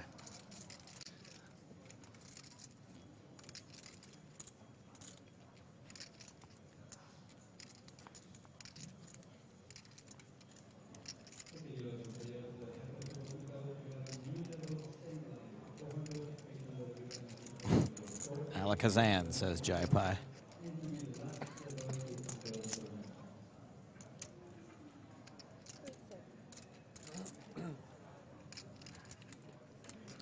That's right, it is the year of Romania.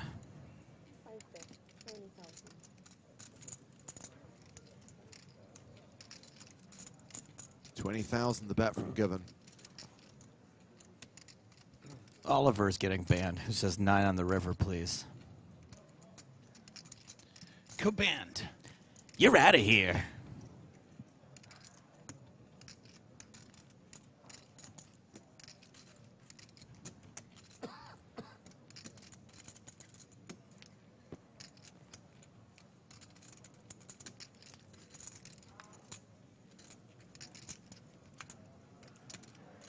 I guess he could still fold. Could be up against a set. I think he's trying to work out how to get it in, right? Do I move all in now, or do I wait till the river? It just makes it difficult being out of position. In position, it can be a pretty clear call, but The Jack of Hearts. You called both cards, Griff. I know everyone's gonna think that I had spoilers, but I really didn't. I didn't think you had spoilers, so you just brought it up. I believed you. So you drew extra attention to it. Now I wondered. The Jack of Hearts is a little suspicious after the way I set up the king. I mean, come on, it could have been Jack of Diamonds. Like, You were just too dumb to change the first card you said. I actually just forgot the order they came in. 12. You could have got it all. Wow. Man. Missed opportunity for a full double up there, but Kazan still wins the pot. Seems like Guvin isn't too Thor about it. No, I think he's pretty thrilled to have not given the other 50,000. 200K, huh? No one? No for now. Not for now. You have a friend? I have no friends at all. No friends? No rich friends? Not even a poor friend. I mean, certainly there's at least people that owe Tonka money. I need to win this. I'm probably more possibility. Yeah. If you win this, What? much more chance. Yeah. Maybe 5% or something like that. So already we've seen four eliminations, sorry, since the bubble burst. So 4 players have cashed out already. Expect that number to keep dropping as the post-bubble bust-out bonanza. Griffin, gonna throw something out to you from Philippe on YouTube. That smooth call on the turn was horrible, TBH. Agree or ban? Both. Oh. Classic Griffin. Give him a choice. He says both.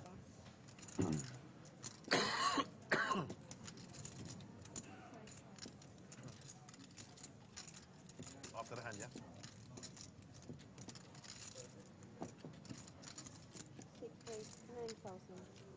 Well, this is the other qualifier at the table, Gerard Carbo, raising the button with 8-5 of hearts. The birthday boy's got trays. You ever hire plumbers to come over to your house and instead of fixing your toilet, they just run over the place and yell, "It's Carbo time."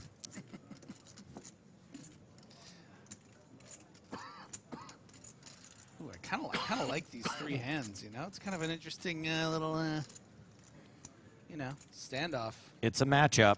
Pardo might get weird with it though. No, don't get weird. Yeah, let's go. So 3-way to the flop. Nice complete there from Neil Brennan. Jack Deuce Deuce. Boring.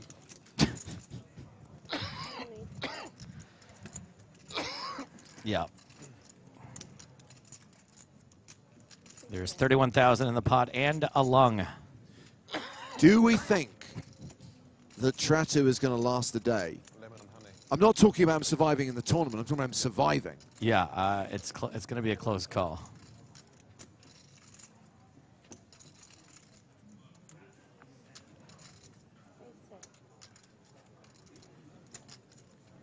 By the way, we can confirm that Daniar Obakarov is still in, still nursing his last 5K. How far to the ladder?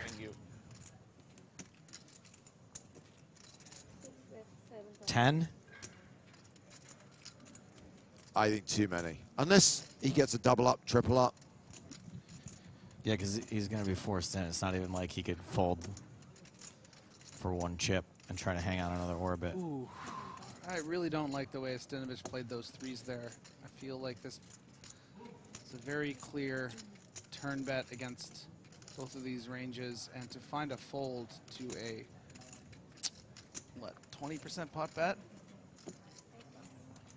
No.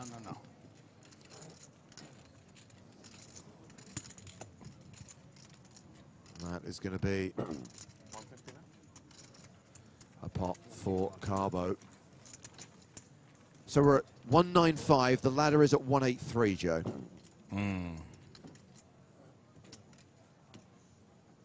It's a long way to go, but if he's been taking Spraggy's course, I think he can do it. The Spraggy guide to securing a min plus cash.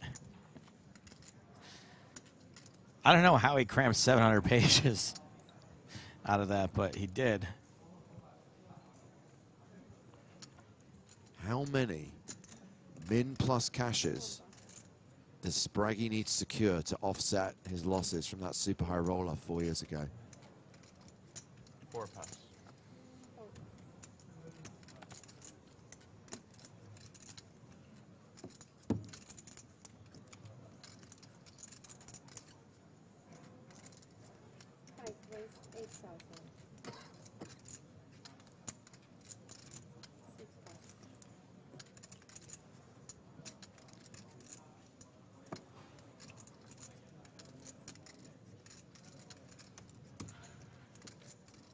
Now's your chance to redeem yourself in the eyes of Griffin Benger. Justinovich. I've already forgiven him. Got to cut him some slack, Griffin. This is his birthday. Yeah, and with pythons like that.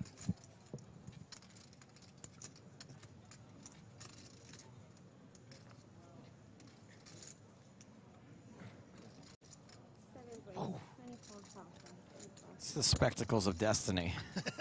How do we like this? A 3-bet from the button with 7-6 suited, 24,000. Well, we like it better than a call, right? Yeah. Here, look at this. Insta pass. Oof.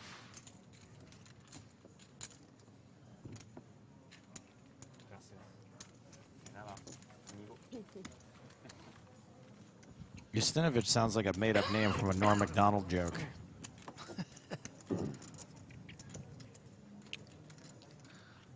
After the bubble hand, you're not my friend anymore. Like the moth joke. Yeah, the moth joke. Yeah. His name was Gregor Justinovich.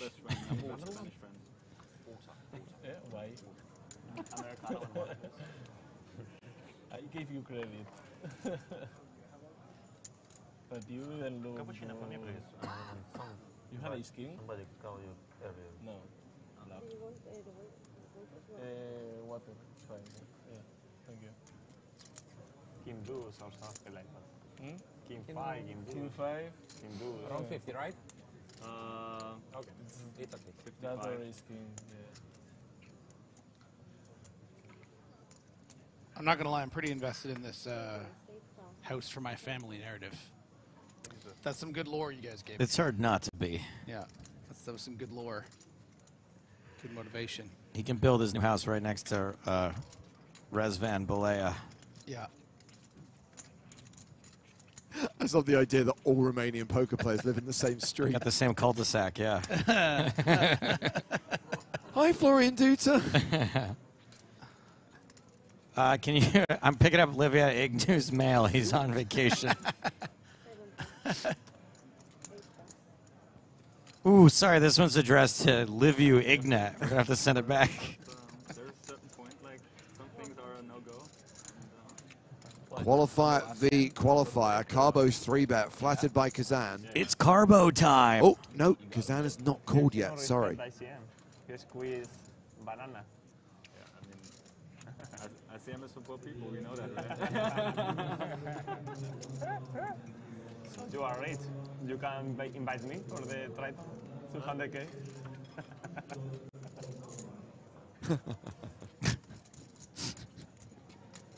I was just laughing because he was laughing.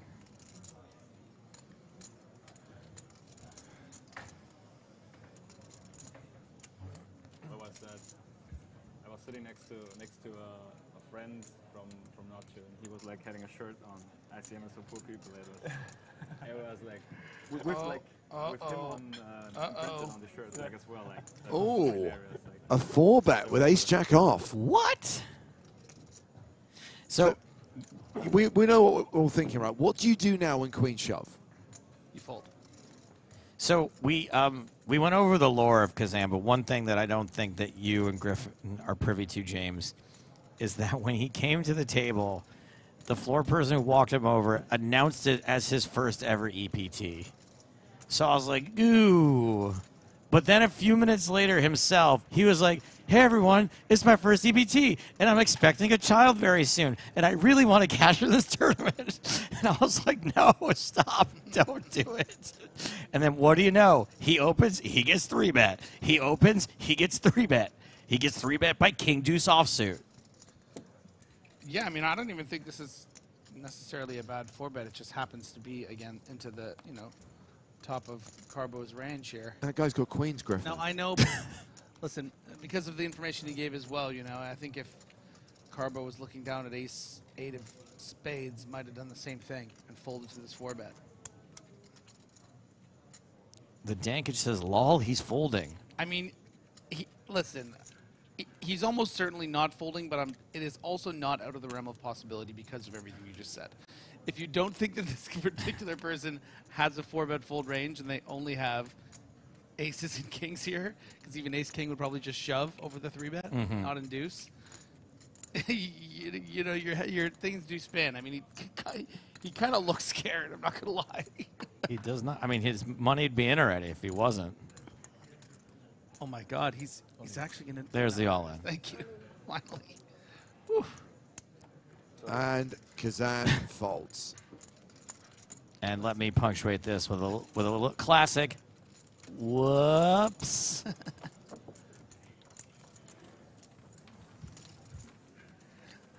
Oh, this is my favorite comment of the day. Hey, you guys, from Dave Couch on on Twitch. Good one. Come on, shove. 3-1 favorite. I mean, what an idiot to even think about it being a 3-1 favorite. Dude, you're 3-1 favorite. How can you not shove? All you got to do, Carbo, is look at the percentages on the screen and use that information to your advantage. One of these days. You'll I would like to see if Dave Coot comment on other things.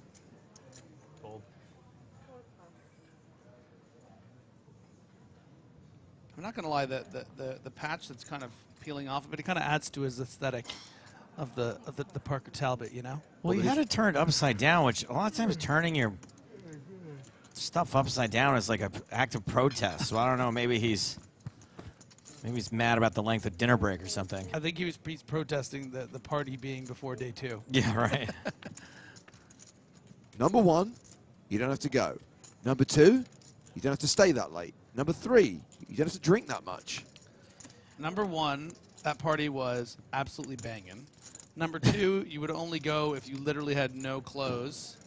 And I forget what the third thing was. So I skipped it, but I did tweet making it look like I went. I did see that, yeah. Yeah. Still a company man. Because I did have a tiny bit of FOMO when I saw what a rave it was, but then also I was like, I probably would have ruined my life. Yeah.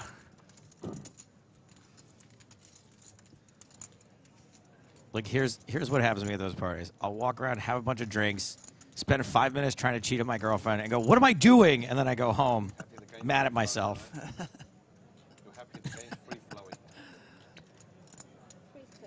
Kazan. The damage has been done. I'm too tired now. I don't feel like no more. Sorry? I said the damage has been done. I'm too tired now. That bubble got me. Yeah, I could see you were falling asleep. One of these days I'm going to get you at one of those parties. I just don't believe you could keep a secret. Yeah,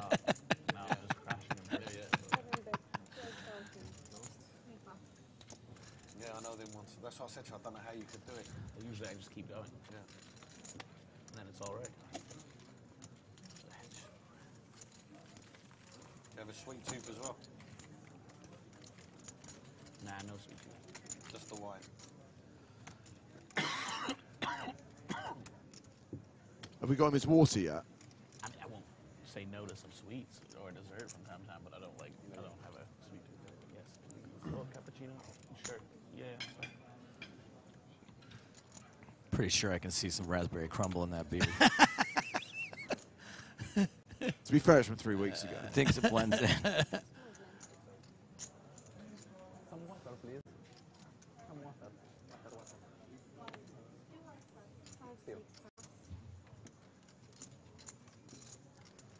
It's funny, actually, at dinner tonight, I told myself I was just going to eat kind of light because I had a late lunch.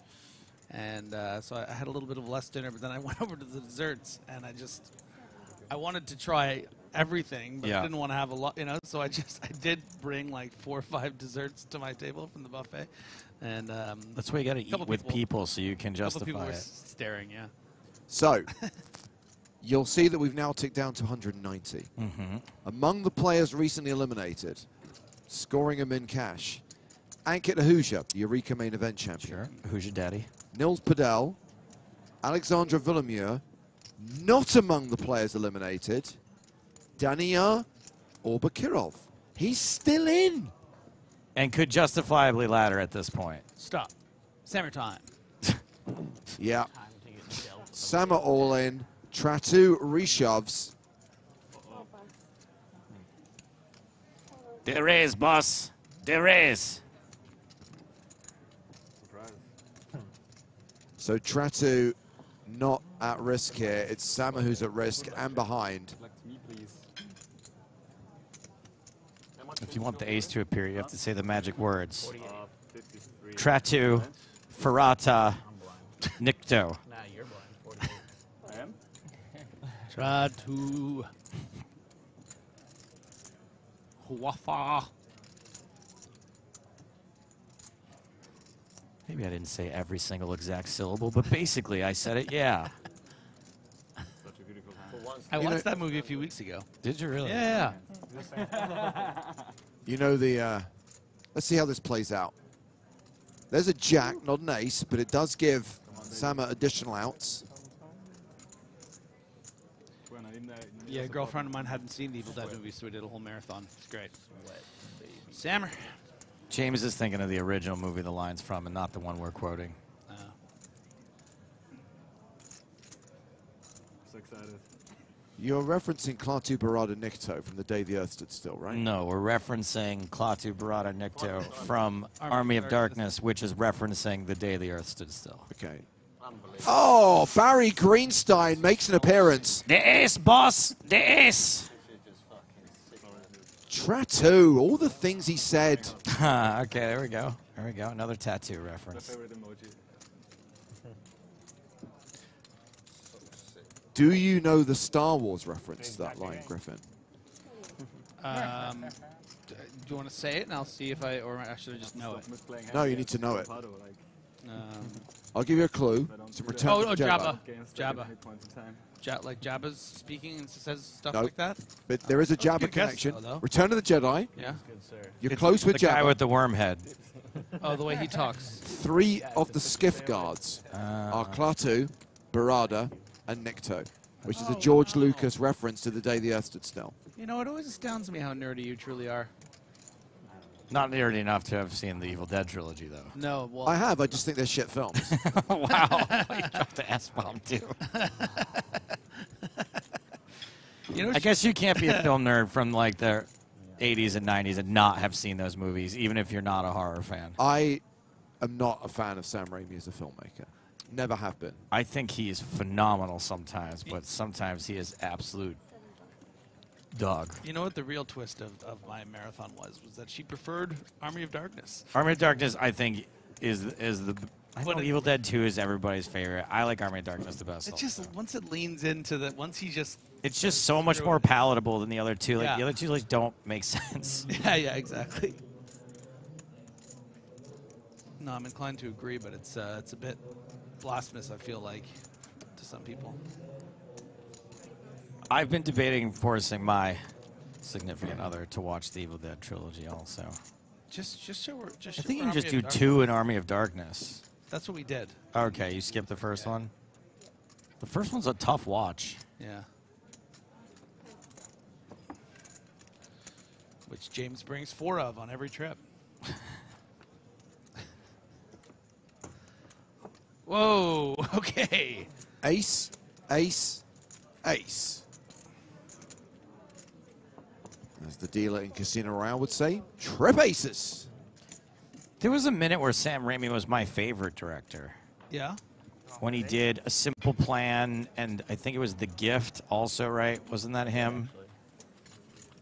I don't think I've seen either of those movies. Ace. Did you have it?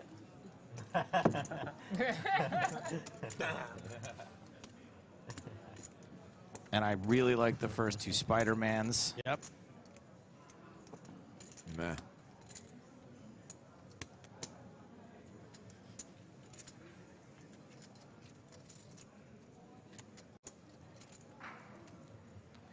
Speaking of 2 Spider-Man, Yeah, when does that come out?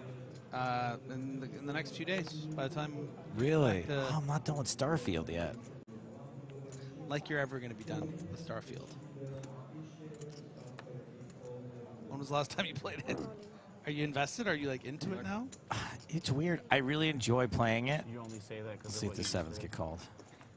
It's the mind reader. 54. Oh, that sounds like King Queen. No, no. Pocket 4s is the king queen of low pocket pairs of 2s through 4s.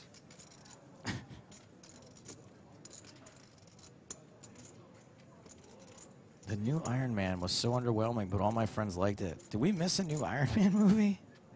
I don't know what that dude's talking about.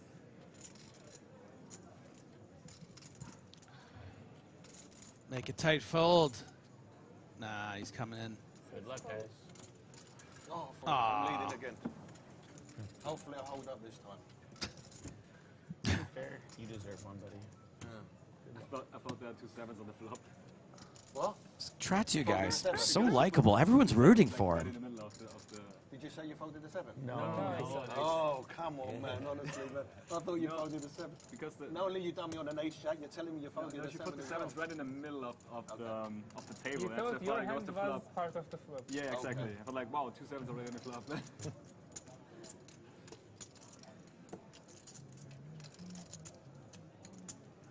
My favourite number.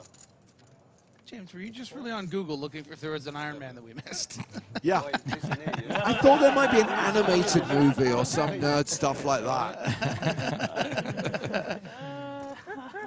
I mean, I have been ignoring Marvel for their last 7 projects. Maybe an Iron Man slipped in there. What the fuck? Come on, put a 7. Thank 7. Put a 5. Brick now.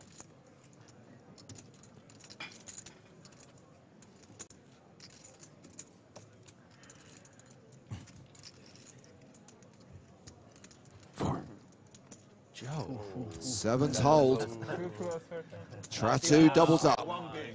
Straight one bit. That's what you're saying live on TV, but it's a reality. To my heart. So I like Starfield a lot. Okay. But I'm still burning through most of the dialogue. I'm just like, next. I'll read it very quickly in the subtitles. Next. Oh, I like these chips. And there's so much of it that I am not at all interested in.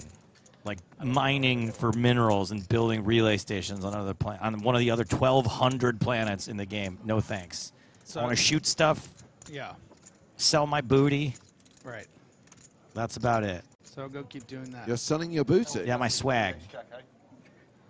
I actually saw a little Justice and TikTok or YouTube video the last few days talking about how Starfield breaks the #1 like open world rule that games started using, where basically in sort of within 45 seconds of travel you need to be able to interact with something, and in Starfield you could literally traverse for like 5 minutes of game time without touching anything. And there's a lot of You should really use your fast travel in that game, and just don't think of it as a space exploration. There's a ton of, you get assigned a task, you have to fly off to a planet to get it, and then come back immediately to the other planet, and it's like 7 cutscenes in between it. That bit's a little annoying. Have you But seen the the load first-person time stuff? shooter aspect of it is Yeah. pretty fun.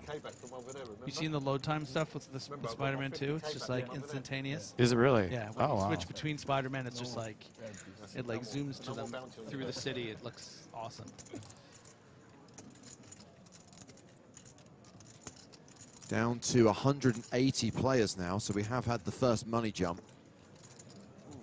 $9,275 is now the min cash.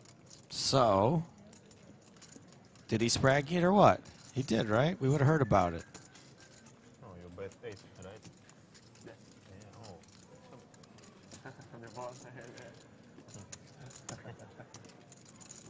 I forgot that.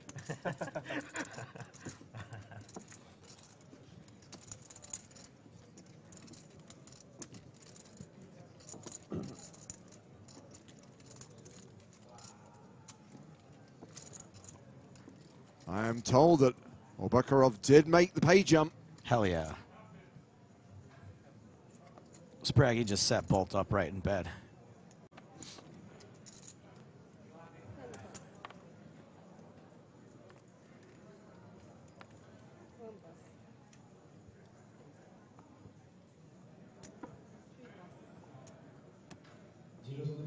We still need you to shout all in the call loud and clear. We need to keep track of the action. So, love to write, mentioning being excited to see Killers of the Flower Moon, Flowers of the Killing Moon, which is it? Anyway, you know what I'm talking about. The Scorsese movie. I read something that Scorsese's original draft was over 200 pages long, and it took 4 hours to read it. Wow.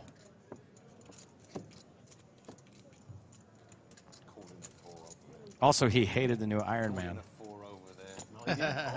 said that's my favorite, and that's my favorite number, and you said, "Oh, fours, is it?" Is it? And he said fours. Is 4 your favorite number? No, that's yeah. That's what I said. I wasn't calling 4. 7, 7, 7. Always coming I feel like 180 is a good number to stop for the night. We've still got 45 minutes on the clock. Still got half this level to play. Shit, I'm still thinking about the sand. How should I? How long does it ago? Oh god, probably can't sleep because of that. What did you do to the poor boy? I won't tell. What did you do to the poor boy? That sounds really funny.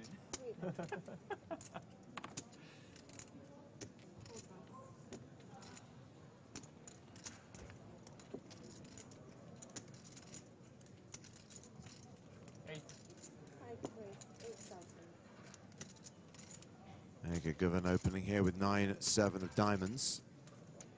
Raises to 8,000.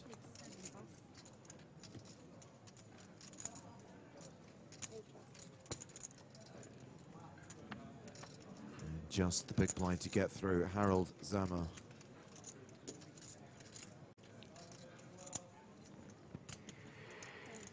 Defending his big blind with Queen Deuce of Hearts.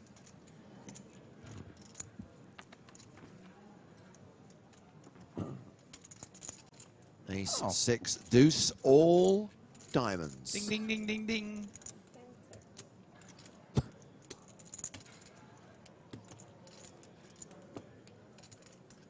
You do a Cockney accent, don't you, Griffin? I'm going to give you a line. Okay. Flop the flush, governor. Flop the flush, governor. There you go. That was pretty good, Griff. Thanks.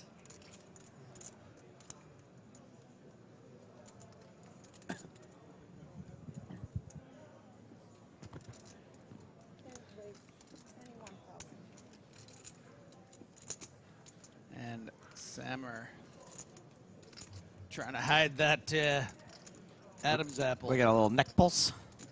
Got a little neck tail there. And yeah, if you're going to call a hand like this from the big blind, sometimes you want to be able to maneuver and mix in some weird stuff like a check raise here. Of course, guys, we see that Govan has a flush, but when he has, you know, the queen jack of hearts and c bets here, or the, you know, the king 10 of clubs, it's nice to play this as a check raise instead of a check call or a fold. So let's not be okay. We can be results oriented. No, that's the only thing we keep track of in poker is results. That's true. There's no Hendon mob for played the best.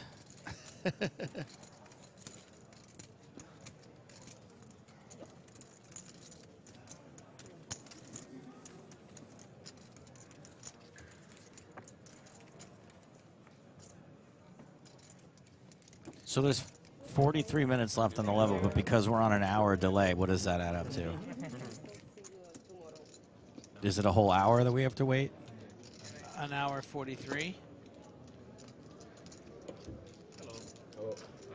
Welcome back.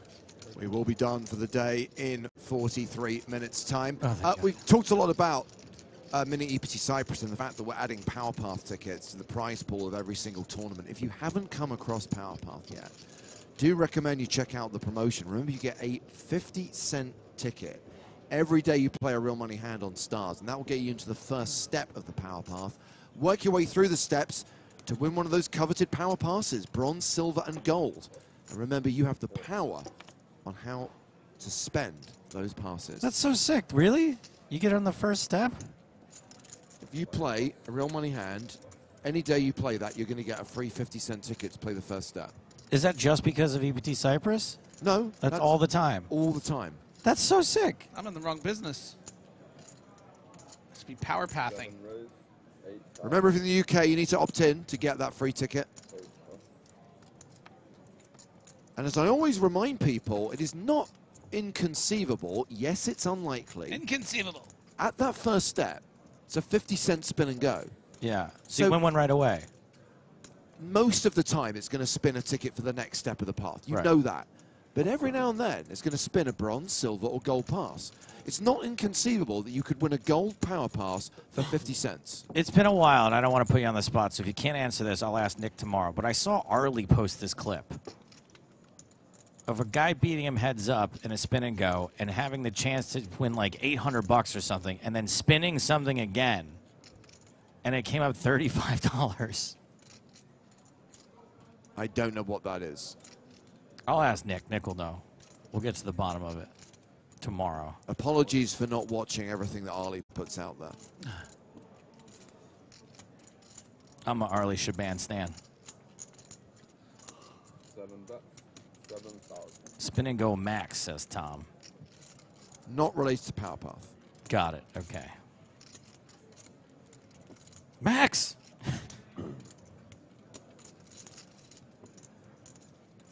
Try to.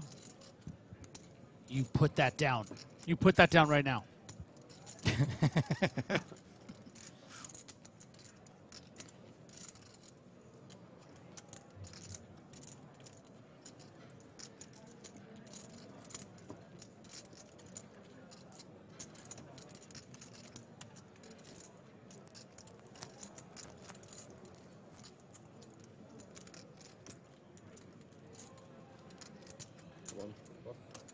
Finally makes the fold.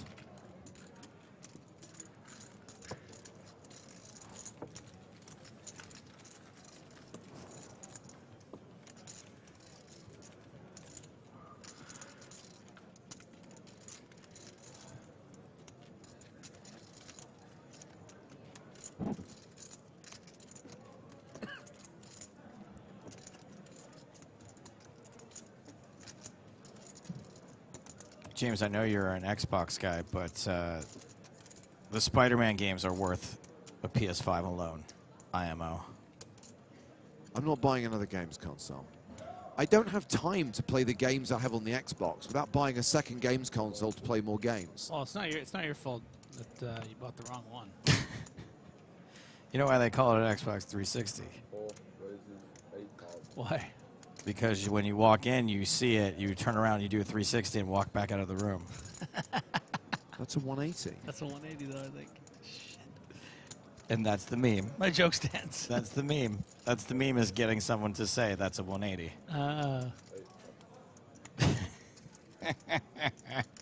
Got him. I don't get it. I just don't know why they called it an Xbox One when they could have called it an Xbox 720.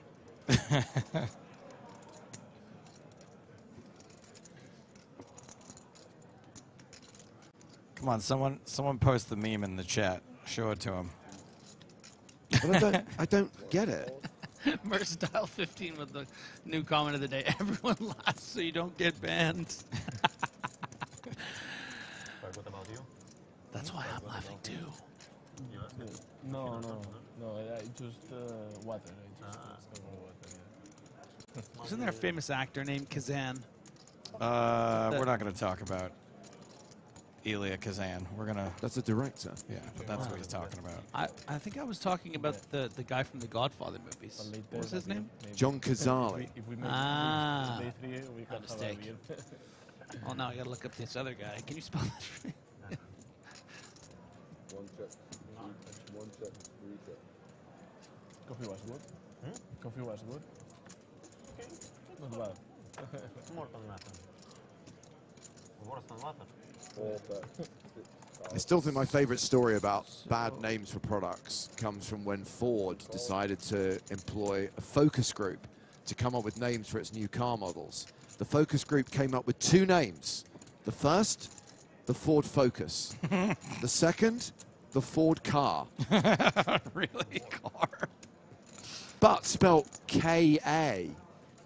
I think that the worst name of a product ever was the diet pill from the 1990s called AIDS. No.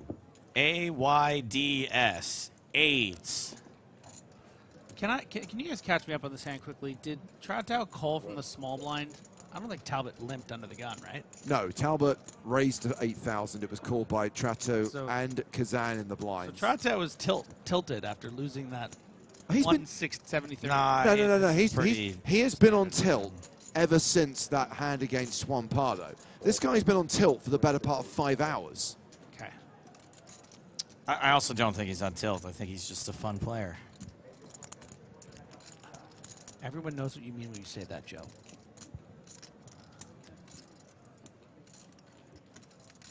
Kind of like you want a fun date to the prom.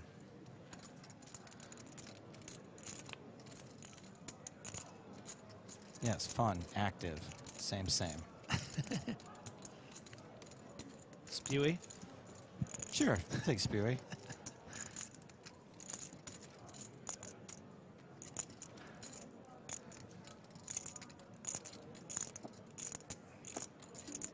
Tell you what, he doesn't look like he wants to fold this straight draw.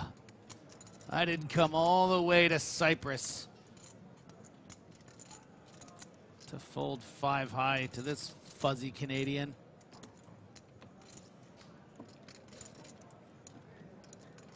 He's fuzzy and he's cuddly.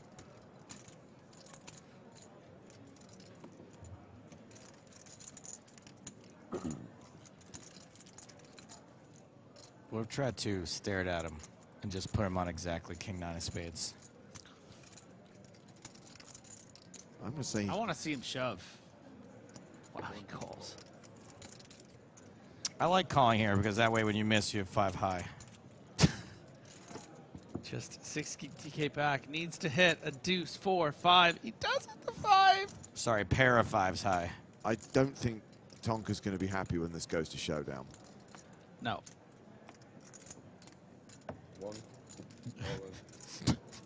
It's not going to go to showdown. Got there.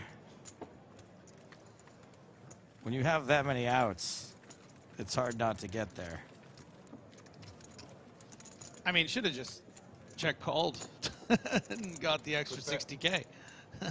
You almost got me to fold. Almost. Almost. Oh, wow.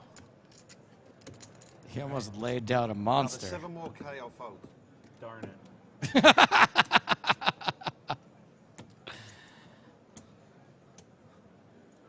was actually going to bet 5K more, so I might have got it done. You know Tonka's Oh, I watching said this 7. right now on the delay. I said 7K.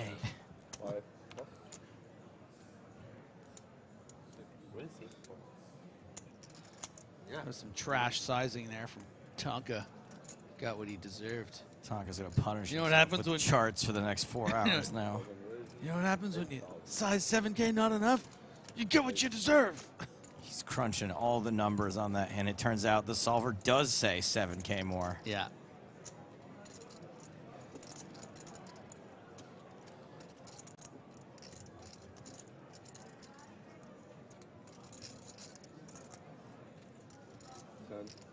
Oh, the great slammer bets all of the pogs.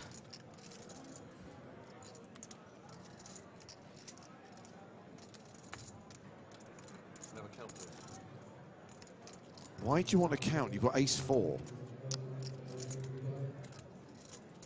Maybe he thinks he's got a suited ace.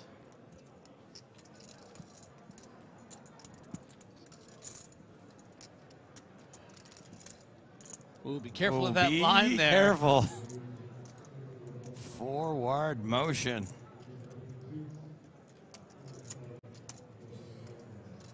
It's really, you're really putting it out there, buddy. I gotta say,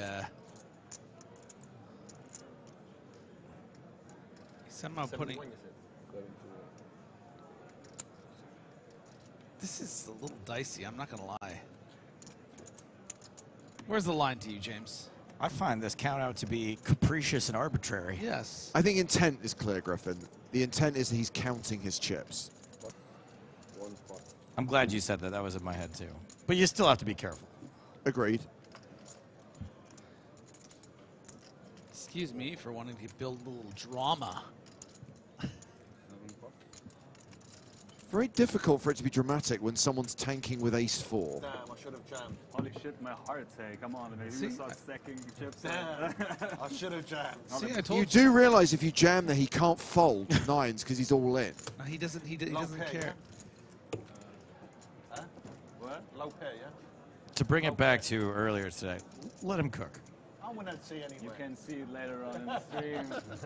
You'll see it on TV. Good answer. I won't tell you until PokerStars.tv. Watch it for yourself. Good answer. Good answer. Thank you very much. I think it's a shit answer. I was being polite.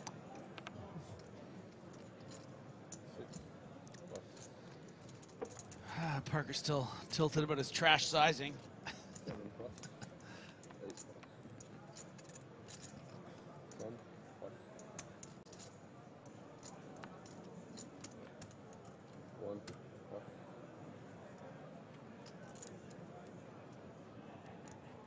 Folded to Kazan on the button. It's got the snowmans. Nom nom. You're Romania.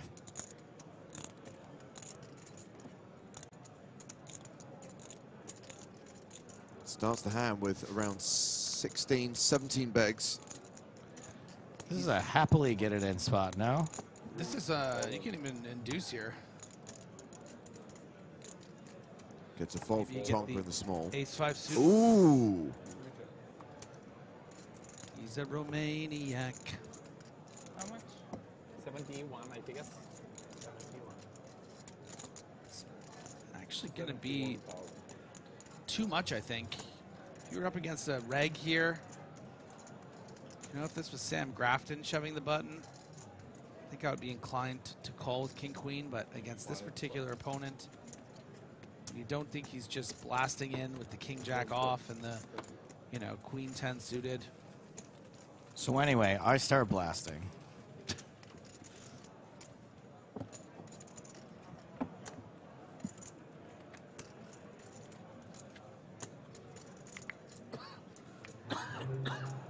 Gavet Vora says, for how many years are we having the year of Romania? Just the 1 year. It's the year this- of Romania. This year. Yeah, it's always this year. Weird. Yeah, very strange. Can't Romania have 1 year? This year, whatever the year it is? Doesn't seem like too much sense. My wife is here. I'm going to kiss her. Oh. You lost. Wow, okay. That's confidence. 8,000. What was that? He said he was going to kiss what? His wife. He said, bad news, my wife is here. I'm going to kiss her. You lost. Interesting. Doesn't he know it's big time loser behavior to love your wife? Yeah. So lame. No, show the wife. Come on. Yeah, she needs to say hello. Seriously. Under the gun open from Ustinovic, gets a fold from Tonka on the button. I heard a kiss. Oh, he's got the glasses up and everything. Am 20 blinduri. I-am făcut un forbet lui unul cu valet și mi-a dat și lui șrab, nu știu ce avea. Mă duc să închid asta. We have gone to the flop with Carbo defending his big blind and flopping a flush draw.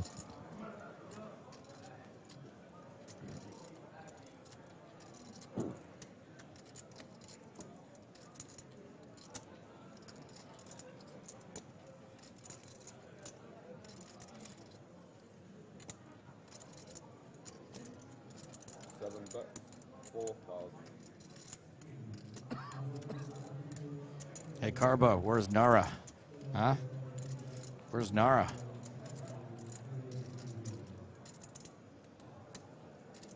Yeah, you like that? You like a little bacon in your pasta? Hey, buddy? You like that one?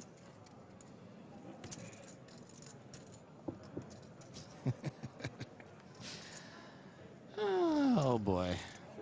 Ustinovic was ahead before and is a huge favorite now. Nara's on holiday with Hydrate.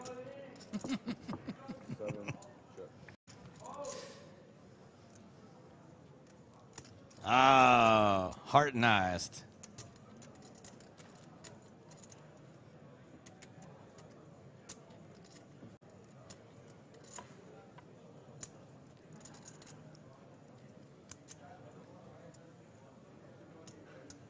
It's Carbo time.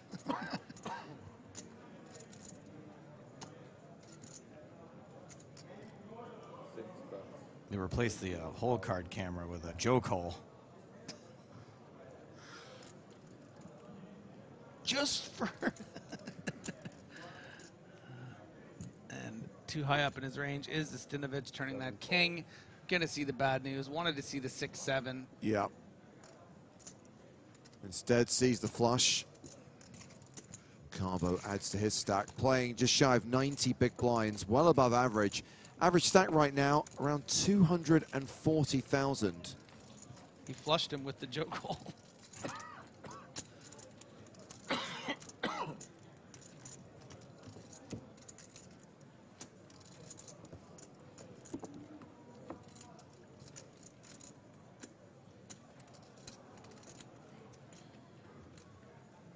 Jason's loving the references. He says he's not part of the Carbo team.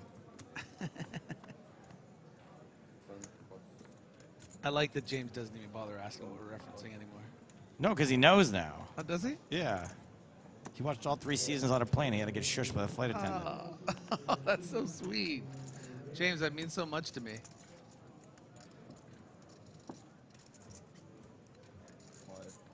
Kevin folding the button.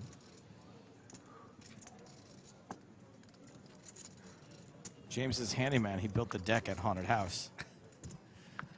You know, as much as I want to go to Haunted House, I actually want to go to Aqua more. I want to see me at Haunted House more than Aqua. Yeah. This is blind v blind in an unraised pot. Oh, nice. Top 2 for Carbo. Where's our empty seat? I have no idea. We have no seats.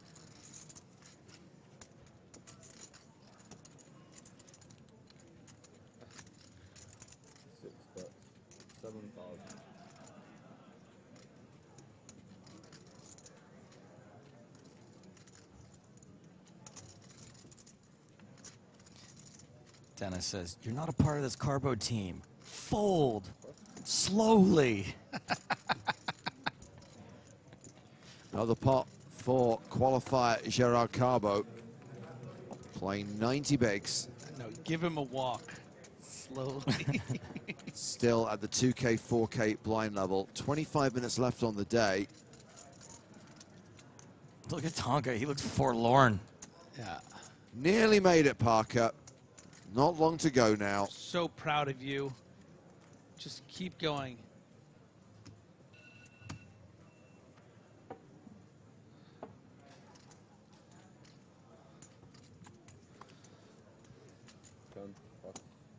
Half the audience just woke up. Yes. Thinks they're late for work. That was my put out recycling alarm. Unfortunately, it thinks it's time for me to take out the recycling, but I'm not Griffin's at home. one chore he has at home probably also. Yeah. Once a week that goes off at this exact time, even if my phone is on silent. So I apologize. And honey, if you're watching at home, get whatever man is over there. I can't remember when and where it was, but didn't we run through the list of all the stuff that Griffin's responsible for? And there's a frightening quantity of tasks that he is trusted with. Because his girlfriend works for a living. And he is Griffin. Yeah. Now I gotta do the dishes. I gotta make the beds. Recycling, garbage. Vacuuming. That's a big one. Because then hopefully not going to get himself into too much trouble again with the ace-jack. Ustinovich just ditches the sevens. And no thank ya. Oh, Kazan, don't blast off with ace-jack again. No. He's been reminded on the rail by his lovely Romanian wife. Well, she literally came over and said, stop. Overplaying ace-jack, yeah. No. 4-betting with ace-jack. Yeah, we had a mic on her. I feel like this person is similar to me in some ways. And once I got away with that ace-jack thing one time, that would be it for me. But he didn't get away with it. Oh, right. So what would that mean for you? Well, he didn't go bust with it. James is holding up. Don't do it. His hands in front of his face. He doesn't want to watch. Oh! He did not listen to his wife. Just in case. 80, right? This guy likes ace-jack. All in the call. Domination situation. The good news is he didn't keep his wife waiting too long. Rafael in. She showed up. He was like, "Be right with you, hon." Produk sigur că e nevastă, băi. I don't know about that. Good luck, bro. Sorry for the bad bit. Sorry for the bad bit. For the attack. Yeah. That guy's all chirpy all of a sudden. The, Now pan- that his the pants, rail the is pants here. come like that, by the way.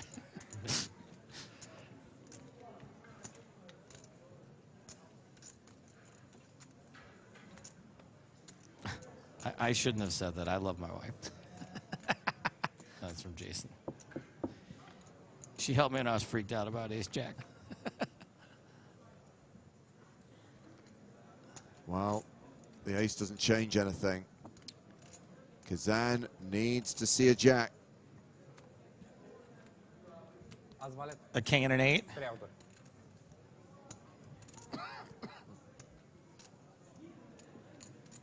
I think he'd take a chop right now.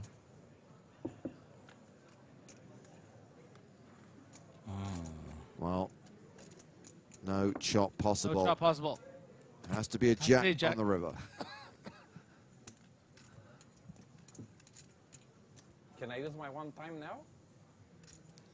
Sure. Okay, I'm using it. Better team twice. I'm using it, bro. Ba-boom. No jack. Good luck, guys. Nice to meet you. In for $27. And cashing out for significantly more than that. It was a pleasure. Good luck with family. Thank you so much. bro. $9,275, the payout. You know, if this were me, I would immediately start screaming at the person who just showed up on the rail and brought me the bad luck. Robert Kazan. Classic race, ace, jack, ace, queen. Ace, jack, ace, queen. Still smiling. Dreams. Made, lived, and crushed here at the EPT. Meanwhile, Gerard Carbo's had a phenomenal couple of orbits. Yeah. Second in chips at this table, more than 450K, more than 110 big blinds. Not too long now till the clock is paused and they draw for the last number of hands to play tonight.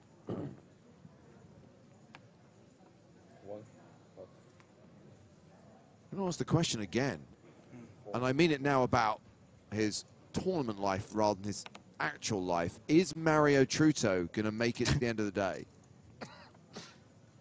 Oh, we started coughing again. The question could be taken either way. I think he's a tough fella, and he's going to make it.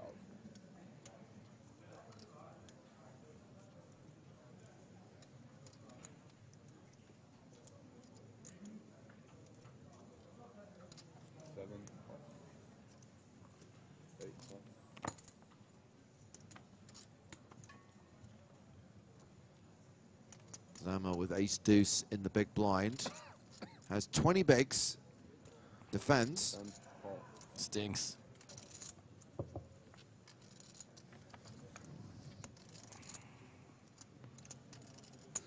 Ace Something about it kicks. stinks. Really stinks.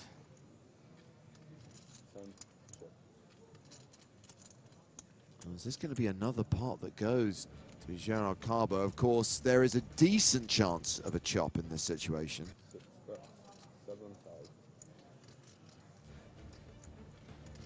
Okay, I thought I was going crazy. And then it stopped, and then it came back again. I legit thought I was going crazy. I thought I was going crazy. Thank God it wasn't me. Plenty of chop opportunities now. In fact, more than half the time, this hand will end But is in a Stammer chop. going to be a chopportunist? I think so. I think with ace deuce here, all of us are chopportunists. Even a nine's a chop, right? We haven't sang. Did you guys get any chops in? Mm-mm. It's been a no chop, full day That's coverage. weird, actually. James, do you remember chopping today? No chops today. Chop anything today? Nope. I feel like we average about 3 a day usually, so the fact that we have none. I think you're confusing live and online. I would say 2 live, 3 online. Per day? Yeah. Crazy talk. You know who would know? You know his opinion I would like to hear on it. Stat Trick. Yeah. I think chops live are not as common as you think they are. John Delano watches every stream. I'd be interested to hear his opinion on how many live chops a day. Probably has a spreadsheet to tell us. But we're not even going to see a river. Can we get a rabbit cam? How does that work? We have people for that, right? We do not.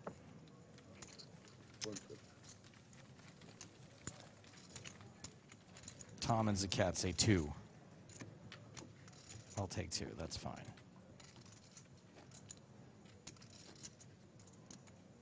We're going to see a miracle walk.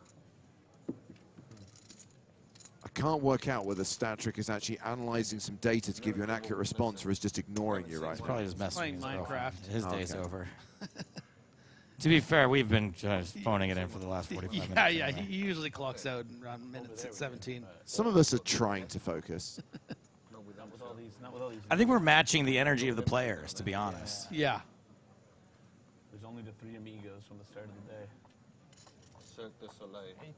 Wait, no, you sat down late too. You didn't start with us, did you? What, over there? Yeah. Oh, they broke the table, then I said that. Then you joined. James, Joe, question for both of you. Do you have designs to go to the Sphere in Las Vegas? When there's a band playing there that I really want to see, like I think Muse will probably put on an incredible show there, and their act is so custom tailored to that place. I So will. yes, I will spend thousands of dollars. I will go see Muse there. Yeah. But you're not going to go when we're there for the. No, I don't think we'll have time. That's the thing. I mean, obviously, U2 are playing while we're there, and I would like to see U2 live in that. Wait, we're playing? November 4th. Yeah, you too and me too. Yeah. Jesus Christ! I'm So going annoying. to switch both your mics off soon. I'm done. I'm You literally don't have done the with power this crap. to do that. Try me. I have tickets for Nate Bargatze while we're there, and I don't think I'm gonna get to go see that I bought like a year ago. Yeah, I think U2 are only playing the first weekend, so that's going to be a hard one to try and make happen. But Kylie has her residency at the Venetian. I'll be very disappointed if I don't get to see Kylie while we're in town. Oh wow. Okay. I'll go see Kylie Minogue with you. Sorry, Kylie who? You know, Kylie Minogue. Oh, I thought he meant Kylie Jenner. He might have been meaning Kylie Jenner. Actually, I'm not. No, of course I'm talking about Kylie Minogue. I thought it was Minogue. Yeah. All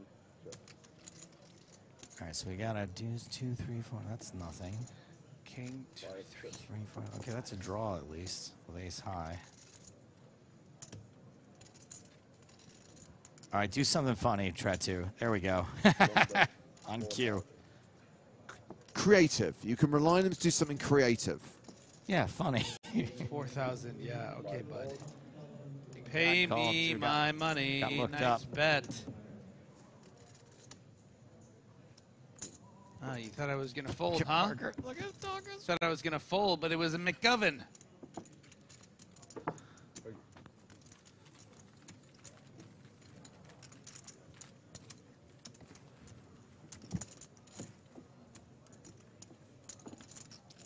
So we are down to 159 players. Potentially a few more eliminations tonight.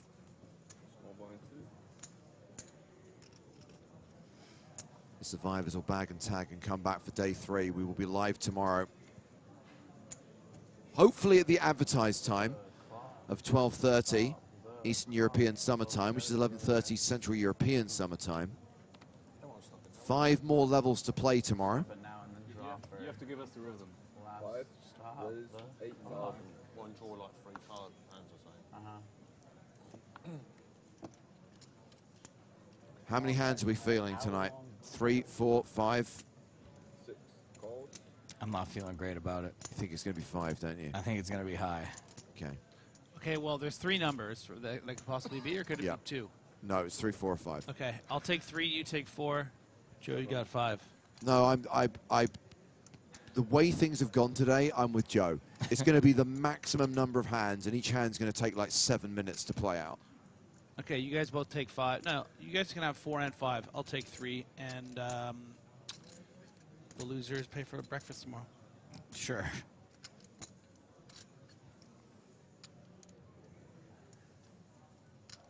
Adam Gray says it's always coming 5. 8 calls. Ooh, we're going to get Don't want to jinx it, but we could get a five-way pot with the way that Chowtel just played just about anything from the small blind, and then Parker's going to be so committed. Yeah, some multi-way action will be fun at the end of the day here. Did you call that? He wants to play the 4-3. You sick man. I love it. Squeeze, squeeze, squeeze. No, He he's just calling. wants to call. And Parker must be real bad. Yeah, did not play out of the big blind, so it's 4-way to the flop.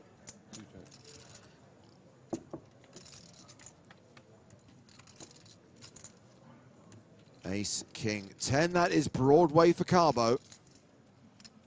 Flopping Broadway at a 4-way pot. Fun. No one else even having a remote piece of the board. Not as fun. This is why blockers aren't real. You unblock all the pairs and no one even has a 10. What a joke.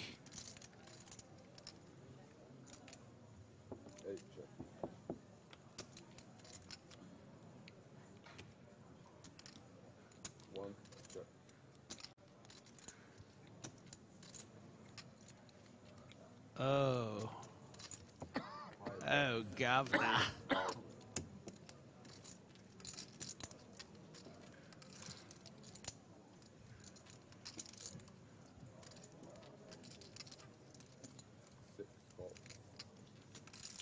And staying under repped is Carbo, not getting all panicky about wanting to get more money in. Doesn't think that his opponents are very strong here. Coming out with a raise here would just look so strong. And Govin, I think a lot of the time is going to think Carbo has something like a king-queen or a, you know, a 10-jack suited, your queen-10s and the like. And those hands might fold to a big bet on the river, so Carbo is giving Govin a chance. Pardo's really considering it now. Thinking maybe, I don't believe that just everything, oh my gosh, this is great. So because of everything I just said. Yeah. Pardo has now thought, okay, well, if I don't think Govin has it, and I think Carbo is capped, I can come out of the bushes here and put out 30,000. I've been real quiet. It's one of the last chances of the day, and makes it 36,000. A 4x squeeze into the stone cold nuts. And look at Carbo.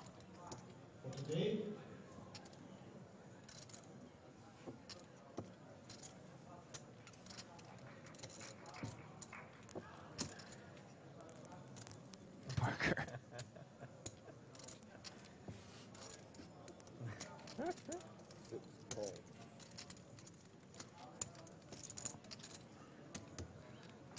Such awareness from Carbo here, just finding the call. Just a call and a king on the river, pairing the board. This is where I convinced myself that Pardo was raising with a set, and now it's set of sevens. Yeah, filled well, up. Yeah, that's what Pardo's really repping, but and I think it's hard for Carbo to really have a king in this spot because I don't think the king queens and the king jacks are going to call another 27,000 or whatever it was on top of the 9. Yeah. 4, 5, what do you reckon? So I think Pardo is going to put his opponent on, you know, something like ace jack, ace queen, something that would, you know, play it like this. Could also have pocket sevens himself, Carbo.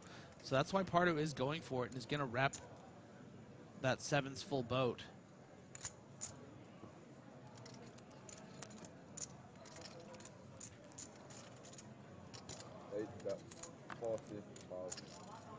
And that's just going to be a quick call. yeah, it's a little too small, right?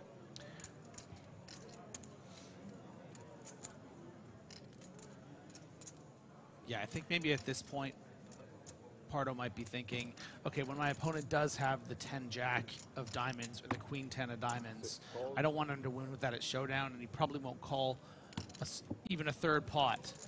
But when he's loaded like this, I don't lose, you know, 80,000. Bad boy. That's right. Brilliantly played hand there by Carbo. Could have bet the flop. could have raised either one of those bets, but stayed in the cut and got max value. Really nice work. Hello, sir. Welcome to the table. New player coming in. It's EPT Reg Majid Ijal. How much? 100.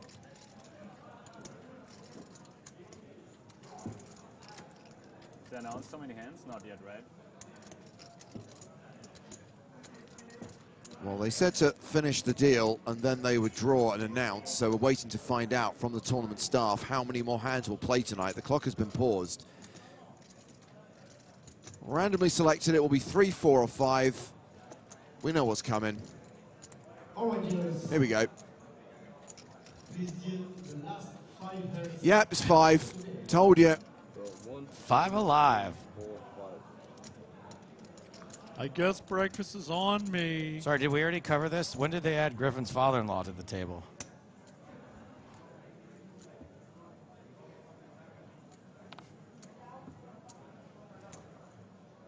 Have you met Griffin's father-in-law? No, he's just giving that vibe. Looks like a father-in-law. Yeah. I mean, without the mustache. 8,000.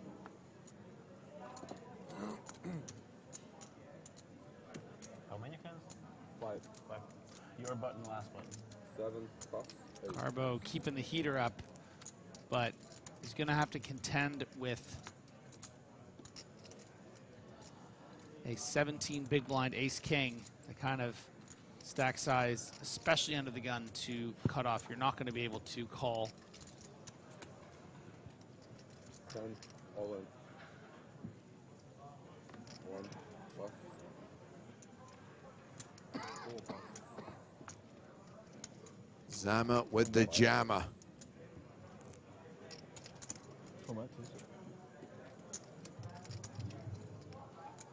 We saw this one from Carbo before, didn't we, with 2 4s? He called against 2 7s. Yeah. For fewer chips. Just too much because also the range is so much tighter. Before it was just an open shove for a bit less chips, 54,000 at 4K. Hijack to big blind. But the range is going to be quite a bit stronger there. I want to quickly address a question from Sten on YouTube about that hand between Juan Pardo and Gerard Carbo. We didn't see it, but when Carbo made the single chip call, Juan Pardo mucked his cards. Didn't even contest the pot. So at that point, as the last player with cards in front of him, Carbo automatically wins the pot and doesn't have to show the winning hand.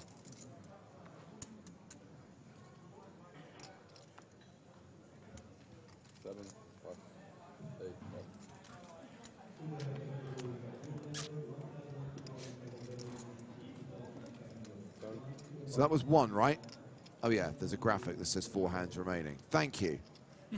Makes it a lot easier to keep track. 1 raise 8,000. Oh, Tratu. He's a tricksy player. Good boy. And tell you what, based on the way that Tratu reacted with that ace-4 suited when there was a raise and a shove, I don't think that there is any way Tratu folds this hand. Now, whether he plays it as a shove pre, probably more likely as just a call.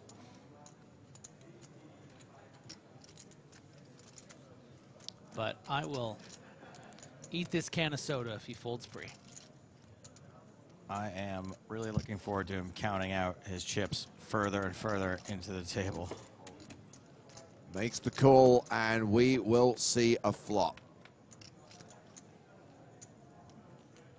Ace, Queen, Jack it is. Top pair versus a set of jacks for Tonka. And how many of his 107,000 remaining chips do we see Mario Tratu lose here? 107,000. Okay, that's a bold prediction from Mr. Stapleton. Now that he's got the diamond draw. 97 left. I would expect probably something in the range of 25 or 30,000 here from Talbot to set up that river shove.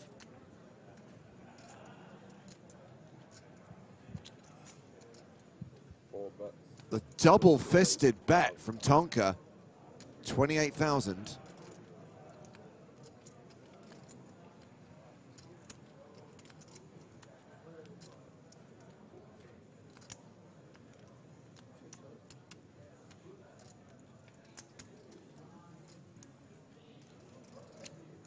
I mean, how does Parker do it? How does he just flop a set up against top pair?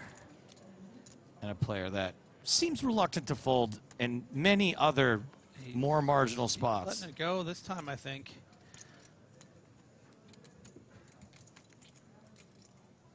Hope you like the taste of aluminum minimum.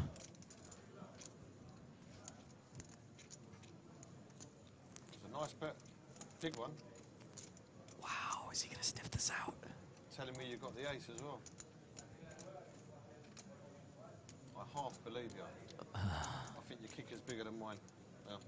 Oh, man, what a fold. Which one? What a fold.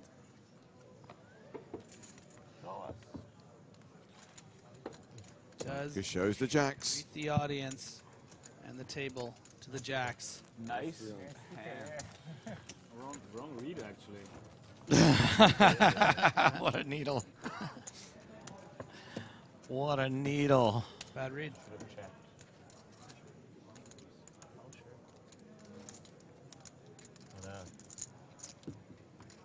Mama, привет.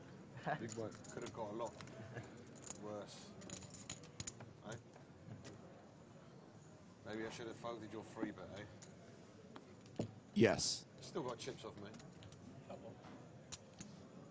8 raises, 8,000. Oh. Nice, eh? Aces for Malacca style. And Juan Pardo opening under the gun to 8K. Big fold. King, queen suited for Ejlal. A little late night ASMR here at Poker Stars. We're just going to lull you to sleep here with these pocket aces. 3 hands remaining. And Ejlal making an ill-timed 3-bet from the hijack, re-raising to 21,000. And Carbo with 9s in the small blind. Gets away from it. Big blind folds, action back on Pardo. And Ejlal only has 87K left. If the 5 comes, He's only got 20 bigs behind. 5 parts, then you don't get paid. A 5 off. Hard to trap here, I think, because you really think Ejlal probably has something good. An ace comes, then you get paid. But King Queen suited is not the kind of hand Then I should never call that. he's going to call the shove with. If you knew what it was, you'd just call the aces, but and he does it anyway, just in case. This really is Malacca style.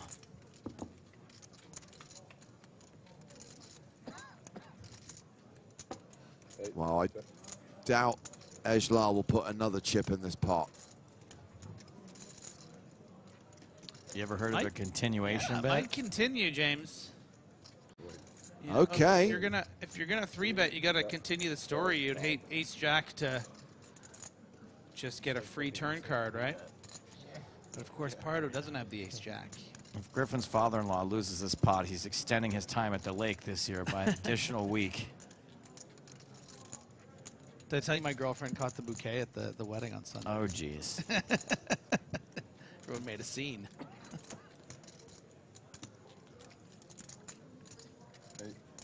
And Malacca style playing it perfectly. And if that king, queen, or a spade peels with exactly pot remaining, oh God, he looks so beautifully bored, doesn't he? I'm loving the fact he's still wearing his VIP bracelet from last night's party. Is he really? Yeah. Jeez.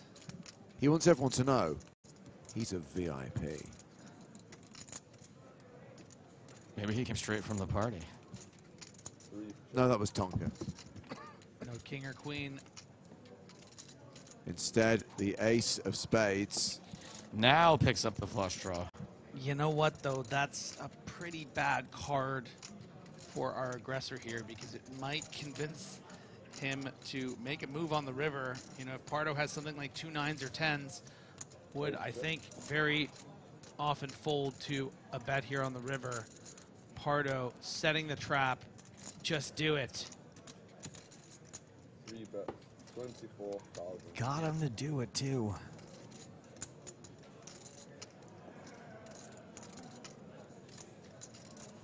It's almost unfair. Almost. You should only get to decide the actions you make, not you and your opponent. I kind of like this size. You know, it looks strong. 8, all in. Damn, the VIP bracelet's black. It's so badass. Is that a matte black?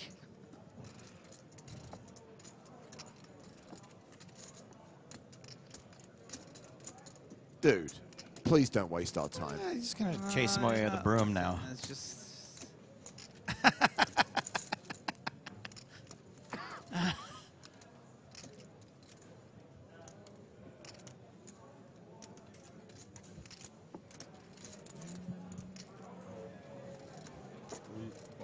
There we go. Damn, I mean, Pardo made the absolute maximum there. That was masterclass stuff. He's playing at the top of his game right now. Except for the pocket 6 cent. But hey, if you don't cross the line every once in a while, you're not trying hard enough. In the game of tournament poker. As he said himself, gotta try. Yeah. Huh? You end under the gun. Fantastic. Yes, I hope I get a monster like I could go like that. 2 more hands to play. Get back them chips I lost off you.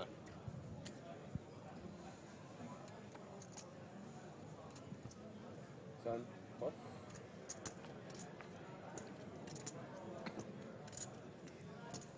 One, what? 3, what? 4 raises, 10,000.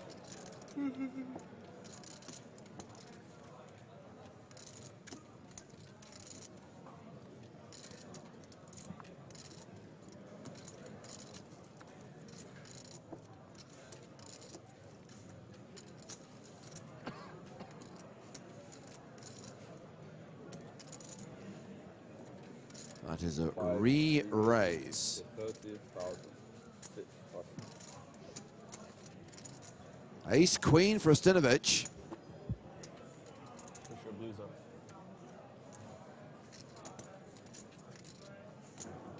4 betting is an option. Yeah, Ostinovic does have the room here to make it something like 75 or 80K and still be able to fold to an all-in if his opponents do actually have better / are willing to shove. So I think this is a great spot for Ostinovic to pick up some chips. Does suck when you do just run into 2 kings and the like, but as we can see in these positions, especially the way that players fight for those last few hands before the end of the day, and there is Raise. When the crowd say bow, selector. 65,000. 8. Pretty incredible how real these blockers are.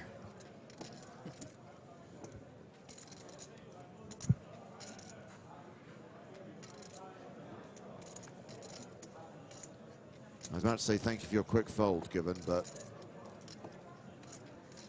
I see you're going to make us wait. I mean, the sizing is pretty small. Govan does have 30,000 out there. It's just 35,000 more to call. You are in position. The price is there.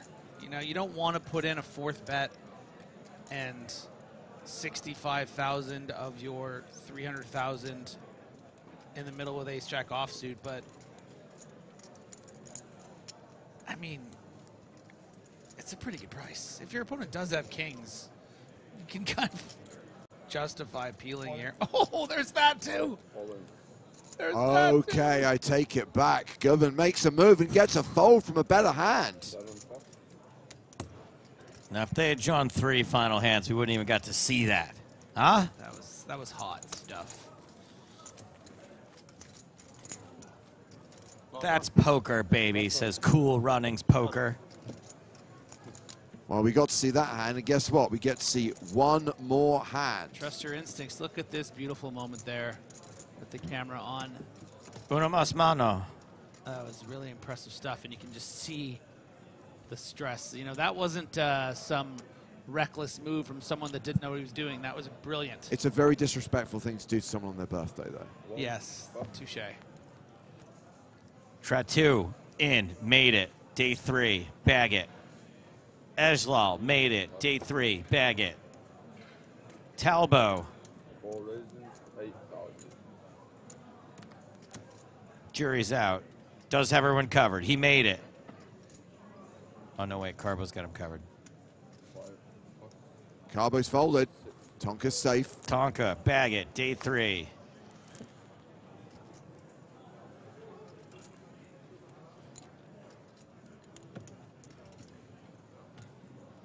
Kind of hard to get 3-betting with the ace-9 after you just 4-bet folded the ace-queen. Probably would have worked, but... And Sammer, the last line of defense. You kind of have to, right? Yeah, kind of have to on that stack size.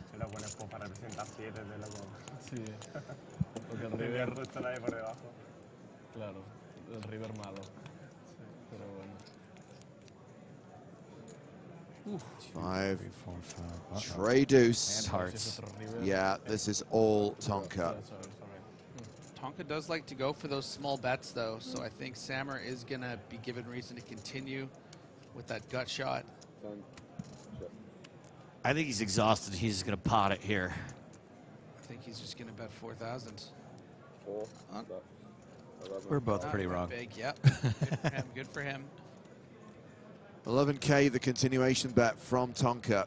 I did say half pot it, right? And a reminder, this is the last hand of the day. Likely that all the players who are watching at the feature table right now will bag and tag and return for day 3. Looks like plays finished in the rest of the room. 155 players remaining.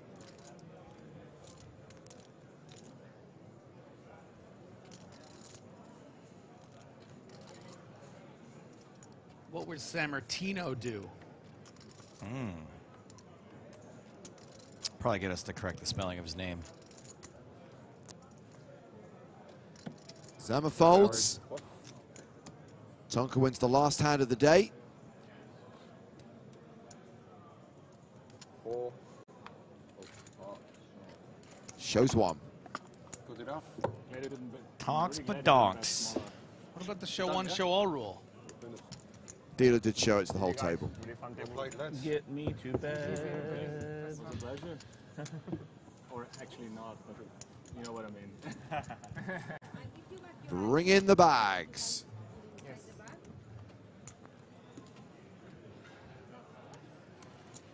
Tonka very much looking forward to getting to bed. Tonka should put 1 or 2 of his beard hairs in his bag just for, you know, DNA verification. I wish you all nothing but the best of luck tomorrow. So day 2 draws to a close. We have burst the bubble. We have played through the post-bubble bust-out bonanza, and it looks like 155 players will be returning for day 3 when we play another 5 levels of Hold'em. We could wrap this up tomorrow. 155 players? Keep telling yourself that. 55 hot dogs, 55. And this is how things ended for the players at the feature table. Tomorrow the blinds will be 2K, 5K.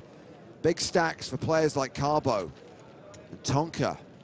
Not so many chips for players like Harold Zama and Majid Ejlal. A reminder, we are into the money. Everyone's now guaranteed at least $9,275. When we get to the late stages of this tournament, you're looking at 6-figure scores for everyone at the FT. Apart from the winner, who gets a 7-figure score, more than $1 million. Total prize pool in this EPT Cyprus main event of 6.4 million. And tomorrow, shot clocks. Correct. The shot clock will be in play from the start of day. A reminder that we kick things off 12:30 local. That's 11:30 Central European summertime. Make sure you check out the PokerStars blog for updates and stories from the European Poker Tour. The guys doing great work, and of course you can follow the live updates as well via Poker News, including those all-important end-of-day chip counts for all remaining players. But we're going to be back for day 3. Make sure you join us. 12:30 Eastern European summertime, 11:30 Central European time, day 3 of the EPT Cyprus main event. But for now, from Joe Stapleton, Griffin Benger, Nick Walsh, and me, James Hartigan, it's good night from Cyprus.